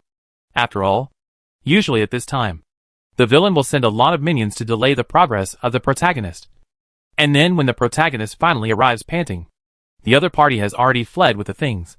Duanmu Huai will not tolerate this. If you want me to walk the map, wouldn't it be more convenient for me to smash the wall directly? Who will play games with you? Duanmu Huai threw the priest aside, gripped his warhammer tightly, and stared at the vampire in front of him. Ojas! Kill him! Hearing Duanmu Huai's order, Ojas, who was sitting on his shoulder, jumped up and shot the silk thread in her hand forward quickly. In the blink of an eye, it wrapped around the man's body. The man's reaction was not slow. When he was caught by Ojas, his body suddenly split apart and turned into countless bats that flew away. But Ojas obviously didn't intend to let him go. Her fingers trembled slightly, and the next moment the silk thread spread out like a spider web, covering the bats. Then Ojas clenched her palms tightly, and with a scream, the swarm of bats was immediately cut apart with most of them killed or injured. The remaining bats instantly dissipated and turned into a bloody man who fell to the ground wailing. Damn vampires. I hate you bastards the most. Duanmu Huai held the warhammer and strode to the vampire, staring at him, and then raised the warhammer high. Seeing this scene, the vampire necromancer's face suddenly changed. Wait, you can't kill me. I am? Eat my steamroller, aha.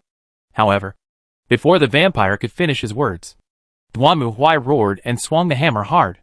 The next moment, with a scream, the vampire was suddenly blown up by thunder and lightning, and turned into a ball of mincemeat burned by flames.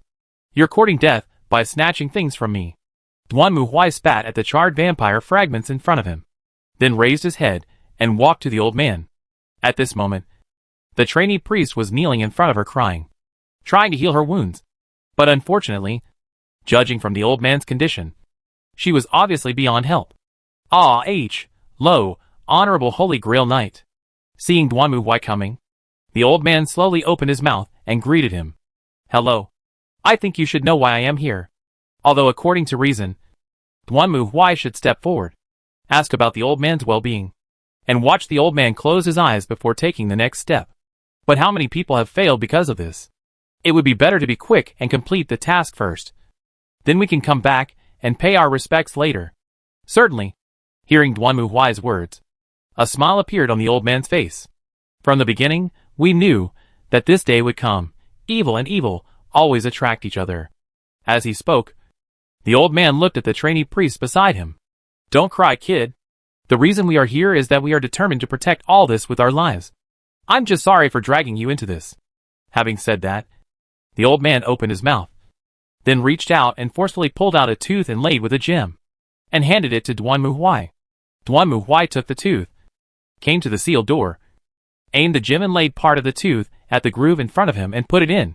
Soon, the sealed door slowly opened, and then Duanmu Huai saw a staff inlaid with a skull, which was suspended in the air and blocked by chains. Call. Seeing this, Duanmu Huai was also relieved. To be honest, he was really afraid of seeing something disgusting happen, such as opening the seal and finding nothing inside. If that were the case, according to the game process, Duanmu Huai would definitely have to look for clues, then open the map, and then continue searching. How much time would this waste? Now it seems that there will be no more unexpected problems like in many game plots. Chapter 49 Faith and Determination. Fortunately, unlike many plots, there was no unexpected incident at the end, and Duanmu Huai successfully obtained the skull staff. After that, he simply burned the entire monastery to ashes. There was no other way, as all the nuns and guards in the monastery had been transformed into undead creatures by the damn vampire necromancer. If they were not burned, they would only crawl out again to wreak havoc on the world. Standing in the heavy rain, looking at the burning monastery in front of him, the trainee priest had a face full of sadness. Why? Why did it turn out like this? I advise you not to let your imagination run wild. Hearing the trainee priest mumbling to himself, Duanmu Huai's eyes became serious, and he spoke in a cold voice. And when the trainee priest heard his rebuke, he trembled. But I can almost guess what you are thinking. You think that they believed in the Lady of the Lake, but they did not have a good ending. Instead, they died in agony, and even turned into evil undead creatures. So your faith began to waver, right? The trainee priest didn't say anything, but it was obvious that she did not deny Duanmu Huai's words. Listen up, little girl. Duanmu Huai lowered his head and stared at her. Don't forget what the dean once said. Their mission here is to protect the artifact, so they are ready to sacrifice their lives.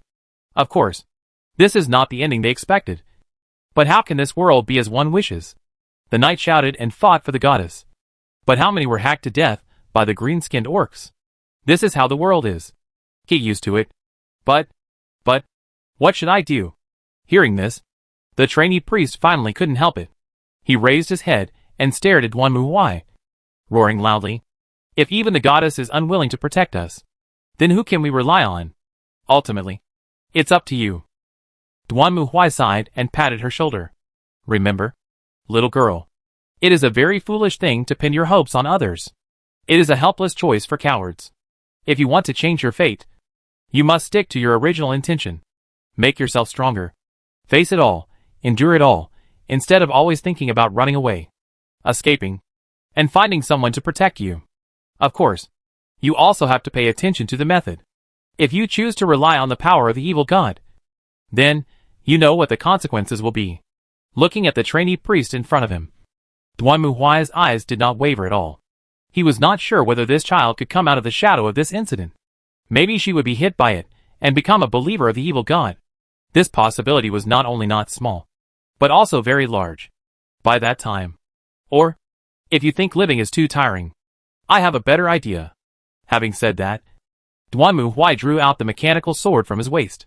Let your soul return to the goddess. And then, you will no longer have to endure the pain of the world. This time, the trainee priest was silent for a long time. Finally, she made up her mind, and looked up at Duan Muhuai. I'm sorry, Sir Knight. I don't know, what should I do? I think, maybe I can no longer believe in the goddess as before. Is this okay? This is normal. Duan Muhuai nodded, and put away the mechanical sword. Besides, I think you may have some wrong ideas about faith and gods. Why? Hearing Duan Muhuai's words, the trainee priest was stunned for a moment, and looked at him in surprise. Perhaps in your opinion, as long as you have a sincere belief in God and devote everything to Him, you will be protected by Him. But in fact, this is not the case most of the time. Is that so? That's right. Duan Muhuai nodded. Nothing falls from the sky. Whether it's the blessing of God or pie in the sky. There's a saying in my hometown that goes, do your best, and then wait for fate. In simple terms, after you've done everything you should do, whether you can succeed next is up to fate and destiny. Don't just give up at the beginning, and wait for God to save you. At this point, Duan Muhuai turned his head, and looked at the forest not far away. In fact, this is also a common problem for many believers. They all think that I have dedicated everything to the gods. I believe in you so devoutly, and I recite scriptures, and worship Buddha every morning and evening. If I encounter difficulties, you will naturally help me. If the gods do not show up, it means that the gods have betrayed me. I am so devout, but you are still unwilling to save me from the crisis. This is all your fault. This is also why many senior believers go to the other extreme immediately after giving up their faith, because they think they have done nothing wrong. And it is the gods who did not respond to their expectations. So it is not me who is wrong, but the gods. Since the gods have betrayed me, then I might as well fall. But what is the reality? It is not like that at all. The gods also look at performance and ability. If you do nothing but chant sutras all day, or give a large sum of money, or do work for the temple, is that considered performance? This is certainly not called performance. Take the Lady of the Lake for example. Can the knights see her if they go to church every day and worship devoutly? Of course that's not the case. If you want to obtain the blessing of the Lady of the Lake and become a knight of the Holy Grail, you must embark on an adventurous and difficult, life-threatening journey before you can obtain the blessing of the Lady of the Lake. Right? So, who should be put on the blame? Of course it's those missionaries. Think about it. As long as you believe in the Lady of the Lake, she will bless you with good fortune and protect you from evil, and if you want to obtain the blessing of the Lady of the Lake, you must become an adventure knight, and go through a life-threatening journey to get your wish. Which one is more likely to attract believers? Of course it is the former. After all, most people don't have the courage to die. Of course, this does not include some idiots with the Chinibu syndrome. To be honest, Duan Muhuai often felt that those seemingly devout believers might be traitors sent by the chaos evil god. The methods they used to persuade believers seemed to be prepared to wait for their faith to be shattered and fall into chaos. Therefore, most judges have no good feelings towards the clergy. These bastards have fooled countless potential fallen people for the chaos god with their words. And they are complacent about themselves, and think they have made a great contribution to the gods they believe in. They never imagined that the god they believed in might be so angry in heaven, that he wanted to kill these bastards with a bolt of lightning. Duan Muhuai didn't want to see the trainee priest's face shattered one day, and appear in the team of chaos evil god. So he decided to give him a shot of prevention. As long as he was mentally resolute, and could look at the world from a different perspective, it would be a good choice. After listening to Duan Muhuai's words, the trainee priest lowered his head, and thought for a while. I don't know, but I will try to figure it out. Come on. This was all Duan Muhuai had to say about this. After burning down the monastery, Duan Muhuai took Ojas and the trainee priest to a nearby temple of the goddess of the lake, and told the clergy of the temple what happened in the monastery. The latter was also shocked when they heard about the vampire invasion, and said they would send someone to deal with the aftermath immediately. As for the trainee priest, Duanmu Huai left her in the temple. As for what path she would take next, it was up to her. This time it was a close call. We almost flipped over. After leaving the temple, Duanmu Huai recalled what happened before and broke into a cold sweat. Fortunately, he acted quickly. Otherwise, if he was a few days later, when he arrived at the monastery, he might only see the ruins of the monastery. If the system gave him another tracking and searching task, Duanmu Huai would have thought he was dead. What he hated most was this kind of tracking and searching tasks. Not only was it a waste of time, but the process was also long and annoying. This is also the reason why Duanmu Huai was the first to come and get the skull staff. After all, compared to other artifacts buried in the ruins, this kind of sealed thing is the easiest to be targeted. But luckily, I finally got it. Chapter 50 taking shape. Skull staff has been deconstructed. Construction points +1. Call. Duanmu Huai didn't feel relieved until he saw the necromancer staff completely disintegrate and disappear. And the system prompt appeared. Then he straightened his expression and quickly issued an order. Unlock the void dock. Following Duanmu Huai's order, the entire core cabin trembled again and then returned to normal. Then, Duanmu Huai walked out of the core cabin, crossed the corridor, and came to the other side. On the originally smooth wall, there was now an elevator door. Duanmu Huai walked into the door and pressed the button. The next moment, the elevator slid down. Through the transparent glass window of the elevator, Duanmu Huai could clearly see the scene outside the core cabin. What he was in was no longer just a simple, crude-looking cylinder. It was a church building suspended in space. The Gothic dome and the exquisite and luxurious pointed roof looked extremely shining and gorgeous under the shining of the stars. Just like a work of art. The corridors connecting various areas also looked like those Gothic church buildings on the ground, presenting a kind of elegant and gorgeous appearance. Just as Duanmu Huai was admiring the beautiful scenery in front of him, a black shadow suddenly flashed, and the next moment the elevator fell into the metal passage, then slowly stopped. And then the elevator door opened. A huge, extremely wide space appeared in front of Duanmu Huai. Void Dock. This is where all the warships and fleets of the Inquisitor are built. Here, the Inquisitor can invest resources and design drawings to manufacture various warships for use. Because of this dock is extremely huge, and it is almost impossible to see the end at a glance. This is also the place with the least religious elements in the entire space station. The smooth metal SH.L and gangway replaced the French windows and decorations full of religious colors. Just standing here and looking at the dock that is so huge that it is almost unimaginable. Even Duanmu Huai will have an illusion of being as small as dust. The void dock was almost empty at the moment, with only a pitch-black vehicle, the Night Raven Black Star gunship, parked on the number 1 landing pad. This was a very efficient vehicle for the Inquisitor, which could use its powerful firepower and unimaginable speed to break through the enemy's defenses, send the Inquisitor to the enemy's core area, kill everything there, and then leave. Call. Seeing this vehicle, Duanmu Huai finally felt relieved. That's good. I don't have to teleport anymore. That's right. The reason why Duanmu Huai chose to invest his precious second construction point in the void dock instead of upgrading the tribunal library to increase the analysis speed was for this gunboat. As long as he had this gunboat, he would no longer have to take the risk of teleporting back and forth, but could act directly through the gunboat. Yes, risks. Although in the eyes of ordinary people, directional teleportation is a very simple and easy to use spell. In fact, almost any senior Inquisitor will avoid using teleportation as much as possible. The reason is very simple. That is, teleportation will use the power of the subspace.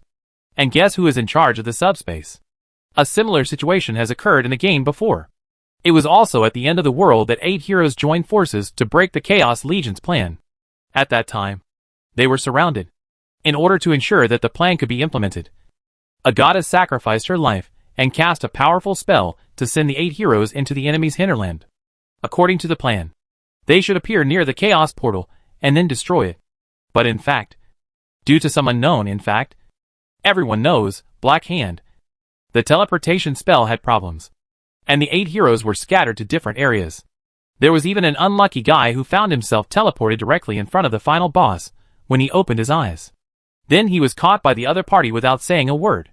Because of this, any space spell is almost always very dangerous, especially for Dwanmu, although he seems to be enjoying teleporting back and forth. In fact, every time he opens his eyes after teleporting, he is worried that he will be teleported to a boss, the center of an army, or even thrown into a volcano. That's good now. I don't have to worry anymore. Is this the master's home? It's really big. At this moment, accompanied by a leisurely and sweet voice, a young girl came out from behind with a smile on her face, looking around curiously. She was none other than Mia, the robot doll whose soul was replaced by an evil wizard in the Sky City series of cards that Dwanmu had obtained before. According to Mia, she is a life assistant type robot doll. Of course, if the owner wishes, she can also play other roles. In response to this, Dwanmu said, "Forget it. To be honest, your previous acting skills were not that good. Yes, this is my home. When I'm gone, I'll leave it to you to take care of. Is that okay?" "Of course. Master, please leave it to me." Hearing Dwanmu's order, Mia also nodded. After completing Sky City, Dwanmu had more cards in his hand, so he began to make some arrangements in the space station according to his design in the game. First, Dwanmu summoned Mia to take care of the entire space station when he was away, so that if he encountered any problems, he could contact Mia at any time. In addition, he also summoned a large group of puppets as guards. Although puppets with only one attack and defense cannot protect anything, at least once they are destroyed, Dwanmu will be able to immediately know the situation and respond accordingly. In addition, summoning Mia can also bring more popularity to this place. At least when Dwanmu comes back, there will be a beautiful girl here to welcome him home with a smile. Instead of facing an empty space station, players are also human beings. Without some benefits, they really can't live like this. But to be honest, Dwanmu couldn't imagine how those space warriors felt when they saw the muscular man smiling and welcoming them. Forget it. Let's not think about it. Not only that, this arrangement can also be regarded as a small trick for players. Soul cards have two modes, summoned to the field and in hand. But in fact, unlike what players think, the so-called summoning to the field does not necessarily have to be on the front line of the battlefield. On the contrary, even if they are placed in the rear of the space station, these cards are also considered on the field. This is a very clever move. You should know that the combat effectiveness of many special servant cards themselves is not strong, but their special abilities are very strong. If these servants appear on the front battlefield, they can be easily eliminated by the opponent. But if it is placed in a space station thousands of miles away, that is another matter. In this way, Dwanmu's space station finally took shape. Chapter 51. Toward him. Under the cover of night, a small dark dot quickly crossed the sky, crossed the mountains, and appeared silently above the ruins of Todheim like a black ghost. "Hey, what are you doing?" "It has to be a Chaos Warrior." "What a hassle."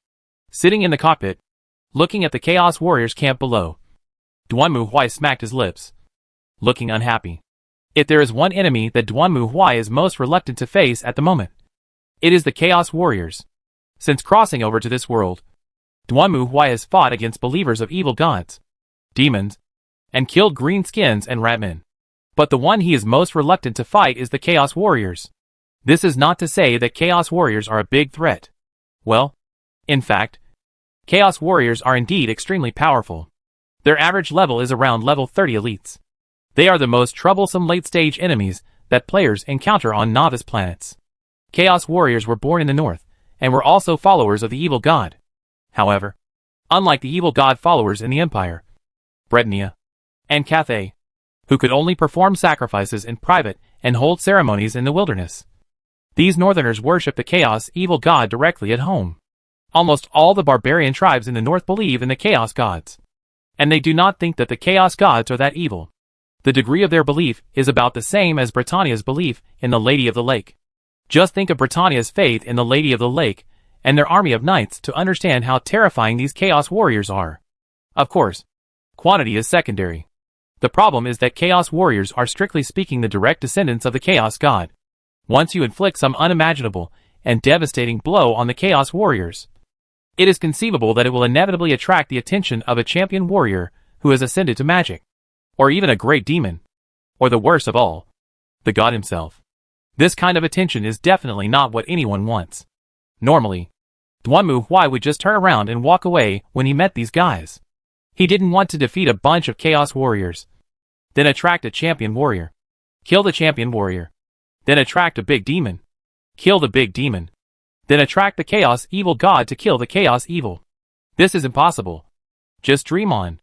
Unfortunately, Duanmu Huai cannot leave yet, because the artifact this time is very important. It is the crown of witchcraft. The creator of this artifact is Nagash, the most powerful necromancer on the planet. He is the first necromancer on the planet, and the father of all undead races. To put it bluntly, zombies, ghosts, vampires, and other things were actually created by Nagash. And his goal is also very clear. Nagash realized the nature of the Chaos God long ago. And in order to fight against the Chaos God, Nagash came up with a brilliant idea. That is to turn the whole world into a cold world of death. Use the power of the dead to fight against the Chaos Evil God. And he will become the God of death. Well, I have to say, this idea is quite unique and useful. Duanmu Huai gave a thumbs up and silently issued the extermination order. In short, Nagash's plan failed, and he himself was killed. However, as a necromancer, Nagash is obviously not so easy to kill. So he has been eager to revive and make a comeback. The Crown of Sorcery is a divine artifact that Nagash once created, and it is also the key prop for his resurrection. Although strictly speaking, Duanmu Huai and Nagash were comrades on the same front in the fight against the Chaos God. But considering the past of this necromancer and the insurmountable boundary between the living and the dead, Duanmu Huai decisively decided to ruin his resurrection plan and let this unfortunate bastard continue to be incompetent and furious. If it were somewhere else, Duanmu Huai would probably have to charge in, because most of the ruins were underground, making it impossible to bomb them from the air. And with his height and power armor, sneaking in was almost impossible. Fortunately, this is a ruin, so there is another way to sneak in without being noticed by the Chaos Warriors. The method is very simple.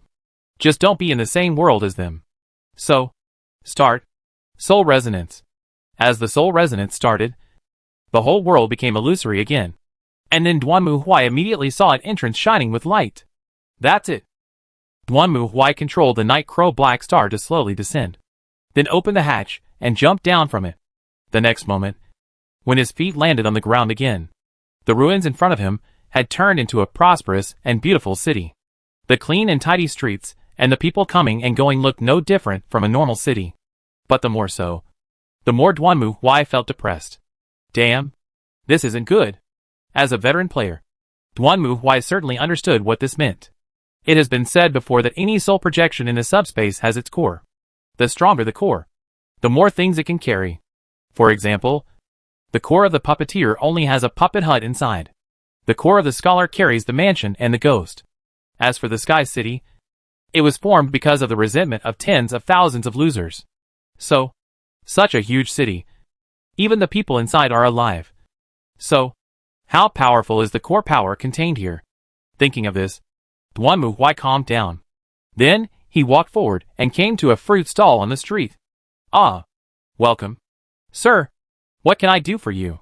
Seeing Duanmu Huai coming, the boss also entertained him warmly. Duanmu Huai took a look at the fruits here and then asked, Hello. I am a traveler who has just arrived here. I would like to ask you something about this place. Ah, it's the traveler. In response to Duanmu Huai's question, the boss didn't seem to mind. I guess you are one of the pilgrims who came to Taheim. After all, this is a holy city. But some unpleasant things happened recently. Really? Hearing the boss's answer, Duanmu Huai narrowed his eyes. However, just when he was about to ask something else, Ajis came over and curiously reached out to pick up the fruit on the fruit stand. However, at this moment, the boss also saw Ajis's puppet-like fingers. And then, he was immediately shocked. Yes, it's a murder puppet. Help! While shouting, the boss turned around and ran away in fear. Hearing his shouts, the people around him suddenly moved away from Duanmu Huai and Ajis, screaming and fleeing in all directions. What happened? Seeing this scene, Duanmu Huai frowned and looked at Ojis in confusion. Not long after, accompanied by a burst of hurried footsteps, Duan Muhui saw dozens of fully armed knights in white armor rushing over with weapons in hand, surrounding him and Otis. Finally I found you. The brutal puppet killer. One of the knights raised his sword and pointed it at Otis. We will never let you escape this time. Duan Muhui and Otis were confused when they heard the knight's words. They didn't know what he was talking about. But it was obvious that the other party was not going to give up. So, they wanted to fight. Right? Wait a minute. Just when Duan Muhui took out his warhammer and was about to have a good fight with this group of knights, suddenly, another crisp sound rang out. And then Duan Muhui saw a petite and cute girl with pink hair, wearing a clergyman's costume, walking out. What's going on here? What are you doing? Priest Lorena. Seeing the girl appear, the knights hurriedly restrained their actions. But they still stared at Duan Muhui and Otis vigilantly. We have discovered the evil puppet that is wreaking havoc on the holy city, and are preparing to purify it. Evil puppet? Hearing this, the girl named Lorena looked at Duan Muhui and Ajis in confusion. When she saw Ajis, her eyes changed slightly. Then she took a step forward, clenched her fists, and looked at Duan Muhui. Are you the evildoers who brought disaster to the holy city? I don't know what you're talking about. Duan Muhui would certainly not allow the other party to put the blame on him. We just arrived in this city today and have no idea what's going on here. If you want to take this opportunity to put the blame on us, we won't sit back and do nothing. What did you say? This evil. Hearing Duan Muhui's words, the knights became furious. But the priestess girl stretched out her hand, signaling them not to act rashly. And then she looked at Duan Muhui again. So, what this gentleman is saying is that you are innocent. That's right. Although I don't know what happened here. It definitely has nothing to do with us. I see. Hearing this, the priestess girl pondered for a moment, and then made a decision. Then, could you two please come with me to the cathedral church? If you two are truly innocent, I will definitely give you a satisfactory answer. All right. After hearing the invitation from the priestess girl, Duan Muhui thought for a moment, and then nodded.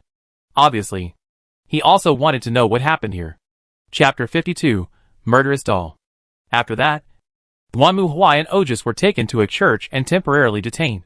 But Duan Muhui didn't care, because he really needed to find out what happened in this city. The priestess girl named Lorena did not hide anything and quickly explained the situation to Duan Muhui. It turned out that during this period, there had been murders in the holy city, causing panic among the residents. According to some victims who had experienced the incident, they saw a silver-haired doll girl as the murderer. Therefore, during this period, the holy city had been investigating and looking for the murderer. A doll girl with silver-white hair? Hearing this, Duan Muhui frowned. So you suspect Otis did it? I'm very sorry. Sir, we didn't want this to happen. But now it seems that the companion next to you does fit the description of the murderer given by the victims. That's true. Duan Muhui spread his hands helplessly. After all, the description of a doll girl with silver-white hair was too narrow. Who could blame Otis for fitting the description? But that's not what we did. So, how do you prove it? I don't need proof. Duan Muhui shook his head. It's easy to prove that we are not the murderer. If we stay here and murders continue to happen, then it means it has nothing to do with us. Right? It must be said that Duan Muhui's proposal really surprised Lorena. She left for a moment, then came back and nodded to the two of them. Okay, let's do this. If another murder happens, we will confirm that it has nothing to do with you two. But before that, please stay here and don't act rashly. After saying this, Lorena turned and left, while Duan Muhui looked at Otis. A doll girl with silver-white hair. Otis, do you have any impression of her? No. Otis shook her head silently. I am the only one created by the Father. That's true. After hearing Otis's answer, Duan Muhui touched his chin. For some reason, he always felt that although Otis was not the one who did it, it was not completely unrelated to Otis. This was not because of any evidence, but out of some intuition. Then, let's wait and see what happens. And the changes happened earlier than Duan Muhui had imagined. Late that night, Lorena came to the two men's cell and bowed to them with an apologetic expression. I'm so sorry. This is all just a misunderstanding. You two can leave now. So, there's been another murder? Yes. The church is tracking down the murderer. But it is certain that you two have nothing to do with him. I am very sorry that you two have been treated like this. No. It's not important. Miss Lorena. Duanmu Huai waved his hand. If possible, could you take us to the crime scene? Why? When Lorena heard Duanmu Huai's request, she was stunned. This, Ojus was mistakenly identified as the murderer, which means we are not completely unrelated to this incident. In any case, we want to do our part to find out what happened. In response to Duanmu Huai's words, Lorena thought for a moment and nodded. Please follow me. Led by Lorena, Duanmu Huai and Ojus left the church, crossed the street, and came to the crime scene, which had been completely blocked by knights, and the street was filled with a strong smell of blood. Soon, Duanmu Huai saw the victims whose bodies were cut into pieces, with incomplete limbs scattered all over the ground. Seeing this, Duanmu Huai couldn't help but look at Ojus again. If he hadn't been with Ojus all day, he would have suspected that it was Ojus who did it. Not only do they look alike, but even their fighting methods are similar. Ojus herself was obviously surprised, looking at the crime scene in front of her. She didn't know what she was thinking. At this moment, Lorena also explained what happened to Duanmu Huai. According to the survivors, they were on their way home after drinking and partying in the middle of the night when they met a girl who was traveling alone. So the group of young people took advantage of their drunkenness to approach her, and ended up being dismembered by her. Then the girl left the scene, and the remaining survivors, who did not approach her, screamed in fear, attracting the patrol team. Then, they sealed off the crime scene. That's what happened. So, can you call those survivors over? After listening to Lorena's description, Duanmu Huai quickly put forward his own suggestions. Since they have seen the doll girl, they will surely be able to recognize her by comparison. Lorena also thought Duanmu Huai's proposal made sense, so she quickly asked the knights to bring the trembling young men over. The young men behaved normally at first, but when they saw Ojus standing next to Duanmu Huai, they screamed and collapsed to the ground. It's her! It's this devil! Hearing the victim's accusations, the knights hurriedly picked up their weapons and rushed towards Duanmu Huai and Ojus. Okay, calm down. Instead, it was Lorena who hurriedly shouted at them to calm down. Are you sure it's her? Yes, that's right. It's her. It's her. You sure? At this time, Duanmu Huai also strode to the front of these young people and stared at them, looking at the tall warrior in front of them wearing terrifying armor. The young people were trembling with fear. Look carefully. Are you sure the person you see is exactly the same as her? Duanmu Huai made a gesture, signaling Ojus to walk in front of these young people. Seeing Ojus, these young people were also frightened and trembled all over. But soon, when they found that Ojus did not make any further moves, they also bravely opened their eyes and carefully looked at the doll girl in front of them. How about it? Faced with the question, the young people looked at each other and answered tremblingly. It's a little different. Where? That, clothes, the doll is wearing a white dress, and her hair is disheveled, and she doesn't have a ponytail. And that's it. Having said this, the young man paused and looked at Ojus cautiously. It feels a little different. Feel? Yes. That doll gives people a crazy feeling, as if it has mental problems. A mentally ill puppet? Duanmu Huai and Ojisi looked at each other for a whole day, and they both saw the confusion in each other's eyes. After taking the victim away, Duanmu Huai also took Ojis to the side. Ojus, what do you think? I don't know. Master, this confuses me. I can't understand why the puppet's mind is abnormal. I can't imagine. Duanmu Huai was not surprised by Ojus's answer. At first, Ojus gave Duanmu Huai the impression that she was like a robot. She had her own way of thinking and logic, but she just didn't understand human thoughts and reactions. But according to the victims, the doll didn't seem to be like that. Of course, this is not impossible. Just like the robot riot may not be out of self-awareness, but more likely the result of some programming error or logical confusion. It seems that this is really interesting. Looking at the system task prompt that appeared in front of him, Duanmu Huai spoke to himself. Chapter 53, Chasing the Murderer. Activate Special Mission Chasing the Murderer. Mission Objective: find the real culprit behind a series of events. You are involved in a mysterious murder case. Find out the real murderer and find out the truth. If Duanmu Huai wanted to use this soul fragment world in the subspace to sneak into Tonheim and find the crown of witchcraft, he was now more interested in the mysterious murderer. He had a hunch that this person might have some unclear relationship with Ojus, although Ojus herself did not know the reason. It was certain that things were obviously not that simple. It is not easy to find a puppet in such a big city. After all, there is a shortage of manpower. But Duanmu Huai has his own way. Excuse me, can we really find it this way?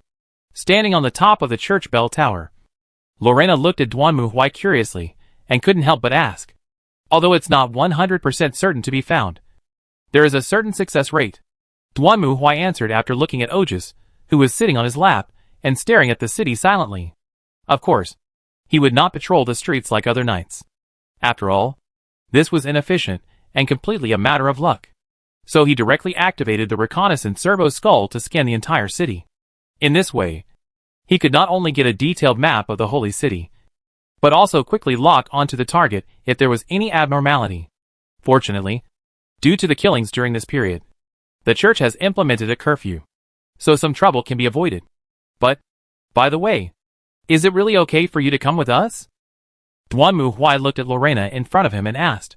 When he learned that Duanmu Huai and his friends also wanted to help search for the murderer, the priest took the initiative to express his willingness to assist them.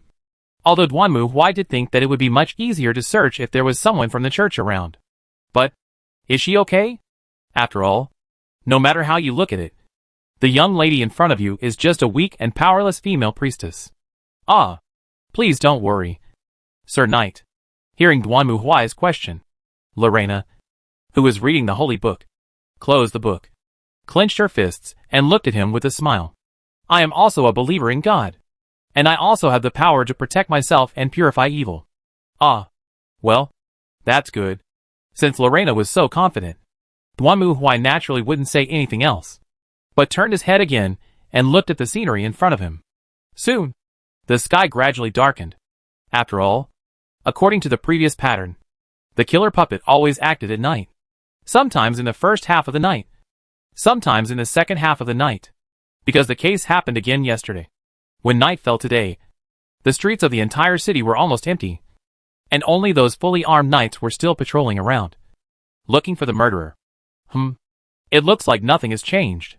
Staring at the map displayed on the helmet, Duanmu Huai whispered to himself. At this moment, the map of the entire city has been completely displayed in front of Duanmu Huai. It can be seen that there are small white dots moving on the streets. These are the knights on patrol. Apart from that, there are no abnormal movements. Time passed by minute by minute. It was very hard to keep watch. In fact, even Duanmu Huai felt a little sleepy. Lorena leaned against the pillar next to her and fell asleep with her eyes closed. I don't know how long it took. Suddenly, an unknown wave signal appeared on the map in front of Duanmu Huai. Coming! Seeing this signal, Duanmu Huai suddenly perked up and stood up. Ojas, Miss Lorena, there's movement.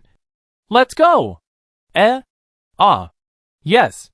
Lorena, who was awakened by Duanmu Huai, blinked her eyes and quickly answered. As for Ojas, she had already skillfully got into Duanmu Huai's arms when he stood up. Duanmu Huai then held Ojas in one hand and stretched out the other hand to hold Lorena's slender waist. Then the jetpack behind him exploded again, spraying a powerful airflow, and rushed straight into the sky amid Lorena's exclamation. Hello, Sir Knight, can you still fly? Seeing herself in the sky, Lorena screamed in surprise. But Duanmu Huai did not answer. He just quickly locked onto the abnormal fluctuations and then drove the jetpack towards the target. Soon, they arrived at their destination. Over there, under the bright silvery moonlight, Duanmu Huai soon saw a petite white figure walking on the street. It was obvious that she was not a member of the Knights Templar. Well, the answer is obvious. Boom! Duanmu Huai fell from the sky and landed directly on the street, blocking the white figure. Then he raised his head and stared at the figure in front of him. It has to be said that even Duanmu Huai was surprised when he saw the white figure. Just like what the young men said before, this is a girl doll wearing a white sleeveless dress, which can be clearly confirmed from the ball joints of her elbows. She also has long white hair like Ojas. But this doll girl does not tie it into twin ponytails like Ojas, but lets it hang loose casually. Apart from this, her appearance and shape are indeed very similar to Ojas. A dark version of Ojas? That's about how it feels. Who are you? At this time, Ojas also saw the girl doll, and her usually expressionless face also showed a little more surprise. Hearing Ojas's question, the doll girl looked at her, And then she seemed to have encountered some precious treasure, and showed a strange smile. Ha ha ha. Ah ha ha ha ha. Isn't this Sister Ojus? I didn't expect to see you here. Why? Ojisi and Duanmu were both stunned when they heard her words. However, the doll girl did not explain much. She just laughed wildly and raised her head. That's good. That's good. I just need to kill you. Then the master will know that I am the most perfect puppet. Sister Ojus. Die! Along with the puppet girl's roar. The next moment, countless bright red silk threads suddenly appeared on her fingers. These silk threads directly extended into the puppet girl's shadow. And then suddenly pulled. And then a huge female puppet with a huge body and a mask on her face appeared behind the puppet girl. My goodness. Even the weapons come with a copy? Is this possible? Seeing this scene, Ojus' eyes flashed. And then she threw the suitcase in her hand. Then, a huge puppet wearing a white mask, a black dress, and a cloak emerged from it. Master, can you let me deal with her? I don't know why, but I can feel that this is very important to me. Go ahead. Facing Ojus' request, Duanmu just nodded. He also wanted to know what the relationship between this girl and Ojus was. Since she called Ojus sister, it means that she should be a doll made later than Ojus. However, if Duanmu remembered correctly, the doll maker who made Ojus drove the Gundam to the royal city Wushuang and blew himself up after making Ojus. Then, who made that doll girl, and when did she make it? However, now is not the time to think about this issue. Taking his eyes away from Ojus, Duanmu held the warhammer tightly and stared ahead. Lorena leaned behind him. At the same time, strange shadows emerged from all directions and surrounded the two. They looked like girls, but they were wearing strange white masks and holding double blades. They laughed in low and strange voices, like ghosts and demons wandering in the night. Hee hee. Hee hee. I found a strong man. Hee hee. Our prey. It is not certain who the prey will be. Hearing the words of these masked women, Duanmu snorted coldly, and his face became serious. Ms. Lorena. Is that okay? Please rest assured. Sir Knight. Hearing Duanmu question, Lorena nodded vigorously. Under the guidance of God, we will surely win. Then, go ahead. Accompanied by Duanmu roar.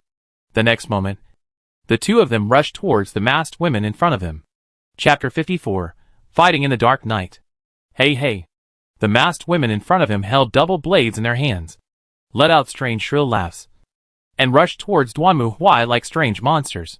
Duanmu summoned dozens of puppets without hesitation and fought with the masked women. But then again, what the hell are these guys? Duanmu did not think that these masked women were human beings. The reason was simple. They had the same hairstyle, height, and even the same body features. Not only that, drink. The warhammer was down and smashed the head of one of the masked women, smashing her head into pieces. However, what appeared on the masked woman's exploded head was not blood, brain matter and flesh, but pieces of broken wood. It can be seen that these masked women are obviously puppets made by someone. However, the appearance of these dolls is different from that of Ojus and the others. Although Ojus and the others do look like humans, they also have parts that are different from humans, such as the ball joints of their arms and legs, the joints of their fingers, the gaps in their shoulders, etc. Although these can be covered up with clothes, in the final analysis, you can tell that they are not human as long as you see them. However, these masked women are different. The outside of their bodies seems to be covered with something like artificial skin, which perfectly covers the gaps in their joints. It can be seen that in this regard, this puppet maker seems to be more powerful. Only, it's not enough. Keep killing me. Kill more. Why do these puppets look like they came out of a Black Mountain psychopath? They are insane. Duanmu swung his warhammer again, smashing several masked women, and then summoned a bunch of puppets to guard him. The attack power of these masked women was not high, but they had a wonderful stealth ability, so that Duanmu had no way to find these masked women before they launched an attack. Although his power armor could withstand the attacks of the masked women, the assassination raids of these masked women were also annoying. By the way, is Lorena okay? Thinking of this, Duanmu turned his head and looked in the direction of Lorena. And then he saw a scene that surprised him. Lorena was seen holding a fist in one hand and a holy book in the other. dealing with those masked women. In the name of God, you evil people who hide in the darkness and harm humanity will be purified. Lamb who has walked on the wrong path, let me grant you salvation. As she spoke, a masked woman flew out with a strange smile and stabbed Lorena with a dagger in her hand. Lorena turned around and dodged the masked woman's attack. Then she held the holy book tightly in her right hand and raised it high. Watch out! Holy book stab! With a roar from Lorena. The next moment, she smashed the holy book held tightly in her right hand towards the masked woman. The corner of the thick holy book hit the back of the masked woman's head, smashing it to pieces in an instant. Gah! However, these masked women obviously would not retreat because of Lorena's fierce attack.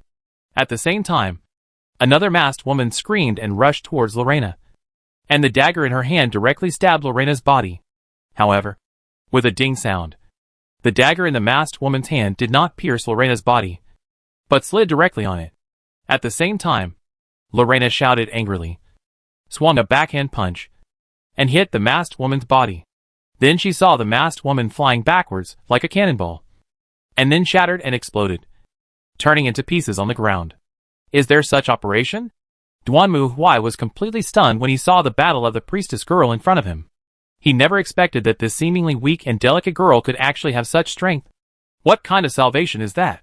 Is hitting someone on the head with the corner of a book also called salvation? Stabbing with a holy book? Your action just now has nothing to do with stabbing. Seeing you use it so skillfully, this is not your first time. In any case, it was obvious that he didn't need to worry about Lorena. So Duanmu Huai turned his head and looked at Ogus in front of him. At this moment, Ogus was in a fierce battle with the white-haired puppet. Both sides used the huge puppets they controlled to attack each other and counterattack with silk threads. Although it is reasonable that the blackened one is 3 times stronger, and the whitened one is 7 times weaker. But in fact, the white-haired doll had no advantage in front of Ogus, and was almost beaten by Ogus. This also made the white-haired doll very angry. She waved her hands frantically, trying to break through Ogus's defense line. But she couldn't succeed no matter what. Why? Why? I am the most perfect doll. I will never lose to you. I am the most perfect product. Who are you? Facing the crazy attack of the white-haired puppet, Ogus was obviously more at ease in dealing with it. She crossed her hands, and the trembling silk thread turned into a shield to block the opponent's attack. At the same time, she stared at the white-haired puppet and asked softly, "Stop talking nonsense. As long as I destroy you, the master will know that I am the best puppet. Die! Die, die, die!" However, the white-haired doll had no intention of communicating with Ogus. She just launched an offensive desperately, trying to defeat Ogus. However, her offensive was completely ineffective in front of Ogus's iron wall-like defense. Why? Why is this happening? This is impossible. I am the most perfect doll. I will not lose to a prototype like you. The white-haired puppet became more and more anxious as the attack continued for a long time. But Ogus remained unshakable. Give up. You can't beat me. That's not the case. I will definitely destroy you. Then, Master will know that I am. However, before the white-haired puppet finished speaking, Ogus's fingers suddenly moved. And the next moment the black giant, who was originally confronting the giant puppet, suddenly accelerated and punched the giant puppet, knocking her directly to the ground. Then, the black giant grabbed the white-haired puppet and tied her up tightly. At the same time, Ogus also came in front of the white-haired puppet and stared at her. Who are you? What's your name? And who is your master? However, the white-haired puppet had no intention of answering Ogus's question. It just glared at her fiercely and muttered to itself, "I'm not damaged. I'm not damaged. I'm not defective. I'm not defective. Never forgive. Never forgive. Tear it all apart. Victoria. Gah!" Following the call of the white-haired puppet, the next moment, the huge female puppet that was knocked to the ground by the black giant suddenly stood up with a strange cry and rushed towards Ogus and her guardian puppet again, knocking it aside heavily. At the moment when the white-haired puppet was freed, she jumped up and disappeared into the air with her puppet. Next time I will definitely not lose. I will prove to you who is the most perfect puppet. Not long after the white-haired puppet left, the knights who heard the sound of fighting also rushed over. When the masked women saw the knights coming, They immediately disappeared into the darkness. At this point, the battle came to a temporary end. At this moment, Oja stood there blankly, motionless, and at this time, Duanmu Huai also came to her side. How do you feel? I don't know. Master. Oja shook her head. I felt hatred, fear, anger, hostility, and closeness from her. I'm sorry. I don't understand why this happened. It doesn't matter. As long as we keep investigating, we will find out. Duanmu Huai reached out and touched Aji's head. We will continue to investigate and find out what happened.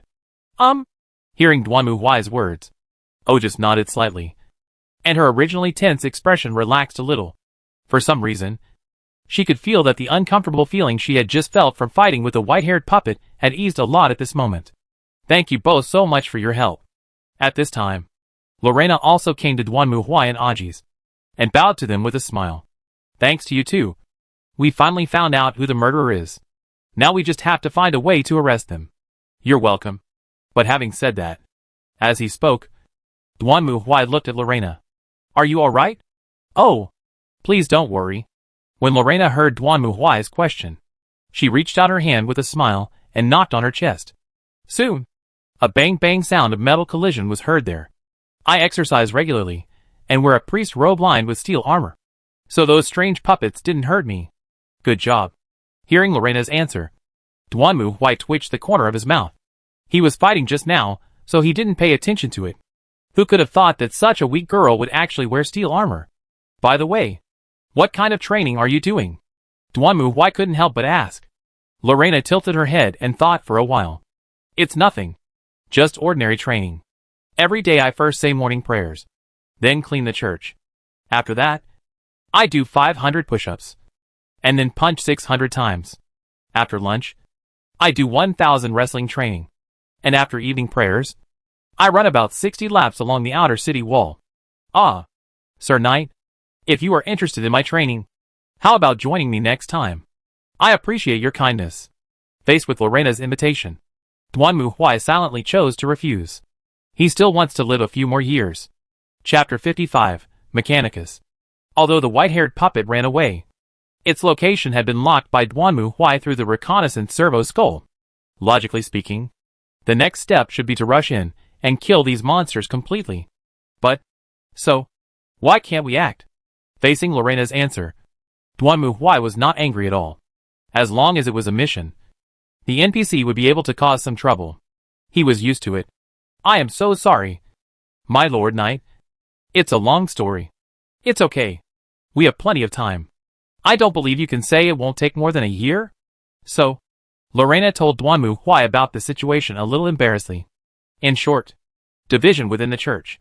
This can be traced back to a period of time ago, when demons attacked the country, and the church naturally went to the battlefield to fight to eliminate the demons. In the early stage of the fierce battle, many clergy of the church were injured and lost limbs because of fighting with demons. They had to retreat, and the battle situation at that time was also quite critical. But at that time, a foreigner suddenly appeared and said that he could help those who had lost their limbs by remaking prosthetic limbs, so that they could return to the battlefield again. At that time, the church also affirmed that person's suggestion. After that, those clergymen who lost their limbs in the battle with the devil were equipped with mechanical prostheses and participated in the battle again. It must be said that these prosthetic limbs are indeed very powerful.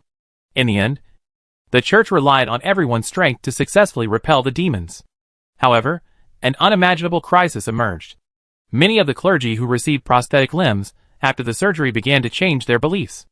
They believed that the best way to get closer to God was through machinery and steel, not just through exercise and prayer. Of course, the church did not do anything about it at the beginning. After all, in the church's view, as long as everyone still believed in God, then the small disputes about the understanding of faith could be temporarily put aside.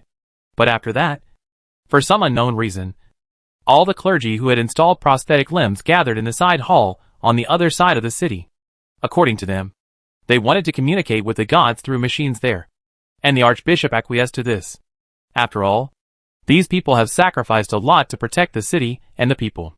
Since they want to do it, then let them do it. However, after that, things started to slowly get worse. Those clergymen who called themselves Mechanicus completely shut themselves off from other believers and colleagues. And they also began to spread the idea that the body is just a burden, and only by giving oneself to steal can one communicate with the gods. The church was somewhat anxious about this, but it could do nothing about it. In any case, this was just a conflict within the church over doctrine, and they would not destroy the other party because of this. Not to mention, those Mechanicus monks were all great contributors in the previous war, and the church would not rashly start a civil war because of this. Therefore, the current situation is that the church and the Mechanicus each manage half of the city, and the river in the middle becomes the dividing line between the two sides. On weekdays, church members on both sides will not trespass into each other's territory without permission. Moreover, it is heard that the monks of the Mechanicus are also seriously helping the people solve their problems. So the church does not intend to interfere. However, all of this is based on the premise that the Mechanicus is a peaceful organization. If they really created that kind of horrible and bloodthirsty puppet, and even sent it here to kill, then it would be a different matter. However, because the matter was of great importance, the church did not dare to act rashly. Therefore, Her Excellency the Bishop only ordered everyone to be on high alert. She intends to negotiate with the other party. What's the use of this? After listening to Lorena's explanation, Duan Muhuai rolled his eyes.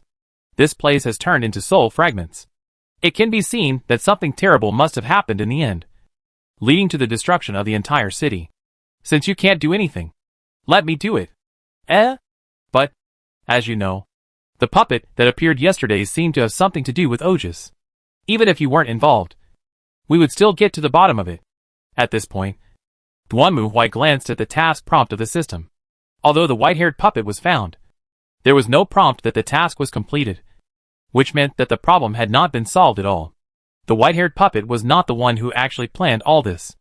After everything was over, it was already late at night. Lorena also arranged for the two to rest in the church's guest room. Duan Muhuai did not choose to sleep on the soft and comfortable bed. Instead, he sat against the wall. Unless he returned to the space station, Duan Muhuai would never come out of the power armor. Fortunately, after equipping the power armor, Duan Muhuai's body seemed to be completely integrated with the power armor. He felt like he had become a machine, and even his metabolism was not so obvious. But, what will it become? Duan Muhuai raised his head and looked at the starry sky outside through the window. To be honest, since he came to this world, he has been busy running around to complete tasks. But all this is based on the impending disaster and the threat of the chaos evil god of the subspace. He knows very well that no matter what he does on this planet, it will not have much impact on the evil gods. For them, this planet is just a playground for the evil gods. Therefore, the enemies on this planet are actually not that powerful. The reason why the evil gods release these low-level monsters is not because they do not have high-level fighters, but because as a planet with a relatively low level of civilization, their level and strength limit are limited. But when he arrives in the vast sea of stars, what Duan Muhuai has to face is not just child's play such as Chaos Warriors, but also Space Hulks, Fallen Space Marines, Chaos Fleets, Alien Invasions, and Plane Wars. All of these will make the current chaos on this planet look like a fight between elementary school students. The battle on the Starry Sea far exceeds the medieval level of warfare on this planet. In the game, even if there are a large number of players, there will still be a lot of sacrifices and losses. But now, I am the only one here. What role can I play? Duan Muhuai had been concentrating on the task, just to prevent himself from thinking too much. He just needed to mechanically accept and complete the task like in the game, and not think too much about other things. However, when he relaxed in the middle of the night, this complicated feeling came to his mind again. Owner? Just when Duan Muhuai was daydreaming, a voice suddenly sounded in his ears. When he came to his senses, he saw Ajis lying on him like a kitten, her pair of bright red eyes shining with bright light, staring at Duan Muhuai. You look unwell? I just thought about the future and felt a little worried. Future? Hearing Duan Muhuai's answer, Ojas tilted her head slightly. That's right. Staring at the puppet girl in front of him, Duan Muhuai reached out and gently stroked her head while speaking. In the future, we will encounter very powerful enemies. They are omnipresent and almost impossible to eradicate completely. Moreover, they are so powerful that they cannot even be completely eliminated. To be honest, sometimes when I think about it, I wonder if this is the right decision. Maybe I should abandon all this and find a place to live out my life alone, without causing any trouble or caring about these trivial matters. Duan Muhui was not lying. With his experience, he could easily find a beautiful planet with no people on it, and live comfortably on it until he died of old age. Anyway, the universe is infinite, and the fight against the chaos evil god will take at least a few hundred years. And it may not be completely over even after tens of thousands of years. Is it necessary? In the game, players don't have to think about this problem, because the game always finds things to do. But it's different in reality. When you travel to this world in person, and know the truth of this world, it becomes really difficult to continue to make a difficult choice. Should he challenge the evil god vigorously? Or should he choose to sink in comfort? For Duan Muhui, this is really a difficult choice. Just as Duan Muhui was thinking, he suddenly felt his cheeks getting hot. Duan Muhui turned around and saw Aji staring at him. I don't know what the master is thinking, but I know the master is helping me. So I also want to help the master. No matter what, I will be with the master. Thank you. Okis. Hearing Ojisi's answer, Duan Muhui felt relieved. And then he closed his eyes again and fell asleep. Ojisi looked at the sleeping Duan Muhui, thought for a moment, and then leaned in his arms. Soon, the moonlight gradually enveloped the figures of the two, and the entire room fell into silence and darkness again. Chapter 56: The Other Side. The next morning, Duan Muhui and Ogis left the church and, led by Lorena, headed to the Mechanicus location on the other side of the river. According to Lorena, the bishop allowed her to go as a representative of the church in order to avoid more conflicts. Originally Duan Muhui thought that he would see a cyberpunk-like scene with modified people everywhere on the other side of the river. However, to his surprise, everything in front of him seemed to have no obvious difference from what he had seen before, with people coming and going, vibrant streets, noisy crowds and vendors. Not only that, unlike the areas controlled by the church, the people here seemed to be quite enthusiastic about Duan Muhui and Ojisi. Hey, that steel guy. Do you want to come and see my fruit? My lovely lady. Do I have any jewelry that would be suitable for you? You have to know that Duan Muhui's outfit would almost always make people stay away in other places, which is normal. The 2.5-meter tall steel knight, coupled with the skull and cross symbol on the power armor, gives people a cold atmosphere that keeps strangers away. But here, people seem to be accustomed to this kind of steel creation and don't seem to care much. Duan Muhui walked to a fruit stall. When the owner saw Duan Muhui coming, he came forward to entertain him enthusiastically. Welcome, Iron Knight. What would you like to order? I'm just taking a look. By the way, you don't seem to be afraid of me? Duan Muhui looked at the boss and asked curiously. Of course. To be on the safe side, he did not take off his helmet. Ah, Iron Knight. You may not know this, but we are different from other places. We are not shy about this. Moreover, the saint of the church here is a great iron angel. Although everyone was somewhat uneasy at the beginning, we are used to it now. Is that so? Of course. If you don't understand, I recommend you go to church. Then I think you will understand immediately. Okay. Thanks. After a brief conversation, Duan Muhui followed the boss' instructions and walked towards the church in the city. It didn't take much effort for Duan Muhui and Ogis to find the Mechanicus church with the help of passers-by. At this time, he finally understood why the people here were like this. Because almost all the clergymen in this church have prosthetic limbs modified with metal. Welcome to the church. Sir, what can I do for you? Just as Duan Muhui was carefully looking at the church in front of him, a nun came over. She looked no different from an ordinary person, except that behind her was a 1,000-armed Avalokitesvara with several slender metal arms that looked like wings. These arms held different tools, some of which looked like prayer staffs, and some tools for work and life. Excuse me, are you here to join our church as well? The nun was also quite enthusiastic towards Duan Muhui. Seeing how perfectly you and steel merge, I'm sure you must have a deep understanding of our teachings. No, I just have something I want to talk to the person in charge here about. Then please follow me. The saint should be inside now. The nun greeted the two of them warmly, then led them into the church and walked deeper into it. Along the way, Duan Muhui understood the doctrine of the Mechanicus through conversations with the nuns. Simply put, just as Lorena said, the Mechanicus believed that flesh and blood were weak and were a burden that prevented people from feeling the will and power of God. Only by replacing them with pure steel could they better feel God. The degree of transformation is equivalent to the status in the Mechanicus. Those who install external plugins, like nuns, are only the lowest ranking prayer masters. If they are one level higher, they can transform their hands into steel fists and be promoted to iron-fisted monks. There are even mechanized priests who transform everything except their heads into machines. Good fellow. You want mechanical ascension, right? Then I might as well introduce you to the belief of machine souls and transform all of you into machine servants. After hearing the nun's introduction, Duanmu Huai was speechless.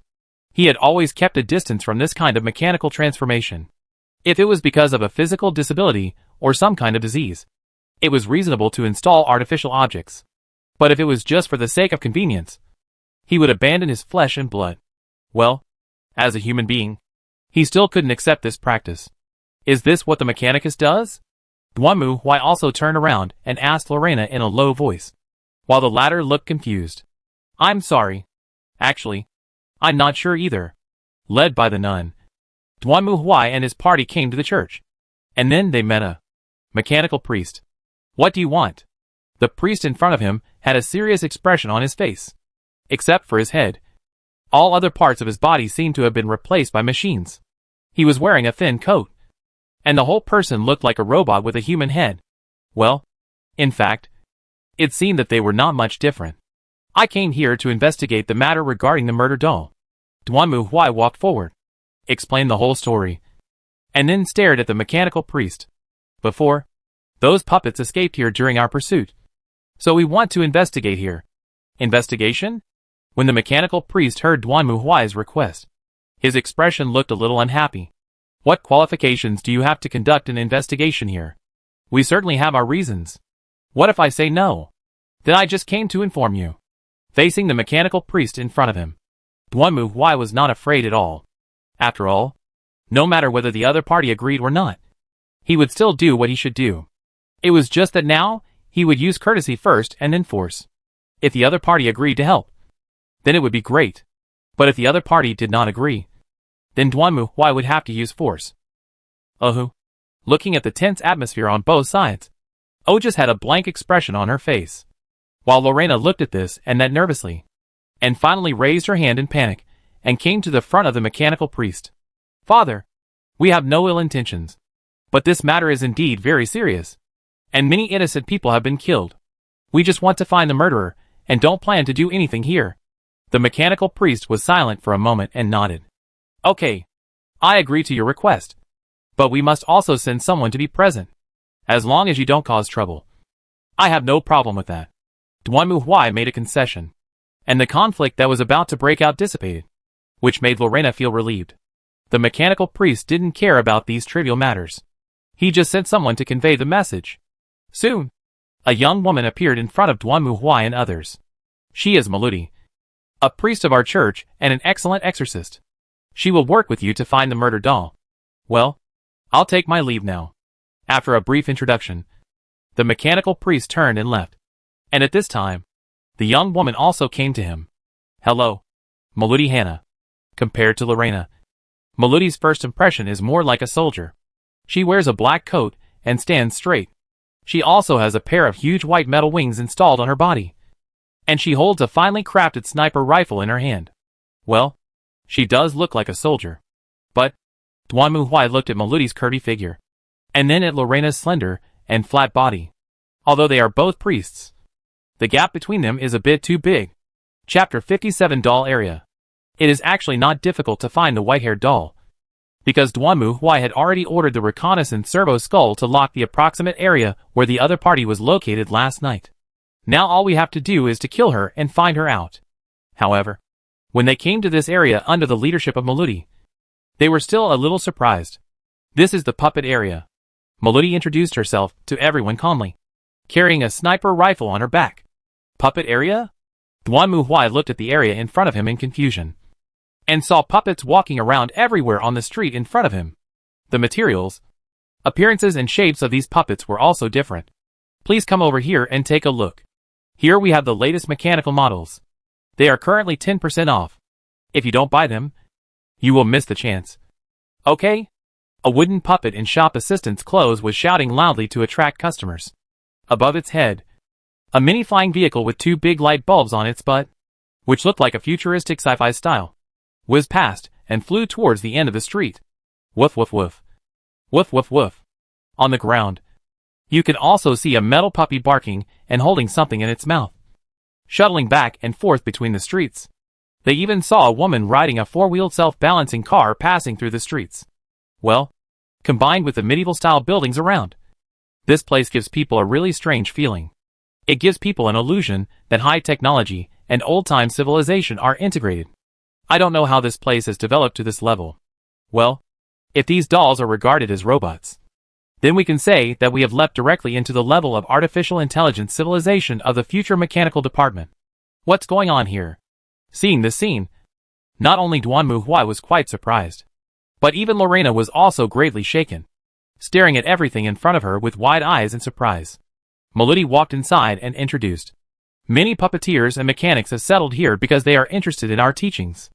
We allow them to live here and serve to explore the mysteries of machinery. However, these technologies can only be used for peaceful purposes. If, as you said, someone here violated orders and created a murder puppet, we will not let him go. But, with so many dolls, when will we find them? At this moment, Lorena's scalp was tingling, and Duanmu Huai also frowned. They originally thought that finding the white-haired doll was a simple matter, but they didn't expect that such an unexpected situation would happen. At present, there are probably no less than 1,000 dolls gathered in this area. If they want to find the murderous doll they are looking for, no wonder the guy ran here. He actually understood the principle of trees hiding in the forest. Come with me. I have a plan, Melody said as she walked forward. Everyone followed Melody, and they came to a shop with a sign that said one-shot hit. Melody opened the door and walked in. Duanmu Huai and the others followed closely and entered the shop. This seems to be a gun shop. You can see different types of guns hanging everywhere on the wall. Some are big, some are small, but for some reason, combined with the decoration here, it always gives people a cute feeling. Just as everyone walked into the store, a cheerful voice rang out. Welcome to One Shot. What can I do for you? Ah, it's Melty. As the voices were heard, everyone saw a girl with a low ponytail and dressed in white poking her head out from behind the counter. When she saw Melody, her eyes suddenly lit up, and she jumped out of the counter with a smile and grabbed Melody's hand. Long time no see. How are you doing recently? By the way, how is your gun? Does it need maintenance? But I remember you just had it serviced a while ago. Could it be broken? By the way, I recently thought of a new improvement plan. Do you want to try it? I think it will definitely increase the power of your gun again. The girl was like a lark, spouting a bunch of words without stopping, just like a machine gun. And everyone who listened was also confused. But fortunately, it seemed that Melody was very familiar with her style and immediately interrupted the girl. Kukulu, I didn't come here today to maintain the gun. It's him. As she spoke, Melody pointed at Duanmu Huai, and the girl named Kukulu also saw Duanmu Huai at this moment and was immediately startled. Wow, it's huge. Where did you get such a big mecha puppet? Melty? Do you want to equip it with weapons? It's not easy to make weapons for such a big mecha puppet. I'm not a puppet. Duanmu Huai also spoke helplessly, interrupting Kukulu's words. Hearing Duanmu Huai's answer, Kukulu was stunned and then approached Melody. Melty, is the thinking logic of your mecha puppet damaged? I have heard that some puppets do not regard themselves as puppets due to logical problems. Do you want me to introduce you to a puppeteer to repair it? Hearing this, Duanmu Huai rolled his eyes helplessly. Then he took off his helmet, lowered his head, and stared at Kukulu. Now you see, I'm not a puppet. Alas! The moment she saw Duanmu Huai, Kukulu screamed in fear and dived back behind the counter. Then she raised her head carefully and stared at Duanmu Huai anxiously. Hey! Hey! Is it human? Of course. I am human. Duanmu Huai put on his helmet again while speaking. Seeing him put on the helmet, Kukulu also breathed a sigh of relief. I see. You are my guest. I am so sorry for being so rude. Do you want to order a gun? I am sorry, but I have no experience in ordering guns for a man as big as you. Kukulu, he's not here to order a gun. Fortunately, Melody brought the topic back to the topic. We're here to ask you for some information. As she spoke, Melody looked at Duanmu Huai and the others again. She is Kukulu. As you have heard, she is a firearms designer. She is mainly responsible for providing customers with firearms design, manufacturing and maintenance services. She is very familiar with this place. We may be able to get some clues from her. Of course, I'm familiar with this place. What do you want to ask? It's not a big deal. Duanmu Huai pushed Ojas to the front as he spoke. We are looking for a doll that looks like her. I wonder if you have seen one. A doll that looks like her? Hearing Duanmu Huai's words, Kukulu stood up and looked at Ojas carefully. Wow, I haven't seen one before. Dolls made with such fine craftsmanship are rare here. If I had seen one, I would definitely have an impression of it. Indeed, as Kukulu said, Duanmu Huai and his companions had seen many puppets along the way. But each puppet had a different appearance, especially in terms of joint connections. They were all very strange. There were even some puppets whose limbs were similar to those of humans, but the body was just supported by a wooden stick and covered with a layer of cloth. This is totally not acting. I see. Hearing that there were no clues, everyone was somewhat disappointed. At this moment, Duanmu Huai suddenly thought of something, and then snapped his fingers. Soon, a puppet appeared beside him. So, have you seen this doll? Why? Looking at the puppet that suddenly appeared, Kukulu was stunned for a moment. But she also hurriedly looked at the puppet in front of her, and then thought for a moment. Ah, I've seen a similar doll at Mr. Liam's place. Liam? Yes. That gentleman is also a puppeteer, but he usually stays alone in his studio and is rarely seen most of the time. Where does that Liam live? Yeah, in the back street. Take us there. After locking onto the target, Duanmu Huai immediately turned around and left. The puppet he had just summoned was one of the puppets made by the puppet master before. According to Kukulu, each puppet made by a puppet master has different characteristics. Then the puppet similar to this one is obviously related to the person he is looking for. Seeing Duanmu Huai's aggressive look, Kukulu was somewhat uneasy. But after being comforted by Maludi, she agreed to lead the way. Then Kukulu led Duanmu Huai and his group to a warehouse in the back street of the puppet area. This is it. I only remember that he used a similar doll to carry his luggage when he moved here. But I don't know if he has left now. We'll find out soon enough. Duanmu Huai took off his helmet, walked forward and knocked on the door hard. Soon, a weak voice came from the other side of the door. Who is it? Get out of here. Don't disturb me. I'm busy. Delivery man. Mr. Liam, your takeaway is here. Takeaway? What takeaway? Hearing Duanmu Huai's words, the people inside were stunned for a moment. Then after a while, the tightly closed door of the warehouse opened, and then a man with combed hair, wearing glasses and a white coat, who looked like a researcher, walked out. I didn't order any takeout. You guys. However, before he could finish his words, the man's expression suddenly changed when he saw Ojisi standing next to Duanmu Huai. Jiao Wei. At this moment, the man hurriedly wanted to reach out to close the door. But at the same time, Duanmu Huai grabbed the door panel and pulled the door open directly. Then he opened his big hand, pressed the man's head, and lifted him up. Chapter 58 Liam. Duanmu Huai's actions were so decisive that no one reacted for a while, until he grabbed the man's head and pressed him against the wall. Then people around him reacted. Sir Knight, what are you doing?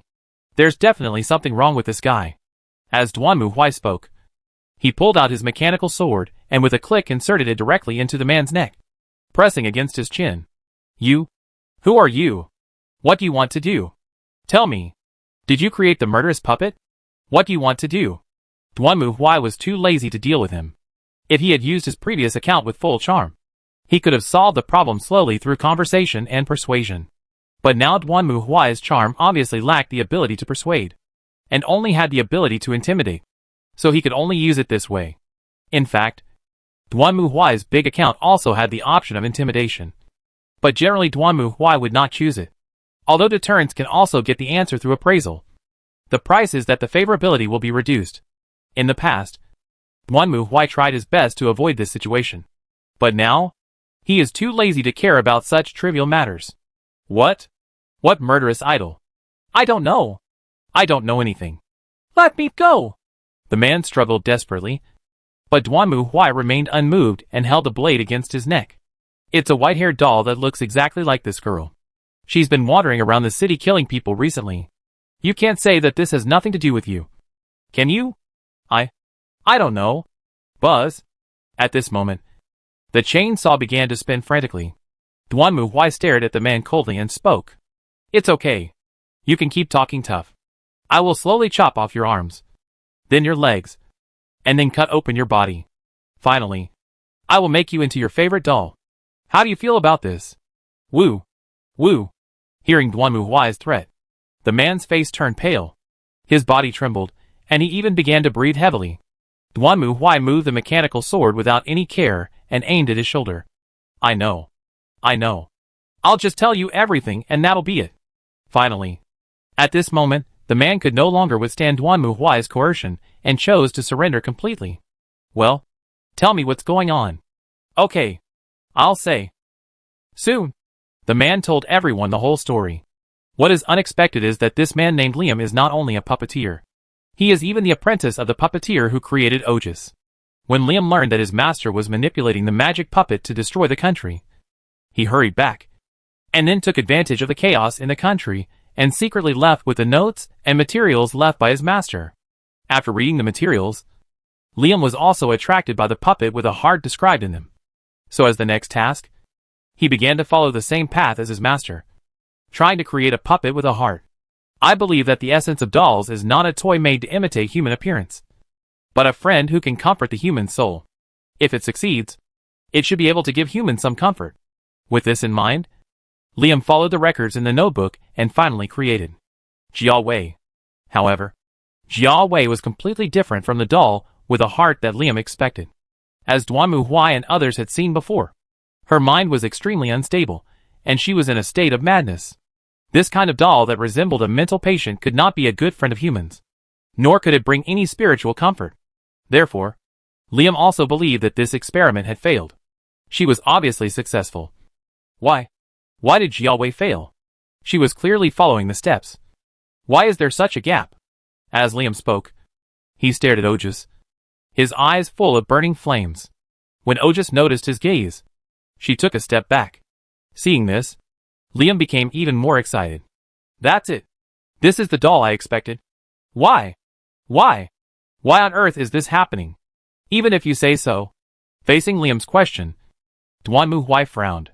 He could more or less guess where Liam's problem was, because when the puppeteer handed Ogus to him, he hoped that he would take Ogus with him to travel around and experience the world. And Ogus was indeed no different from a robot at first. But after Duanmu Huai led her through various things, she gradually showed emotions. In other words, the puppeteer actually created a self-growing personality AI for Ogus, which absorbed data through experience and gained richer emotional expressions and thoughts after evolution. This is a very normal way for AI to learn logical thinking. But Liam didn't know where he misunderstood and wanted to get it right in one go and directly instill heart and emotions into the doll. Okay. No more nonsense. Then why did she kill someone? Duanmu Huai decisively interrupted Liam's self-examination. He didn't want to turn the interrogation into a puppet technology presentation. Wow. Actually, it's not that complicated. Since it's a failure, it can only be used as my sword. That's all its value is.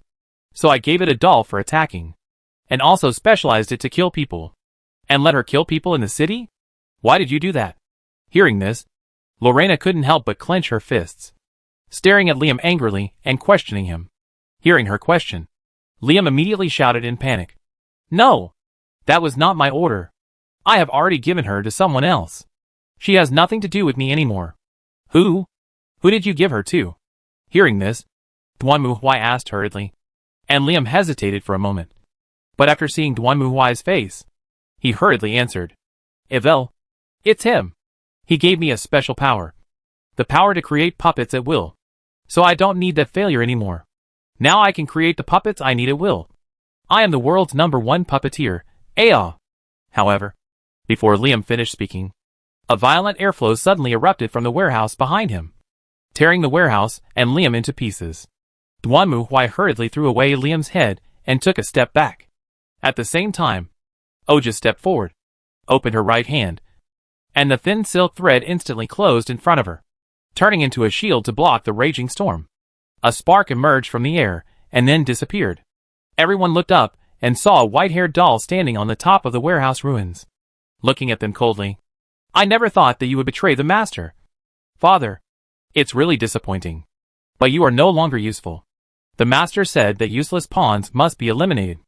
Are you Jiao Wei? Looking at the white-haired puppet in front of him, Duanmu Huai put on his helmet and asked in a low voice. However, you are not allowed to call my name. Along with an angry roar. The next moment, the white-haired puppet suddenly stretched out its hand.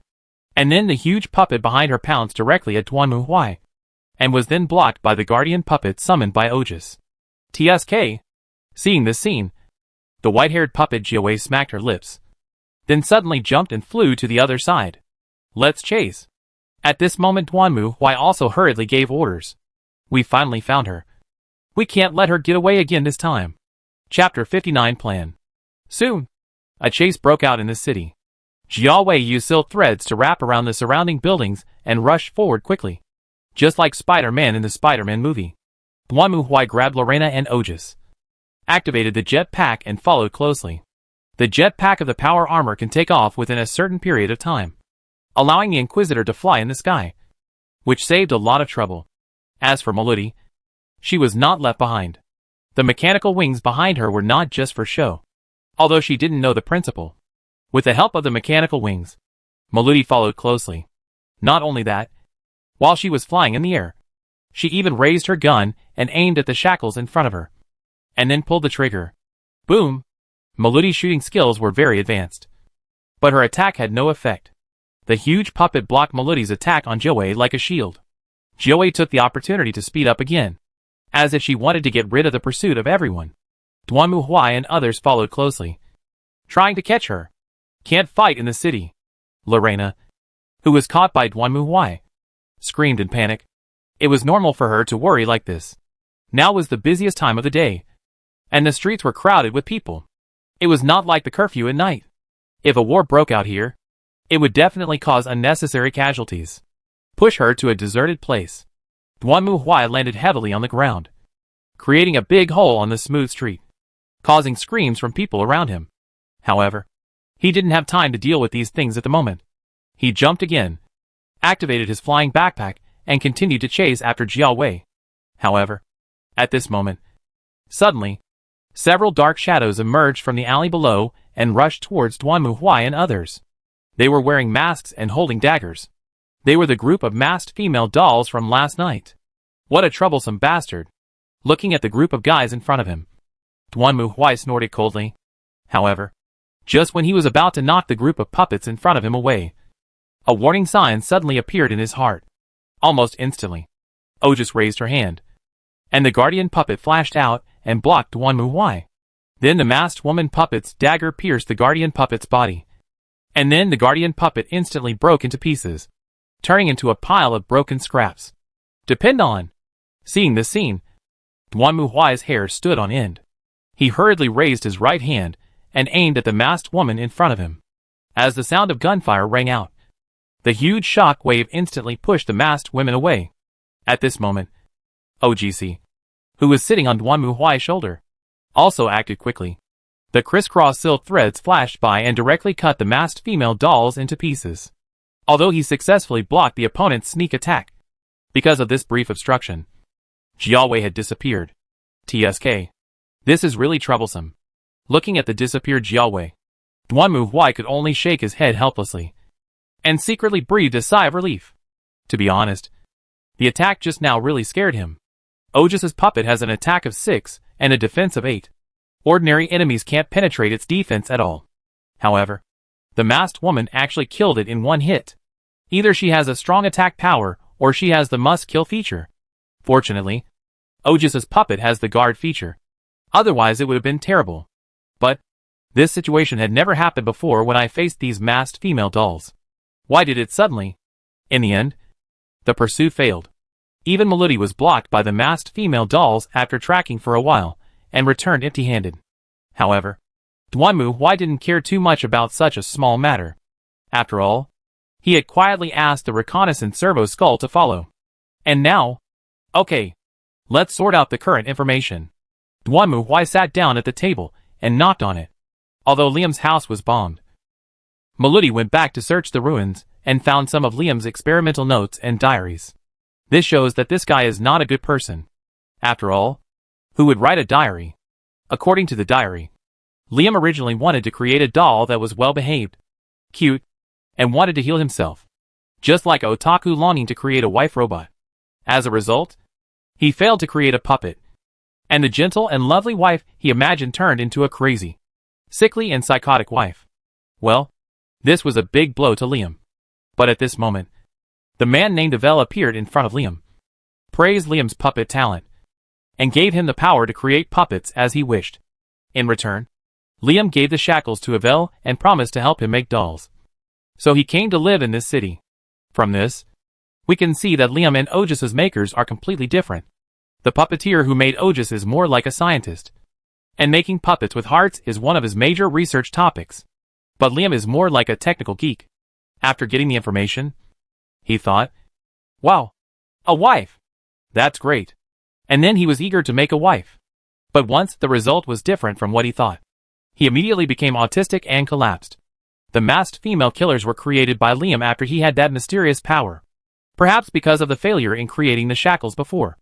Liam chose not to give these masked female dolls hearts this time, but let them attack and kill other souls with hearts to seize their hearts. Not only that, what is most surprising is the characteristics of this group of masked female killers. Among them, there is a core named FIA. But this core is immortal. Or in other words, even if she is killed, she will be resurrected from another masked female killer. Why does it sound like the setting of a horror movie? In short, if you want to completely eliminate this group of masked female killers, you must kill them all. Otherwise, they will not die. So, the next question is, what does evil want these murderous puppets for? Who does he plan to kill? After reading the diary, Duanmu Huai was most concerned about this. After all, if the diary was true, then it meant that Avel was probably the real mastermind behind everything. So why did he ask Liam to make a murder puppet for him? What did he want to do? It's impossible that he would be like Liam, that otaku, and make a bunch of action figures as his wives. Thinking of this, Duanmu Huai turned his head and looked at Melody.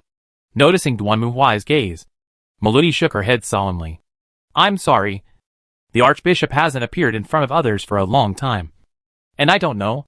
Well, this result is not unexpected. Hearing Melody's answer, Duanmu Huai shrugged without any hope, then looked at Lorena again. So, Miss Lorena, is there still no way the church can take action now? I am sorry. Lorena was about to cry at this moment. Although I have already told the bishop, there is not enough evidence, and Master Avel is a core figure of the Mechanicus. If we act rashly against him, it will probably only cause greater chaos. So, not surprising. I knew it would be like this. Duanmu Huai's heart was as calm water at this moment. After all, as a player, most of the tasks he encountered were like this. Those forces that were capable of handling the troubles were as steady as a rock, and would not jump up until the very end when the fire was in hot demand. If they followed the normal game mission plot, all they could do next was to track down Jiao Wei and the masked woman, wasting time running around. And then the boss behind the scenes would succeed in his plan. And then the church would be horrified. And that was it. This city is full of soul fragments. It's definitely doomed. Is there any need to think about it? So, where is this man called evil? What do you want to do? Hearing Duanmu Huai's question, Melody immediately became alert. And Duanmu Huai did not hide his purpose. Nonsense. Of course, I'll go to their house and check directly. Simple. Rough and direct. Alerting the snake? No way. Just flatten the place and kill the snake. And everything will be fine. In Duanmu Huai's opinion, this is how the world is. According to the process, in the end the plan of the man named Avel will succeed. And then the whole city will be destroyed. And then everything will start over again, just like before in the haunted mansion. But he doesn't want to do it again. On the one hand, it will lower the mission evaluation. On the other hand, he gets along well with the people in this city, and of course, doesn't want to see the tragedy happen again. Where is the man called Avel? In response to Duanmu Huai's question, Melody was silent for a moment, and finally stood up. Come with me. Led by Melody, the group crossed the city, and came to a small island located in the mountains behind the city. If I remember correctly, Archbishop Avel has been living in seclusion here. Seclusion? After hearing what Melody said, Duanmu Huai looked ahead, and then turned to look at Melody. Are you sure this is called seclusion? It was normal for Duan Mu Huai to have such doubts. Because at this moment, in the center of the island, there stood a twin-towered church. Although it did not look as grand as the Holy Church and the Mechanicus Church in the city, it was very lively. The bridge leading to the center of the lake was densely packed with believers in cloaks, and their number was even greater than that of the believers in the church. I don't know either. At this moment, Melody was speechless and looked surprised. Obviously, she didn't know what was going on. I have a bad feeling. Lorena swallowed her saliva and whispered with a slight tremor. This church gives me a bad feeling. Duan Mu Huai raised his head and looked towards the church.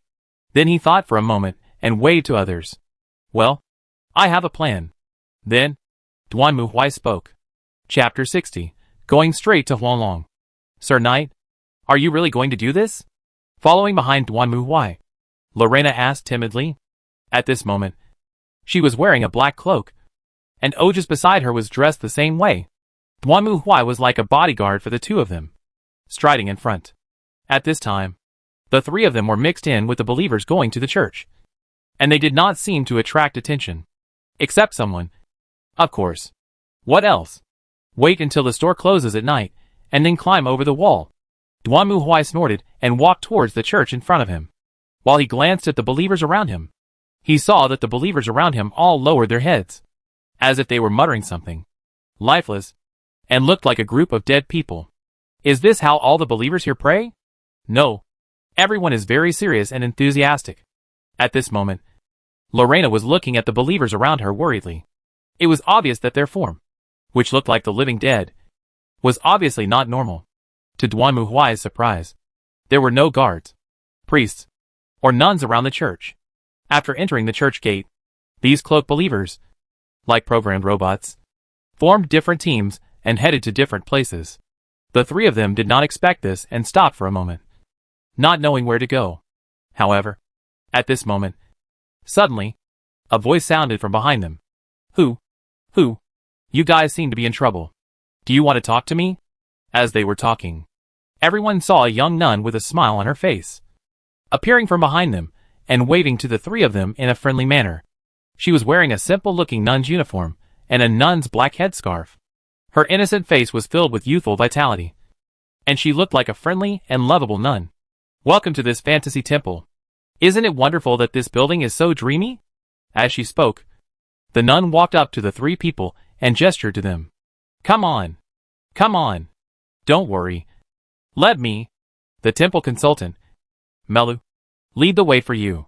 Duan Mu Huai frowned at the nun in front of him. Although her behavior and speech were no different from those of ordinary nuns, her voice was a little different.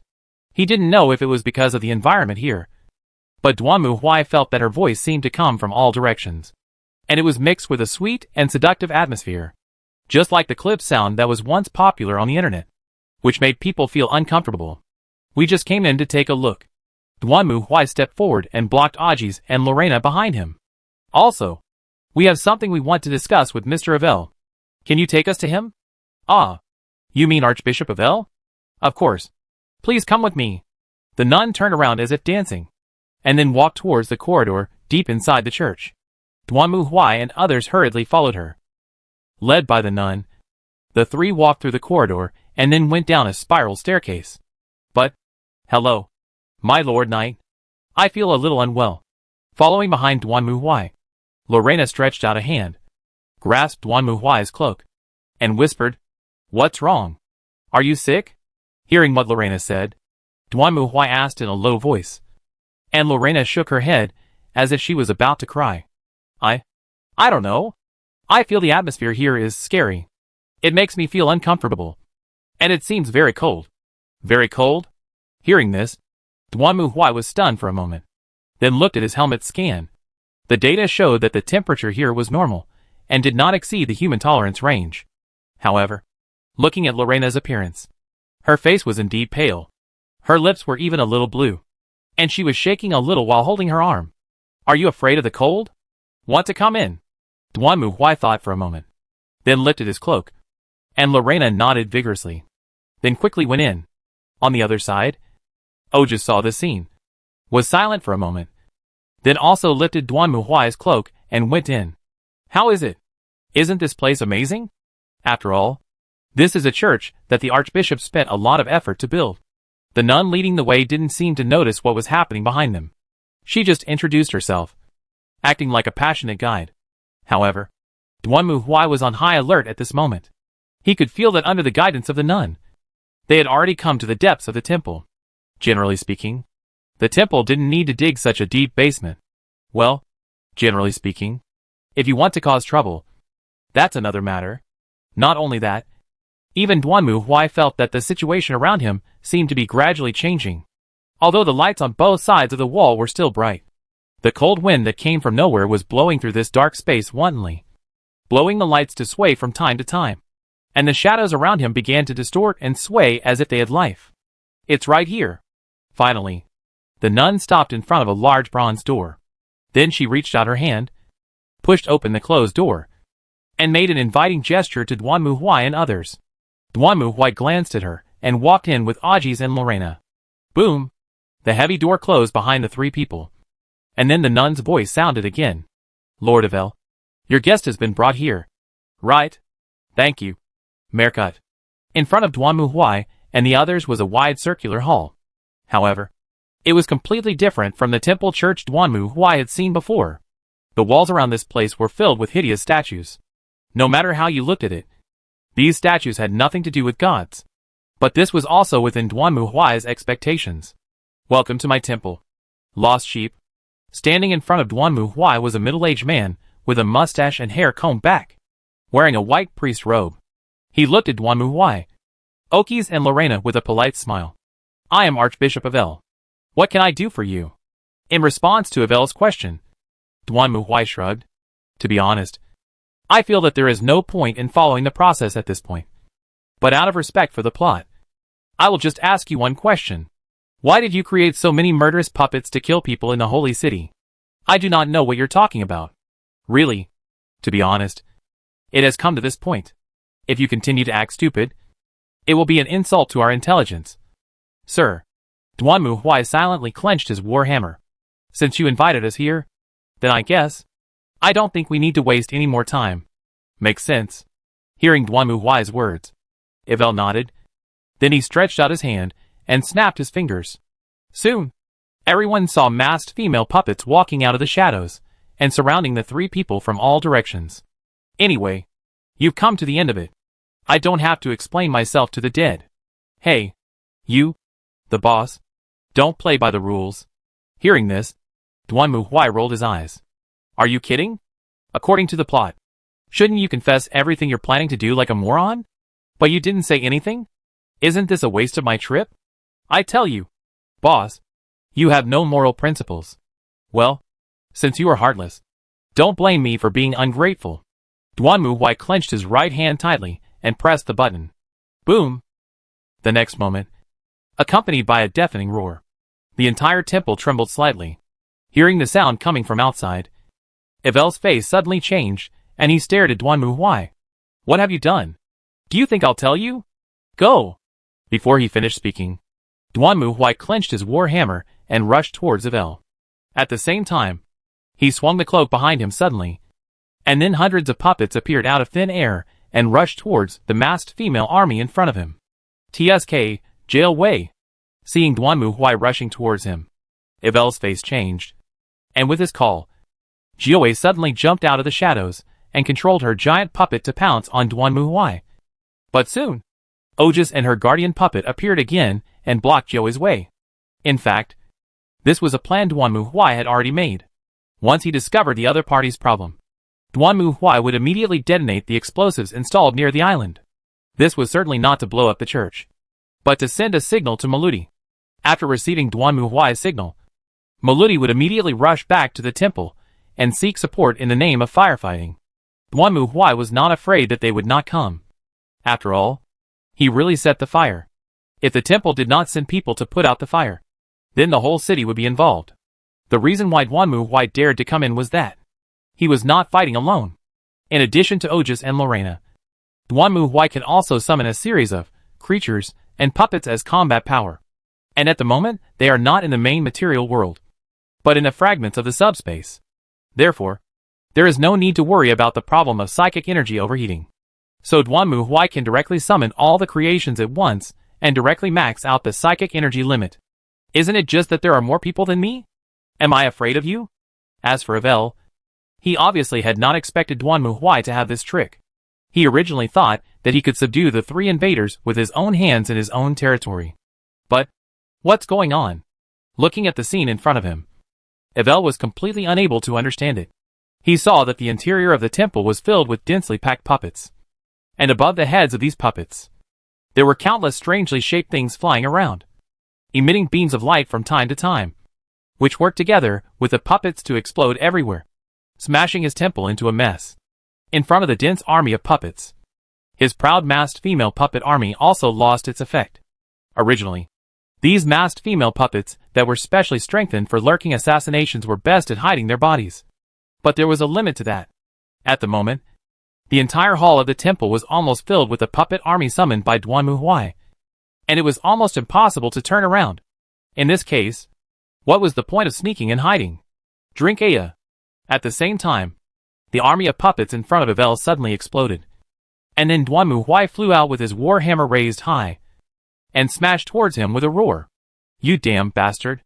At this moment, Yvel was also provoked by Duanmu Huai, and he roared angrily. Along with his roar, a giant metal hand appeared from behind Yvel and grabbed Duanmu Huai directly.